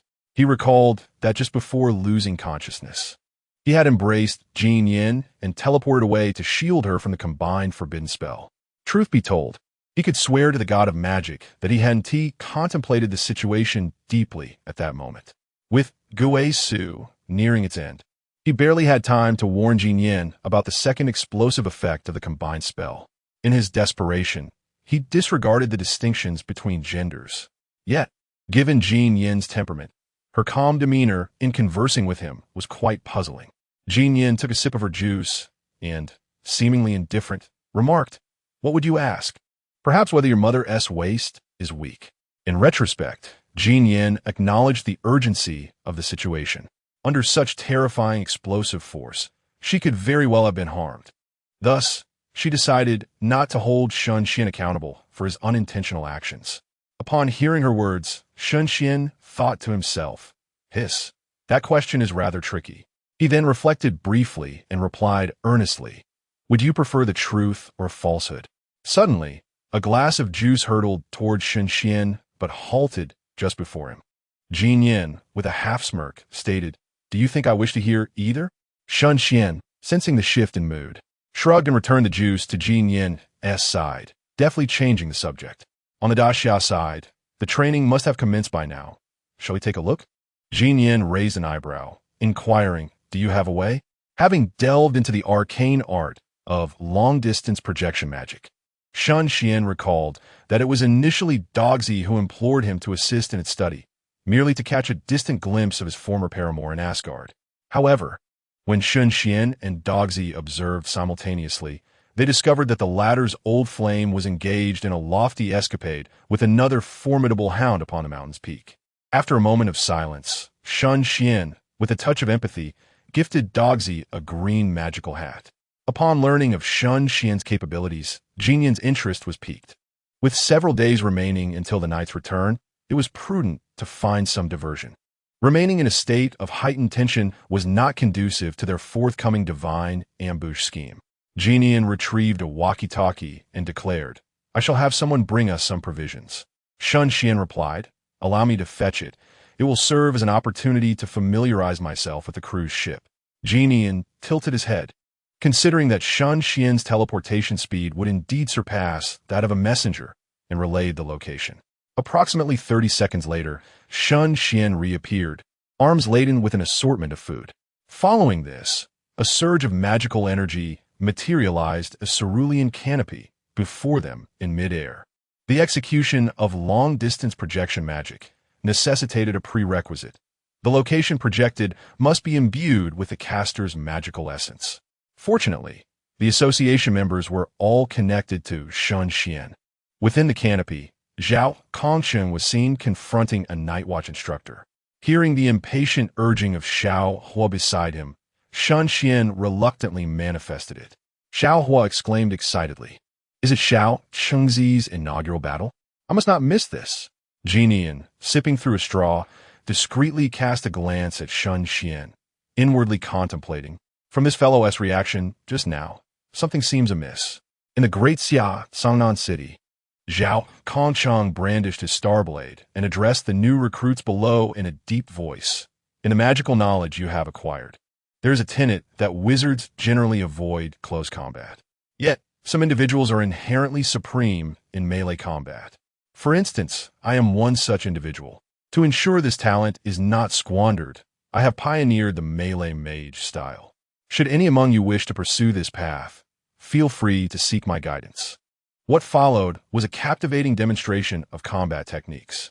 Zhao Kongsheng then turned to the instructor before him, nodding, "Instructor Han, let us commence." The instructor, named Han Li, was also a master of the blade. Regarding Zhao Kongsheng with skepticism, "Instructor Zhao, are you certain you wish for me to engage you using the Forbidden Ruins? This is no jest." At this juncture, the training camp's sealing monument had been unlocked. Although Han Li would restrain his prowess to the pool realm, he found it difficult to believe that an ordinary individual like Zhao Kongsheng could contend with him. What could possibly be his means of combat? Zhao Kongsheng flashed a grin, his magical energy erupting forth as tendrils of flame coiled around his arm and enveloped the starblade.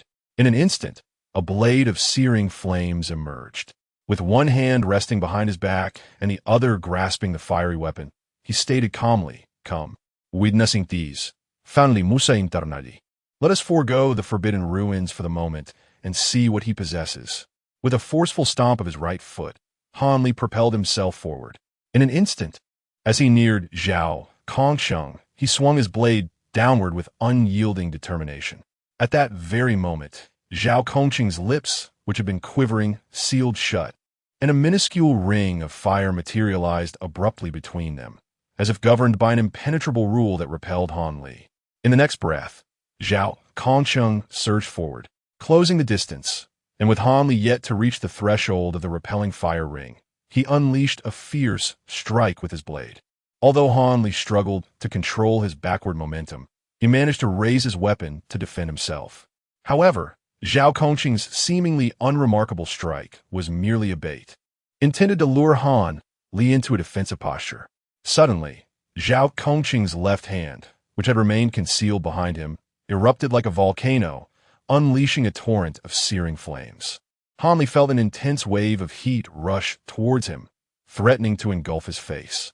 Simultaneously, another repelling fire ring manifested behind Han Li, forcefully propelling him forward. His pupils dilated in realization. He suddenly comprehended that he was in peril. A late arrival, I present this introductory morsel, with 2 more chapters fervently in the works. Chapter 57, God of All Laws. In Han Li's eyes, the shadows of the fiery blade and fiery fist were reflected. Han Li gritted his teeth.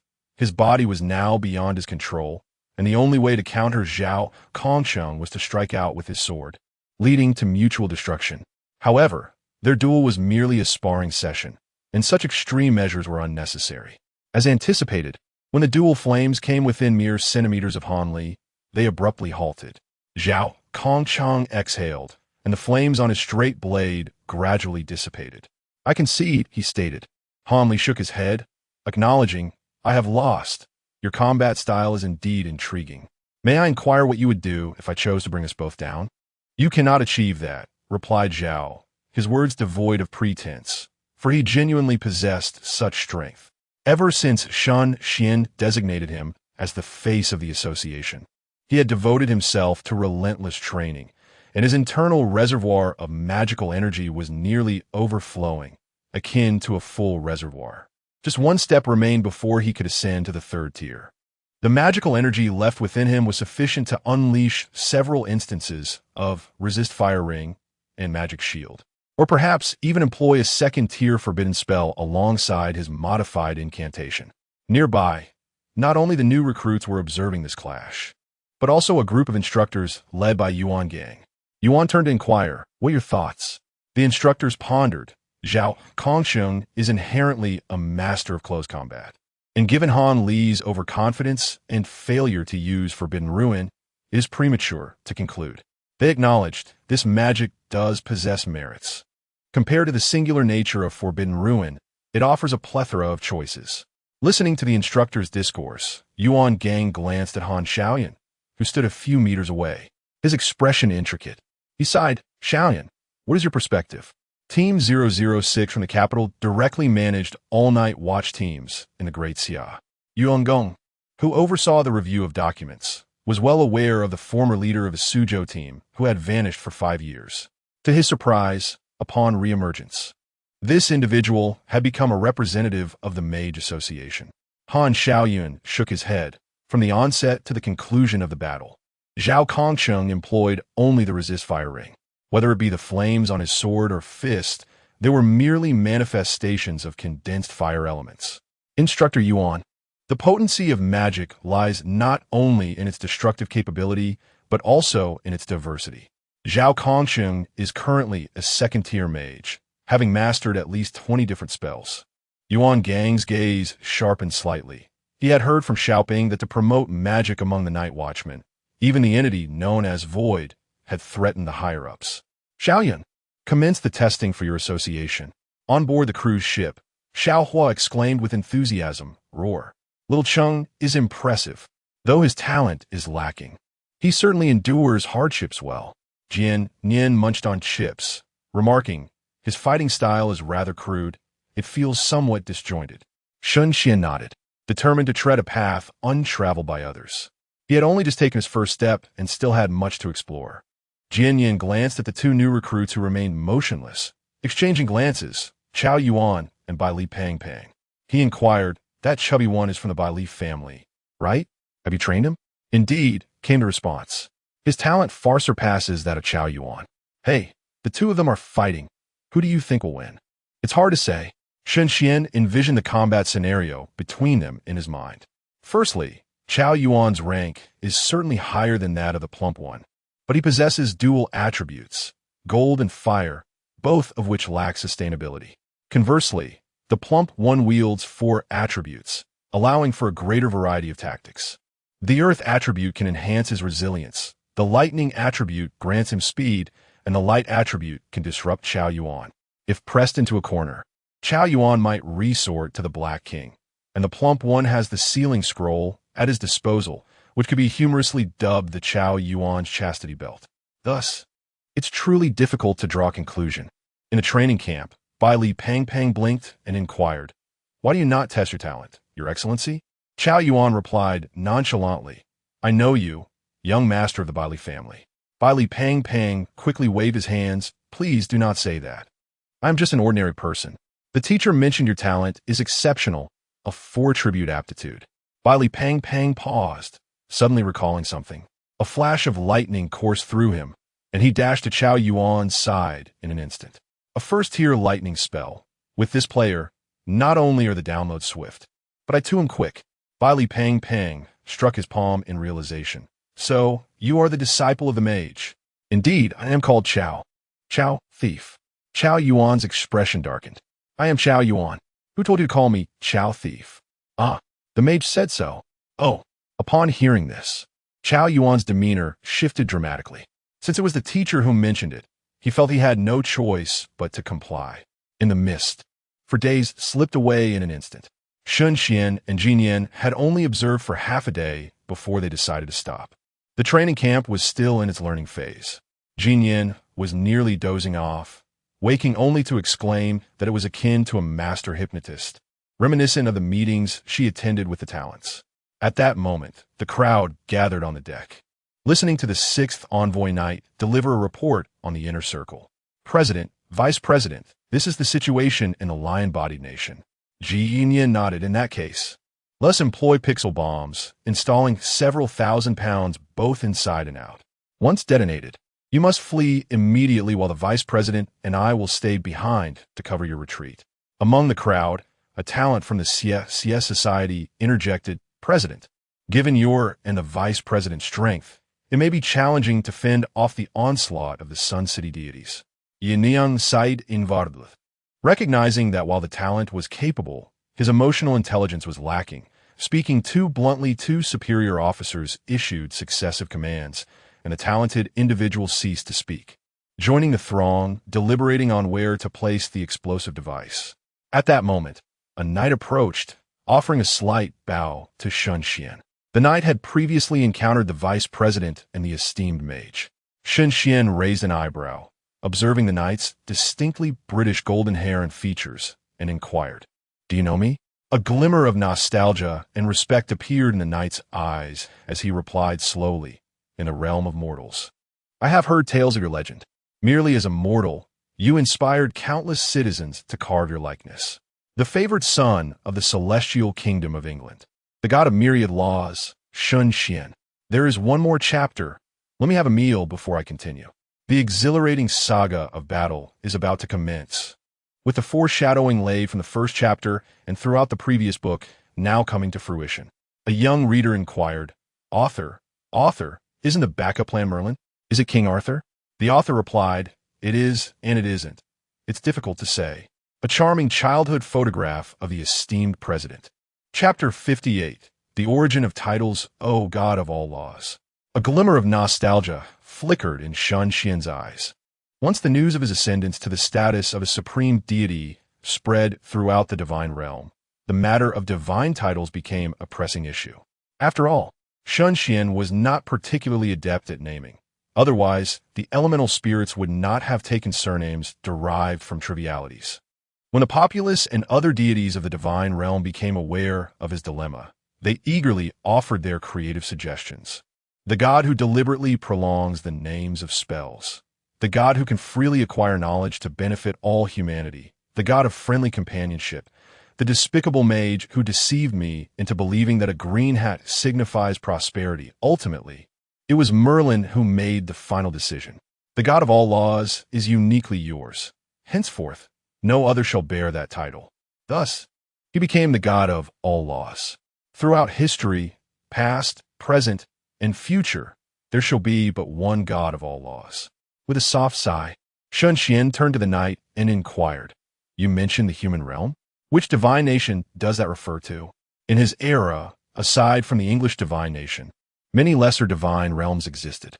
He could scarcely believe that the mightiest English divine nation had perished while those minor realms had managed to survive by exterminating lesser deities and subjugating humanity. The knight replied, "That is of little consequence now, Vice President. Without the faith provided by the human realm, their extinction is imminent." At that moment, Jin Yan approached and asked, "Old Six, why did you not mention your acquaintance with Shen Xuan earlier?" Report to the president at that time, "I was uncertain whether the vice president was indeed the god of all laws from a century past.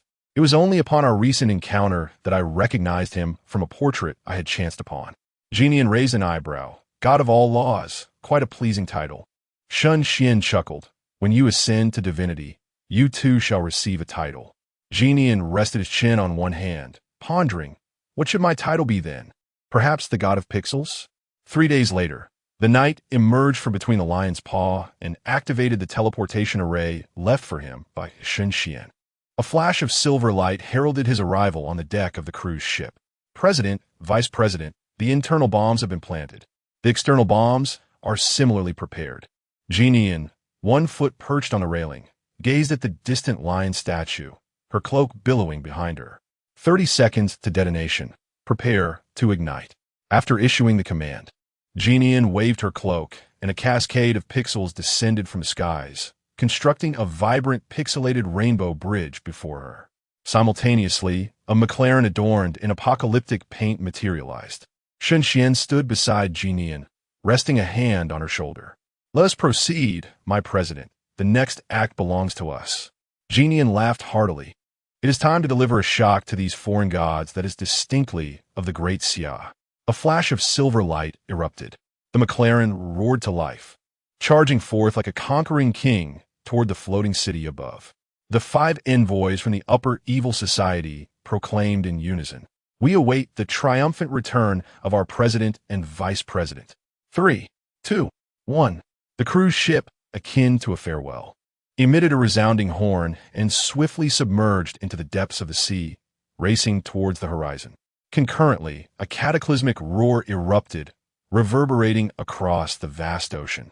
The Sphinx, standing resolutely amidst the boundless waters, unleashed a series of violent explosions. Massive flaming boulders, reminiscent of meteorites, rained down from the sky, crashing into the depths below. The once mighty Sphinx was shattered into countless fragments, collapsing with a thunderous crash. A cacophony of wails emanated from within the Sphinx as beams of white light, akin to liberated souls, soared skyward. These were the countless souls imprisoned within the human circle. Meanwhile, within the Sun City, 9 radiant pillars suddenly manifested ethereal figures, crying out in terror. What transpired? The Sphinx has exploded. We have been in a deep slumber, absorbing the power of faith. How could this be? Who is responsible? Without the power of faith, how shall we contend with the mist? Quickly intercept those souls. On a pillar adorned with a sun motif, a blurred figure emerged, a sun radiating above its head. The multitude of souls, on the verge of dissipating, became momentarily suspended in the brilliance, their anguished cries reverberating. Silence. The 9 pillar gods instantly fell silent, their gazes fixated upon the indistinct figure. The sun god Ra turned to look outside the city, his voice resonating with fury. "Those wretched humans of the great Xia, not only have they destroyed my Sphinx, but they dare to provoke us thus." The 9 pillar gods also gazed beyond the city, their eyes piercing through the fabric of space, coldly remarking, "Are these the 2 who have shattered the century-long foundation of my Sun City? A mere pair of humans, so audacious. Ra, I shall slay them." The sun god Ra paused for a moment before coldly commanding, "Hush, Set. You and your companion shall eliminate these 2 humans. The rest shall assist me in gathering the souls and mending the human circle." The wind god Hush and the god of yellow sand, Set, vanished instantaneously from the radiant pillar. Commemorating aimlessly while driving, could not help but inquire, "We have circled twice. Why have they not yet emerged?" "They are coming." No sooner had the words escaped his lips than Shen Xuan abruptly opened his eyes, unleashing a magnificent divine might composed of elemental forces. Subsequently, Return to the Abyss was activated, and the prepared fire sprites transformed into spirit orbs, aligning behind Shen Xuan. Teleportation magic. Shen Xuan executed a series of teleportation spells, leaping alongside commemorating, as his divine might clashed with the 2 formidable presences descending from the heavens. Elaborate arrays of magic formed in his gaze, as he adeptly merged 9 forbidden spells while employing teleportation magic to ensure his safety. He was, indeed, a paragon of diligence. Meanwhile, commemorating was not idle. Countless pixelated particles emerged from her hands, gradually assembling into an oddly shaped weapon. At that moment, an uncountable swirl of yellow sand, accompanied by a tempest, unveiled 2 figures in the firmament. The god of yellow sand Set furrowed his brow, pondering the source of this divine might. How could a mere human possess such overwhelming power? It is impossible for a human to ascend to divinity. No, the wind god, with his eyes half closed, gazed at Shen Xuan, who was clad in a pristine white robe. After a moment of hesitation, he spoke, A century ago, before the mist descended, there was a human who ascended to divinity. Are you referring to him? How could that be possible? The entire divine realm was annihilated. How could he still be alive? The wind god slightly raised his hand and shook his head, asserting it is indeed him. I can feel my winds being drawn by him. Only the god of all laws from England possesses the ability to contend with my winds. His elemental winds are on par with my own. The god of yellow sand, Set, scoffed at this revelation, disdain evident in his voice. Even if it is truly him, what does it matter? Does he possess elements that can rival the laws of yellow sand? A lowly human, deemed worthy of divinity? It is utterly laughable. An additional chapter has been added. 3 more remain. I am truly overwhelmed. Dear readers, your generosity in rewards has been too much, and I cannot keep up. Chapter 59. Severely wounded god of yellow sand, a shift in the countenance of Set, the god of yellow sand, revealed his disquiet. This individual dares to manipulate my dominion over the sands? Rather than mere manipulation, it is more akin to a contest of wills. Shen Xuan is vying for the yellow sand birth from his elemental authority. The wind god Xiao interjected, stating yellow sand should inherently belong to the earth element. In truth, the vast majority of the world's laws are intertwined with elemental forces. He then narrowed his eyes, shifting the conversation. However, I find it hard to believe he emerged unscathed from that apocalyptic haze. If Shen Xuan were indeed unharmed, what then of their slaughter of lesser gods to protect their divine realm? Set scoffed. Why not test it and see? We are both supreme deities. Should we fear him? With that, grains of yellow sand began to cascade from beneath his cloak, enveloping the atmosphere in mere moments. Behind him loomed, like a ferocious beast, fixated entendri en Shen Xuan, emanating a terrifying aura. Set pointed a finger at Shen Xuan, declaring, such trivial elements are hardly worthy of comparison with the laws of yellow sand. Meanwhile, the wind god Xiao refrained from engaging, exercising considerably more caution than Set. Should the situation turn dire, he would swiftly retreat to the Sun City with Set. The 2 humans before him, daring to remain after the devastation, must possess some form of assurance. On the other side, Jin Yin examined the weapon in his hand, crafted from pixelated segments, and glanced at the immobile figures of Set and Xiao in the distance. Unable to suppress his disdain, he remarked, "What are they chattering about over there?" Shen Xuan responded with a calm smile. "They have recognized me, likely assessing my strength." He found no surprise in the fact that he had never visited Sun City, yet they were familiar with him. Before the renowned sword saint of the great Xia ascended to divinity, he was the sole traveler on this path, albeit one distinctly his own. The difference between inherent deities and those who attain divinity later made it straightforward for Set and Xiao to identify him through their divine might. Shen Xuan sensed the magic array poised for action before him and inquired, "Shall we commence?" Delaying further would mean the expiration of his 3-minute surge of power. Each time he depleted his mana, it required 12 seconds to replenish. With 9 forbidden spells alongside other magics, he had invested a total of 120 seconds. Thus, his state of returning to the void had but 1 minute remaining. Indeed, Jin Yin nodded, gazing at the encroaching clouds of yellow sand that surged forth like a beast. He slowly hefted the pixel particle cannon, aiming it at the sands and contemplating his target. Who to strike first? Set, the cloak figure on the left, or the one on the right, mastering the wind and moving with undue swiftness? Deciding quickly, Jin Yin inhaled deeply and gently squeezed the trigger. The cannon's muzzle erupted in radiant brilliance as countless minuscule yet potent pixel particles surged forth, coalescing into a dazzling beam of light.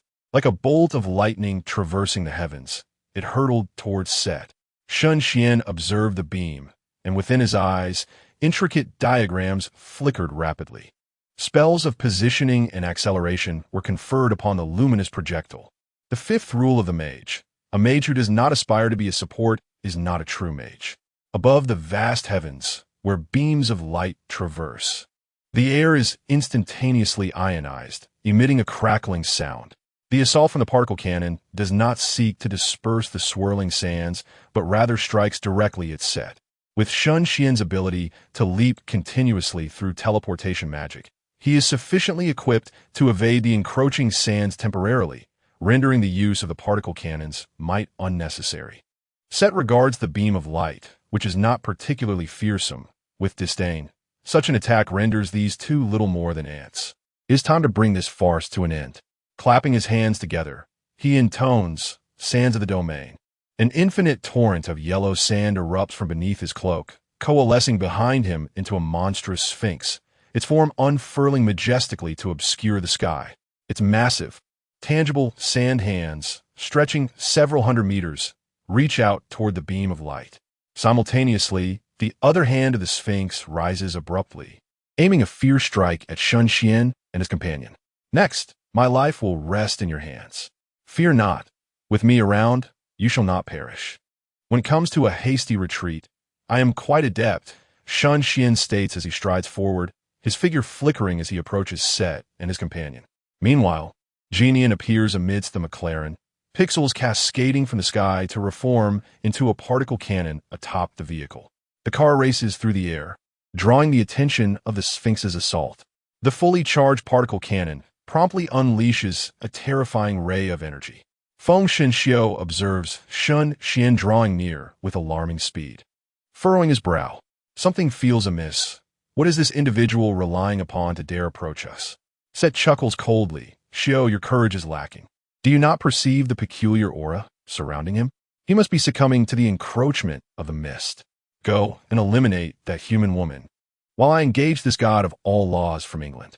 Xiu hesitates momentarily, but resolves that it is not he who must confront Shen Xuan, thus acquiescing. Very well. With that, a tempest engulfs Xiu, propelling him toward Genian. Set, eyeing Shen Xuan from a distance, sneers.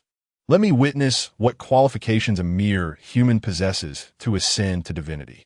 As he speaks, Set transforms into a swirling mass of yellow sand, charging at Shen Xuan. Sensing the overwhelming force gathering in the magical array before him, Shen Xuan calmly articulates, "Little wind, little earth, disrupt their laws of power." Understood, Master Sorcerer.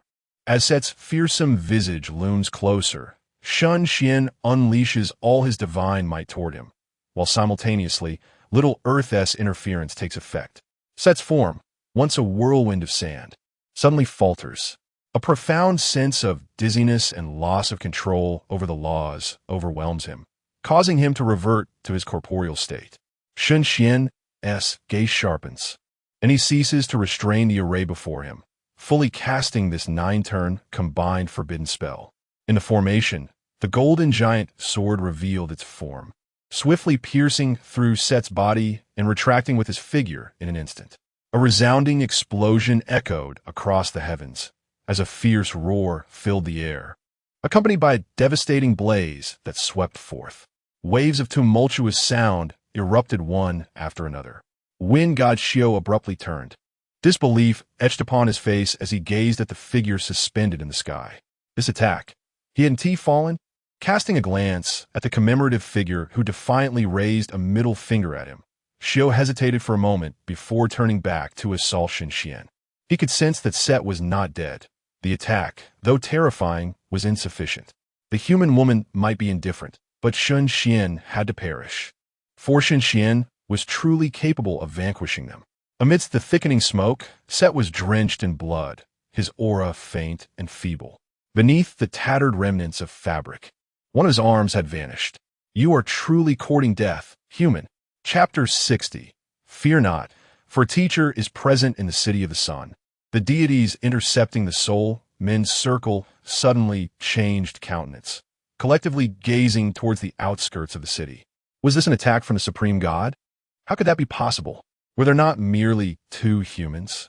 Why did it bear the aura of a divine realm's assault? Alright, what exactly is happening? Upon the pillar inscribed with the sun motif, the sun god slowly spoke. Merely the dying struggles of fallen ants from the divine realm. Very well. Let us gods venture forth to observe this last god of myriad laws in England. With a mighty tremor, Ra's radiant solar brilliance enveloped the entire city of the sun, as he ascended like a resplendent sun suspended in the firmament, hastening towards the city's edge. The remaining pillar gods exchanged glances. each invoking their respective laws to manifest outside the city. Except for the 8 primal gods, all deities of the city of the sun had descended. The earth god Geb, draped in dark yellow robes, turned to Set and mocked. Set, you truly appear quite disheveled. I dare say, next year will belong to your faith. Before he could finish, he realized that the circle belonging to the city of the sun had been obliterated. Whether there would be any faith power next year remained uncertain. Set cast a cold glance at him, refraining from further words as yellow sand surged forth, forming an arm.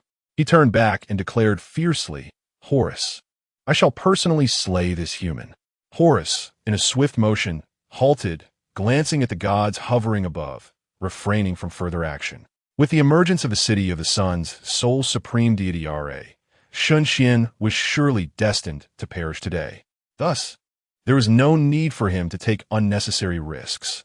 No one could guarantee that Shen Xuan would not have a trump card that could lead to mutual destruction. Horus shook his head and transformed into a whirlwind, appearing behind the gods. Ra scrutinized Shen Xuan and remarked, with your talent, should you escape this time, you may yet return to the divine realm in the future. However, you dare to provoke my city of the sun, which is exceedingly reckless. At this moment, the aftermath of the return to the void had passed, and the repercussions began to manifest as an endless sense of weakness incessantly plagued Shen Xuan's soul. Yet he persevered, refusing to succumb to unconsciousness, as the flight array inscribed upon his robe shone brightly. Disregarding Ra, Shen Xuan reached for the crystal pendant around his neck, murmuring softly, Teacher, I shall finally see you. Once I have unraveled that magic, I will seek you out. The reason Shen Xuan proposed the plan to ensnare the supreme god was not merely for the sake of grand commemoration. It was also because he yearned to see Merlin, even at the cost of expending the life-preserving boon left for him by the latter. Even if it meant uttering but a single word or catching a fleeting glimpse of that silhouette. Seeing Shen Xuan remain unmoved, Ra scoffed, Humans are indeed arrogant creatures. I shall see what means you possess. The gods of the city of the sun receive their orders. Eliminate this individual. Set, upon hearing this, was about to retort, but was struck by Ra's overwhelming divine might, which assailed his very soul. Ra coldly stated, Set, do you wish to rebel? Set clenched his teeth, reluctantly accepting the reality that he could not personally eliminate Shen Xuan. The other pillars of the gods, having received their commands, unleashed their formidable powers, converging to attack Shen Xuan. Thunder roared in the skies, and a tempest of yellow sand swept through the air, obscuring the sun as if the apocalypse had arrived. In the distance, Jin Yin gazed through the car window at the solitary figure in white confronting the gods of the Sun City, her heart suddenly tightening, her hands gripping the steering wheel so tightly that the veins bulged. A torrent of thoughts raced through her mind. Could that old man Merlin truly be reliable? What if he failed to hold them back? Shen Xuan. Rationality urged Jin Yin to adhere to the original plan, to swiftly retrieve Shen Xuan once Merlin's projection appeared and flee to safety. Yet, another voice echoed in her mind. What if Merlin's projection could not withstand the onslaught? What if the enchantment within the pendant faltered? After all, it was an artifact from a century ago. With a determined grit, Jin Yin pressed down on the accelerator, transforming into a streak of crimson light racing forward. Shen Xuan, I refuse to let this happen. Shen Xuan stood calmly in midair, observing the terrifying attacks hurtling towards him. Just then, countless pixelated particles materialized before him, swiftly forming a series of walls to shield him from the gods of the Sun City. Boom! Boom! Boom! With each wall that crumbled, another would immediately rise in its place, as if a cycle of rebirth was at work. Shen Xuan turned in astonishment to see the rushing light. Stop with the chatter. Let us go, I've abandoned the plan. Jin Yin kicked open the car door, reaching out to pull Shen Xuan directly into the vehicle. Taken by surprise, Shen Xuan found himself sprawled across Jin Yin's lap. No, don't even think about it, just move. Above in the heavens, the sun god Ra looked down upon the insignificant McLaren below, disdainfully scoffing, what utter waste. With a single step, a sound akin to the collapse of the heavens reverberated. Golden divine light flickered across the sky, causing the temperature within 1,000 meters to rise drastically. Even the seawater beneath them appeared to boil violently. Hundreds of golden rays, like a meticulously woven net, were unleashed with Ra's every movement, intertwining to ensnare and obliterate. The terrifying power of the supreme deity pressed down simultaneously. Ra slowly shook his head, having lost interest in the two insignificant beings below. How could such ants hope to resist? Did they believe the gods of England could rise from the dead? The other pillars of the gods turned away. With Ra having made his move, there was no need to linger. Only Set remained, fixated on the scene, needing to witness Shen Xuan's demise to quell the hatred burning within him. How could he, the god of sand, allow a mere human to inflict such grievous wounds? If Shen Xuan survived, what face would he have left? Just as the hundreds of blazing suns were about to descend upon the McLaren, Set's pupils constricted in disbelief as he looked below. Ra's expression shifted, equally astonished as he gazed downward. On the roof of the McLaren, a vast and boundless azure magical array gradually ascended. The blazing sun vanished without a trace the moment it made contact with it. A figure clad in a robe adorned with stars emerged from the array. With a gentle smile, he spoke, "With your capabilities, do you truly think you are worthy of challenging my disciple?" Jin Yin stood, mouth agape in astonishment, murmuring to himself, "The old man Merlin is indeed reliable. He hasn't lost his sanity after all." Yet, why did he feel different from the last time he encountered him? Shen Xuan desperately sought something to lean against. Struggling to rise from the vehicle, he staggered toward the figure, and all the words he had intended to say coalesced into a mere 2 syllables. "Teacher." Merlin turned, gazing at Shen Xuan's face, pale as a sheet, his eyes filled with compassion. After a moment's hesitation, he placed a hand gently upon Shen Xuan's head. "Fear not, for your teacher is here." Chapter 61. A gift and a farewell. Shen Xuan's eyes brimmed with tears, a tumultuous blend of guilt and excitement coursing through him. He bent his knees, sinking heavily to the ground, his voice hoarse and trembling. "Master, your disciple, has so much to say to you, for reasons unknown." Shen Xuan felt the hand resting above him tremble as well. He lifted his gaze, only to see Merlin reluctantly retracting his hand, as if hesitant to fully engage with the poignant bond between teacher and student before him. "Master?" Shen Xuan uttered, bewildered. Merlin shook his head gently, a benevolent light emanating from his palm, enveloping Shen Xuan's being. "Rest well. The next phase is entrusted to me." "No, disciple."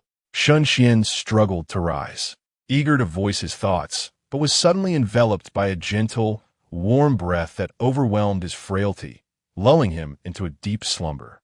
Merlin supported him with a tender grip, guiding him into the carriage. He then turned his attention to Jin Yin, smiling as he said, "My good sir, I kindly ask you to take care of this young lad." Jin Yin nodded, albeit hesitantly, and inquired, "Old man Merlin, can you truly defeat them?" "Fear not. Though the supreme deity has reached the pinnacle of his realm, it remains insufficient for me."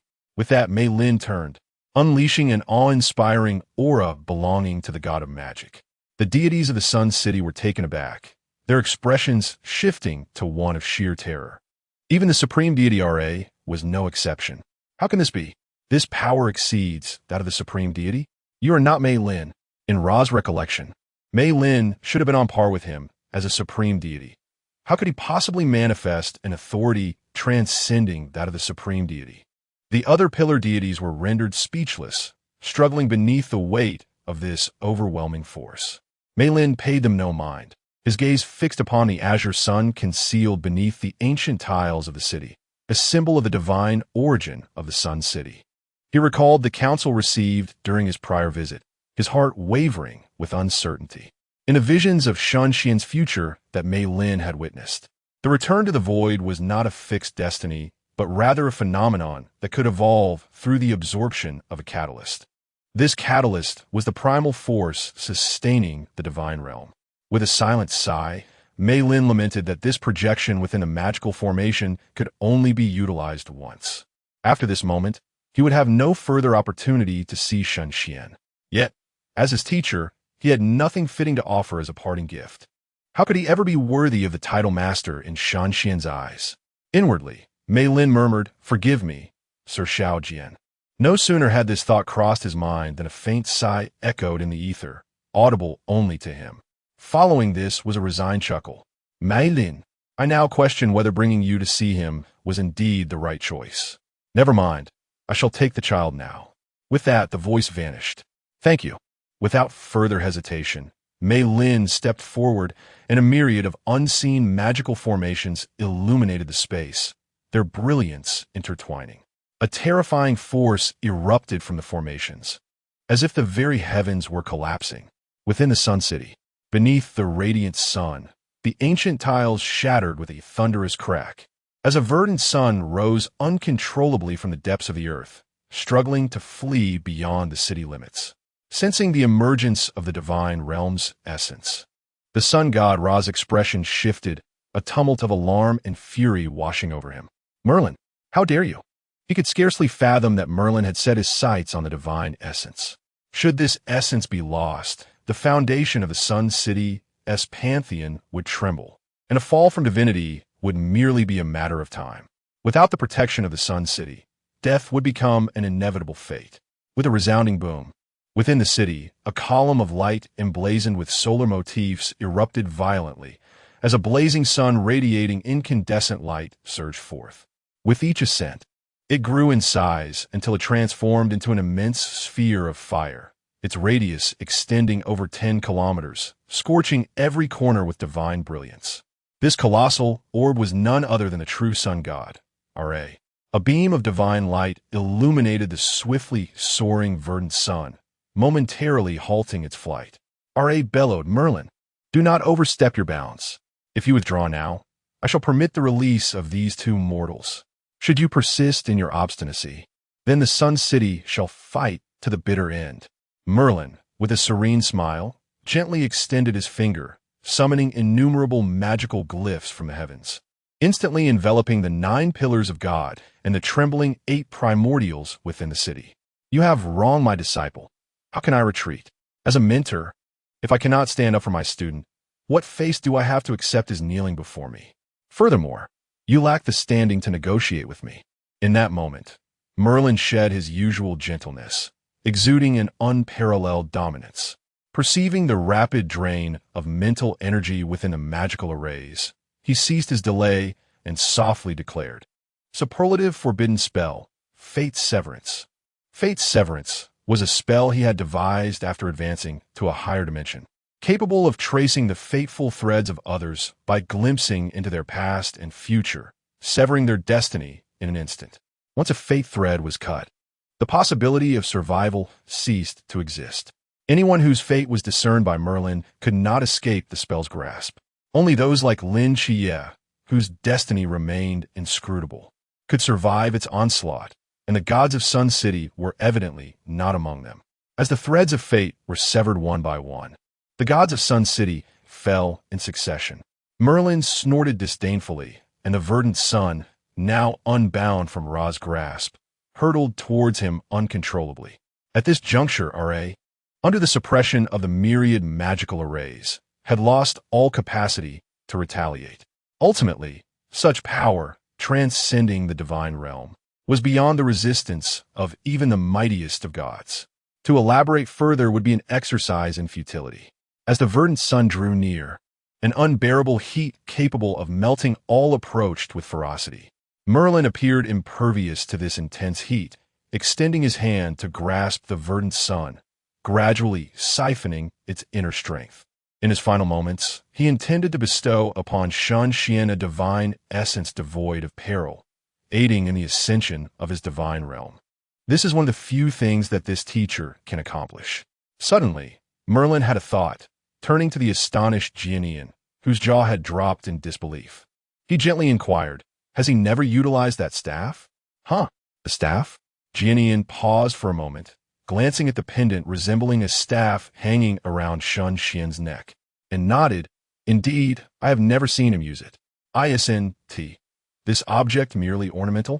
Merlin smiled and replied, "Once he awakens, I would appreciate it if you could inform young Xian that this is a divine artifact, one that is indeed functional. The supreme divine artifact, the staff that has accompanied Merlin through countless years. That is not an issue.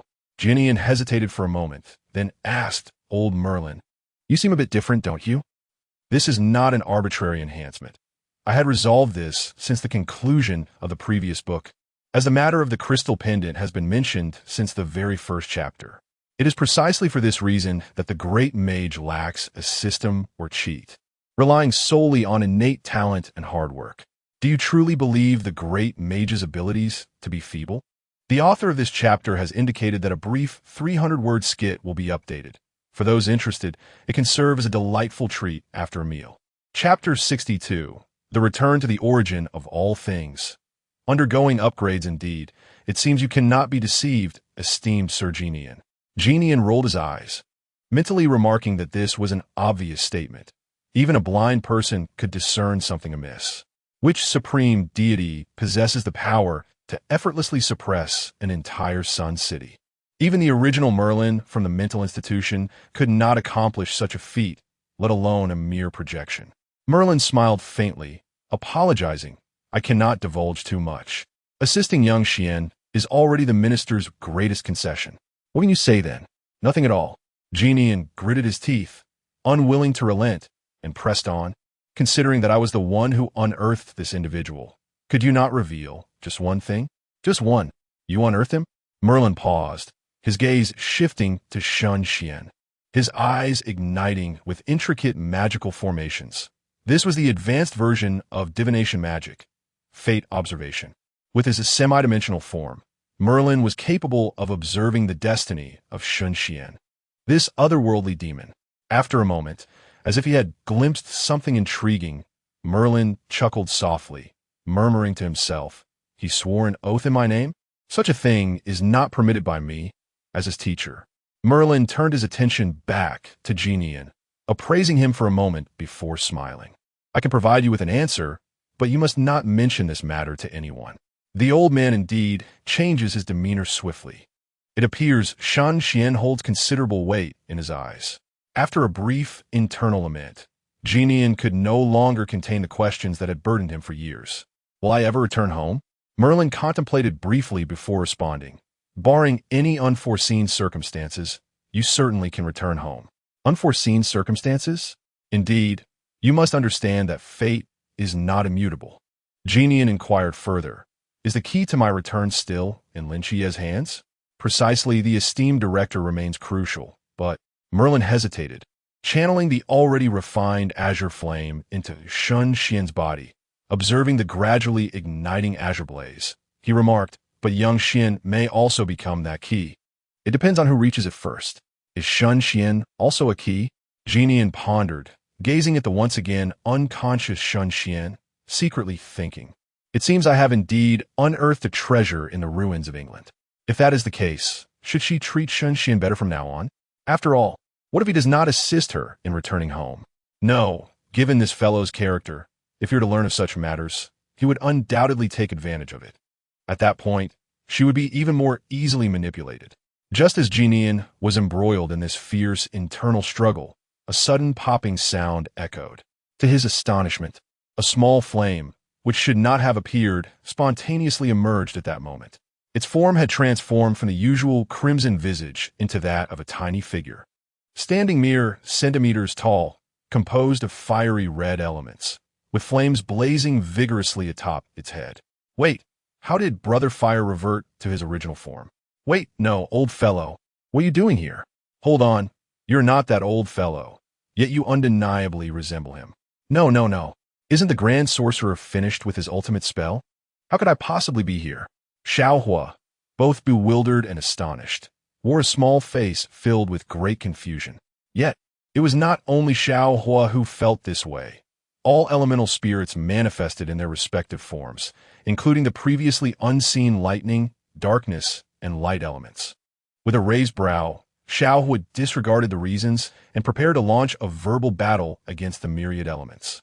However, before it could utter a word, it sensed a powerful force emanating from Shen Xian's body, an intense suction pulling at the very essence of magic that filled the air. The magical elements, jubilant and exuberant, surged towards Shen Xian.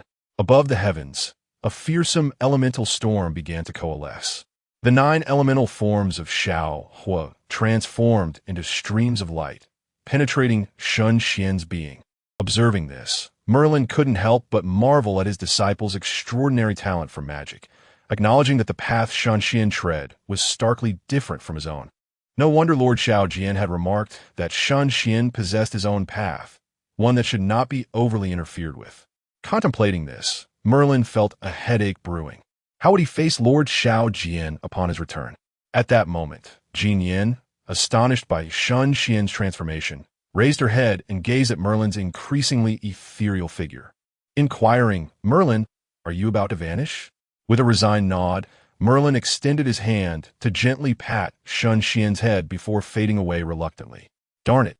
You could at least tell me if it's safe to leave now." Based on Merlin's previous actions and Shen Xuan's current metamorphosis, it was evident that a loading and upgrading process was underway. What if leaving abruptly disrupted Shen Xuan's progress? Jin Yin sighed inwardly, realizing that Merlin truly was unreliable. With no other options, she resolved to remain by Shen Xuan's side.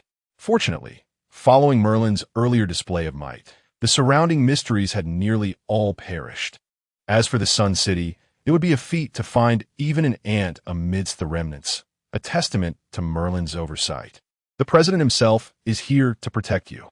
You must assist me," she murmured to the shimmering Shen Xuan, radiant with 9-colored light. "I promise anything you desire, even the stars above, I shall procure for you." A month later, Jin Yin stood with her hands in her pockets, observing Shen Xuan within the healing chamber. "Has there been no sign of awakening?" she inquired. A medical expert in a white coat glanced at the report in hand and replied, "The vice president's vital signs are stable and healthy, but there are indeed no indications of him waking." Jin Yin nodded thoughtfully and turned to another individual. "How is the recovery of Sun City's assets progressing?" "Report to the president. After a month, we have successfully retrieved all of Sun City's inheritance, and it is currently being transported to Utopia."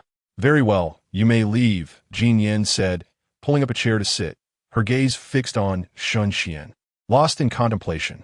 Once everyone else exited, only the rhythmic tick-tock of the machines remained in the room. Jin Yin sighed. "It has been a month. Are you not finished upgrading yet? Well, might as well add a progress bar atop your head."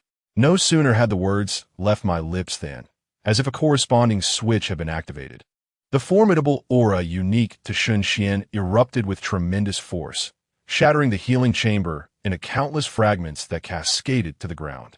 "Goodness!" Jin Yin quickly retreated, acutely aware that Shen Xuan's power was even more formidable than before. Once the overwhelming presence in the room dissipated, she turned her gaze towards Shen Xuan on the bed, discovering that he had opened his eyes and was staring at the ceiling, lost in thought. Jin Yin took a few steps closer and waved her hand in front of his eyes. "Are you all right? Did something go wrong?" My dear readers, let us engage in an intriguing game. This book currently holds a rating of 7. 5. For every increase of 0. 1. An additional chapter shall be added. Should surpass 8. 0. 5 chapters will be provided, and at 9. 0. 10 chapters will be unveiled. Let us witness your magical potential. Chapter 63. Defying Fate, the return to the origin of all laws. "What are you doing?" Shen Xuan slightly tilted his head, gazing at the hand of Jin Yin that was incessantly waving before him, feeling somewhat helpless. Jin Yin inquired, "Do you still recognize me?" "Who am I?" "Jin Yin." Such a succinct reply startled Jin Yin. It appeared that Shen Xuan had indeed malfunctioned, for such a response was unexpected. Given Shen Xuan's usual demeanor, he should have referred to him as the esteemed president, particularly the illustrious and formidable president. As Jin Yin pondered over how to respond, Shen Xuan added with a hearty laugh, "My esteemed president, you seem quite concerned for my well-being."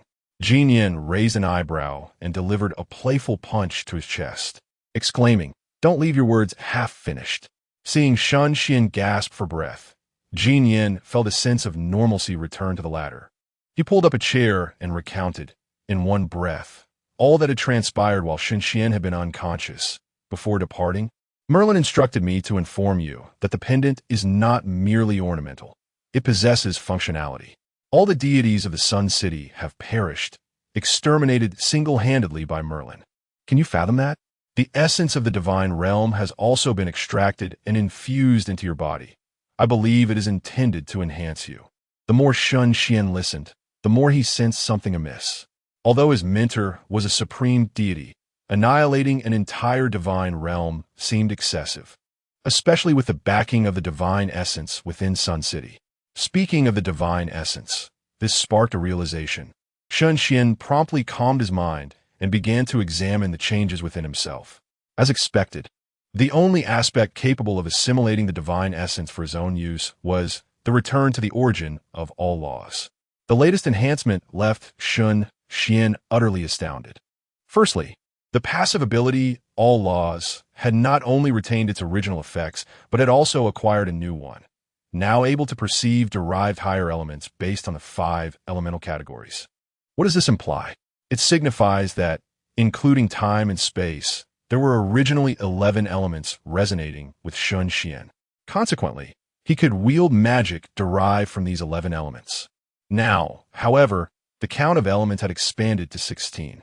For instance, the higher derivative of the wood element is the life element, which corresponds to life magic.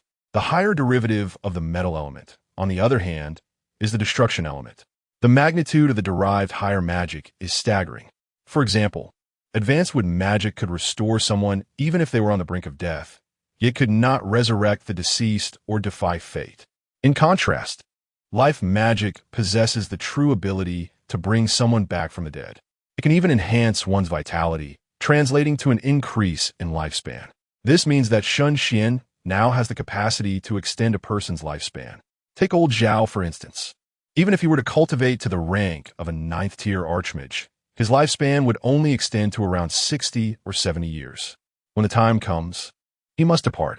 However, if Shen Xuan were to employ life magic to infuse him with vitality, old Zhao's lifespan could potentially exceed 100 years. Perhaps even rejuvenation is not beyond the realm of possibility. Thus, this equates to an ordinary individual attaining a lifespan akin to that of a deity. Nevertheless, Shen Xuan would not readily extend life or vitality for others. Regarding the issue of not having studied the derived higher-level magic, Shen Xuan remained unfazed. After all, 10,000 laws was not to be underestimated. Upon sensing the presence of those elements, intricate magical arrays and incantations would automatically form in his mind. This phenomenon is known as instantaneous comprehension. Next came the active return to ruins. In Shen Xuan's opinion, the most extraordinary aspect of this upgrade was precisely this feature. Initially, the duration was extended from 3 minutes to 10. Are you prepared to face a relentless barrage of 9 consecutive forbidden spell combinations? What if one doesn't obliterate you? Fret not, for I have plenty more. Furthermore, upon the conclusion of the return to ruin state, there would be no lingering side effects. This implies that after unleashing a powerful spell, Shen Xuan could still employ minor skills without experiencing any magical immunity or falling into a state of unconsciousness. Aside from the absence of elemental spirits to aid in harnessing magical power, there were no negative repercussions whatsoever. The final effect left Shen Xuan somewhat puzzled. The body can undergo elemental transformation to gain enhancements, yet personality will correspond to the elemental spirit. The nature of these enhancements remained unclear to Shen Xuan. However, the implication of this personality aspect was troubling. Shen Xuan squinted slightly, envisioning himself in a pitifully compassionate demeanor, patting an enemy's head while compelling them to acknowledge him as their father. Hurry up and call me daddy. Will you or one tea you? Alternatively, prior to battle, he could imagine himself launching a flurry of indiscriminate taunts at everyone, followed by a reckless charge into combat without a second thought. Brother, what are your capabilities? Just know how to shout. He felt a surge of irritation towards Xiao Hua and Xiao Mu. These two were undoubtedly the most peculiar among the elements. Ultimately, the cooldown time for Return to Ruins was reduced to 20 hours. Phew! After thoroughly absorbing the updates, Shen Xuan also took a moment to assess his own mental fortitude. Half of it was as vast as the sea, lacking in intrigue, so he resolved to refine it gradually. However, with the assistance of new elements in his training, Might the increase in mental power be accelerated? Lost in thought, Shen Xuan suddenly pondered whether 10,000 laws returned to ruins could be upgraded once more. If that were the case, his forthcoming objectives would extend beyond merely seeking out his teacher in a hospital, promoting the Mage Association in the Great Xia, and reconstructing the Kingdom of England. Instead, he would confront all the divine nations, save for the Great Xia, obliterating their realms to seize the essence of divinity. This was hardly an issue, as the Great Xia was already in a state of universal enmity. Even without taking the initiative to attack, external deities would not spare the Great Xia. Nevertheless, the immediate priority was to develop that spell, and then await Lin Chia's arrival at the Pool Realm to unlock the second ward of the hospital, thereby allowing him to finally meet his teacher. Once he encountered his teacher, all these uncertainties would be elucidated. With this in mind, Shen Xuan began to mentally simulate the magical process. Why was 10,000 laws ineffective at this moment? Because it was a universal spell, capable of being cast without elemental foundations, akin to the magic Shen Xuan had previously studied, which allowed one to discern gender at a mere glance. At that moment, Jin Yin, curious, inquired, "Aren't you going to try the artifact Merlin bestowed upon you?" Shen Xuan shook his head and replied, "There is no need to test it. I have long known that this is the teacher's staff, and I am well aware of its effects. After all, I have frequently wielded this staff while embodying Gandalf. So how could I possibly fail to recognize it? It was merely that I was uncertain whether hastily using it might damage the projection array within. Thus, I refrained from employing it during my battle with the Sun City. As the sixth rule of the Mage's Code states, if one wishes to strike the vulnerable leg of a limping mage, one must learn to accurately wield the staff in hand." Hearing this, Jin Yin's curiosity only intensified, prompting him to directly inquire, "May I know how you came to meet Merlin?" Chapter 64. My name is Merlin, and henceforth I shall be your teacher. Shen Xuan was momentarily taken aback, somewhat surprised that Jin Yin would show curiosity about his past. "Do you truly wish to hear?"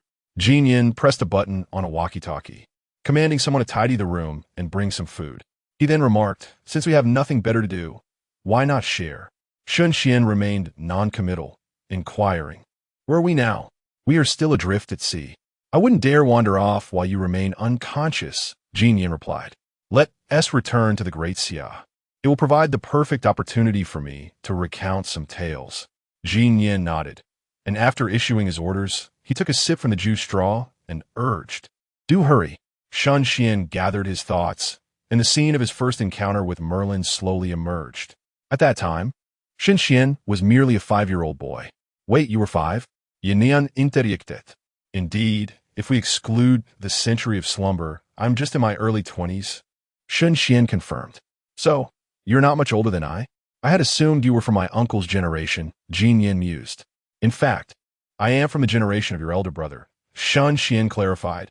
Snowflakes fell sporadically from the sky, clad only in a thin shirt. Shen Xuan trudged through the streets of England, his once rosy lips now tinged with a chilling purple. In desperation, he retrieved the last box of matches from his pocket, igniting the final stick in hopes of finding some warmth. Yet, how much warmth could a mere match provide? The flame flickered and vanished. The small world of little Shen Xuan was engulfed in darkness. His youthful face bore an expression of profound weariness as he sighed. The language barrier is truly a nuisance. Is this place really England? These architectural styles do not seem to suggest so. He dismissed the thought, thinking, what does it matter? I am on the brink of freezing to death. He resolved to see if any affluent households might have discarded something warm today. Believing he had been granted a second chance at life, Shen Xuan was determined to cherish it. Over the past few days, he had discerned where one might find leftover food and discarded clothing. All he needed was to wait for the daily refresh of supplies. Once he grew stronger and more capable, he would endeavor to uncover the nature of this world. Wait a moment. How could a person from the Great Xia find themselves on the streets of England at the age of 5? Jin Yin questioned. By boat, of course. You are aware of what dynasty existed a century ago. It was hardly a place for a person to linger. One sudden wave, and the ship capsized. Fortunately, your vice president has been blessed with good fortune and survived, Shen Xuan explained. Are you truly 5 years old? Jin Yin pressed further. Are you going to listen, or shall I continue to be interrupted? Shen Xuan retorted. Damn, these people seem affluent, yet they discard not even a shred of worn clothing. Am I to perish before the day ends? Just as young Shen Xuan rummaged through the refuse, growing increasingly despondent, a hand offering a piece of bread reached out from beside him, accompanied by a gentle voice. Here, eat this. Shen Xuan turned his head to find a middle-aged man clad in a long robe and adorned with a peculiar hat. He placed a piece of bread into his own hand and smiled, saying, It is quite cold today with the snowfall. If you do not mind, you may come and sit with me.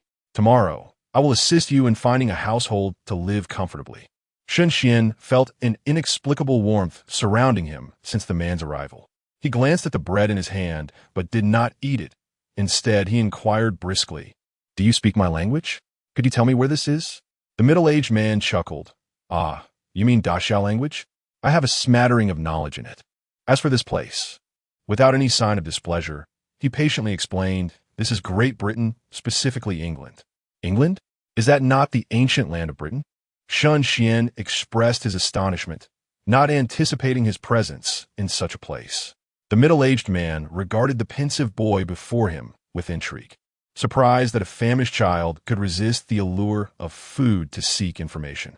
After a moment's thought, he seemingly conjured a lollipop from thin air and offered it to Shen Xuan, asking, Would you like some? Shen Xuan squinted slightly and replied, Thank you for your kindness, but I'm not a child and do not have a penchant for sweets. With that, he took a hearty bite of the bread, believing there was no need to fear any foul play. If the man intended to capture him, there would be no necessity for trickery. A child with legs barely a few dozen centimeters long could hardly outrun an adult. Moreover, judging by the earlier display, the man was certainly no ordinary individual. The middle-aged man chuckled, ruffling Shen Xuan's hair, and remarked, You are quite the interesting little fellow. Come, let us go to my place for the night. Shen Xuan finished the last morsel of bread, relishing the satisfaction in his belly, and nodded. Apart from the incessant murmurs in his ears, this was likely the only person capable of engaging him in normal conversation, and he could not afford to let this opportunity slip away. Moreover, he sensed he had stumbled upon something significant. Shen Xuan raised a small face and asked, The candy you conjured earlier, was that magic? A flicker of surprise crossed the man's eyes. Had the child perceived his spatial magic? But surely, a child could not discern the presence of magic. How did you know? The boy pointed to his ears. I can hear many voices. They told me. The middle-aged man scrutinized Shen Xuan, an array of magical formations flickering in his gaze, as if he were observing something extraordinary. Shen Xuan did not shy away. He had resolutely decided to learn magic from this man. As the magical formations in the man's eyes faded and he appeared lost in thought, Shen Xuan boldly asked, Can you teach me magic? The middle-aged man, amused by the unexpected fall of a single hair from his head, chuckled softly and stood up, declaring, My name is Merlin, and I shall be your teacher from now on. Merlin, the legendary great wizard? Shen Xuan raised his head and smiled. Disciple Shen Xuan, I pay my respects to my teacher. Merlin, with a smile gracing his lips, extended his hand and said, Come, I shall take you home. Without hesitation, Shen Xuan placed his small hand in the larger one. Amidst the swirling snow, the figures of the two, one large and one small, faded into the street. Jinyan took a deep breath, only to realize that the juice in her cup had long been consumed. She set it aside and lamented.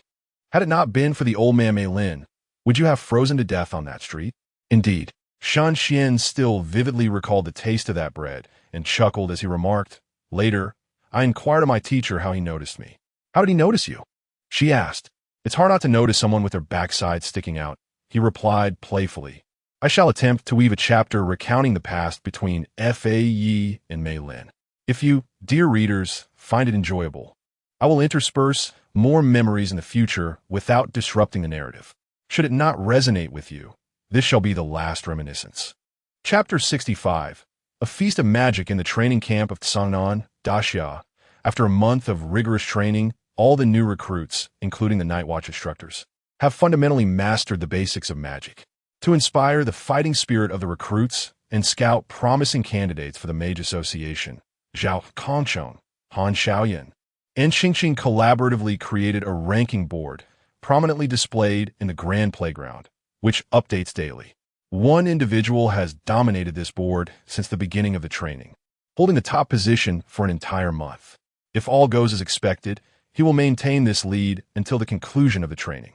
In the playground, the instructors led by Yuan Gang are meditating with closed eyes. Yi Fan has commanded that all Night Watch members, not just the new recruits, must learn magic. Behind the instructors, the new recruits sit cross-legged on the ground. Han Xiaoyun's gaze is drawn to the foremost new recruit, exclaiming, "Xiao Sayuan's progress is astonishing. He started as a second-tier mage and has been outperforming everyone. I wonder how far he is from reaching the third tier in just a month." Zhao Kongcheng opens his eyes, expressing a hint of resignation. Haven't you noticed? This fellow isn't even training his mental strength. This thought perplexes old Zhao. He had focused solely on magical power due to the absence of a forbidden realm.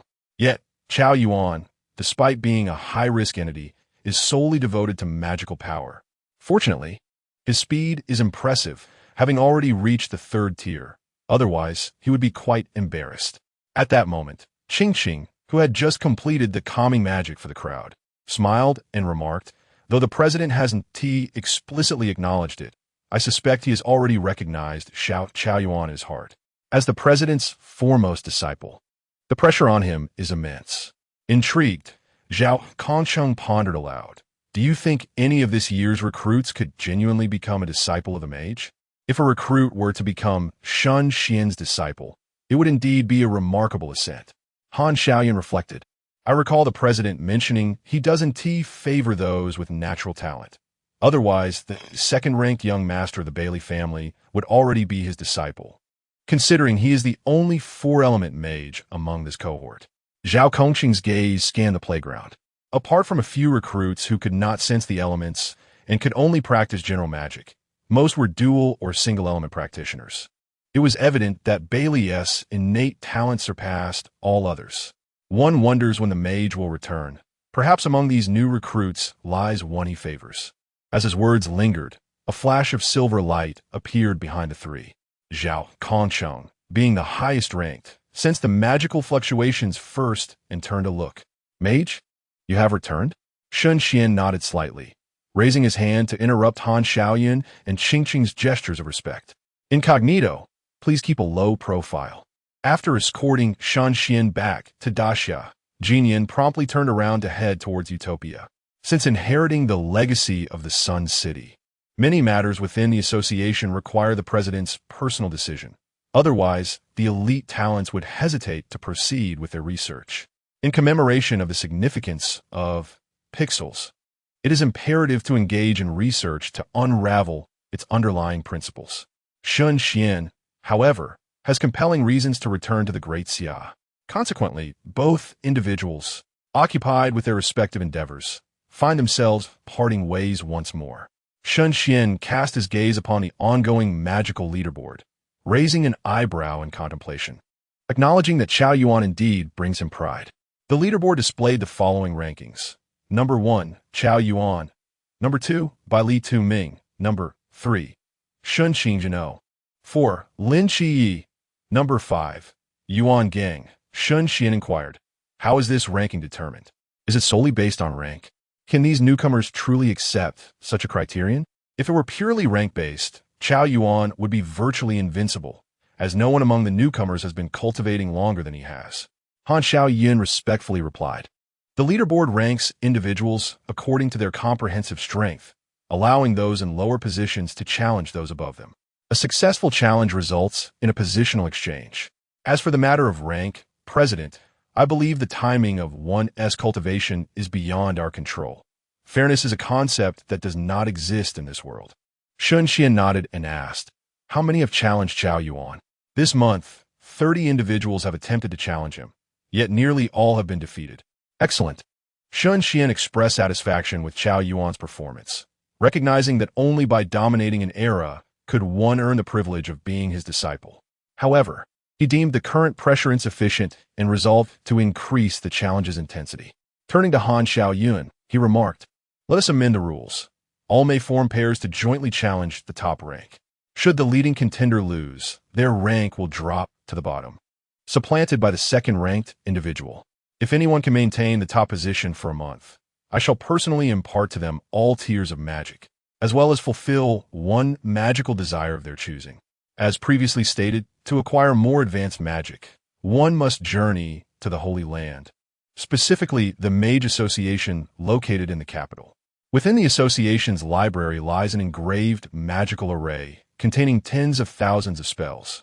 However, the array's operational protocol is rigid. It only allows for the acquisition of spells of the same tier, prohibiting access to higher-tier magic.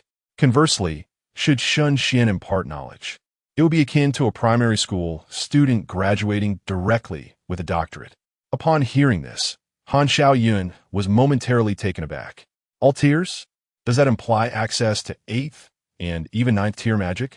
Seeing Shen Xuan nod, Han Xiaoyun suddenly asked, "President, may I participate?" Zhao Kong Chung mirrored his eagerness, gazing intently at Shen Xuan. It is worth noting that the highest tier of magic they had received from Shen Xuan was merely tier 6. Without Shen Xuan's intervention, they would need to cultivate to tier 7 to learn spells of the same tier from the association. Shen Xuan found himself somewhat speechless. These two middle-aged men were remarkably bold, particularly old Zhao. What difference would it make if he were to contend against the leaderboard? If a young mage were to be approached by them, it would be tantamount to facing certain death. Observing the eager expressions of the two, Shen Xuan was inclined to say that, should they wish to learn, he would directly teach them. After all, they were original shareholders. Suddenly, Shen Xuan conceived an intriguing idea. Raising an eyebrow, he proposed, "Why not engage in a grand challenge? I shall employ only first-tier magic to besiege all of you. For each of you who renders me incapable of fighting, I will grant a single wish." Upon hearing this, Han Xiaoyun and his companion were taken aback, their pupils widening, and their breathing quickened. Granting a wish? Did that imply? Zhao Kongqing exclaimed with excitement. "Master Mage, would it be permissible even to act as your proxy?" Shen Xuan mused silently. Old Zhao's mind works swiftly. Becoming my proxy would essentially mean obtaining my divine realm. After a moment's contemplation, Shen Xuan replied, "Certainly, as long as you can fulfill the requirements. However, I shall not hold back." Chapter 66, Little Moo. How delightful. So will be. Shen Xuan's suggestion was, in fact, a means to discern whether any grassroots prodigies among the new recruits met his criteria. Should such talent be found, he would seek to recruit them from Yifan. As for the possibility of someone diminishing his combat effectiveness, he deemed such an eventuality highly unlikely. While there are merely a handful of first-tier spells, Shen Xuan commands a staggering array of nearly 1,000. Admittedly, a majority of these are eccentric spells conceived during moments of leisure. As previously stated, he would not hold back, even against the power-hungry Zhao Kongqing. Should old Zhao truly manage to best him, he would accept him as an agent. Otherwise, it would be of no consequence. Additionally, he was curious to gauge Lin Chia's current prowess and assess how far he was from the threshold of the pool realm. If necessary, he would lend a helping hand. Upon hearing this, Zhao Kongqing suppressed his excitement and began to think rapidly. He was the only third-tier individual present and among the few aware of Shen Xuan's true identity. If he were to enter the fray last, waiting until Shen Xuan had exhausted himself, perhaps victory could be within reach. Just as Zhao Kongqing pondered, the previously silent Qingqing casually remarked, "Mr. Kongqing, your chances of winning are quite slim. The president has already informed you." Zhao Kongqing glanced at her and confidently replied, "I am aware. Even in defeat, I could never harbor resentment towards the mage. Shen Xuan has already granted me the opportunity to delve into the realm of magic, for which I am immensely grateful.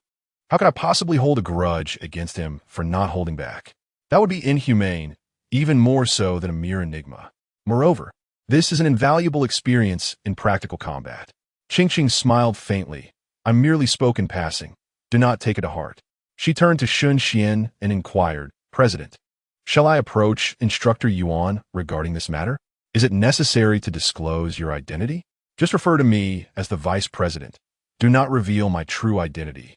Shen Xuan replied, reflecting on how suitable Qingqing was for logistical roles, her mind keen and perceptive. Rescuing her from the ancient god sect had proven to be a prudent choice. Certain statements were inappropriate for him, as the vice president, to make, but they would carry a different weight coming from a subordinate.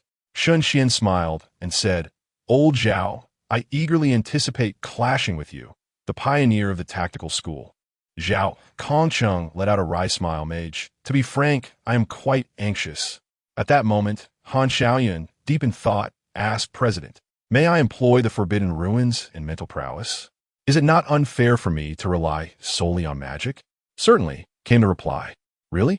If you all utilize mental strength, I shall solely rely on divine might. Would that be acceptable?" "Perhaps not." Xiaoping Gu, a high-ranking member of the Night Watch, was well aware of Shen Xian's true identity, as was his capable assistant, Instructor Yuan. Upon learning of Shen Xian's personal visit, he felt compelled to act with utmost diligence. After all, this was a living deity. "Your Excellency, are you truly intent on subjecting us to such trials?" It was evident that Yuan Gang did not believe anyone could render Shen Xian powerless in combat. Shen Xian shrugged and replied, "Why not give it a try? Who knows? Perhaps someone might succeed? Since you are aware of my identity, you should clearly understand the weight of the promise I have made. Indeed, it is a divine commitment without any conditions." Yuan Gang exhaled and inquired, "Then please enlighten us, Your Excellency." He turned to one of the instructors behind him and commanded, "Notify everyone to prepare for battle. A tremendous fortune awaits them." 10 minutes later, the new recruits gazed at Shen Xian as he ascended the platform, buzzing with speculation. Is this truly the vice president of the Mage Association? Has he become overly confident? He is not merely boasting. He is pretending. Even if he possesses 4 elemental affinities like that rotund fellow, he can manage no more than 50 spells at best. How can one man contend against us all? If we charge him, I refuse to believe he can defeat us before his magical energy is depleted. That is why the instructor mentioned this as a grand opportunity. I have already envisioned my wish. Stop boasting, my friend. Instructor Zhao is a 3rd-tier mage. What makes you think you can snatch a wish from him? Among the crowd, only a few stared wide-eyed at Shen Xian. Bai Li, the chubby one, nudged Xiao Yuan and exclaimed in disbelief, "Am I mistaken? Is that really the mage?"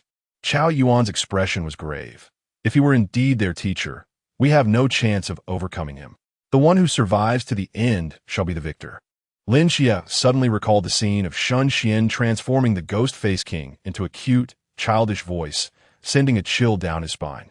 Given Shen Xian's mischievous nature, he wouldn't dare employ such a tactic, would he? That would nearly guarantee social death, far worse than having one's browsing history exposed. Not far from the trio, a small group was engaged in discussion. "Brother Shen, if we manage to secure this wish, 1T we strike it rich?" Indeed. Just ask him for $1 million. Haha, that could buy us many meals of pork stew with vermicelli." "Fools," Shen Qingzhu scolded. "Since he dares to challenge all of us, he must possess unwavering confidence in his victory. This wish is not easily obtained. Moreover, the instructor stated that only magic can be used in this battle. How can we compete with those 3 monsters over there?" Li Jia glanced at Xiao Yuan and the others, indignantly asserting, "Brother Shen, you are no less than them. You are ranked 3rd. Exactly, Brother Shen is the strongest." Shen Qingzhu felt somewhat helpless. If only he could combine the forbidden ruins with his magic, his chances of victory would significantly increase. Unfortunately, on the platform, Shen Xian wasted no words, spreading his hands and declaring, "Let us begin, everyone. Defeat me, and I shall grant you any wish you desire." The moment his words fell, Zhao Kongcheng and Han Xiaoyan darted away without a hint of intention to fight. Meanwhile, Qiao Yuan and his companions, along with Shen Qingzhu, recognized that their only option was to flee, biding their time for a chance to strike at the last moment. The instructor team, led by Yuan Gang, made a similar choice. They were acutely aware that an association capable of establishing itself under the very nose of the headquarters could not possibly have a weak vice president. Apart from majority who, in a state of confusion, hurled various spells towards Shen Xian, many others quietly departed. With a resounding boom, Shen Xian observed the dazzling array of magic before him and raised his hand to conjure a magical formation with a radius of several meters. "Look behind you," he commanded. The moment all spells made contact with the formation, they vanished instantaneously. Just as the new recruits were engulfed in bewilderment, the formation stealthily appeared behind them, returning all spells in kind. With a flick of his wrist, he unleashed an enormous fireball spell, sending the new recruits tumbling in disarray. Shen Xuan summoned Xiao Mu and instructed Qing Qing, "Take Xiao Mu and see if anyone is injured." Xiao Mu leaped onto Qing Qing's head and gazed down at the wailing crowd below, tears of joy streaming down its face.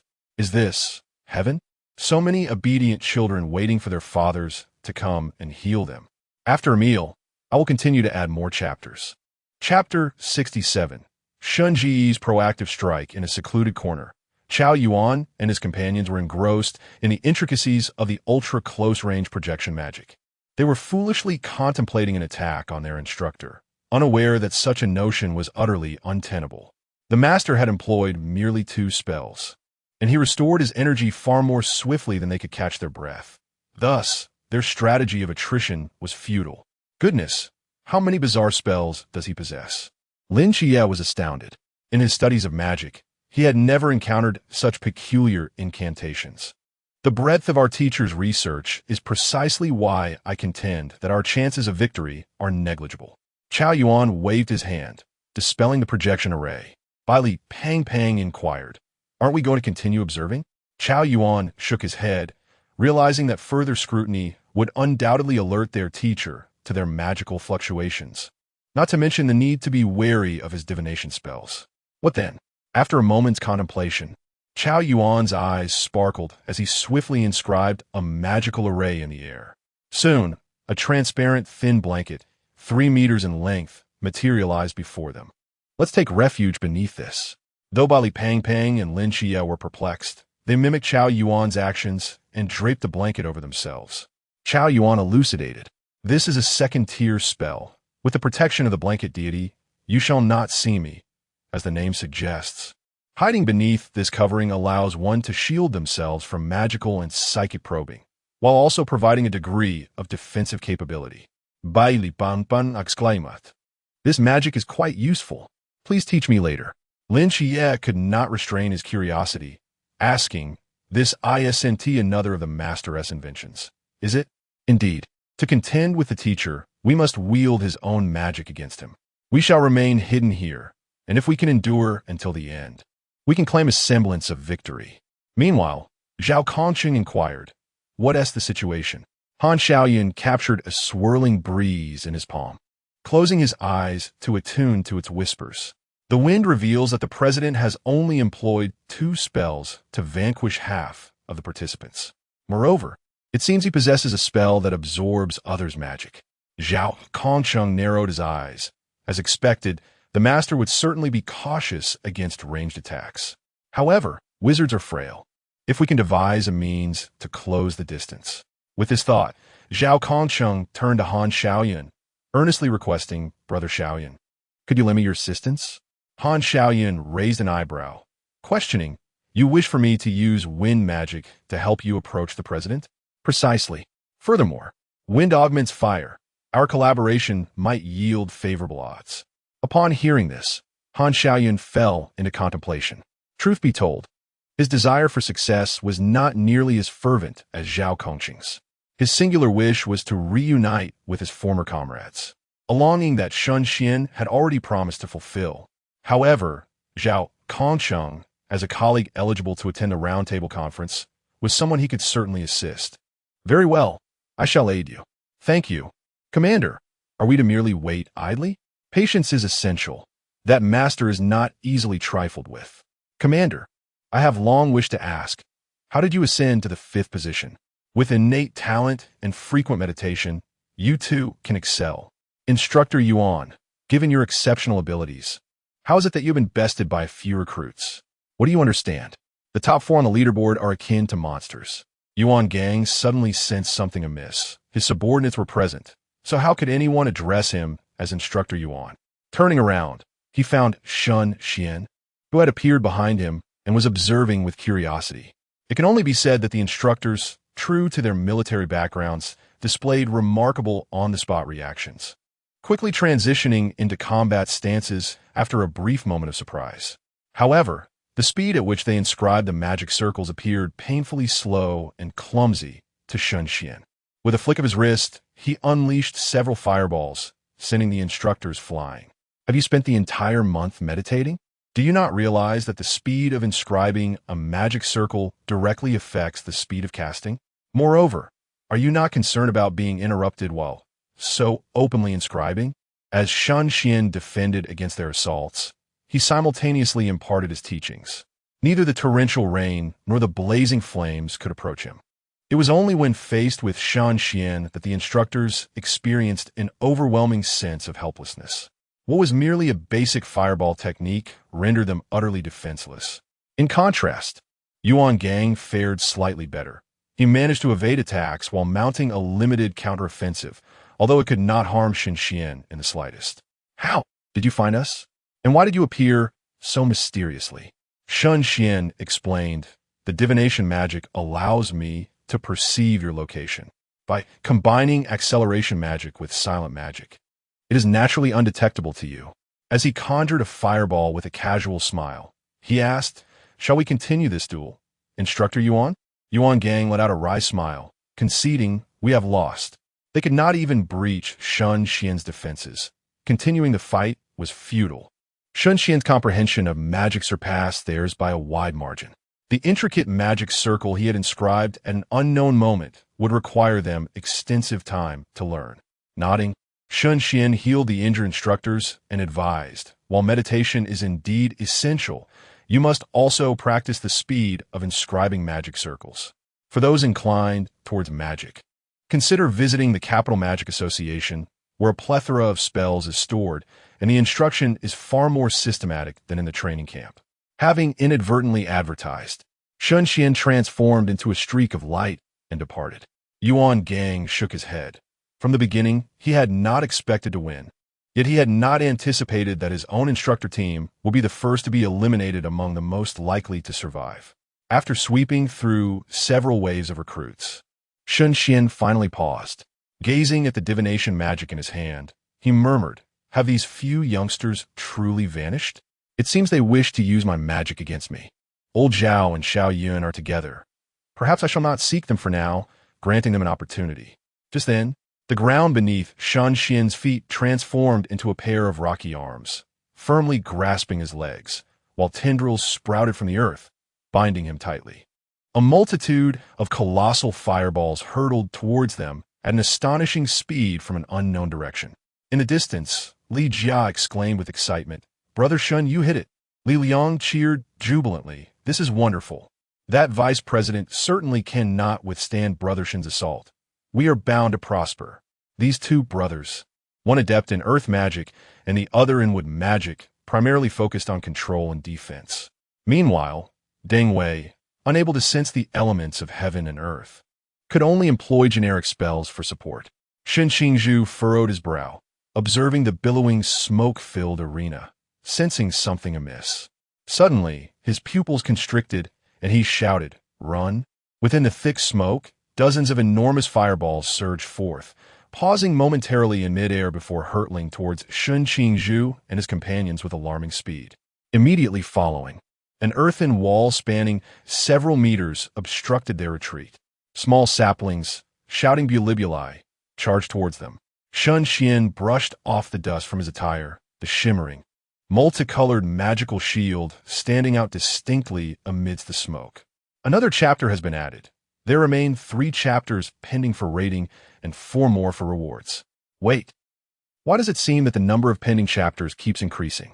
Chapter 68. The perfect synergy of Shen Qingzhu's magic and the Forbidden Ruins, not only daring to launch a surprise attack, but also capable of withstanding my fireball technique.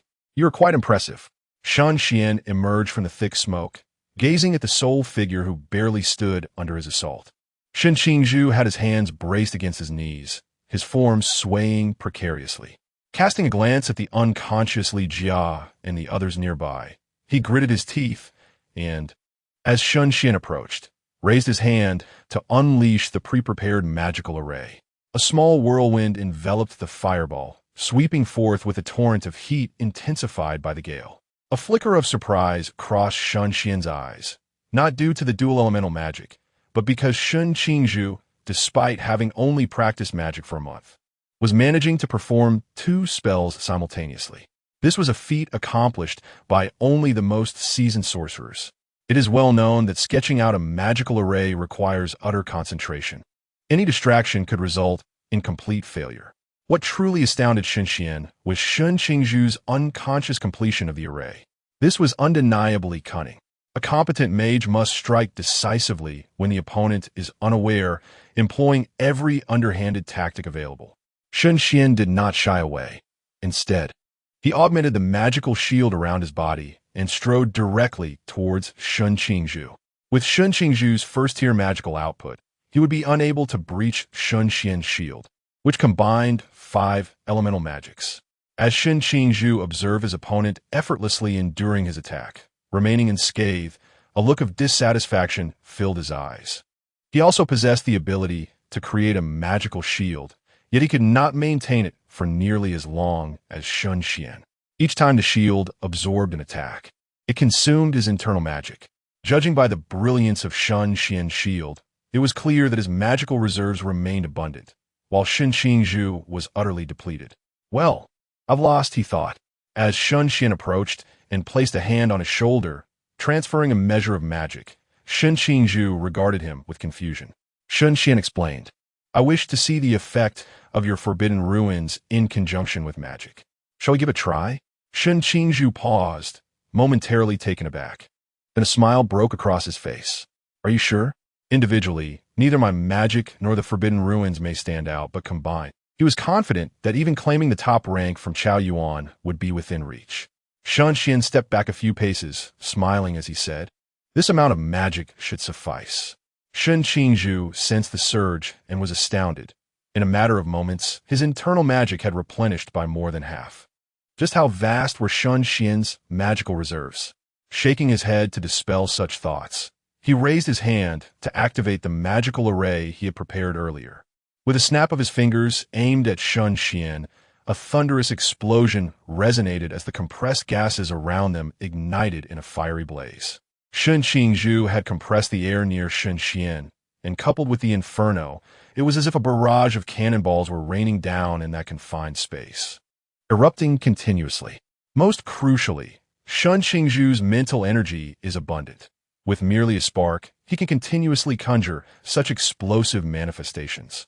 Coupled with the assistance of wind-based magic, he boldly asserts that his forbidden realm combined with magic yields results greater than the sum of its parts. Shen Xuan faces an onslaught of magical and physical explosions, akin to an environment within the vacuum of space. The flames are intense, obscuring Shen Qingzhu's view of the situation, yet he is confident that Shen Xuan will emerge unscathed. Hence, he does not hold back, unleashing a relentless barrage of forbidden techniques and magic. For a moment, the entire training camp resembles a festive celebration. As for Shen Xuan, just as Shen Qingzhu anticipated, he would neither perish nor suffer injury. At this moment, he is enveloped by a magical shield, engaging with the fierce explosions while communicating with the small flames and gusts. What do you think of this forbidden technique that can harmonize with magic? The small wind coolly replies, it appears quite promising. Though its power may be average, the potential for enhancement is substantial. The small flame, however, is perplexed. Ever since the upgrade of the All Laws returned to the void, it has been unable to regain its fiery red lips, which has caused it considerable frustration. Hovering in mid-air, arms crossed, it exclaims with excitement. The seamless integration with fire elements indicates a bright future for this lad. Haha. Moreover, his temperament is rather mischievous. Precisely the type that Fire Brother favors. Shen Xuan nods, flicking his fingers to release a drop of locational acceleration water bullet magic, which pierces through the fiery curtain and detonates precisely above Shen Qingzhu's head. Shen Qingzhu realizes that he has truly lost this time, yet he continues to fixate on the slowly dissipating flames. He wishes to ascertain whether his utmost efforts can inflict even the slightest blemish upon Shen Xuan's attire. To avoid undermining Shen Qingzhu's confidence, Shen Xuan deliberately withdraws some of his magical energy, rendering the shield considerably dimmer. Observing this, Shen Qingzhu breathes a sigh of relief, his eyes rolling back as he succumbs to unconsciousness.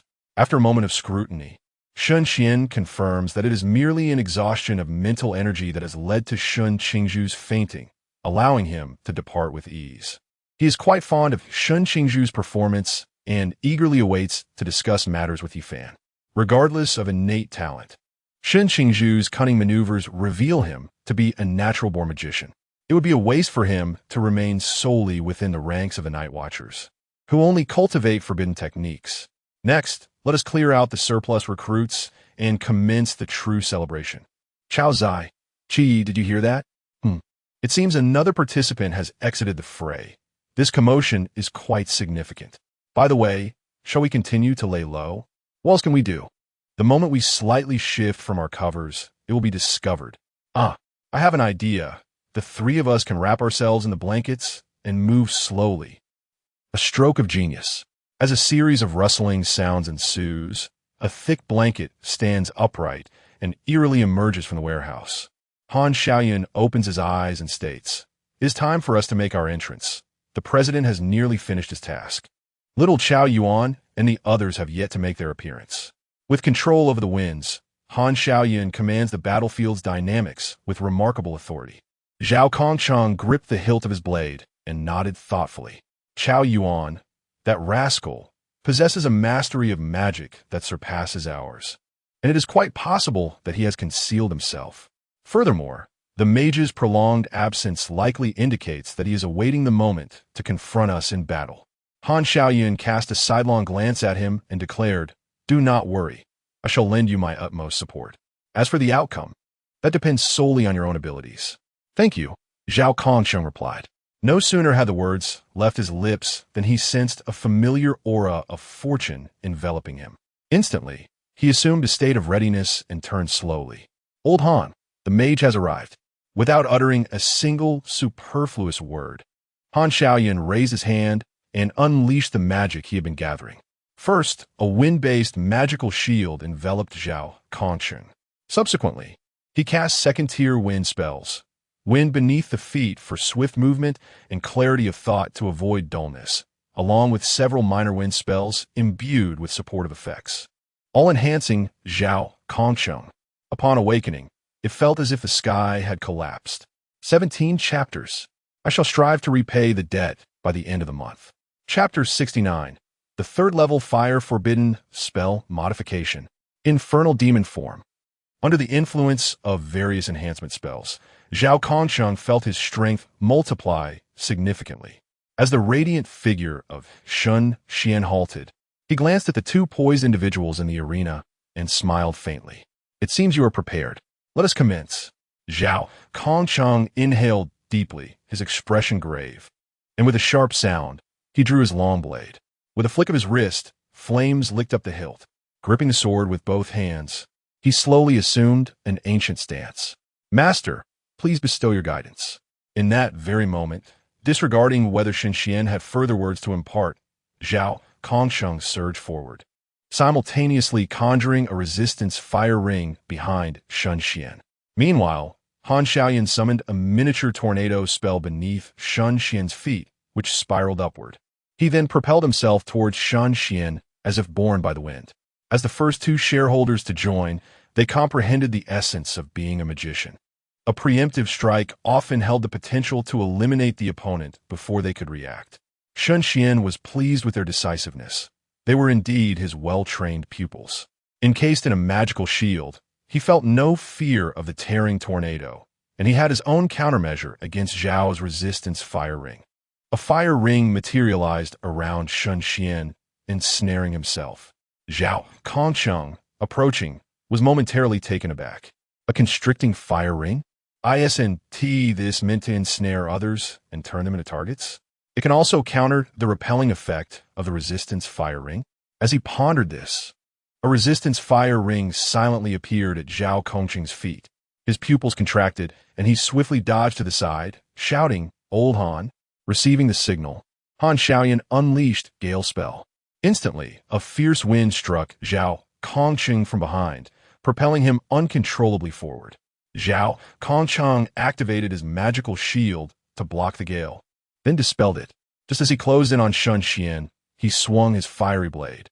Shen Xuan remained unfazed, directing the magic array towards the ground. A fireball spell erupted, allowing him to retreat with the surging heat. Simultaneously, a straight river of water cascaded down from above, drenching Zhao Kongqing. Wind aids fire, so water naturally extinguishes it. On the other side, a thunderous roar resounded above Han Xiaoyun's head, and a bolt of purple lightning struck down. In mere moments of engagement, the battle was firmly under Shen Xuan's control. Zhao Kongqing hesitated not at all, casting the resistance fire ring beneath him to evade the deluge while once again closing in on Shen Xuan. However, this time, he refrained from using either the resistance or constricting fire rings. After Shen Xuan's enigmatic maneuver, he realized that these two spells could negate each other. If he were to use the constricting fire ring to bind Shen Xuan, then Shen Xuan would simply employ the resistance fire to push himself away, regaining the advantage of reach. Zhao Kongqing mused to himself, then, I shall resort to that move. It is time to take a gamble. Prolonging this contest leaves me no chance of victory. Competing with a master in terms of magical energy reserves? That would require consuming an outrageous amount of counterfeit wine. Time rewinds to the onset of battle. In the distance, three figures wrapped in blankets stealthily observe the unfolding conflict. Bai Li, portly and astonished, exclaims, Instructor Zhao is truly formidable. I wonder if I could move as swiftly as he does. Otherwise, I might also wish to pursue a combat-oriented approach. Lin Chia interjects, Speaking of which, isn't this the perfect moment for us to take action? Chao Yuan nods in agreement. If we delay any longer, Instructor Zhao is bound to face inevitable defeat. I suspect he is on the verge of unleashing his ultimate technique. At that moment, we should strike together and ambush our teacher. Whoever secures the final spot shall claim it. Goodness, Chao, you are truly cunning. How can you betray your own mentor? Indeed, he stands there like a boss. How can we win without uniting? That's a valid point. You too, cease your chatter and look. After being struck by lightning, Han Xiaoyun appears somewhat dazed. Shaking his head, he bellows, Old Zhao, catch my final surge of power. You must defeat the president. With that, he drains all his magical energy, channeling it into the formation before him. The second-tier wind-based forbidden spell, Four Directions Gathering Dust, manifests four tiny vortexes that gracefully appear at each corner of the battlefield. A fierce storm erupts, creating a domain filled with swirling winds. Within this realm, Zhao Kongqing feels invigorated, each step allowing him to soar with the gusts. In stark contrast, Shen Xuan struggles, trapped in the domain like a pawn discarded by fate. Each movement met with fierce resistance from the raging winds. Observing this, Zhao Kongqing wastes no time, clasping his hands together, and slowly draws forth a formation, shouting, Third-tier fire-based forbidden spell, Infernal Demon Form. He gazes at Shen Xuan with a smile, declaring, I have successfully modified the spell. Shen Xuan, astonished by Zhao's transformation, sees the latter enveloped in an unending blaze, his eyes ignited with ethereal flames, reminiscent of a malevolent spirit knight, albeit lacking a steed. After a brief moment of surprise, Shen Xuan applauds with a smile, exclaiming, I told you, your talent is remarkable. You can even adapt forbidden spells to suit your own style. Originally named Infernal Demon, the spell summoned a fiery imp to aid the caster. Upon witnessing Zhao's drawn formation, Shen Xuan comprehends the enhanced effects and how to wield them. The modified spell allows the caster to absorb the Infernal Demon, significantly amplifying their abilities. Moreover, the flames exhaled by the Infernal Demon would greatly augment the surrounding fire elements, drastically increasing the potency of fire-based magic. Thus, with the fire elements infused into Zhao's blade, the resulting damage becomes terrifying. Not to mention, Han Xiaoyun's wind domain further supports Zhao Kongqing as fiery gusts swirl through the air, transforming the battlefield into an environment favoring fire mages. It can be said that Zhao has reached the pinnacle of his combat prowess. Zhao Kongqing chuckled softly, choosing not to elaborate further. Harnessing the fierce winds, his speed surged, and in the blink of an eye, he appeared above Shen Xuan. With both hands gripping the flame demon blade, he swung downward, the vibrant flames crackling in the air. This strike encapsulated all his strength. It was a decisive moment. Either triumph or defeat, nothing more. Simultaneously, the trio known as the Quilt Group, who had long been prepared, swiftly unveiled their cover and unleashed the forbidden spells they had meticulously gathered. "Teacher, we apologize. Mage, we beg your pardon." In an instant, Shen Xuan found himself besieged from all sides, akin to a formidable antagonist being overwhelmed by the protagonist's party, having endured countless trials to reach this moment. Shen Xuan jestingly admonished, "Rebellious disciple." As he paused for a meal, he continued to compose the next chapters, casually mentioning that the results of the recent voting for the Spider Child and the Beauty revealed a preference for saving the chosen ones. Chapter 70. When contrasting personalities clash and secrets cannot be concealed, Shen Xuan could distinctly perceive the overwhelming power of the fiery blade hovering above him, not to mention the feeble physique of a third-tier mage. Even a formidable warrior from the Chuan realm would likely falter under such a strike. After absorbing the Inferno demon, Zhao Kongqing's speed and strength had surged remarkably. As his magical output increased, the potency of this forbidden spell would only amplify. Given Zhao Kongqing's exceptional talent, it was entirely plausible that subsequent tiers of forbidden spells could be further refined. Thus, with dangers looming both ahead and behind, how could Shen Xuan navigate this precarious situation? In light of this, he resolved to employ some fundamental, universal magic. All things in the world possess their polar opposites. From this moment forth, individuals shall only speak their innermost thoughts. Suddenly, an ethereal, formless radiance erupted from Shen Xuan's being, instantly enveloping all those present. The crowd, momentarily taken aback, soon realized something was amiss. Zhao Kongqing's hands, which had once gripped his blade, had inexplicably transformed into feet. "Where's my sword? You little mage, are you courting death?" Zhao Kongqing's long sword had morphed into an exquisite nail clipper, glistening with droplets of water. Meanwhile, the once fierce and volatile Inferno demon, now manifested within him, resembled a wounded child, cowering in the corner, pitiful and forlorn. Wah, wah, wah. At this juncture, Han Xiaoyan could not suppress his laughter. "Old Zhao, are you planning to give yourself a pedicure with that nail clipper? I suggest you switch to a chef's knife. Otherwise, you might not achieve a clean cut." "Huh, wait, how could such words escape my lips? This is not in line with my genteel persona," Zhao Kongqing protested. Yet, he found himself unable to resist. "President, while your casual demeanor in thwarting the forbidden spell is indeed impressive, you might be veering into pretentious territory. What are you trying to portray?"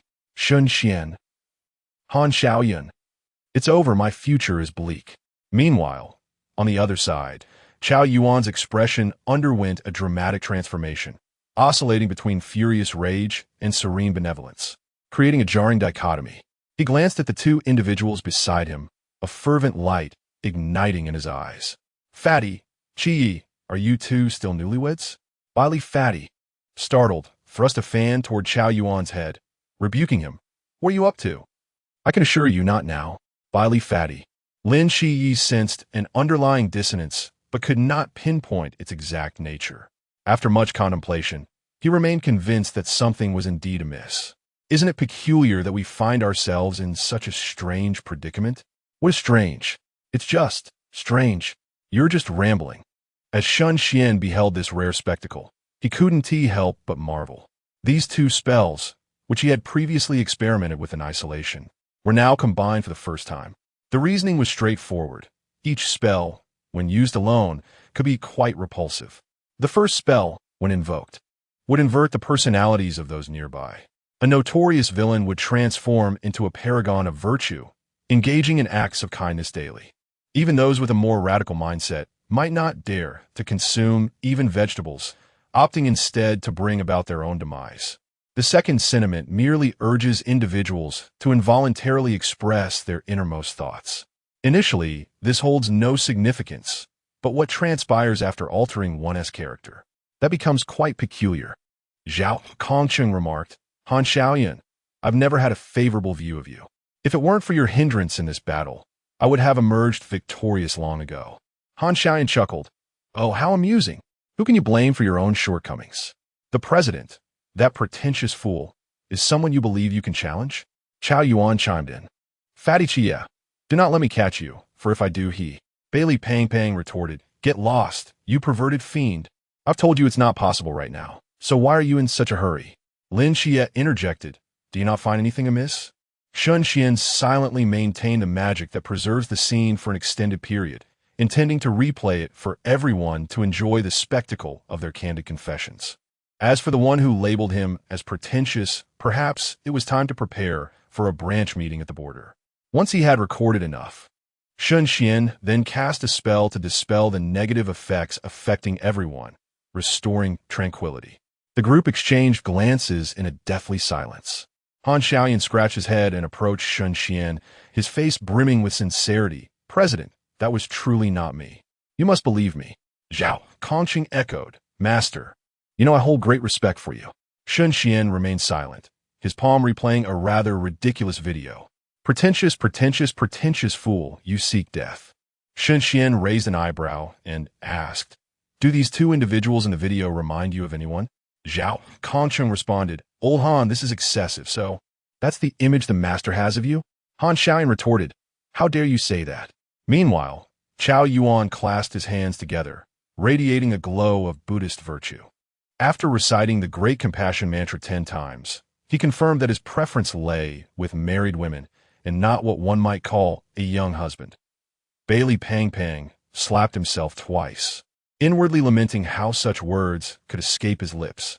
Only Lin Xie sighed in resignation, realizing that with Shen Xuan's notorious ability to transform the Demon Face King into a lowly with a sweet voice, he would undoubtedly orchestrate something grand.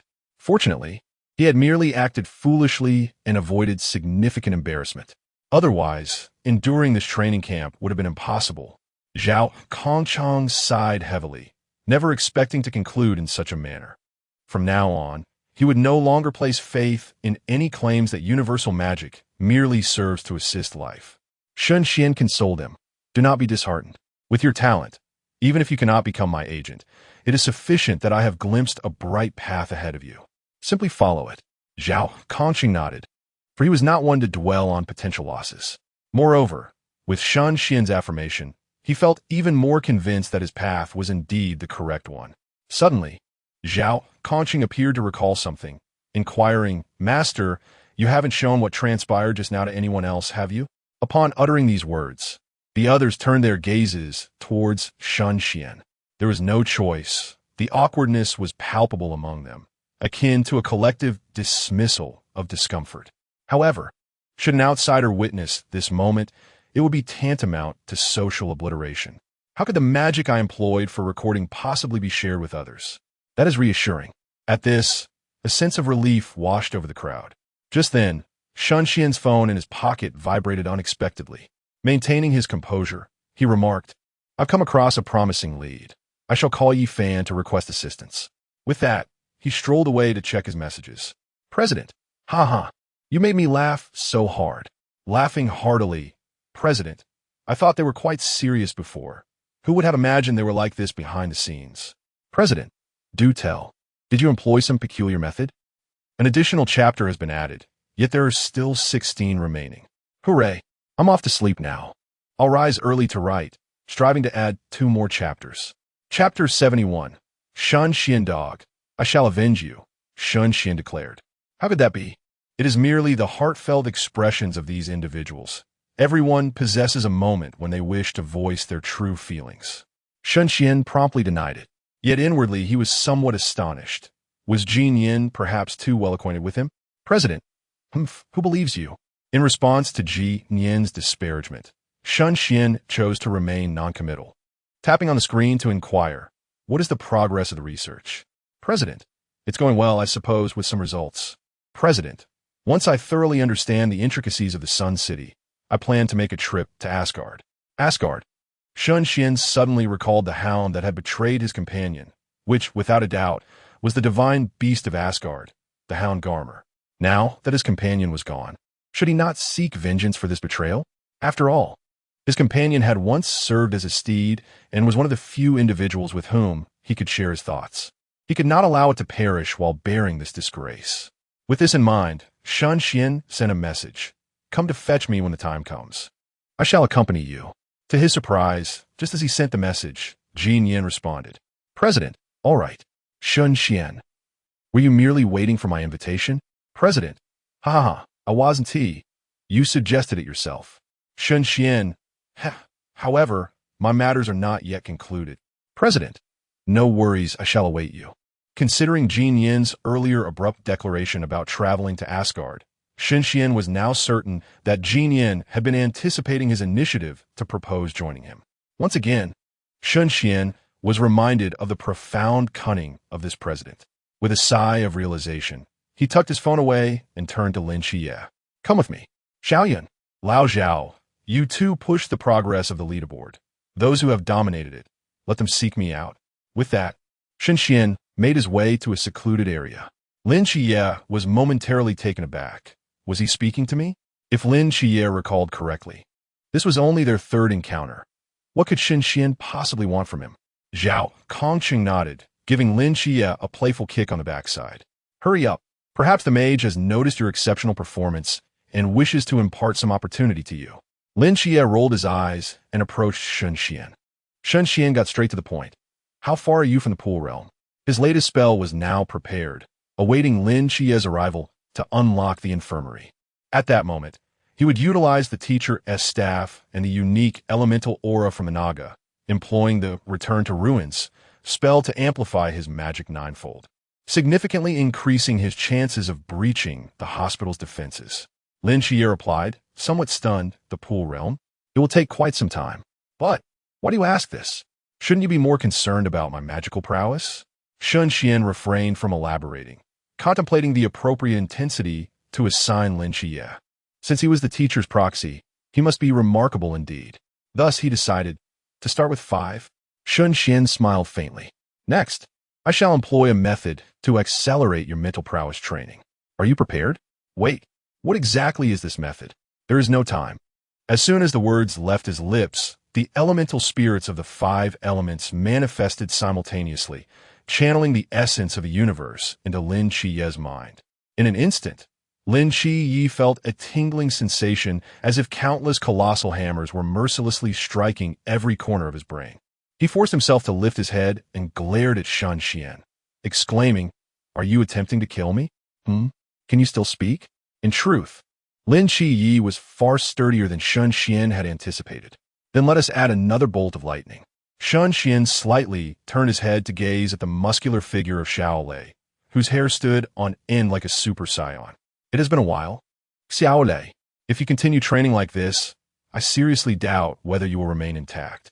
Xiao Lei cast a serious glance at Shen Xuan, his mouth opening and closing, accompanied by the sound of thunderous roars. Master, I can assist you in honing your mental strength, but I require justification before I act against others. Shen Xuan sighed softly. This was Xiao Lei's shortcoming, his unwavering adherence to fairness and justice, governed by his own code of ethics. Thus, Shen Xuan preferred not to summon him unless absolutely necessary, as each time required an improvised rationale. After a moment's contemplation, Shen Xuan declared, This person does not show me the respect I deserve. Upon hearing this, Xiao Lei's gaze sharpened, and he suddenly leaped forward, delivering a punch to Lin Chiye's face. How dare you disrespect the master? I must teach you a lesson. As he spoke, a torrent of lightning surged into Lin Chiye's mind, intertwining with the other elements to refine his mental fortitude. With Xiao Lei's involvement, it felt like the final straw that broke the camel's back. Lin Chiye could no longer maintain his composure, his expression twisted in anguish and fury. Observing Lin Chiye's defiant demeanor, Shen Xuan remarked, I do this for your own good. With their assistance, I assure you will reach the pool realm within a week. You joined the night watchman to gain power, did you not? Lin Chiye paused, momentarily stunned, then gritted his teeth, enduring the pain as he assessed his mental strength. Could it be truly increasing? But why? Why was Shen Xuan aiding him? Do not fret over what I may do to you. Once you reach the pool realm, You'll understand. With that, Shen Xuan summoned Xiao Yuan and instructed, keep an eye on him these days. Have Xiao Hua and the others push him to his limits. If it becomes unbearable, seek assistance from Xiao Mu and Xiao Shui. Xiao Yuan nodded, understood, master. He then turned to Lin Qi, smiling. Qi, this is an extraordinary opportunity. Few are fortunate enough to experience the master's method of mental refinement. Meanwhile, Shen Qingzhu's consciousness gradually stirred to life. Upon opening her eyes, she found the formidable vice president standing beside her, and a magical aura radiated a gentle green light from her body. Shen Qingzhu regarded him with a mixture of astonishment and uncertainty. Who are you? I am Shen Xuan, akin to your kin. You may also refer to me as master. Shen Xuan smiled and said, your aptitude for magic far surpasses that of mental prowess. Would you consider joining the Magicians' Association? Shen Qingzhu furrowed her brows and asked, did not instructor Qingqing mention that anyone who learns magic is considered a member of the association? Shen Xuan chuckled lightly and countered, do you truly believe that my personal invitation as the vice president holds the same weight as a mere public enrollment? Shen Qingzhu fell silent, momentarily unable to make a decision. On one hand, she yearned to join the Night Watchman, to earn various merits, and subsequently possess the means to protect the orphanage. On the other hand, the personal invitation from the vice president of the Magicians' Association signified her extraordinary talent. Yet, would joining the association hinder her ability to safeguard the orphanage? Observing her hesitation, Shen Xuan unleashed his final thunderbolt. Your three little brothers also exhibit commendable talent. I can admit them to the association as well. The central association in the capital is a sanctum, but in the future, branches will be established in other cities. Perhaps your family might also embark on the path of magic? Chapter 72. Roar, roar, roar. To be honest, Shen Qingzhu was truly stirred. In fact, when Shen Xuan proposed to incorporate Deng Wei and the others into the Mage Association, he felt a surge of interest. Moreover, the notion that the residents of the orphanage could also learn magic was particularly enticing. Are you suggesting that magic will become accessible to the masses? The decision to proliferate magic among the populace is still in the planning stages and has not yet been executed. Thus, apart from Shen Xuan and those at the Night Watch headquarters, no one else, especially the fresh recruits, was privy to this information. Shen Xuan nodded, indicating that the times were on the cusp of change. In another year or two, the specifics would depend on the pace of the Night Watch headquarters. Shen Qingzhu mused. Does that mean those rascals from Wuqian will also be able to learn magic? If it is possible to establish a branch near the orphanage, he could strive to become its leader and ensure their well-being. Contemplating this, Shen Qingzhu shrugged and remarked, I seem to have no reason to refuse. Changing jobs is quite a normal affair, provided the new superior can manage everything smoothly. A wise choice. After Shen Xuan conveyed the recruitment news to Yifan, he conjured a sphere of light and infused it into Shen Qingzhu's mind. It contained a repertoire of wind and fire magic from levels 1 to 6, as well as some of his original universal spells. Consider it a benefit of joining the association. Shen Qingzhu skimmed through the contents and was momentarily taken aback upon seeing the bizarre universal spells. A spell that silences the world and allows one to listen to fragmented sounds? What on earth is that? 3 days later, Shen Qingzhu and the others successfully transitioned to their new roles, but they could not escape the training regimen, as the initial phase of magical training had to be conducted normally. When the subsequent Night Watch training commenced, they would return to the capital alongside Han Xiaoyun and Qingqing, embracing the life of a joyful practitioner. As for Shen Qingzhu, his responsibilities were substantial. As a valued member in Shen Xuan's eyes, he was to be a remarkable integrator of magic and the Forbidden Ruins. He had to diligently cultivate both his magical and mental prowess, without neglecting either. Meanwhile, Lin Jie was merely days away from breaking through to the Pool Realm.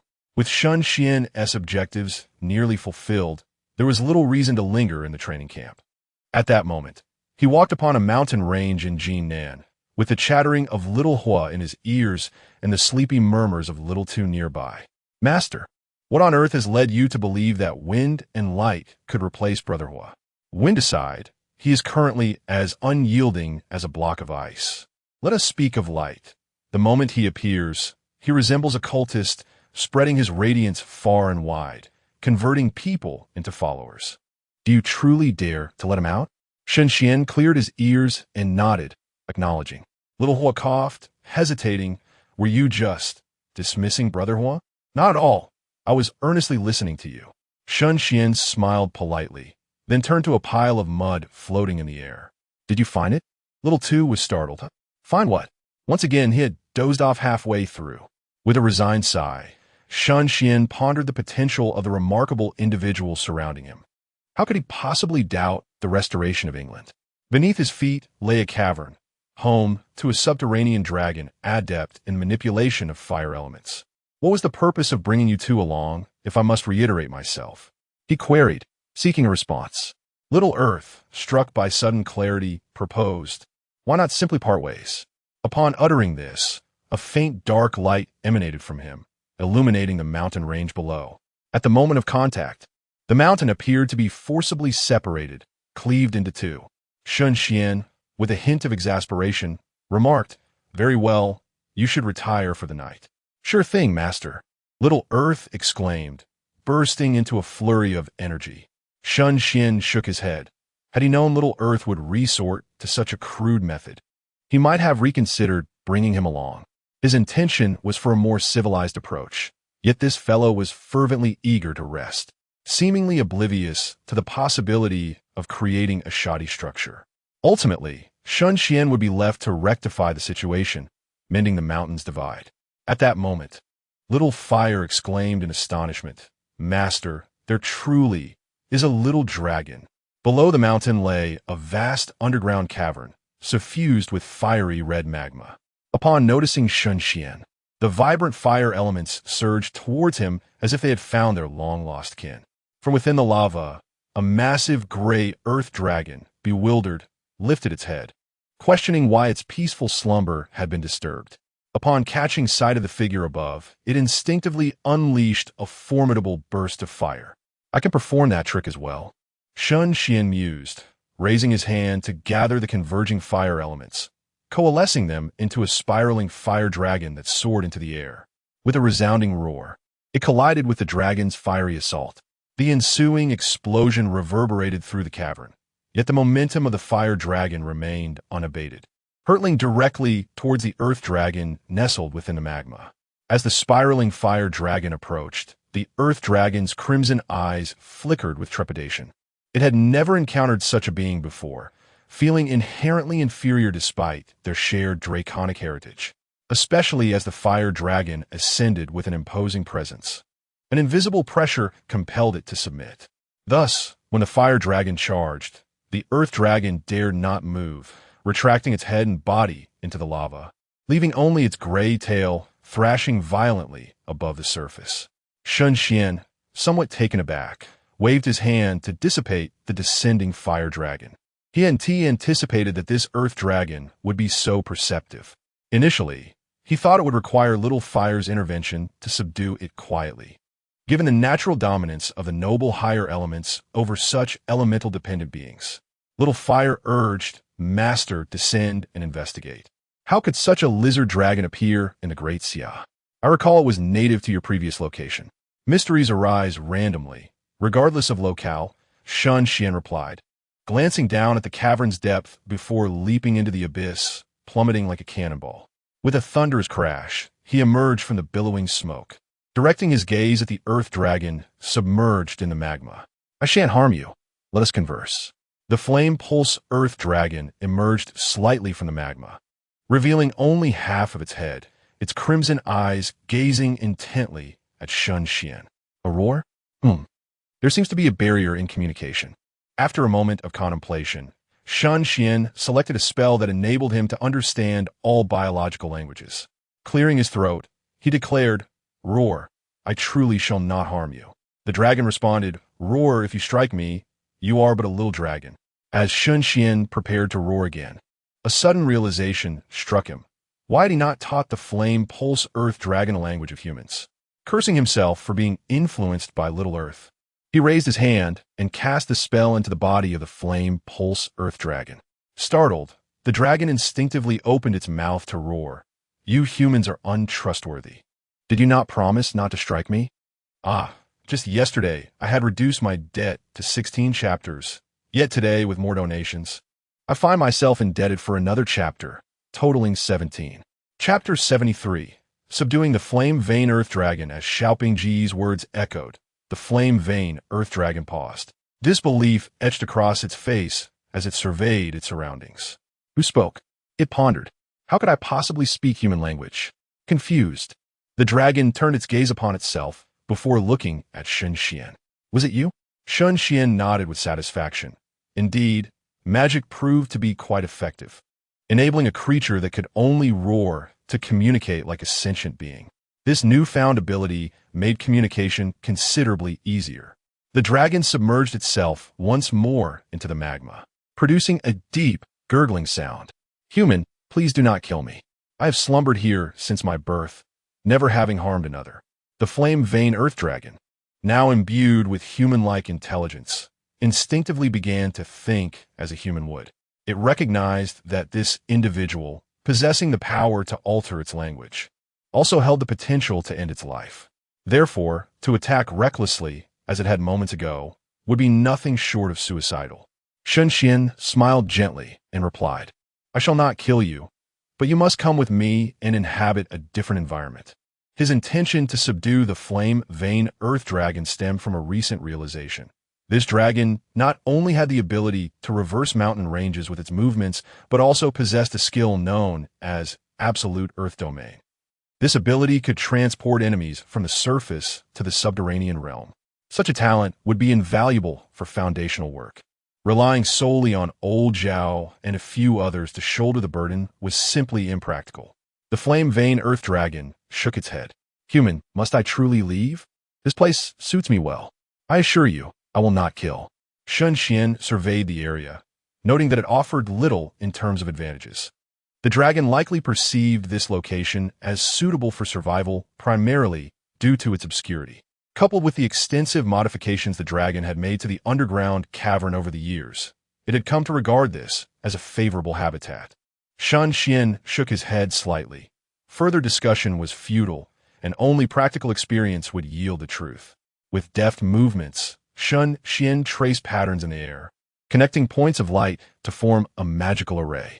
The instant the array materialized, a formidable force erupted, drawing in the surrounding fire and earth elements.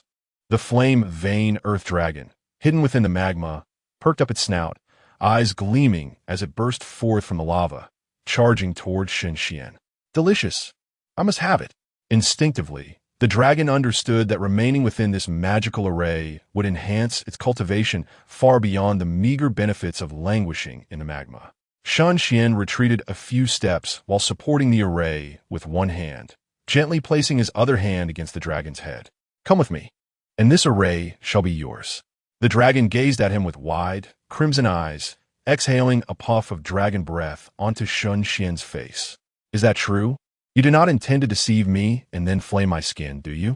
Shen Xuan could only shake his head in exasperation, while he had merely awakened its sentience.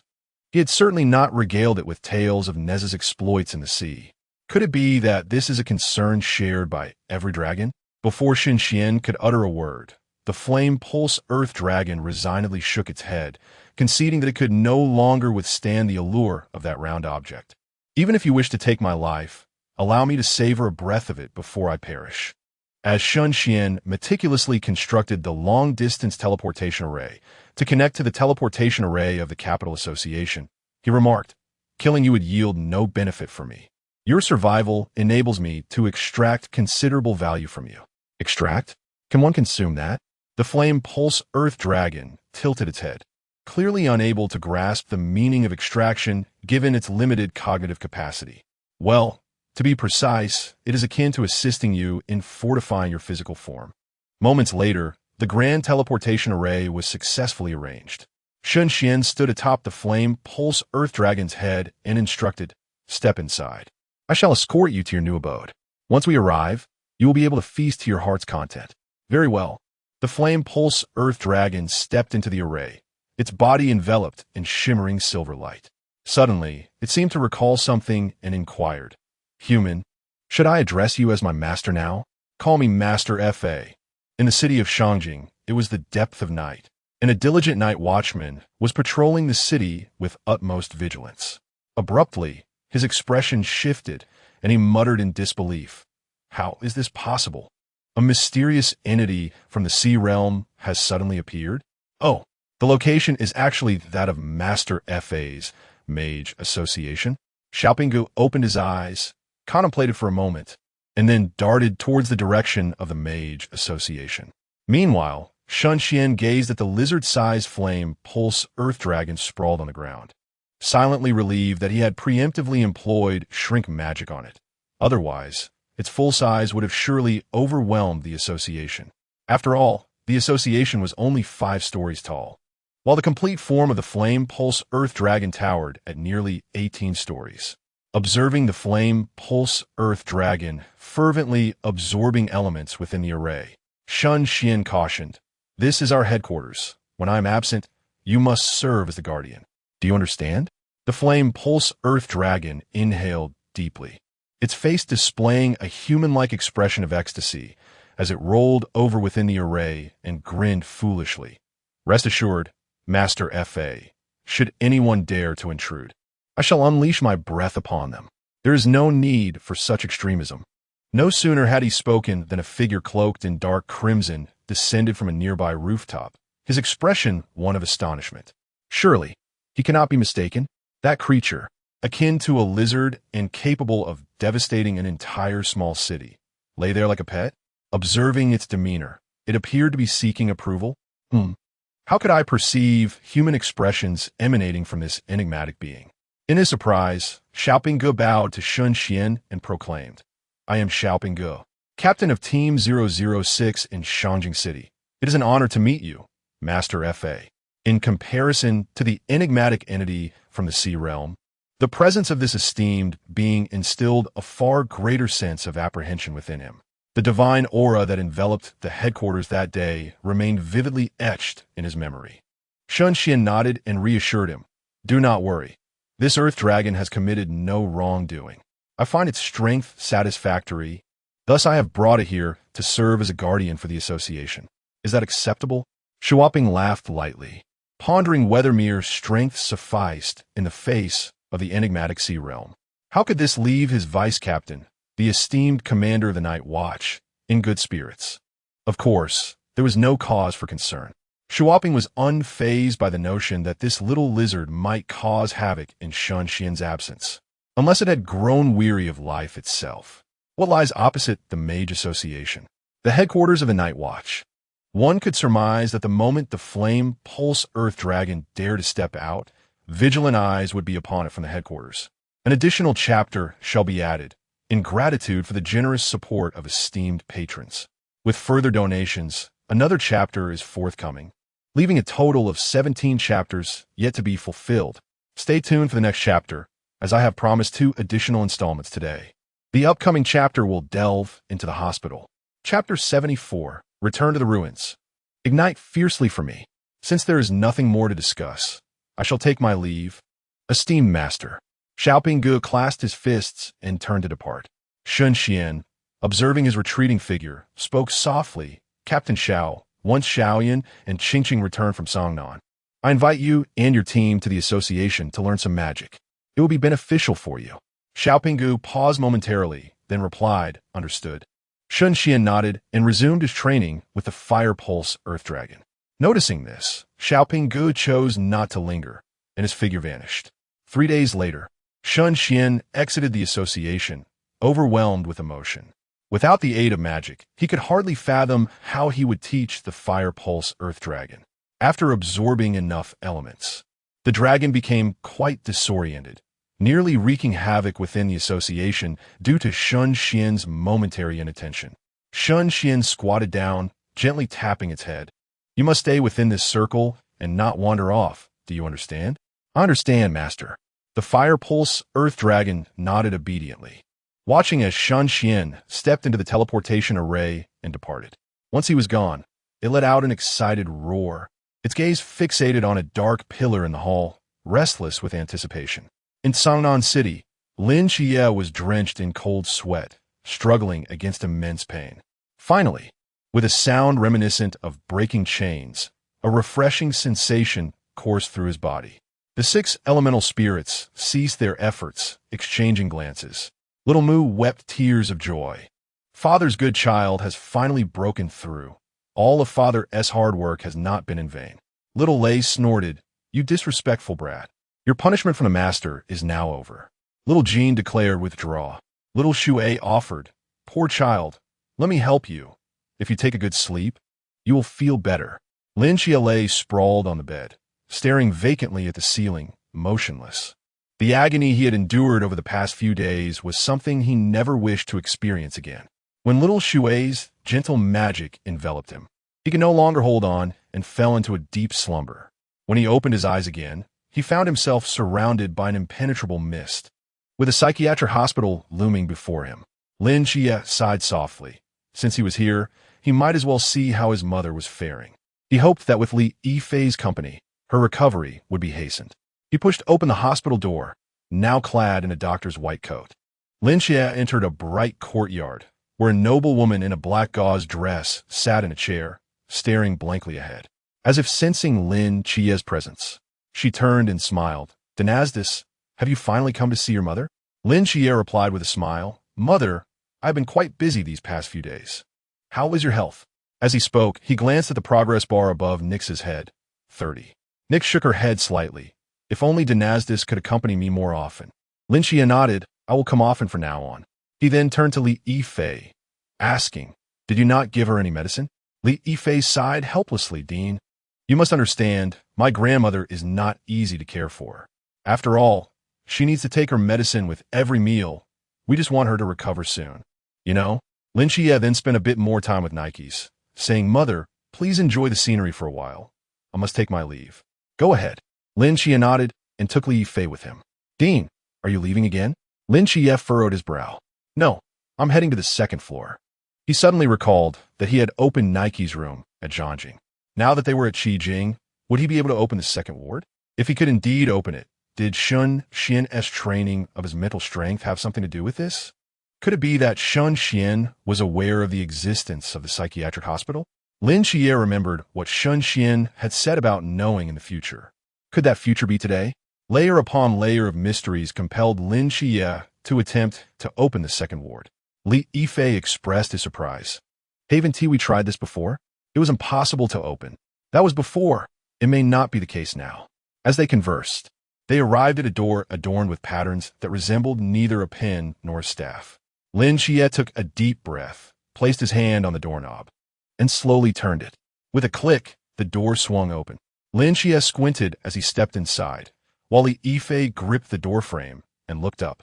In the dimly lit room, a man clad in a deep blue robe sat in the center, resembling a statue. His face was ordinary, but his eyes sparkled like stars, seemingly capable of seeing through all things. Lin Xie was taken aback at the familiar style of the robe, aside from the color. It was identical to the one worn by Shen Xuan. As he looked up, the character's Merlin caught his eye. Merlin, the legendary sorcerer? Wait, a sorcerer? Lin Xie's heart raced, as if a thread had woven all his doubts together. An incredible thought suddenly surged to the forefront of his mind. Merlin observed his astonished expression and calmly said, "You have arrived?" Lin Xie stammered, "You knew I would come?" Long before, 10 years ago. Before he could finish, Merlin seemed to sense something, his gaze shifting to Li Yifei peeking from outside the door. In an instant, he trembled violently and appeared before Li Yifei, his presence shaking the entire hospital. With eyes ablaze, Merlin no longer bore the tranquility and wisdom he had shown moments ago. "Why do you carry the magical aura of Xiao Xian? You have met Xiao Xian, haven't you? How is he now?" Under the overwhelming might, Li Yifei was instantly paralyzed with fear, reverting to his original form. I don't know who this Xiao Xian is," he stammered. "Dean, has he gone mad?" Merlin fixed a piercing gaze on Li Yifei, with twinkling starlight flashing rapidly in his eyes. Lin Xie cautiously stepped forward and inquired, Lord Merlin, is the Xiao Xian you mentioned the one called Fae? Merlin abruptly turned, his voice hoarse. Have you met him? Shen Xuan stood before the bed, gazing at the peacefully slumbering Lin Xie, silently calculating the passage of time within his mind. After a brief moment, he removed the pendant from around his neck, channeling his magical energy into it. In an instant, a brilliant light erupted forth, revealing an ancient-styled wooden staff in Shen Xuan's grasp. Taking a deep breath, he entered the Return to Ruins. With a ninefold amplification of seeking the source, combined with the enhancements of his mentor's staff, he was resolute in his belief that he could penetrate even the confines of a mental institution. Shen Xuan murmured softly, striking the staff against the floor to cast his spell. In that fleeting moment, he felt his soul being drawn away, hastening towards a pinpoint of light in the vast unknown. That light represented a locational marker he had left behind while casting a forgetfulness spell on the Naga. I extend my heartfelt gratitude to the esteemed Mian E for their generous support. After adding 2 more chapters, I still find myself indebted by 17 chapters. A humble author gently crumbling under the weight of expectation. Chapter 75. The Unfilial Disciple. Shen Xuan, the sensation of the soul, departing from the body, was not as delightful as one might anticipate, particularly in a space so shrouded in darkness that visibility was utterly absent. In such circumstances, any ordinary person would likely succumb to fear. Yet, aside from the complexity and excitement that flickered across his visage, Shen Xuan displayed no other emotion.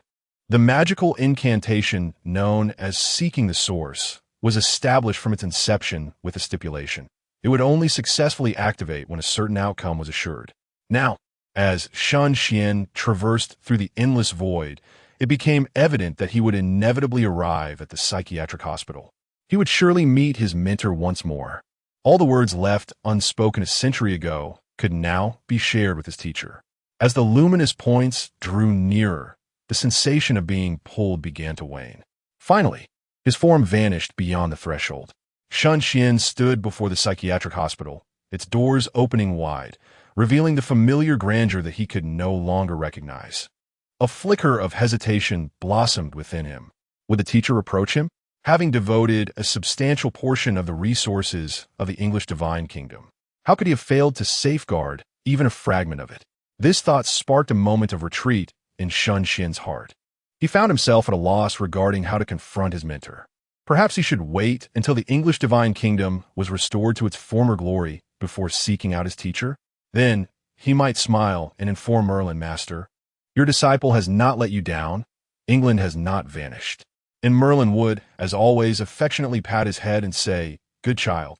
Just as Shen Xuan hesitated to depart, a figure of monumental stature appeared before him, gazing at him with a look of astonishment. Little Xuan, you must be weary, are you not? Upon hearing that familiar yet hoarse voice, Shen Xuan slowly lifted his gaze. When their eyes met, filled with longing and solace, all his distractions dissipated, coalescing into a single thought. Shen Xuan knelt heavily upon the ground, his voice trembling as he spoke. The unfilial disciple Shen Xuan pays his respects. To his teacher, Merlin extended his hand, resting it gently upon Shen Xuan's head, his voice raspy as he reassured, Foolish child, there is no such thing as unfilial conduct. You have always been a source of pride for your teacher. It is I who failed to care for you. In Merlin's heart, a sense of indebtedness lingered. With no children of his own, he had long regarded Shen Xuan as his own. As the one who had nurtured Shen Xuan from childhood, consistently embodying both teacher and father, how could he perceive his child as lacking? Had he possessed greater strength, he could have withstood the cataclysmic fog that caused Shen Xuan's painstakingly cultivated realm to crumble. Had he heeded Shen Xuan's counsel and refrained from probing too deeply into the world's truths, they would not have endured such prolonged separation. Merlin had always felt that he owed Shen Xuan a debt, and in their final moments, he had not even the chance to utter a single word. He could only cast one last glance at his disciple, who beat upon the crystal coffin's lid. Foolish child, rise quickly. Merlin extended both hands, wishing to lift Shen Xuan up. Yet a single tear fell to the ground, tugging at the heartstrings of the teacher. A man seldom sheds tears, but only when sorrow reaches deep within. Shen Xuan shook his head, murmuring to himself, "Master, I am deeply remorseful.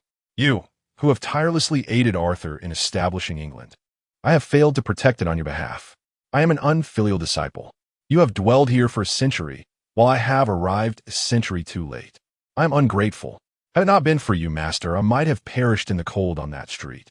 You have saved my life and imparted invaluable teachings. You are not only my teacher, but also a father to me, yet I have not been by your side for 100 years. I am ungrateful." Shen Xuan stepped back, bowing his head heavily. 3 utterances of unfiliality, 3 lifetimes of unfiliality. Regardless of how calm and composed Shen Xuan may appear, in his heart, Merlin remains an insurmountable obstacle. A man does not easily reveal his true feelings like a woman might. Only when confronted with that deep-seated barrier do emotions surge forth like a flood. The more composed one is, the more painful it becomes to avoid the subject. Merlin stood in stunned silence, his eyes glistening with moisture, as his thoughts drifted back to that young boy trembling in the cold night, yet exuding strength. It dawned on him that in the heart of that boy, he had already regarded him as a father. With a heavy sigh, Merlin wiped away the moisture from his eyes.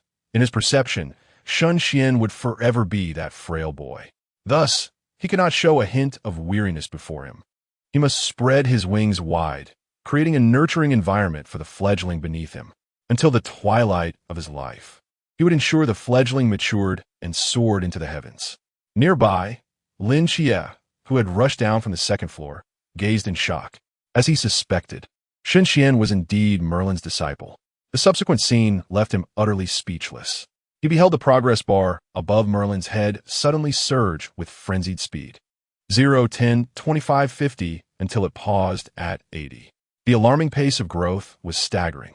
Notifications echoed in his ears. Lin Xie was uncertain how future patients would fare, but he knew that Merlin would undoubtedly be the fastest to be discharged from his hospital. All of this stemmed from the young man kneeling on the ground. What profound bond of master and disciple could evoke such a transformation in Merlin within mere moments? Merlin's Adam's apple moved as he bent down, lifting Shen Xuan by his arms. Upon witnessing the pain flickering in Shen Xuan's eyes, he gently reassured him, "Do not bear the weight of everything alone. Your master is still alive. Master, I have heard that you founded the Mage Association. Did your master not tell you that from the very beginning? You have been my pride? No matter what, I shall never blame you." Shen Xuan listened silently to Merlin's words, hesitating for a moment before replying, "Master, I may have a way to find Arthur and the others. Do you think they will blame me?" Oh, a glimmer of satisfaction flickered in Merlin's eyes. Such fantastical claims might seem absurd, yet he harbored no doubts. For this was his disciple, the one he cherished most dearly. "Arthur, like you, is a good lad. How could they possibly blame you?" he assured. "Since you have conceived an idea, pursue it wholeheartedly. With a teacher by your side, there is no need for fear." Shen Xuan nodded slightly, as if recollecting something, and handed the transformed staff, now a pendant, back to Merlin. "Master, this is your staff." Merlin paused, momentarily taken aback. His gaze fixated on the staff, his eyes seemingly igniting with constellations of intricate magical formations. After a brief moment, he regarded Shen Xuan with a complex expression and softly remarked, "Having you as a disciple is indeed a source of pride for him as well. Let's be off." He continued. Shen Xuan, puzzled, inquired off. With a gentle smile, Merlin replied, "Shall we not visit the association you have so diligently established?" Chapter 76. Merlin's Discharge. The mage gains a supportive ally teacher. "Are you able to leave this place?" Shen Xuan inquired with astonishment, recalling that patients in the hospital could only be discharged upon reaching a complete recovery. Had Merlin truly just emerged from the ward, only to be released so swiftly? Merlin nodded slightly, turning to gaze at the dazed Lin Xie, and smiled. "Your Excellency, the director, I'm grateful for the care I have received from this hospital over the years. The abilities I possess are merely a token of my appreciation." Lin Xie, regaining his composure, hastily waved his hands. "Merlin, you are being too modest. It is I who should express my gratitude." Before his eyes, Notifications continued to flicker. Merlin's recovery progress. 100 The god of wisdom and magic, Merlin, has completed treatment. Please proceed with discharge. Reward conditions satisfied. Is this truly 100%? Wait, had it not been 10 minutes since Merlin's ward had been opened? Lin Xie found himself increasingly perplexed by the unfolding events, yet the questions swirling in his mind demanded answers. Seizing the moment before Shen Xuan departed, he stepped forward hesitantly and asked, "Mage, do you know the origins of this hospital?" He was certain that Shen Xuan must possess some knowledge. Otherwise, how had he managed to enter this place, which no one else had dared to tread? Moreover, Shen Xuan had intervened to assist him in entering the pool realm, clearly indicating a desire for him to unlock the door promptly. Shen Xuan hesitated, uncertain whether to divulge the information. It was not out of fear of altering fate. After all, he lived for himself, not for others. His reluctance stemmed from the concern that chaos and Cthulhu might be summoned. With his current strength, it would be challenging to contend with them. If he were to attain the highest position, he would care little for the likes of the Black Goat or Chaos. He would simply unleash a forbidden spell to vanquish them without further ado. Shen Xuan deliberated before responding. "I can only tell you that this hospital is alive. You might attempt to truly take control of it." This statement, which would eventually be articulated by the teacher, seemed safe to express from his own lips at this moment.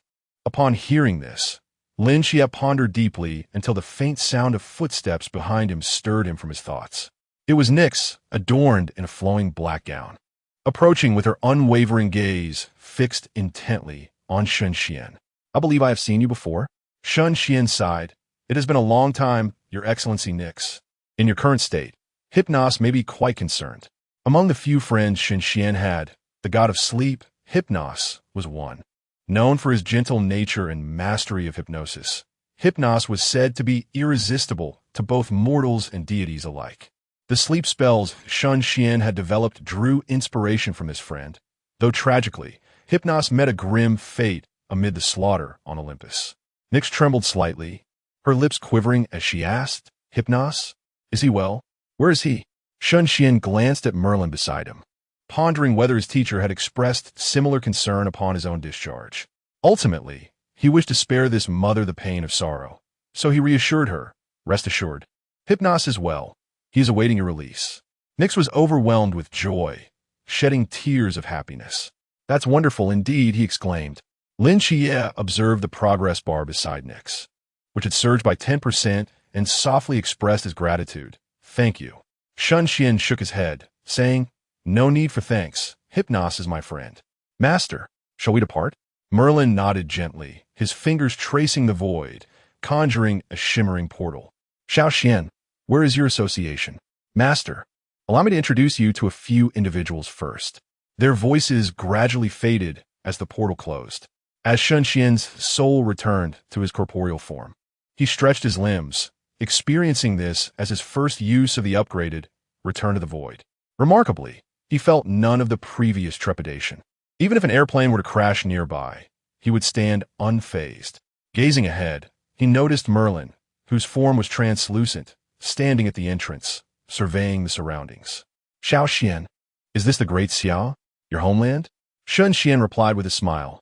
"Master, Great Xia is truly beautiful. Once you restore your physical form, you must explore it, and when England is rebuilt, you may choose a place to reside as you wish." Merlin nodded with a smile, though in his heart, Shen Xuan remained that little boy rummaging through trash. However, it was undeniable that Shen Xuan had indeed matured. At that moment, several members of the association, alerted by Shen Xuan, hurriedly approached. Upon seeing the translucent figure beside Shen Xuan, they paused in astonishment. "Master, who is this?" Chao Yuan inquired, puzzled. Merlin raised an eyebrow and asked with a smile, "Are you Xiao Xian's disciple?"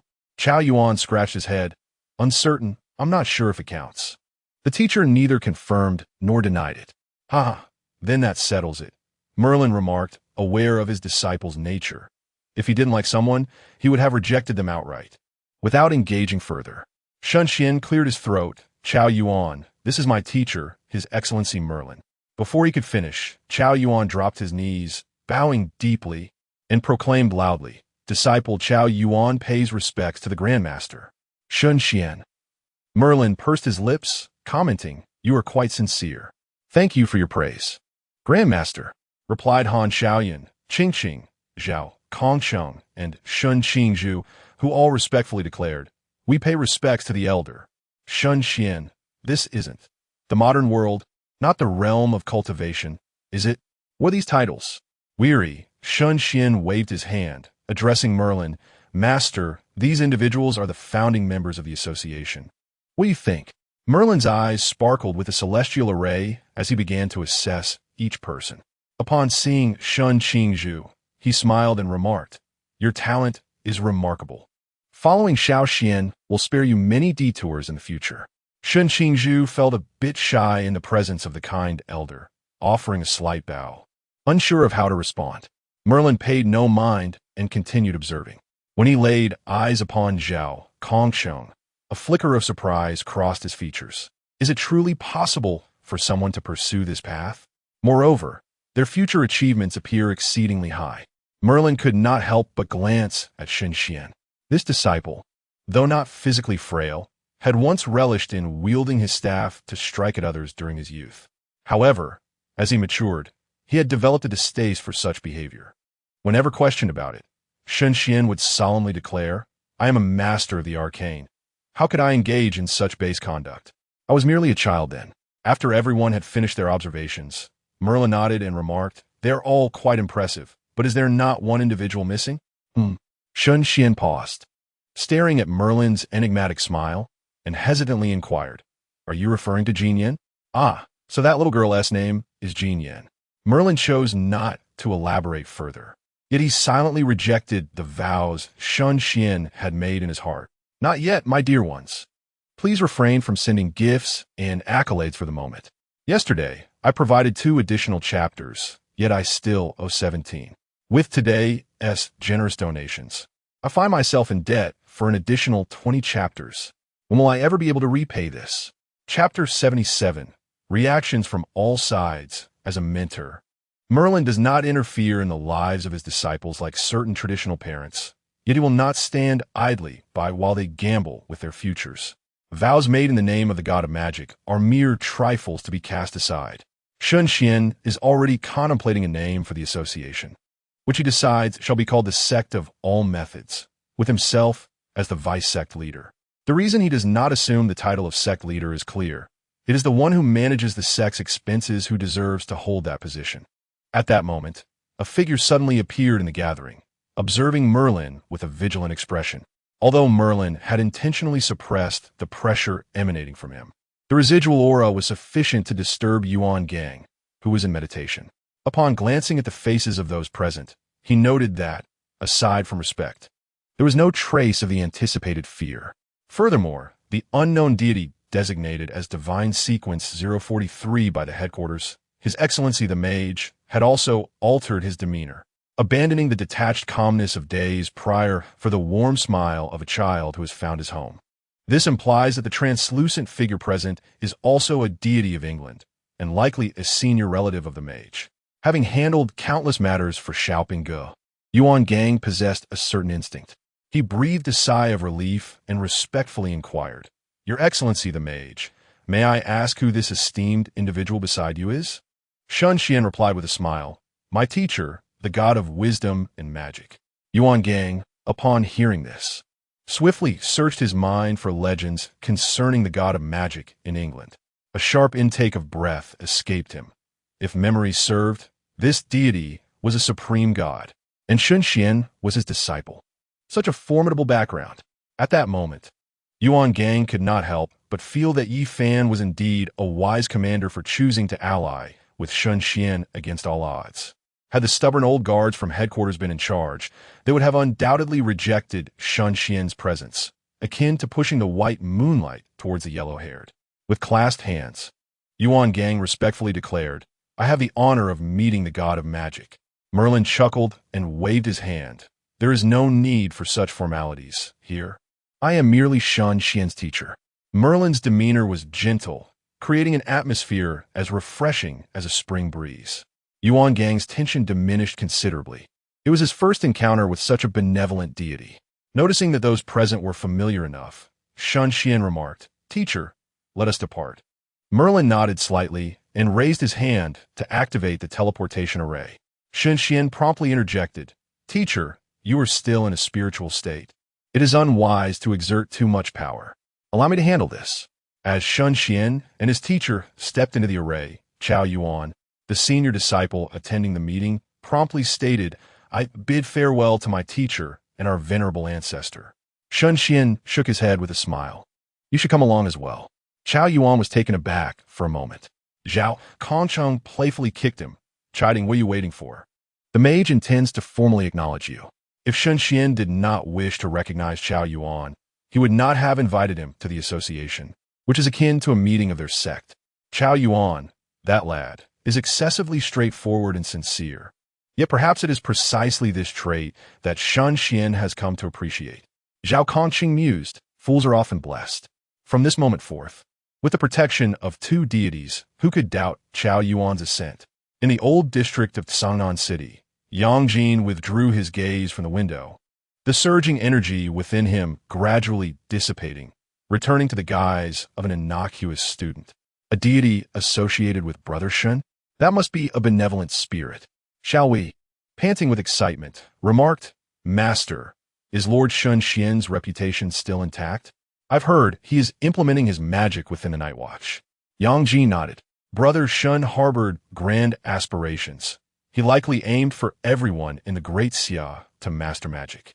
Recently, videos of dragons have been flooding the internet, and the comments are quite amusing. "I told you there are dragons. All creatures of the zodiac exist except for the dragon. How could there not be dragons?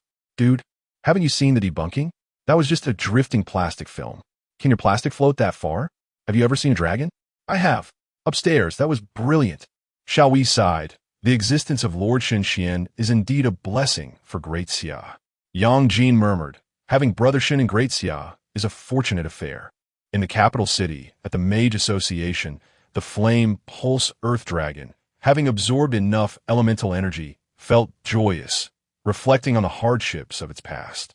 Lying in magma every day was far less comfortable than being integrated into the association. At that moment, she was nuzzling a large, dark column in the hall with her forepaws, enjoying the texture. Suddenly, a brilliant silver light erupted from the massive magical array behind her. A voice echoed, "Did I not instruct you not to dismantle the place? You're an earth dragon, not a husky." The flame pulse earth dragon paused, awkwardly turning her head. "My apologies. Master, I was merely assisting the association in assessing the structural integrity. Rest assured, the materials are of the highest quality." Shen Xuan scoffed. "You humans pick up on these matters quite swiftly. It is all thanks to the teachings of the master." Chao Yuan, intrigued, observed the crawling creature and inquired, "Is this mysterious?" Shen Xuan nodded. "Indeed, I brought her from another location a few days ago to serve as a guardian for the association. You should treat her well. She will be your colleague henceforth." Chao Yuan, somewhat perplexed, thought to himself, aside from Uncle Zhao, has the teacher also captured a mystery to aid in city building? What kind of city requires so many beings? At that moment, Chao Yuan sensed something amiss. Just then, several figures appeared at the entrance of the association. Yi Fan, cigarette in mouth, approached leisurely, surveying the surroundings. Bai Lisan has truly put in the effort. It mirrors the plans perfectly, without the convolutions typical of his manner. He straightforwardly asked, "Lord Shen Xuan, may I inquire if this individual beside you is also a deity from England?" The lingering aura of Merlin was perceptible even to Yuan Gang, let alone the few paramount beings among humans. The moment Shen Xuan and his companions emerged from the teleportation array in the capital, they were already aware of their presence. Initially puzzled by the stealthy arrival in the grand capital of the Great Xia, their concerns dissipated upon realizing they had materialized at the headquarters of the Mage Association across the way. It was clear that this was undoubtedly connected to Shen Xuan. What defines credibility? Whenever a perplexing occurrence arises, it is invariably attributed to Shen Xuan's influence. Shen Xuan found himself reiterating his earlier statements. The demeanor of Yi Fan and the others mirrored that of Yuan Gang with remarkable similarity. Yi Fan reflected on how fortunate it was that Jin Yin had acted as a mediator. Otherwise, maintaining a cordial attitude toward this enigmatic deity, Shen Xuan, would have proven quite challenging. An additional chapter has been added. There remains a debt of 21 chapters. Alas, another chapter will be added later to recoup 20. Chapter 78. Teacher and Disciple Guanzai, upon hearing this, secretly nodded in agreement, finding it largely consistent with his initial conjectures. It was evident that Shen Xuan, a mere human, had achieved divinity in England with considerable protection. However, he was taken aback to discover that the one safeguarding Shen Xuan was none other than one of the few supreme deities in England. What difference was there between this and being a prince? No wonder Shen Xuan had displayed such an expression back then. Guanzai felt that even if he were in Shen Xuan's position, making such a choice would be exceedingly difficult. Xiao Pinga gradually suppressed his astonishment, pondering that just days ago, Shen Xuan had returned with a maritime enigma, and now he had brought back a supreme deity as a mentor. What would he present next? Compared to the others, Luo Qing remained remarkably composed, as he was the sole individual among the four present who had received Shen Xuan's personal legacy. He was more acutely aware of Shen Xuan's profound capabilities than the other three. Elemental magic might rely on ancestral inheritance, but universal magic was a creation of Shen Xuan himself. Once Yi Fan and the others understood the situation, they decided not to linger, leaving the space for the master and his disciples. However, before departing, they reminded Shen Xuan to visit the headquarters when he had time, as there were matters to discuss with him. Shen Xuan was disinterested in those affairs. At present, he simply wished to converse with his teacher. The two entered the teleportation array, arriving at the conference room on the 5th floor, while Chao Yuan remained downstairs to monitor the flame vein earth dragon, ensuring it did not revert to its destructive tendencies in the absence of supervision. Merlin touched the chair before him, a trace of nostalgia gleaming in his eyes. He had not anticipated that Shen Xuan would replicate the Round Table Conference. Clearly, Arthur's demise had profoundly affected Shen Xuan. Shen Xuan pulled out a chair for Merlin and, invoking a strand of life element, remarked, "Teacher, please take a look at this. Ever since you aided in upgrading my divine ruins, I have been able to perceive the superior elements of the 5 elements. Once I cultivate to the level of a supreme deity, or even beyond, perhaps I will be able to resurrect Arthur and the others." Merlin gazed at his vibrant disciple, recalling the little boy who had first cast magic. He too had been filled with such excitement at that time. Sighing inwardly, Merlin wondered if he was truly aging, as he found himself reminiscing about the past. With a smile, he said, "You will succeed in whatever you have aspired to since childhood. I believe this will be no exception. Yet, your realm." Back then, Merlin had only managed to seal Shen Xuan within a coffin, never imagining that he would fall so drastically from grace. Shen Xuan, however, merely chuckled nonchalantly. "You know that I do not rely solely on my realm. Magic is my true path. Moreover, my power of laws differs from that of ordinary individuals. As long as Xiao Hua and the others are with me, returning to the divine realm will come naturally, unlike others who risked disintegration to attain divinity." Shen Xuan had no such concerns. The elemental forces of heaven and earth were his laws, uniquely his, created solely for him, thus paving a pathway to godhood. With the 10,000 laws returning to ruins at his disposal, he was indeed the favored child of this world. Observing his disciple's unwavering spirit, Merlin felt reassured, acknowledging, "Your path is indeed unique. There is little guidance I can offer you." Merlin paused for a moment before continuing. "I have just observed that in order for your divine sanctuary to advance further, it must once again consume the essence of the divine realm. Have you determined your next objective?" Shen Xuan nodded. "I have conferred with Jin Yin, and we plan to venture to Asgard shortly to assess the situation. The vendetta against that cur for seizing my beloved must be avenged. There is no doubt about it." "Asgard?" Merlin mused.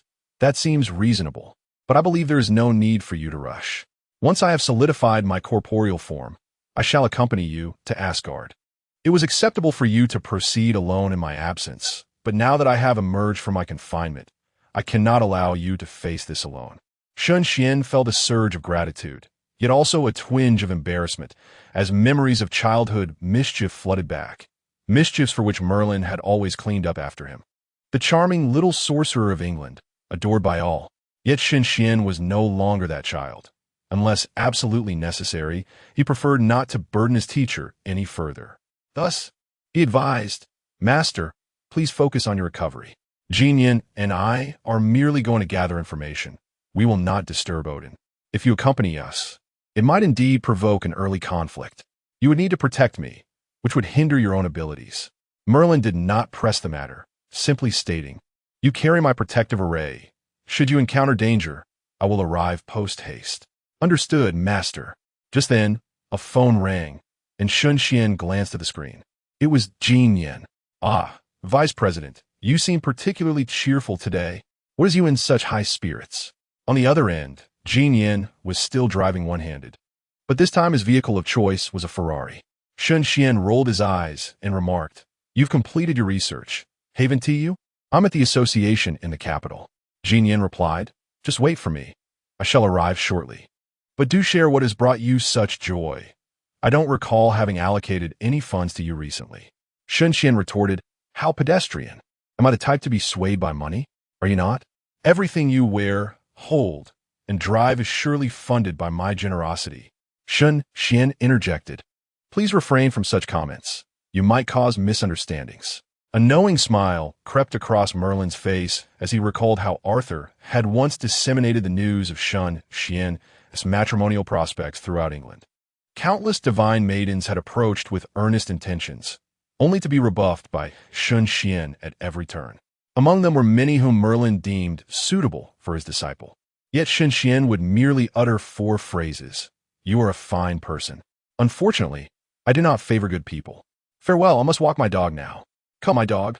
Let us depart." It was unexpected that one day Shen Xuan would engage in so much dialogue with a lady. Jinyan casually remarked, "Who is that? Wait, is there someone with you?"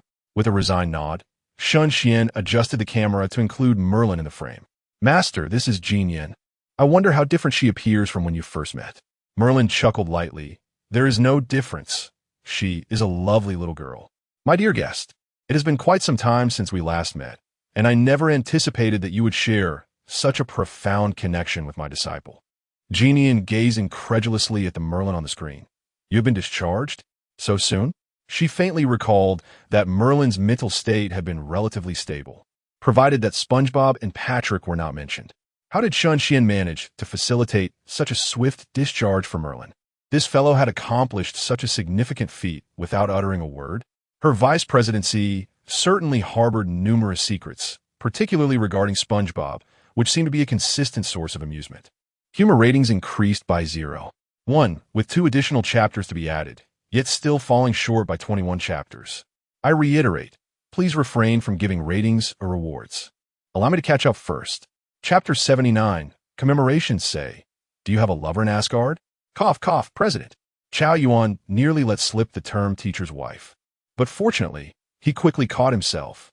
While Shen Xuan might question the validity of his magic, Chow Yuan held unwavering faith.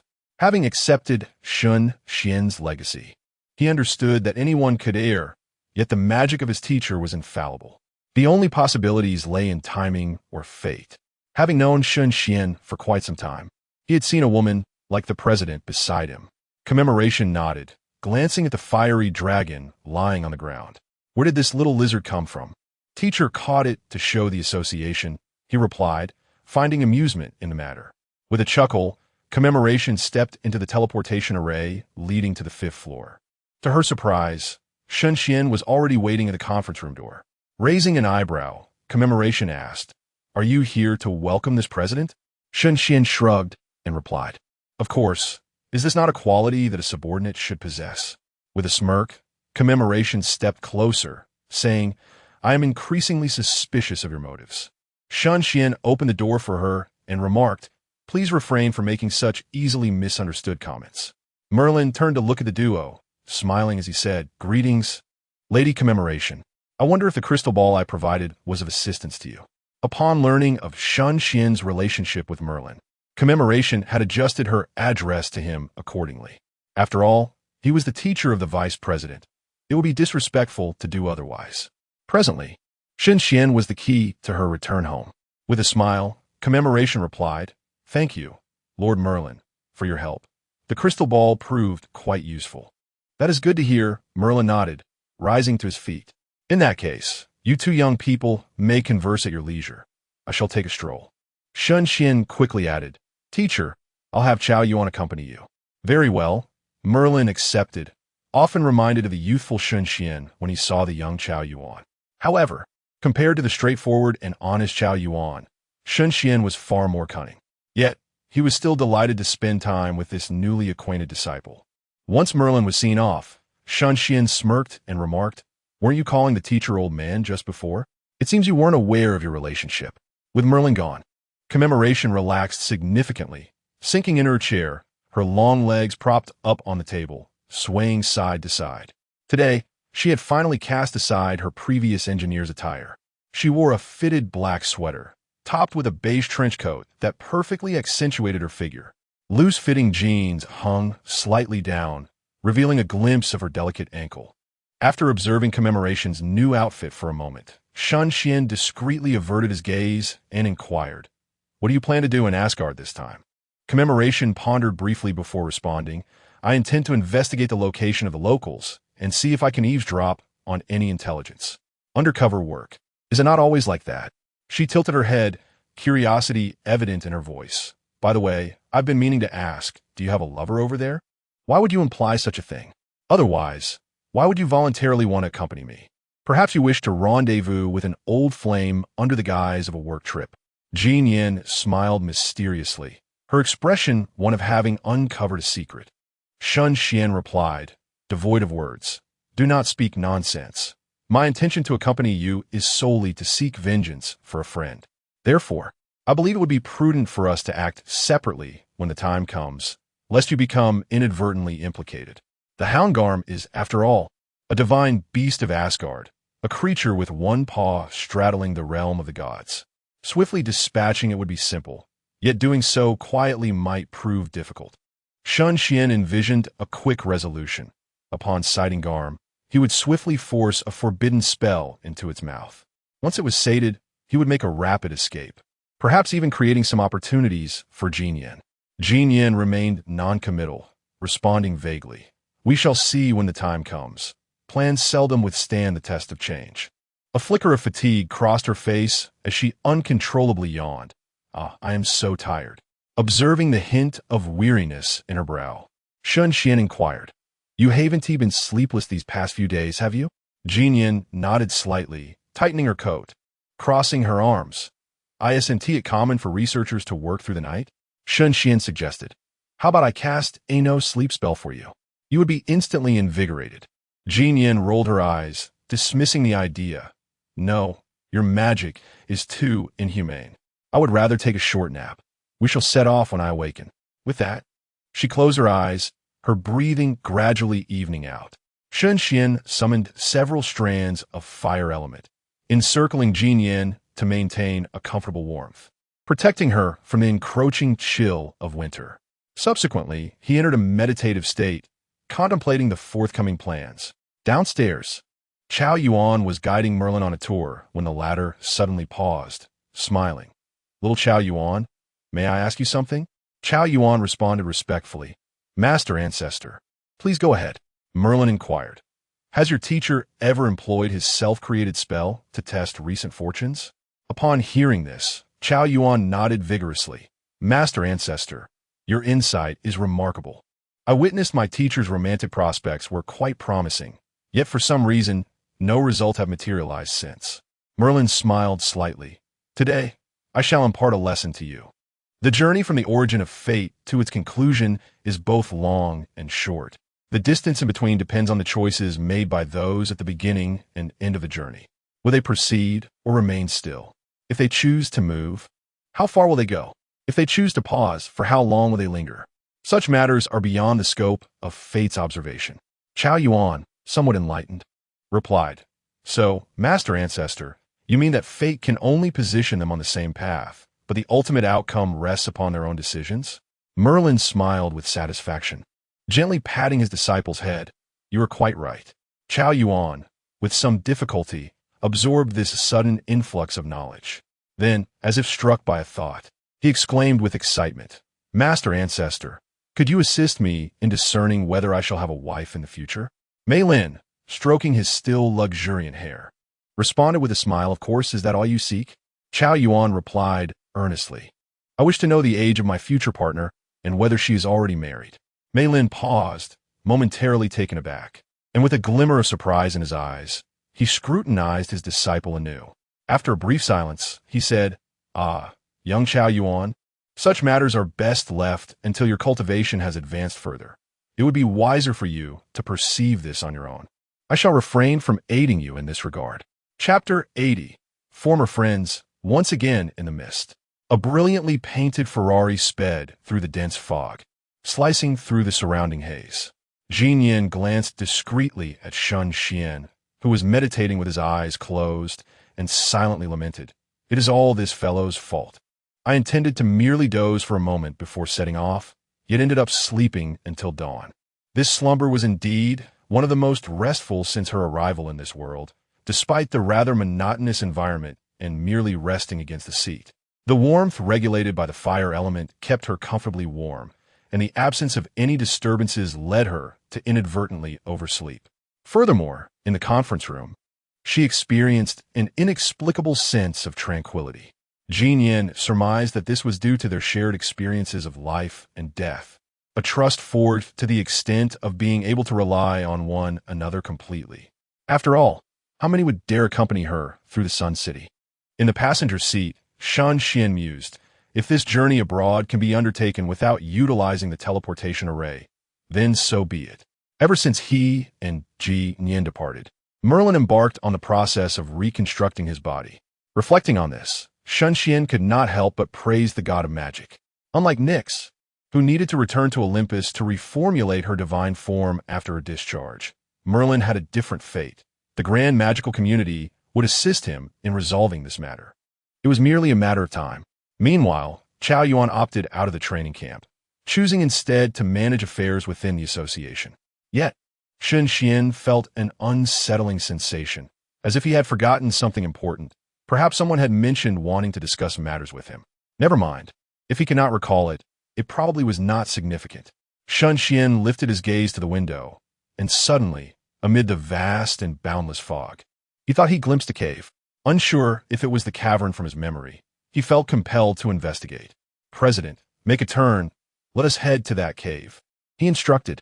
Jin Yin, perplexed, complied while changing direction. "What has crossed your mind?" she inquired. After a brief silence, Shen Xuan replied, "I cannot be certain if it is the one I am thinking of, but we shall see." Jin Yin nodded slightly, accelerating to maximum speed as they sped forth like a streak of light. Before long, the Ferrari came to a halt at the mouth of the cave. Through the window, it was apparent that the sea here was not the conventional deep blue, but rather an eerie shade of deep black. Shen Xuan opened the car door and stepped out, casting the teleportation spell to appear at the entrance of the cave, his gaze fixated on a heap of ashes beneath his feet. Upon closer inspection, one could discern that the remnants were likely the remains of some plant. Behind him, Jin Yin approached, her footsteps echoing as she surveyed the dimly lit black cave before them. "Have you been here before?" she asked. Shen Xuan exhaled slowly and replied, "I have a friend in Olympus named Hypnos." Jin Yin's eyes widened in surprise. "The legendary god of sleep?" she exclaimed. "Indeed," Shen Xuan confirmed. "Hypnos possesses a gentle yet reclusive nature. Unlike many deities, he does not reside in the divine realm. This cave on the northern shore of the Black Sea serves as his palace." Jin Yin's gaze fell upon the ashes scattered on the ground. "And what are these?" she inquired. Shen Xuan entered the cave and conjured a light spell, remarking, "Hypnos governs sleep, and those at the entrance are valerian, a plant known for its hypnotic properties. Fitting for his identity." Jin Yin nodded, following Shen Xuan into this so-called palace. To call it a palace seemed an exaggeration, for it was merely a 10-meter-long cave, with only a stone bed at its far end. Nothing else adorned the space. Shen Xuan brushed the dust off the stone bed, recalling how he had once jested about Hypnos, suggesting that despite being a deity, he resided in a place less comfortable than a dog's abode. After all, even a dog-s kennel is often constructed from gold weighing thousands of pounds. Hypnos would chuckle wryly and then effortlessly hypnotize a dog squatting in the corner, lulling it into a deep slumber upon its self-produced golden bed. I am but an unassuming god of sleep. Why would I require such extravagant chambers? I sleep for a century at a time. Luxury is irrelevant to me. Yet you, my dear friend, come as a surprise. With your stature in England, are you truly content in a thatched cottage? This friend, who cherished sleep, had either perished at the hands of his compatriots while awake or succumbed unknowingly in slumber. Shen Xuan hoped for the latter, as it would spare him from enduring excessive pain. Dying in dreams might be a fortunate fate for this companion. With a sigh, Shen Xuan turned to leave, but unexpectedly stumbled upon his friend's abode. Perhaps it was a fortuitous encounter. Just then, a sigh echoed through the silent cave, reminiscent of a stone dropped into a tranquil well, sending ripples across its surface. Jin Yin paused, tightening his overcoat. Shen Xuan, there's a ghost here. My esteemed leader, we are not in our homeland. Where would a ghost come from? Shen Xuan chuckled, his tone laced with delight. He turned back to the stone bed, teasing Hypnos. You are still alive? Although it was merely a sigh, it resonated with Shen Xuan in a way that was hauntingly familiar. Before him, a translucent spirit, faint and on the verge of vanishing, slowly emerged from the stone bed. It bore golden hair and golden eyes, its torso bare, with two wings unfurled behind it. A gentle smile graced its face, a mix of joy at this reunion and a hint of resignation. I never anticipated that in my final moments, I would see you, my only friend, Shen Xuan. A century has passed, yet you seem not as you once were. Nevertheless, it is good that you have survived. Shen Xuan laughed heartily. Who would have thought? A person who despises sleep has outlived you, the god of slumber. Hypnos settled onto the stone bed, reflecting, yes. I remember you once mentioned wanting to compare our lifespans. Who would have thought that you, the one who ascended from mortality, would emerge victorious? Shen Xuan squinted slightly and approached the stone bed, inquiring, have you remained here for a century?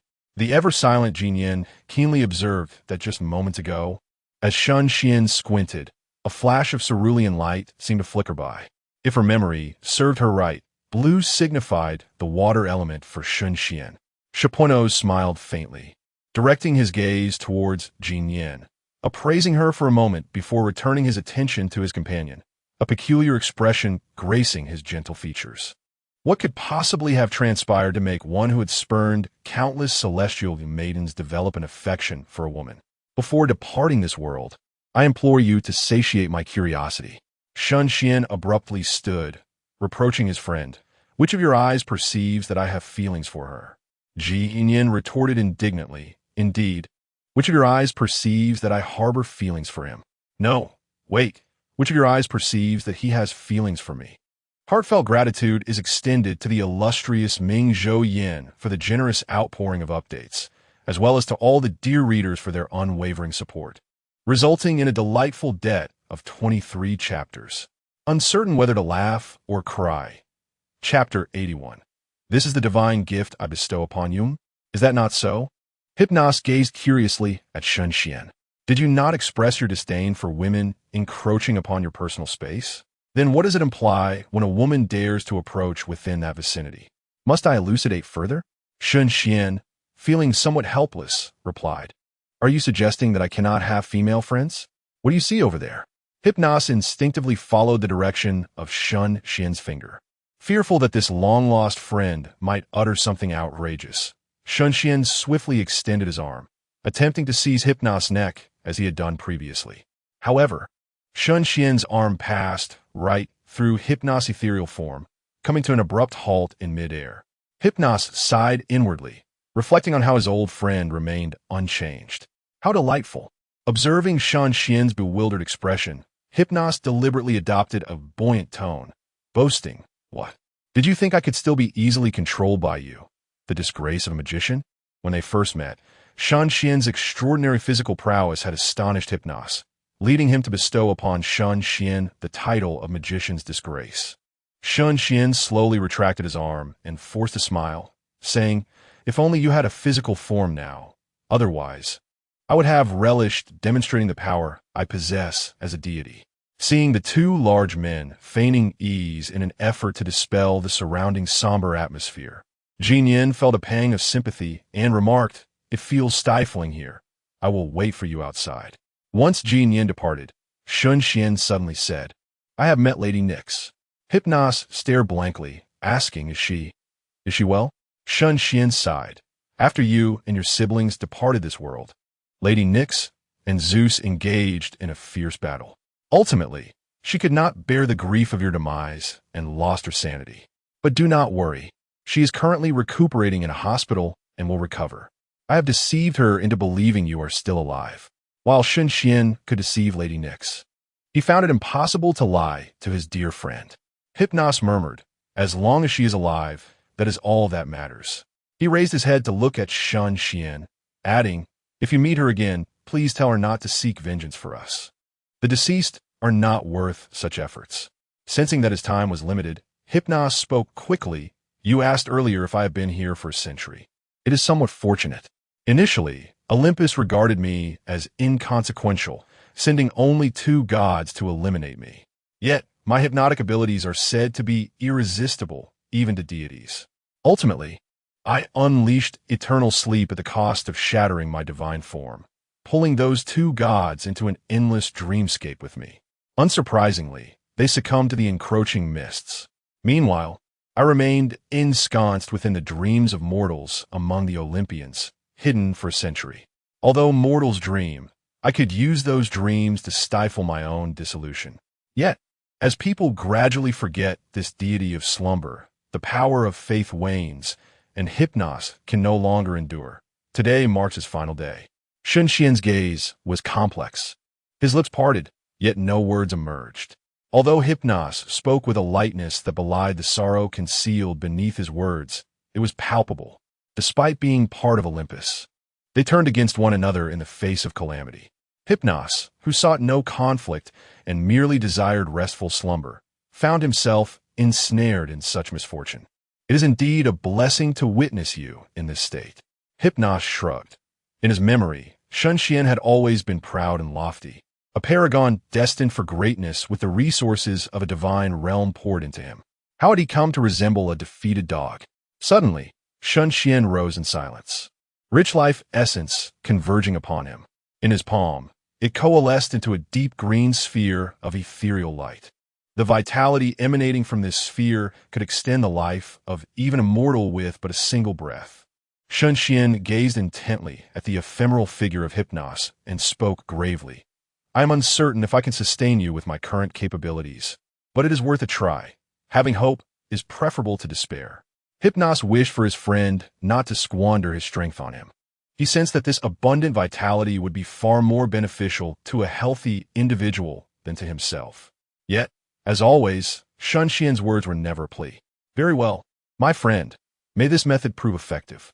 Hypnos reached out to touch the life essence, instinctively drawing upon it with fervor. Observing this, Shen Xuan sighed with relief. As long as it could be absorbed, the outcome remained to be seen. This marked the first time he utilized the life essence on a spiritual entity, leaving even the caster uncertain of its effects. 10 minutes passed. The life essence dwindled rapidly, and to expand the scope of his concentration, Shen Xuan even entered a state of return to the void to support Hypnos. However, Hypnos seemed a bottomless pit with no discernible results. Instead, his form began to fade gradually with the passage of time. Hypnos withdrew his hand, chuckling resignedly. "Perhaps it is best to keep this for yourself." Shen Xuan frowned. "Try once more. I am already devising a spell tailored for your condition. If only you could endure for another half hour, or even 10 minutes. He was determined to create a magic specifically addressing the fading power of Hypnos's faith. Suddenly, Hypnos remarked, "By the way, I have yet to present you with the gift of your ascension. Have I?" Shen Xian's brow furrowed. "Why speak of such things now? You are my sole friend. If I do not receive a gift from my ascension, that mutt will undoubtedly mock me." Hypnos chuckled, shaking his head, and, as long as his arm remained intact, he summoned a gleaming golden mark from his forehead. "You should be aware that the divine essence of sleep is not a benevolent entity. yet it stands as my most formidable asset at present. Ah, Zeus has dispatched individuals to eliminate me, seeking to seize this divine essence, unaware that I had already whisked those two away. Ha ha! Who claims that I, the god of sleep, am merely a slumbering figure devoid of any combat prowess? Hypnos gently patted Shen Xuan's shoulder, presenting the divine essence before him. Whether you choose to gift it to another or conceal it for your own use is entirely your prerogative. Nevertheless, I do hope it accompanies you, at least allowing it to witness the splendor of your remarkable life in my stead. Farewell, Shen Xuan. Boom! An overwhelming aura of terror reverberated through the dimly lit cavern. The palace began to tremble violently, echoing with mournful cries. What is happening? What is going on? Jin Yin hurriedly rushed in, only to be taken aback. There, no golden figure remained, only a golden emblem suspended in the air. Shen Xuan stood alone, akin to a statue. Chapter 82. The sun god, Apollo did Hypnos. Leave? Jin Yin gazed at the dimly lit face of Shen Xuan within the cave, cautiously inquiring. Indeed, this could be considered a blessing.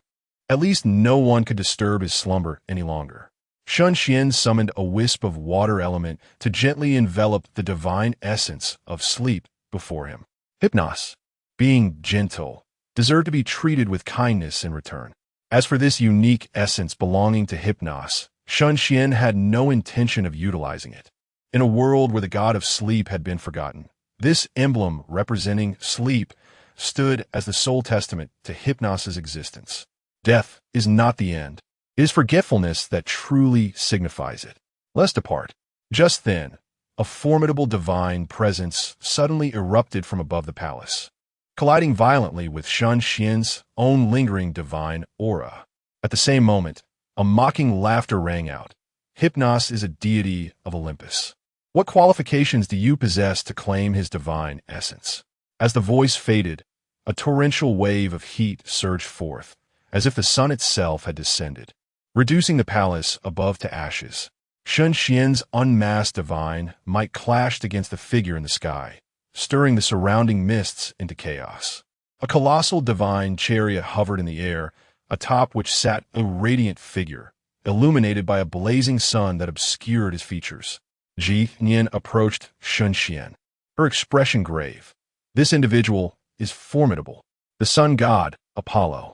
Shen Xuan narrowed his eyes. He had grown even stronger than he had known him. It seemed that after his demise, he had gained significantly. In this world, the laws are finite. Often, a single principle must be shared among several deities. With the fall of each god, their principles become contested by others of the same domain. The more fragments of law one possesses, the more potent their power becomes. Jin Yin inquired, should we flee or engage? Shen Xuan shook his head. His target is Hypnos' divine essence. I shall not surrender it to him. Jin Yin nodded, her hands swirling with pixelated energy, assembling what resembled a pixel cannon. Then let us fight. Shen Xuan dared to accompany her to the city of the sun. She too was willing to stand by him against Apollo. Do not underestimate the bond they shared. In the heavens above, Apollo's lips curled into a smirk. Compared to Hypnos' divine essence, Shen Xuan piqued his interest far more. He spoke with a hint of amusement. What Medusa claimed was indeed true. You have not perished. Recently, Medusa had rushed into the temple in a frenzy, proclaiming Shen Xuan's survival and that remnants still lingered in England. This had led many to question whether her prolonged existence had driven her mad. How many gods had been slaughtered in Olympus merely to preserve their realm? England had refused even to sacrifice mortals. How could a deity endure? Yet, to his astonishment, Shen Xuan had indeed managed to survive. Fortunately, today, as he sought to reclaim his principles, he happened upon Hypnos' palace, discovering that this seemingly inconspicuous god of sleep was, like Shen Xuan, clinging to existence. As a member of Olympus, how could Hypnos' divine mark be taken by others? Thus, Apollo chose to act decisively. Shen Xuan calmly remarked, I am quite surprised you have survived until now. Among the deities who once besieged Shen Xuan were the likes of Apollo, who stood closest to him at that time. Naturally, Shen Xuan unleashed a devastating 7th-tier forbidden spell, which he effectively hurled at Apollo's face. At these words, Apollo's expression darkened, as he seemed to recall that humiliating period. Gradually rising, he stood aloft, his voice resonating like a thunderous bell. "Surrender Hypnos's divine mark, and you and your human companions shall not meet a particularly gruesome end."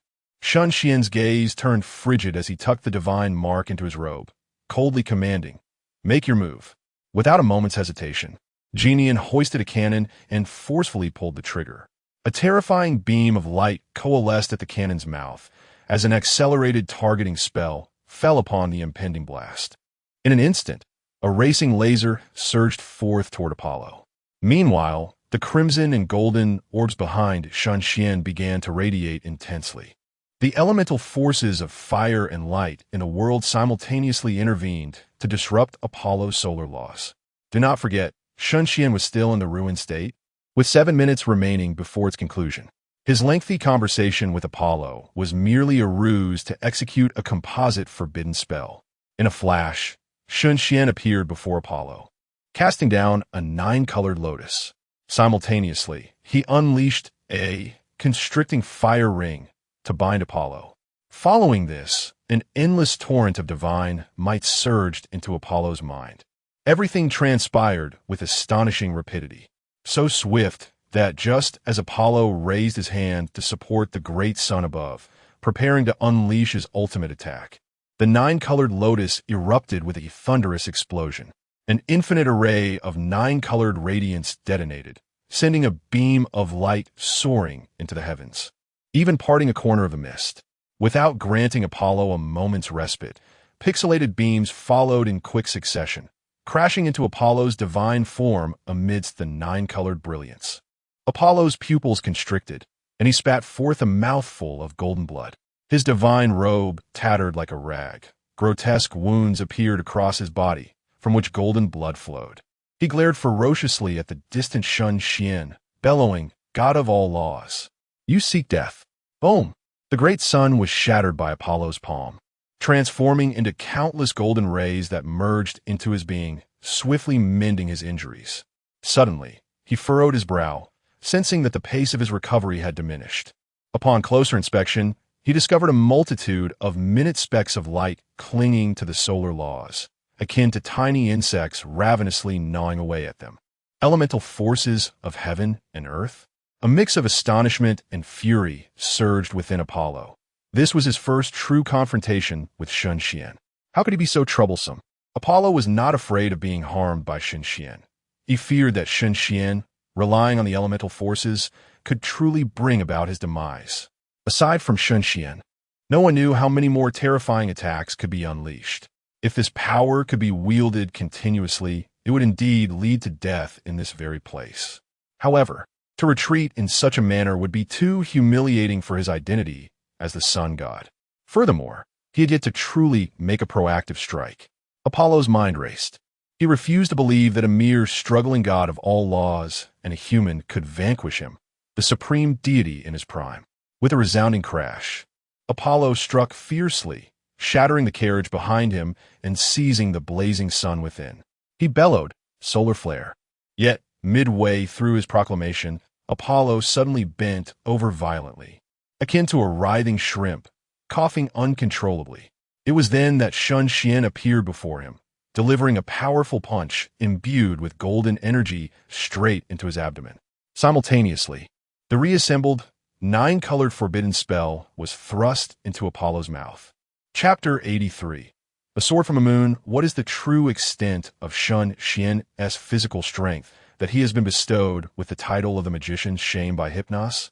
To put it plainly, when Shen Xuan was taken in by Merlin at the tender age of 5, he harbored a singular dream: to traverse the world, wielding his staff to strike the heads of all, rendering them unconscious with the first blow and dead with the second, while the third would signal his swift departure. If 2 blows failed to dispatch his foe, what reason would he have to linger? To realize this ambition, it was imperative that the staff in his grasp possessed remarkable strength. It had to be resilient. Thus, the staff that had accompanied Merlin through countless years became the most suitable weapon. Moreover, Shen Xuan's physical prowess needed to keep pace. Merlin often lamented whether a family of mere mortals could truly sustain Shen Xuan's needs if he were raised among them. 20 loaves of bread merely whetted his appetite, while a single turkey leg barely satisfied a third of his hunger, as various meats and staples filled his belly. At this juncture, Shen Xuan would deploy acceleration magic to hasten the digestion within his stomach. Following this, he endured a relentless 3-day and 3-night run around the divine realm of England. Subsequently, his training was measured in the tens of thousands. Should his magical energy wane, he would seek assistance from his mentor. Under such terrifying training intensities, Shen Xuan persevered for a decade, only to realize, after nearly incapacitating a dog with a single strike of his staff, that he had indeed transformed. What followed was a year of chaos across the divine nations of England and its neighboring realms. At the age of 16, Shen Xuan came to the profound understanding that as a master of magic, he could not conduct himself like a mere brute. Thus, the tumult that he had wrought upon all the divine nations came to an end after a year of disarray. Given his extraordinary constitution, even Shen Xuan himself could not fathom the strength of his divine form post-transformation. However, judging by Apollo's expression of sheer fury, it must have been quite formidable. Without granting Apollo a moment's reprieve, Shen Xuan unleashed a divine might that ravaged the latter's mind. He then straightened his body and channeled all his strength into a single, forceful kick directed at Apollo's abdomen. A streak of light shot away several hundred meters before a resounding boom echoed through the heavens. After casually adding a supplementary spell, he inquired, "Is he dead?" It was not so simple. At the very least, another strike was required. Shen Xuan estimated that even after being struck by 2 combined forbidden spells, Apollo would be severely injured, though still some distance from death, for the resilience of his divine form surpassed all expectations. After casting 2 successive 5th-level spells amplified 9-fold, Return to the Void still had 3 minutes remaining. Following one more use of the combined spell, a minute of respite would remain. Shen Xuan's figure vanished once more, embarking on a series of spatial leaps to rapidly close the distance to Apollo. At that moment, a colossal golden axe hurtled through the fabric of space from thousands of meters away, relentlessly slicing toward Shen Xuan. Narrowing his eyes, he flickered to the side, pondering. That was swift. Could this axe be from Ares? As she adjusted her goggles, various data flashed rapidly before her eyes, revealing a figure charging towards her from several kilometers away, resembling a small mountain. He wore a feathered war helmet and wielded a spear, his handsome visage infused with a bloodthirsty gleam, a sinister smile curling at the corners of his mouth. A thunderous roar erupted from his lips. "God of all laws, come to battle." Shen Xuan snorted coldly, dismissing him as a mindless fool.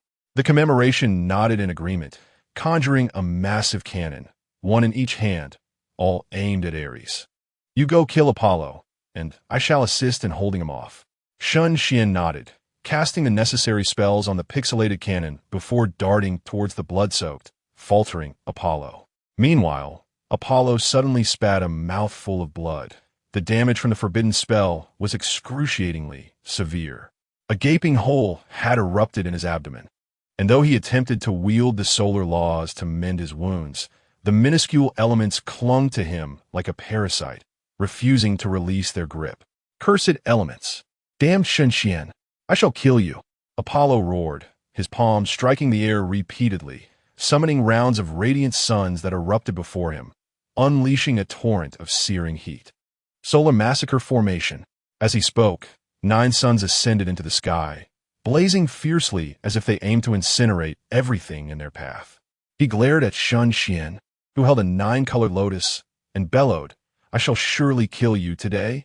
With that, he hurled the 9 suns down upon Shen Xuan.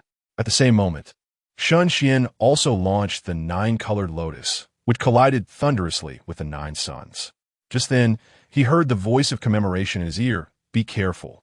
That guy is coming for you recklessly." Shen Xuan retreated 100 meters, glancing sideways.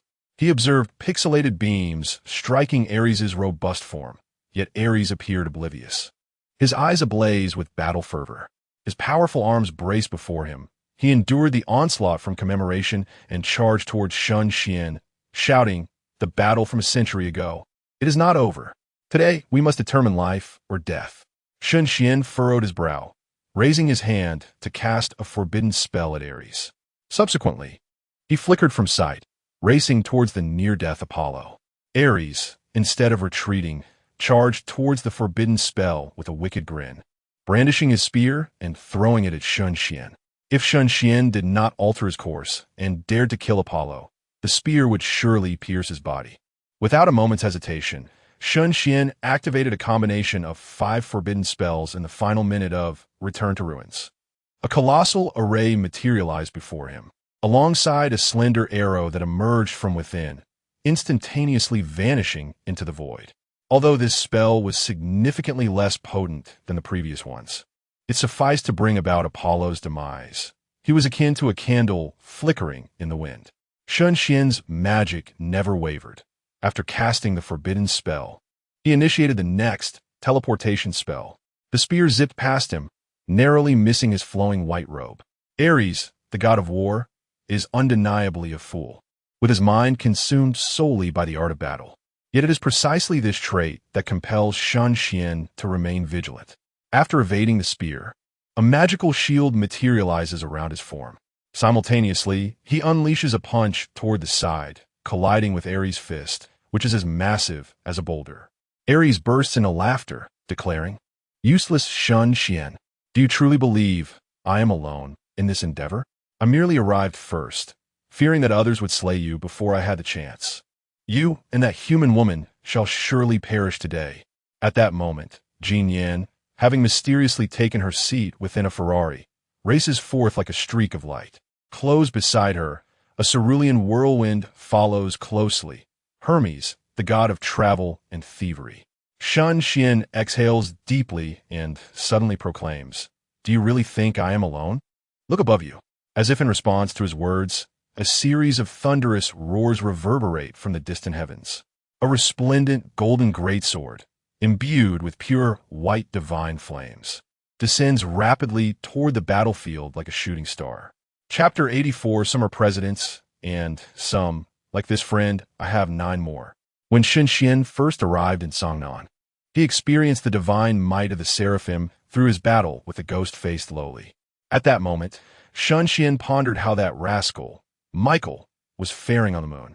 Yet, whether during the fierce battle in the Sun City or while besieged by the 3 gods of Olympus, Shen Xuan never entertained the notion of calling upon Michael for assistance. Michael's mission far outweighed Shen Xuan's own concerns. His powers should not be squandered on such trivial matters. However, to Shen Xuan's surprise, Michael intervened, proving that their bond over the years was not in vain. One of the 12 friends of the god of all laws, the supreme god beneath the throne of heaven, Seraphim Michael, Shen Xuan adjusted his robe and, with a swift kick, sent the foolish ass who charged at him flying. He then teleported to the side of the golden great sword and grasped it firmly. The vibrant red flames and pure white flames gradually intertwined, climbing up Shen Xuan's body. With a single-handed swing of the sword, a holy inferno erupted, forming a towering wall of fire that isolated Hermes, who was pursuing Jin behind it. Standing firm with his sword, Shen Xuan cast an impassive gaze over Hermes and declared, "Dare to take another step, and I shall slay you first."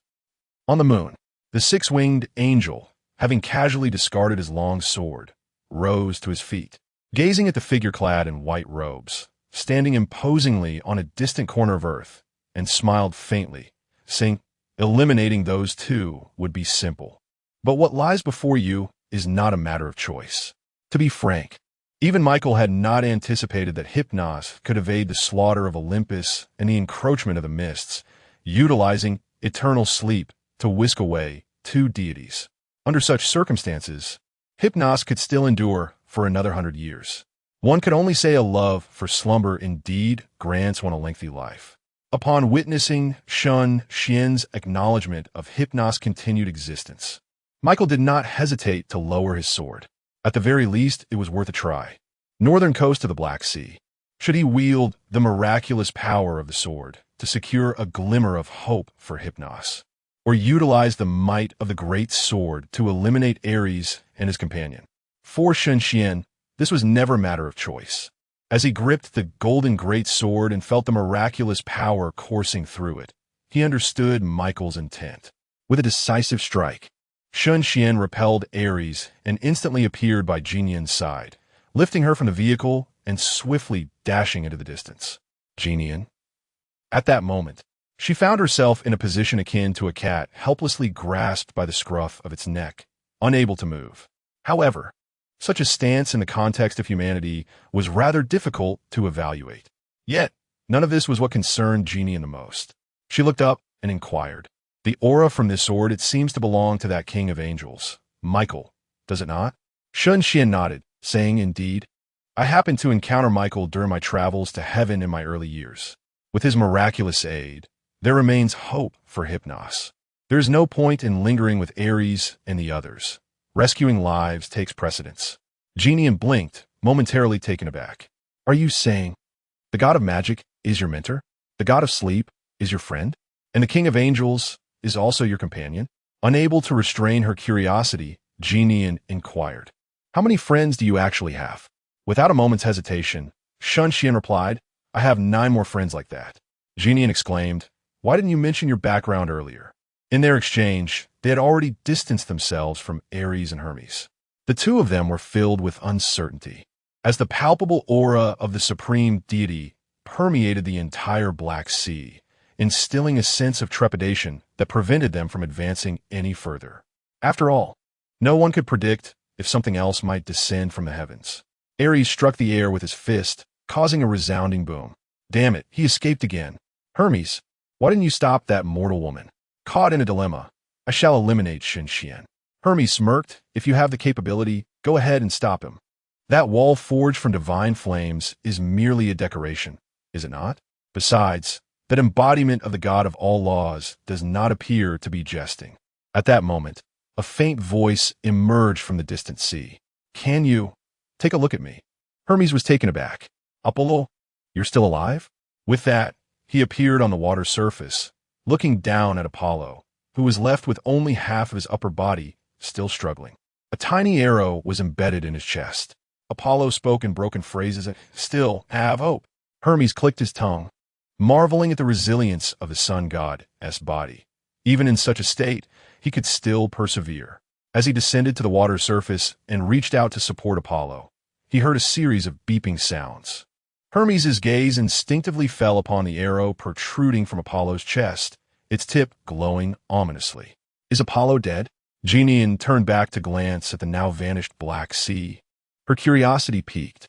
Shen Xuan pondered for a moment before he heard a loud explosion from afar. A mushroom cloud faintly emerged from mist.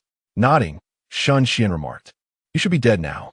The initial penetration of the arrow was merely a prelude. The true calamity lies in the ensuing explosion. Should Hermes or Ares choose to aid Apollo, it would trigger the explosive array embedded in the arrow, utterly annihilating Apollo's vitality and presenting a grand gift to the would-be rescuer. While searching for an appropriate site to manifest miracles, Shen Xuan reflected on the recent battle. In the confrontation with Apollo, the synergy of the Goetia combined forbidden spells, the elemental interference of fire against the solar laws, and the divine might's onslaught were all indispensable. Each component intricately linked and pivotal to their victory. At that moment, a gentle voice echoed in Shen Xuan's ear. Michael's voice, "Create a cave in that mountain ahead. You are quite distant from Olympus, and there are no divine realms nearby. No one will notice the emergence of Hypnos' divinity." Shen Xuan nodded slightly, wielding the colossal sword imbued with sacred flames, meticulously carving out the cave inch by inch. A hesitant voice from Michael emerged. "You are using my sword to excavate a cave?"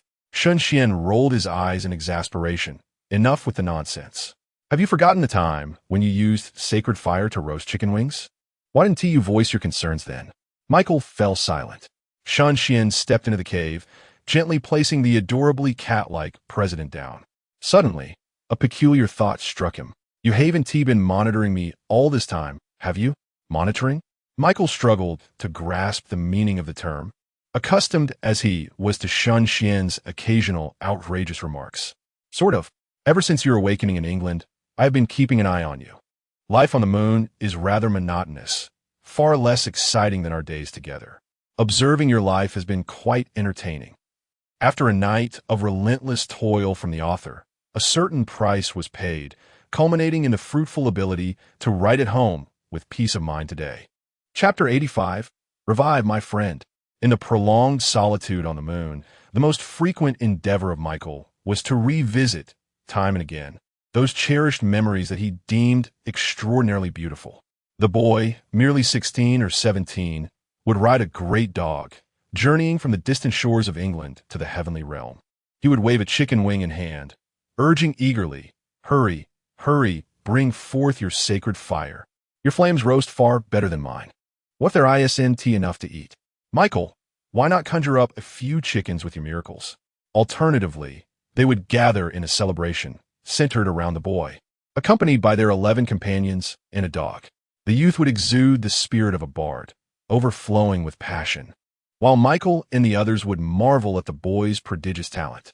Poetry and song, he mastered them all. Though Michael had relived these scenes for a century, he never grew weary of them. As for the present, Michael discovered a more fitting pastime, observing Shen Xuan on earth, witnessing his gradual return to divinity. What events would unfold on this path to enlightenment? Michael was filled with anticipation. Shen Xuan pouted, "You truly are dull. It's illegal to surveil me." Michael remained silent. Shen Xuan, unfazed, retrieved the divine insignia from his bosom and held it aloft. At that moment, the golden giant sword shimmered with flecks of gold, drifting toward the divine insignia. Michael's voice resonated. "There remains a trace of soul within Hypnos' divine insignia. I can forge a miracle that will allow him to linger for another 10 minutes. Will 10 minutes suffice for you to create a spell to resist the dissipating force of faith?" "Let us begin," Shen Xuan replied, closing his eyes and initiating countless magical calculations in his mind. His plan was to sustain Hypnos' soul state by substituting the dissipating force of faith with the fading of magical energy. The force of faith stemmed from the belief of mortals, while magical energy emanated from Shen Xuan himself. The two were not dissimilar. First, he would ensure Hypnos' survival, then consider the next course of action. Noticing Shen Xuan entering a meditative state, Michael refrained from further words and commenced crafting a miracle for Hypnos. Meanwhile, Jin Yin positioned himself at the cave's entrance, guarding Shen Xuan, pondering, "How many more secrets is this fellow hiding from me?" Shen Xuan had mentioned 9 other friends, with Hypnos as an example. The weakest among them must be a deity. The most alarming aspect was the extraordinary bond of friendship among Shen Xuan and his companions. Before his demise, Hypnos would entrust his most treasured divine insignia to Shen Xuan, to assist Hypnos and Shen Xuan. Michael would also choose to descend with the divine sword from the moon. As for Shen Xuan, Jin Yin observed the surging magical energy enveloping Shen Xuan, his brow furrowing in concern. He mused, "This is the first time I've seen him fight with such ferocity." The visceral impact of each blow starkly contrasted with the Shen Xuan of yore. Although the specifics of Shen Xuan's physique remained obscured, the explosive force of his strikes spoke volumes. "It should not be too bad. He. Just as we were reminiscing in joyous laughter, a translucent figure gradually materialized.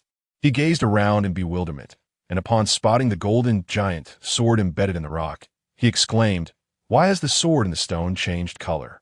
Mika responded, "Hypnos. It is truly pitiable that you barter intelligence for longevity." Mika, Hypnos inquired, puzzled.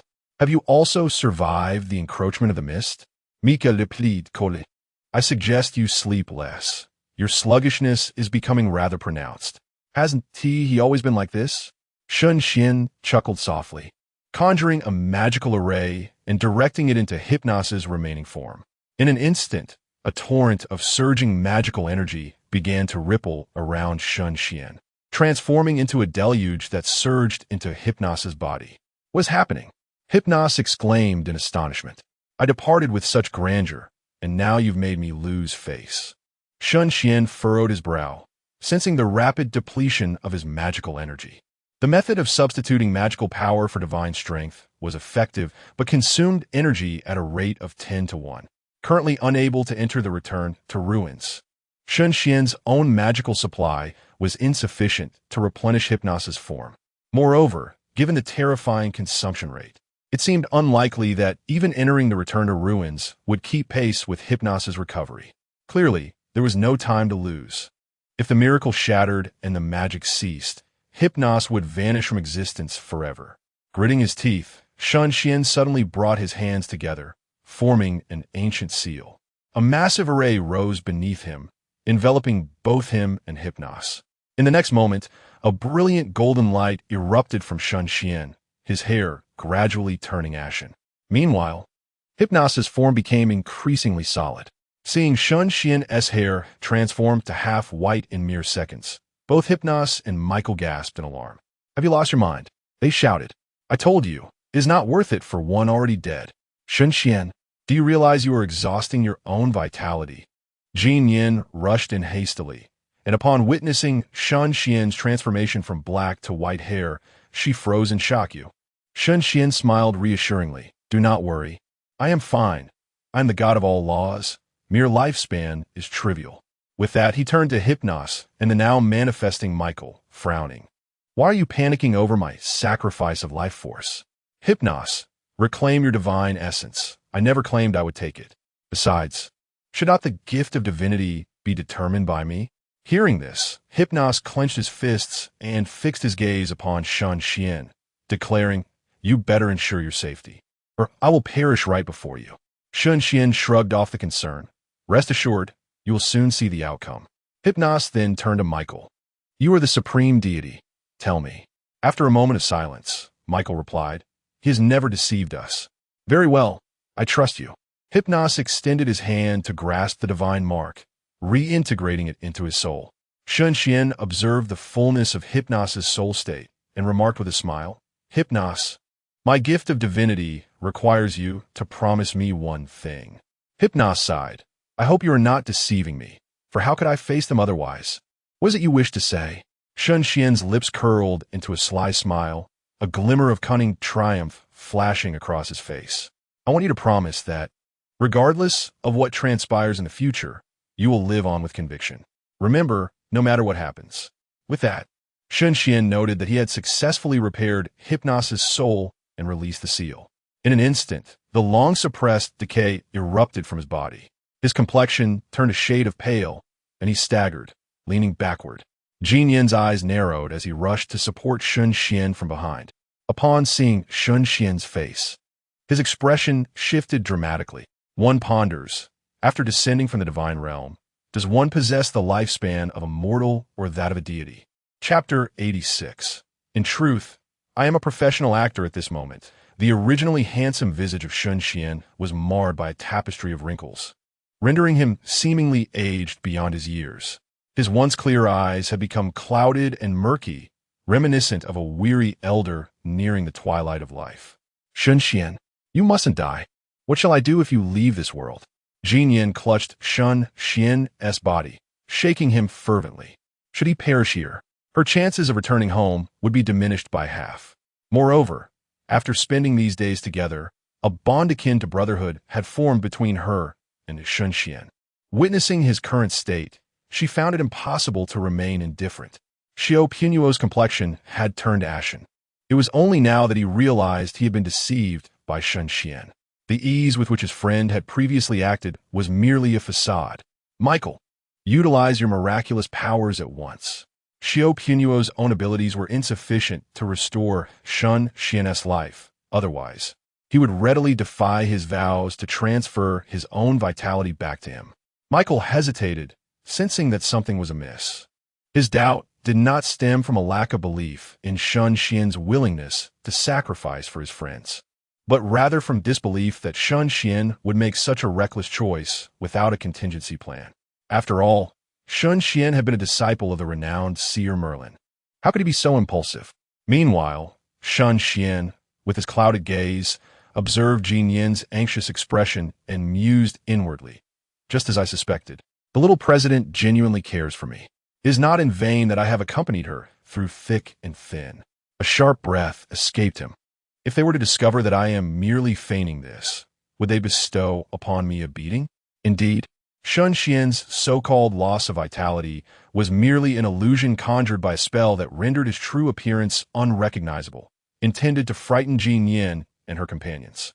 Having ascended to the divine realm, his lifespan was now equal to that of the heavens, as long as he did not court death recklessly. How could he possibly perish from the trivial loss of vitality? Although Shen Xuan had descended from divinity, his physical form and lifespan remained of godly strength, with only his spiritual energy being of little consequence. Furthermore, the vitality he had seemingly lost could easily be replenished through life magic. A few incantations would suffice. Yet, to err on the side of caution, Shen Xuan resolved to maintain his charade, vowing never to reveal the truth. Coughing lightly, he trembled as he extended his hand. "Assist me. I have something to convey." Jin Yin nodded and grasped his hand, ready to help him rise, when suddenly she sensed something amiss. With confusion, she examined his palm, feeling no hint of sluggishness. Rather, it was as smooth as that of a 20-year-old. Shen Xuan regarded Jin Yin with an odd expression. "What are you doing?" Had he not been familiar with her, he might have suspected her of inappropriate conduct.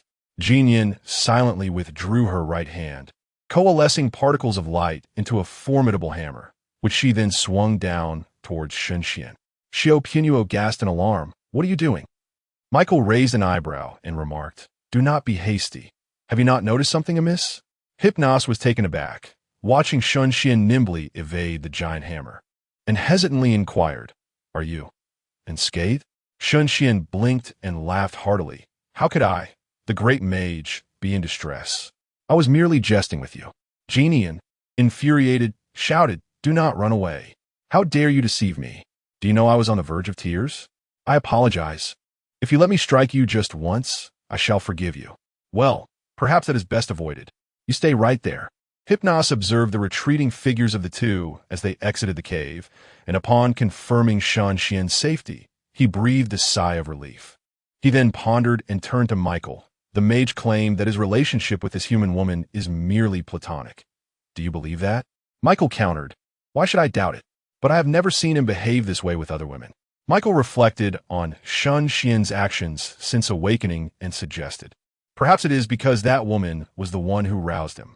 Isn't that a common theme in England? The notion of awakening and forming a bond?"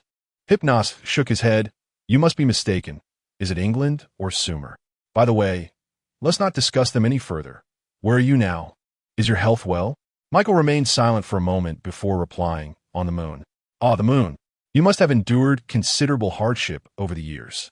Hypnos refrained from inquiring about Michael's activities there. If a friend chose not to share, he would not pry. Yet, he could sense that Michael was no longer as joyful as before.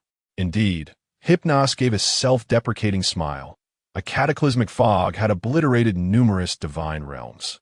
How many of the 12 could survive this haze? Would those who remained ever be the same again? Olympus, the hall of the gods. Zeus sat majestically upon his throne, bolts of lightning dancing upon his fingertips as he cast a brooding gaze upon the two before him. Slowly he began, "You are saying that 3 chief deities attempted to besiege a mere demigod, one who scarcely qualifies as a god, and not only did they fail to injure him, but he also managed to slay Apollo and escape unscathed?" Ares, the god of war, knelt silently, his mind consumed with thoughts of where to find Shen Xuan and confront him in battle. Hermes, mustering his courage, spoke, "Father, by the time we arrived, Apollo was already gravely wounded. Furthermore, Michael intervened. How could the two of us possibly contend with him? It is hardly Apollo's fault. He is but a fool, and no one can be blamed for that. Luckily, he fled swiftly, and Michael is among the foremost of the supreme deities. Only a fool would dare oppose him." Of course, Hermes could only vent these thoughts internally. Zeus murmured, "Michael, a mere wretch languishing in imprisonment upon the moon. The celestial realm has vanished, yet he still concerns himself with the affairs of earth." Zeus cast his gaze downward and spoke in a grave tone, "Hermes, you and Ares shall continue the pursuit of Shen Xuan, but do not act recklessly. Report immediately upon discovering any traces." Ares readily accepted the command, declaring, I shall slay Shen Xuan to avenge Apollo. Hermes, with a hint of reluctance, inquired, Father, what if Michael intervenes once more? Rest assured, Zeus replied, should he dare to meddle in earthly affairs again, I shall have a personal conversation with him. I understand, Hermes acknowledged. Satisfied, Zeus nodded and gestured to discuss with Hades and Poseidon the plans for attacking the great Sia and seizing the grievance of Shiva. At that moment, a captivating woman with emerald green hair stepped forward and bowed, saying, Lord Zeus, I wish to partake in the hunt for Shen Xuan as well. Zeus replied nonchalantly, Oh, are you no longer afraid of him? Medusa, filled with resentment, declared, If I do not kill Shen Xuan, I shall find it impossible to take another step in my life. Very well, then you may go. An additional ally is indeed a greater assurance. Chapter 87. Departing for Asgard, avenge the dog's betrayal within the cave. Two figures, a soul and a projection, sat conversing around a flickering fire. Hypnos gazed at his hand, unchanged from its peak, exclaiming, Truly, it remains as it was. Your prowess astounds me, master. Shen Xuan lightly pressed down his hand, smiling subtly. Have you forgotten who I am? Michael incisively remarked. In his current state, without the power of faith, he will eventually fade away, won't he? Shen Xuan nodded, stating, I will continuously replenish his energy with my magic and vitality until we acquire that power of faith. At that moment, Jin Yin suddenly clapped his palm, laughing heartily. I just remembered, after we obliterated the Sun City, there was a source of faith in the Sphinx kingdom. I've already transported it to Utopia as an inheritance, though I haven't utilized it yet. Shen Xuan raised an eyebrow, rubbing his hands together. Oh, illustrious president, how do you find my recent performance as vice president? Here it comes again, that familiar expression and tone. Jin Yin recognized it well. Whenever Shen Xuan bore that look, his wallet would inevitably suffer unspeakable torment. Yet now, Shen Xuan was resolute, no longer caring for mere money, but yearning for something far more noble. A hint of worry crept into Jin Yin's heart. Once Shen Xuan returned to his divine status, would he and the Sia Society still hold any value for him? At that point, even if Shen Xuan wished to depart, Jin Yin would be powerless to stop him. However, Shen Xuan had promised not to leave the Sia Society. For a moment, Jin Yin found himself reminiscing about the time when Shen Xuan was newly discovered, relying on him for everything. President? President? Jin Yin. Huh? Jin Yin snapped back to reality. What is it? Shen Xuan, with a hint of exasperation, said, I just inquired if you could provide me the power of faith. You know how vital it is for me. Confused, Jin Yin wondered what was on his mind, as he hadn't even caught Shen Xuan's words. Nodding, Jin Yin replied, That is certainly feasible.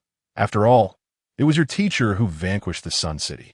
However, Jin Yin hesitated, tentatively probing. Do you remember what you promised me back then? She sought to discern whether Shen Xuan's earlier words were earnest or merely casual remarks.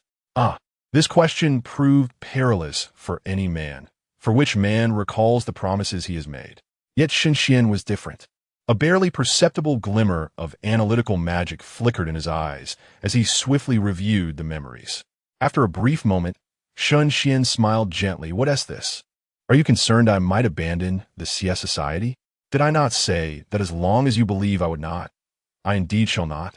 Hearing this, Jin Yin felt a wave of relief wash over her. Shen Xuan's ability to recite his promise word for word was more than enough assurance. A radiant smile returned to Jin Yin's exquisite face as she rose, declaring, Wait here. I shall return to Utopia to fetch it for you. Shen Xuan inquired, By yourself? Do you not require my company? Jin Yin waved her hand dismissively. No need. Let us meet directly in Asgard. Shen Xuan remained somewhat uneasy, especially after the recent ambush by Hermes and Ares. No one could guarantee that Hermes, the god of thievery, lacked the means to locate Jin Yin's position.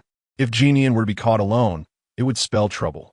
Shen Xuan hastened to catch up with Jin Yin, cautioning her to be wary of Hermes while simultaneously constructing a teleportation array. Take this with you. If anything goes awry, don't hesitate to activate it. It will prioritize the nearest location within its maximum range, and I shall rush to you immediately. Jin Yin accepted the teleportation array, balancing it in her hands before suddenly looking up and asking, "Tell me, Shen Xuan, are you so anxious about me because you truly wish to pursue me?" It's quite normal to have such thoughts, considering I, as the president, am both beautiful and benevolent, not to mention extraordinarily capable. However, let me make it clear, my father is quite formidable. Shen Xuan rolled his eyes inwardly, thinking to himself, the entire world could scarcely withstand your father's presence. How could he not be formidable? I shall not invite trouble upon myself. Yet, he would not allow himself to be outmaneuvered in conversation. With a faint smile, he replied, "Then let me ask you, why were you crying when I appear to be on the verge of death? It seems you are the one who is interested in me." Genian laughed. "Perhaps if I were ever close to death, I might consider you." Shen Xuan smiled back. "The feeling is mutual. Now let us depart. In times of danger, do not hesitate." After his admonition, he turned to see Hypnos engaged in a heated discussion with Michael. "Michael, are you merely an emotionless tool? Can you truly not perceive the discord between those two? Not noticing is quite normal. A rotting wood cannot be carved. Huh, you even resort to idioms from the great Xia. It appears your mind is still intact." Shen Xuan sighed softly, intending to intervene between the two when a golden light suddenly surged from his body, revealing a small figure, clad in a white divine robe. Adorned with a crucifix around his neck and holding a Bible, he smiled gently and spoke, "Lord Michael, it is a pleasure to see you again. The question remains from a century ago. Have you truly not considered joining the Holy Light Church alongside me and the Lord?" Shen Xuan rested his forehead in exasperation, realizing that little light could not resist making an appearance. The allure he held for Michael was undeniable. "I never agreed to join your Holy Light Church," Shen Xuan stated. Little Light smiled slightly, raising his Bible in earnestness. "No matter. Under the radiance of the Holy Light, all are considered members. As one of the first to be illuminated, you are already part of the church, though you remain unaware." He floated before Shen Xuan, his expression fervent. "Come, let us sing praises to the Holy Light." Bang! Little Light, along with the Bible, vanished into thin air. Shen Xuan waved his hand dismissively, suppressing Little Light's eager intentions. "Alas, what misfortune at home." Michael chuckled.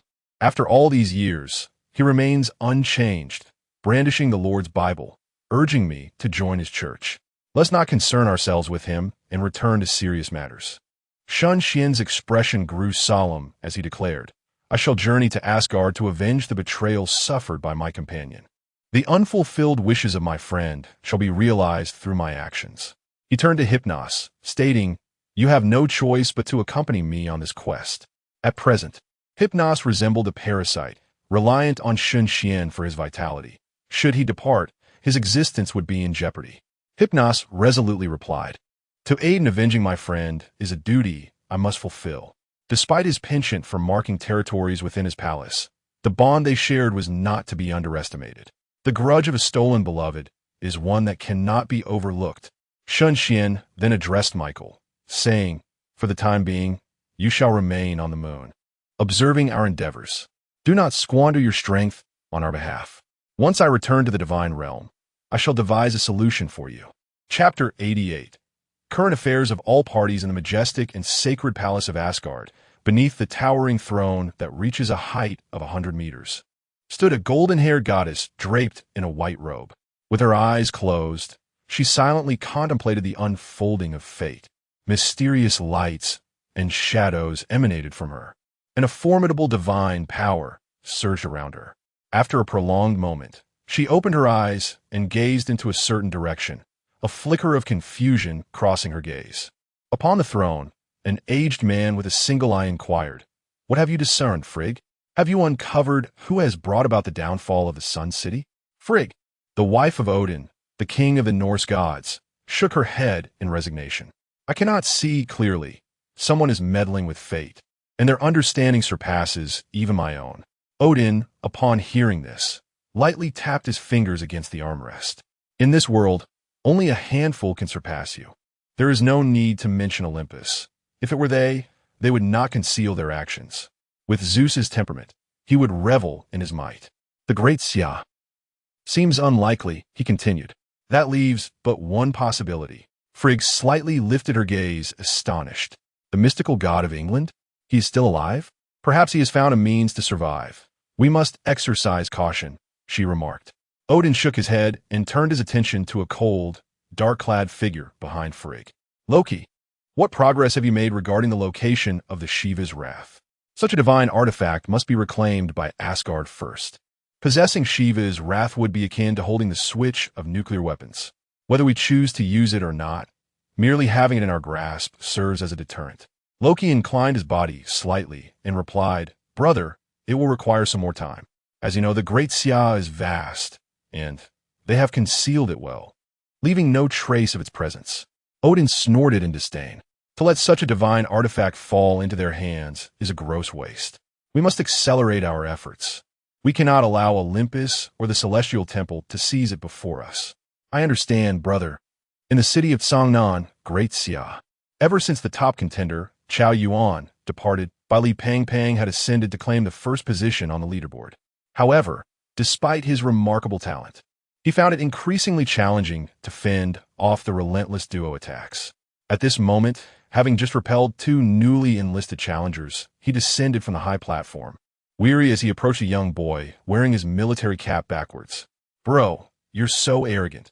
Why don't you take the first place yourself? He jested. Shen Xuan looked at him as if he were a fool and retorted, Do you think I desire the rewards of holding the top position?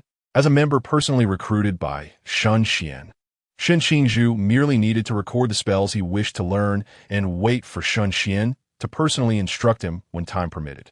If that proved insufficient, he could visit the Capital's Association to consult the magical archives. Alas, why didn't the mage recruit me as well? Li Pang lamented, lying on the ground in H shape, expressing his grievances. Chao the traitor left without a word, leaving this mess for me to clean up. As Lin Chia, who was meditating beside him, opened his eyes with a smile, he remarked, You can choose to forego this first position. Simply inform Instructor Han. Li Pong's eyes lit up as he sat up, exclaiming indeed, What if we offered my first position to Molly? With that, he cast his gaze towards a red-haired woman in the distance, engaged in a duel with Zhao Kongqing. Lin Chia shook his head and replied, If you intend to win Molly's favor through this, it may prove to be quite a challenge. How so? Shen Xuan interjected calmly. Molly hails from the Mo clan sword sect and is the very first to follow Instructor Zhao in mastering the combat arts. She is highly likely to join the Mage Association. Consequently, the reward for ranking first would hold little significance for her. Li Pang exclaimed, What? How come you all can join? No way. I also wish to learn the combat arts. Meanwhile, Zhao Kongqing deftly blocked an incoming strike with his blade, his expression unyielding as he delivered a merciless kick that sent Molly sprawling 10 meters away. He then sheathed his sword and commented, You have integrated the Mo clan's sword techniques well, but your modern combat skills are severely lacking. Traditional martial arts and modern fighting each have their strengths. You cannot solely adhere to the Mo clan's sword techniques. You must blend the two. To become an exceptional melee mage, one must draw from the strengths of various disciplines. Unlike those physically frail mages who can only attack from afar, we rely primarily on our physical prowess, with magic serving as a supplement. Pausing for a moment, Zhao Kongqing added, Of course, you possess your own unique restrictions. The choice is yours. Molly, gripping the hilt of her sword with one hand, bowed slightly and said, I appreciate the guidance, Senior. Zhao Kongqing nodded and inquired, What of my invitation to join the Mage Association that I mentioned a few days ago? Have you given any thought? Molly hesitated. I would like to join. However, my family wishes for me to become a Night Watcher. Her unique ability, Vortex of the Infinite, when combined with magic, could yield results akin to Shen Xuan's, and she found Zhao Kongqing's concept of a melee mage intriguing and well-suited to her. Zhao Kongqing, upon hearing this, turned to Han Xiaoyun with a grin and said, Old Han, what do you think? Han Xiaoyun replied, Perhaps we could have Xiaoyuan notify the Mo clan's leader on behalf of the association. After all, haven't the prominent families across the Great Xia received word from the Night Watcher headquarters regarding the association? Who could refuse a personal invitation from the association? In the capital, Shen Xuan had forgotten about Yi Fan. The latter, feeling helpless, returned to the association only to discover that Shen Xuan had already departed. with Merlin in seclusion, reconstructing his divine form. Such trivial matters were certainly not to trouble him. Thus, as his disciple, Qiao Yuan naturally took on the responsibility of managing recent communications with the Night Watchers. At this moment, he meticulously addressed each matter, archiving every completed task in the library for Shen Xuan's review upon his return. Notices to the Mo clan's sword sect. Completed. Bai Li Jing's request to join the association. Declined. Submissions for new magic entries. Rejected. Perfect care for Cao's postpartum. Is this even considered magic? Declined. The sun hung high in the sky. After a long day of toil, Qiao Yuan rubbed his brow, silently lamenting, "Master, when will you return? Your disciple truly cannot endure any longer." At that moment, a sudden sound of crunching echoed, sharp and distinct. Startled, Qiao Yuan turned his head stiffly, only to behold the flame-vein earth dragon, its mouth agape, gnawing vigorously on a dark, obsidian-like pillar. In haste, Qiao Yuan dashed forward, exclaiming, "Stop!" The dragon retaliated with a puff of fiery breath, swishing its tail as it swiftly darted away. "You stop right there. Spit that out. Do you have any idea how much that trinket is worth? May I inquire, esteemed individuals, do you wish to witness the scenes of the mass team arriving at the training camp and the memorable moments therein?" Chapter 89. Reminiscences of the past and the guilt within Shen Xuan. Are we not yet at Asgard? Hypnos emerged from the crystal pendant hanging around Shen Xuan's neck, yawning as if just awakened from slumber. Before departing, Merlin had entrusted the artifact's staff to Shen Xuan, candidly stating that it would henceforth be the staff that accompanied him through countless years. The staff's ability to store magic and contain souls was merely one of its many functions. Shen Xuan's eye twitched as he remarked, "Do you still envision the days when I soared through the skies on my canine companion? And please, do refrain from speaking, you fortunate deity." Hypnos shrugged and floated closely behind Shen Xuan. "Speaking of which, do you think there is any chance of survival for anyone besides the three of us?"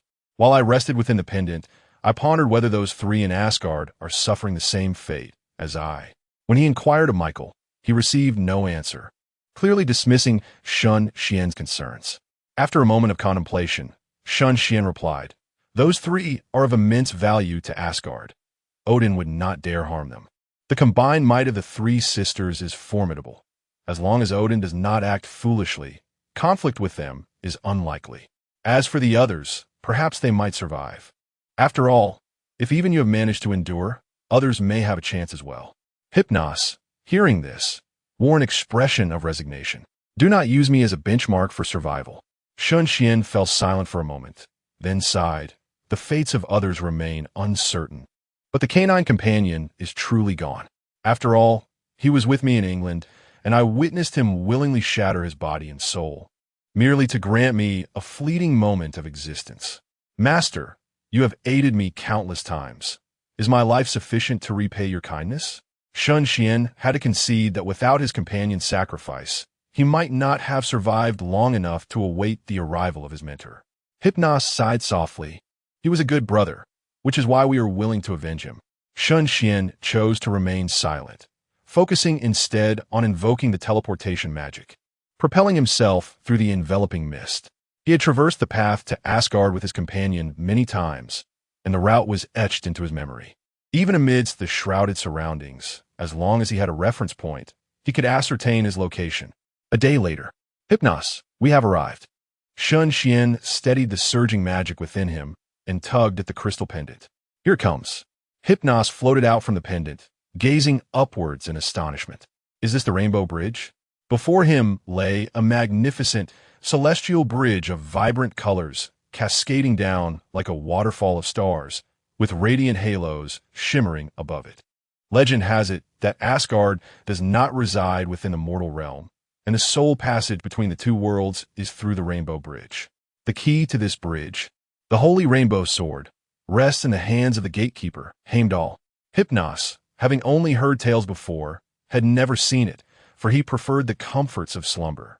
It was only when Shen Xuan insisted that everyone attend gatherings that he would emerge from his palace. Hypnos observed for a while before inquiring, "Has the Rainbow Bridge always remained open?" Shen Xuan shook his head and speculated. It must be the day for Tyr to return to Asgard. He patrols the realms of gods and mortals periodically. Hypnos tilted his head and pondered. Should we attempt to contact them? We cannot simply stroll in without caution, can we? It was likely that as soon as they set foot on the Rainbow Bridge, a massive sword would come crashing down upon them. Shen Xuan narrowed his eyes, deep in contemplation. To enter Asgard, aside from the Rainbow Bridge, they could only traverse through the mortal realm. Yet Shen Xuan was unaware of its location, and the journey through the mortal realm would be excessively time-consuming.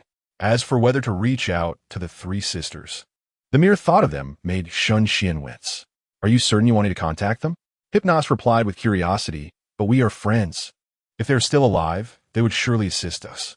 Though he spoke such words, Shen Xuan was uncertain whether they still considered him a friend.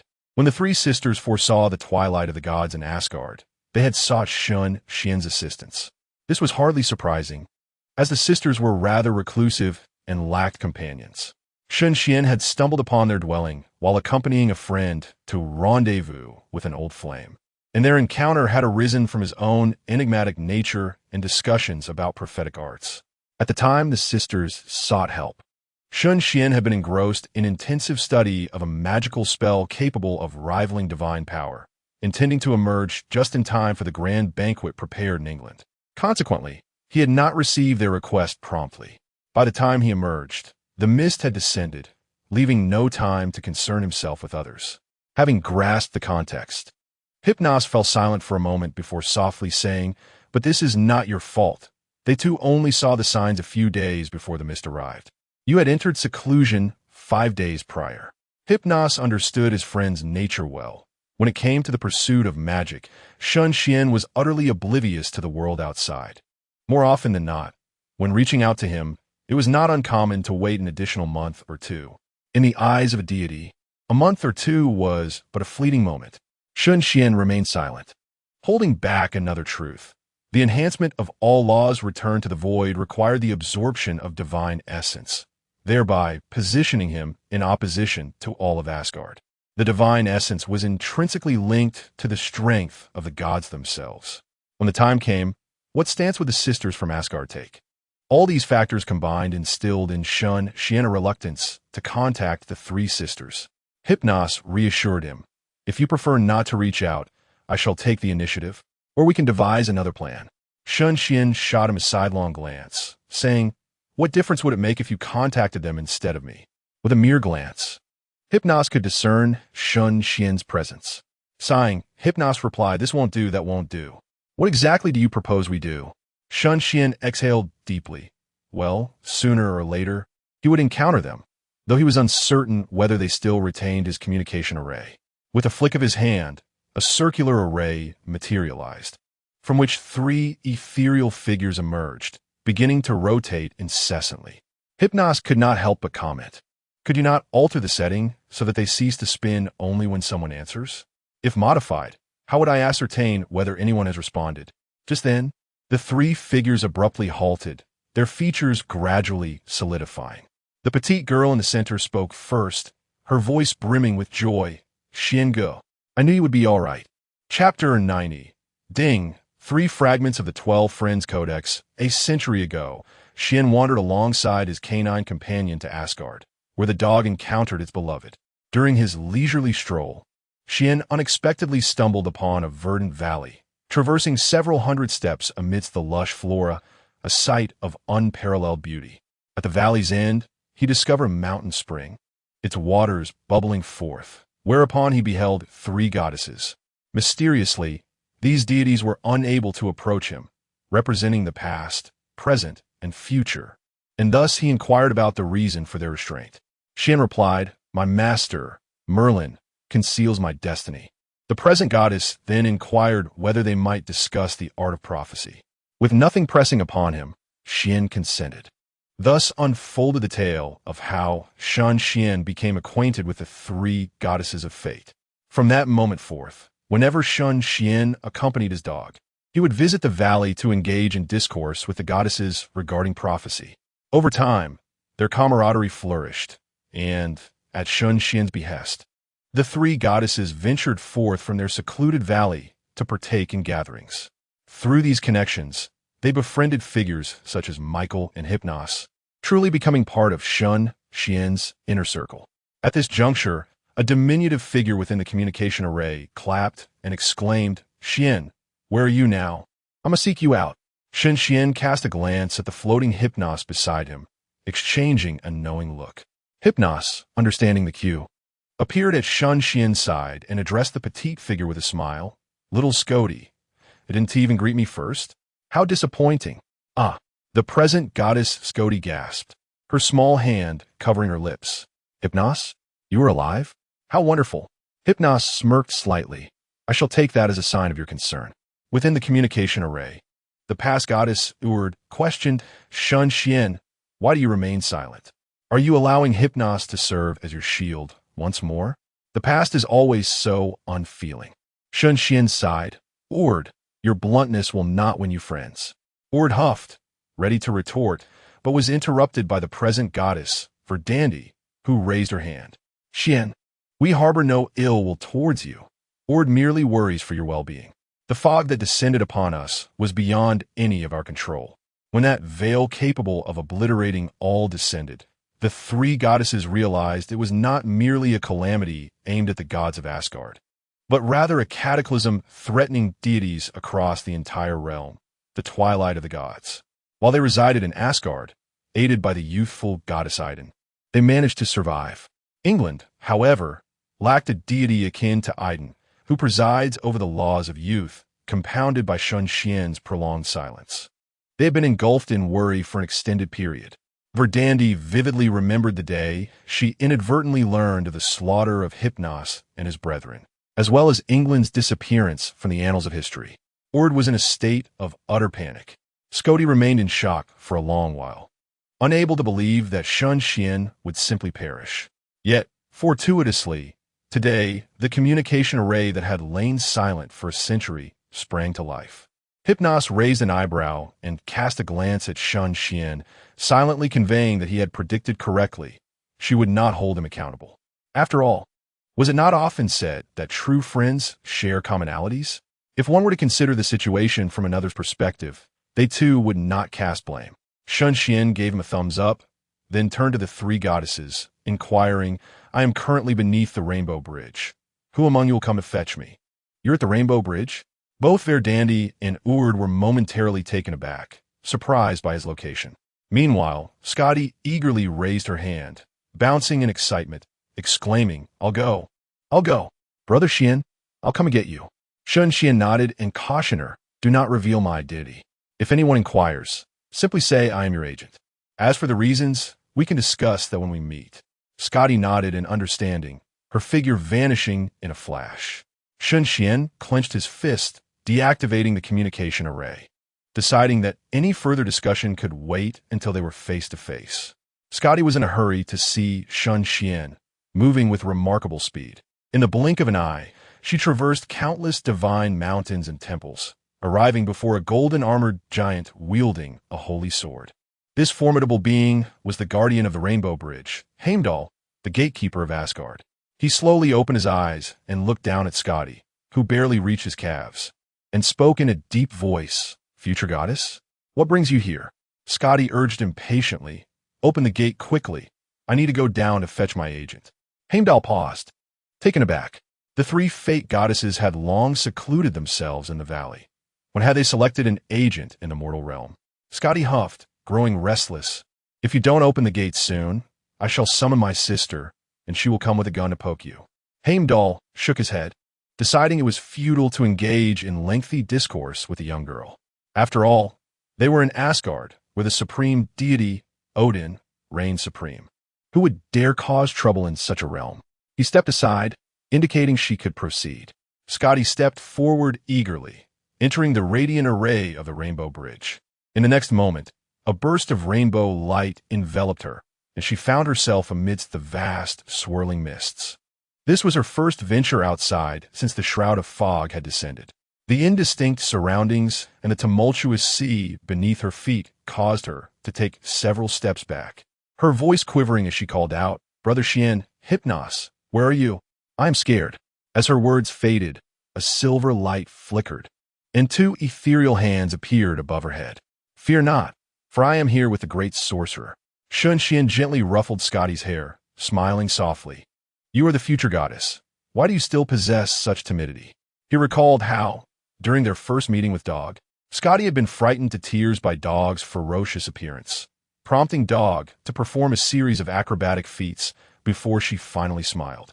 Scotty looked up at her two elder brothers, giggled, and skillfully hopped onto Shen Xuan's back, clinging to him like a koala. "With you both here, I'm no longer afraid. Xuan, let us depart. With me here, Heimdall would not dare to obstruct you." Shen Xuan nodded, first employing transformation magic to alter his appearance into that of a foreigner. He then carried Shikoti into the descending rainbow.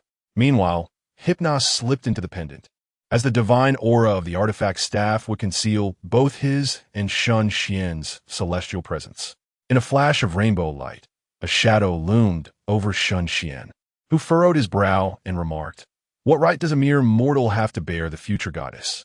With his head bowed, Shen Xuan trembled, seemingly unable to withstand the divine aura emanating from the guardian before him. Shikoti rolled her eyes and retorted, "Does it concern you? Speak another word, and I'll have my sister shoot you." "Step aside." Heimdall had no choice but to yield, recognizing that this human posed no threat. In fact, he feared that even a mere sneeze from him could inadvertently slay the mortal. As Shen Xuan stepped onto the rainbow bridge, a wave of divine energy radiated from Shikoti, who softly urged, "Xuan, you may proceed more swiftly. I am here to shield you. I shall unleash a torrent of updates today. No one can deter me. So do not attempt to stop me." Chapter 91. The dog resides in each of our hearts with the assistance of Scotty for concealment. Shen Xuan accelerated his pace, following the route etched in his memory towards the valley. The magnificent temples along the way seemed trivial in his eyes, devoid of even a fleeting interest. Soon, he arrived at the intersection, lush with trees and blooming flowers, where two figures awaited him. To the left stood the former goddess, with short black hair and clad in a simple blue dress, reminiscent of an ordinary villager. To the right was the current goddess, her long hair cascading like a waterfall, adorned in a resplendent purple attire, exuding an ethereal beauty tinged with sorrow, if one were to disregard her towering height of over 3 meters. Shen Xuan might have perceived her as a suitable woman. Old's gaze swept over, and upon spotting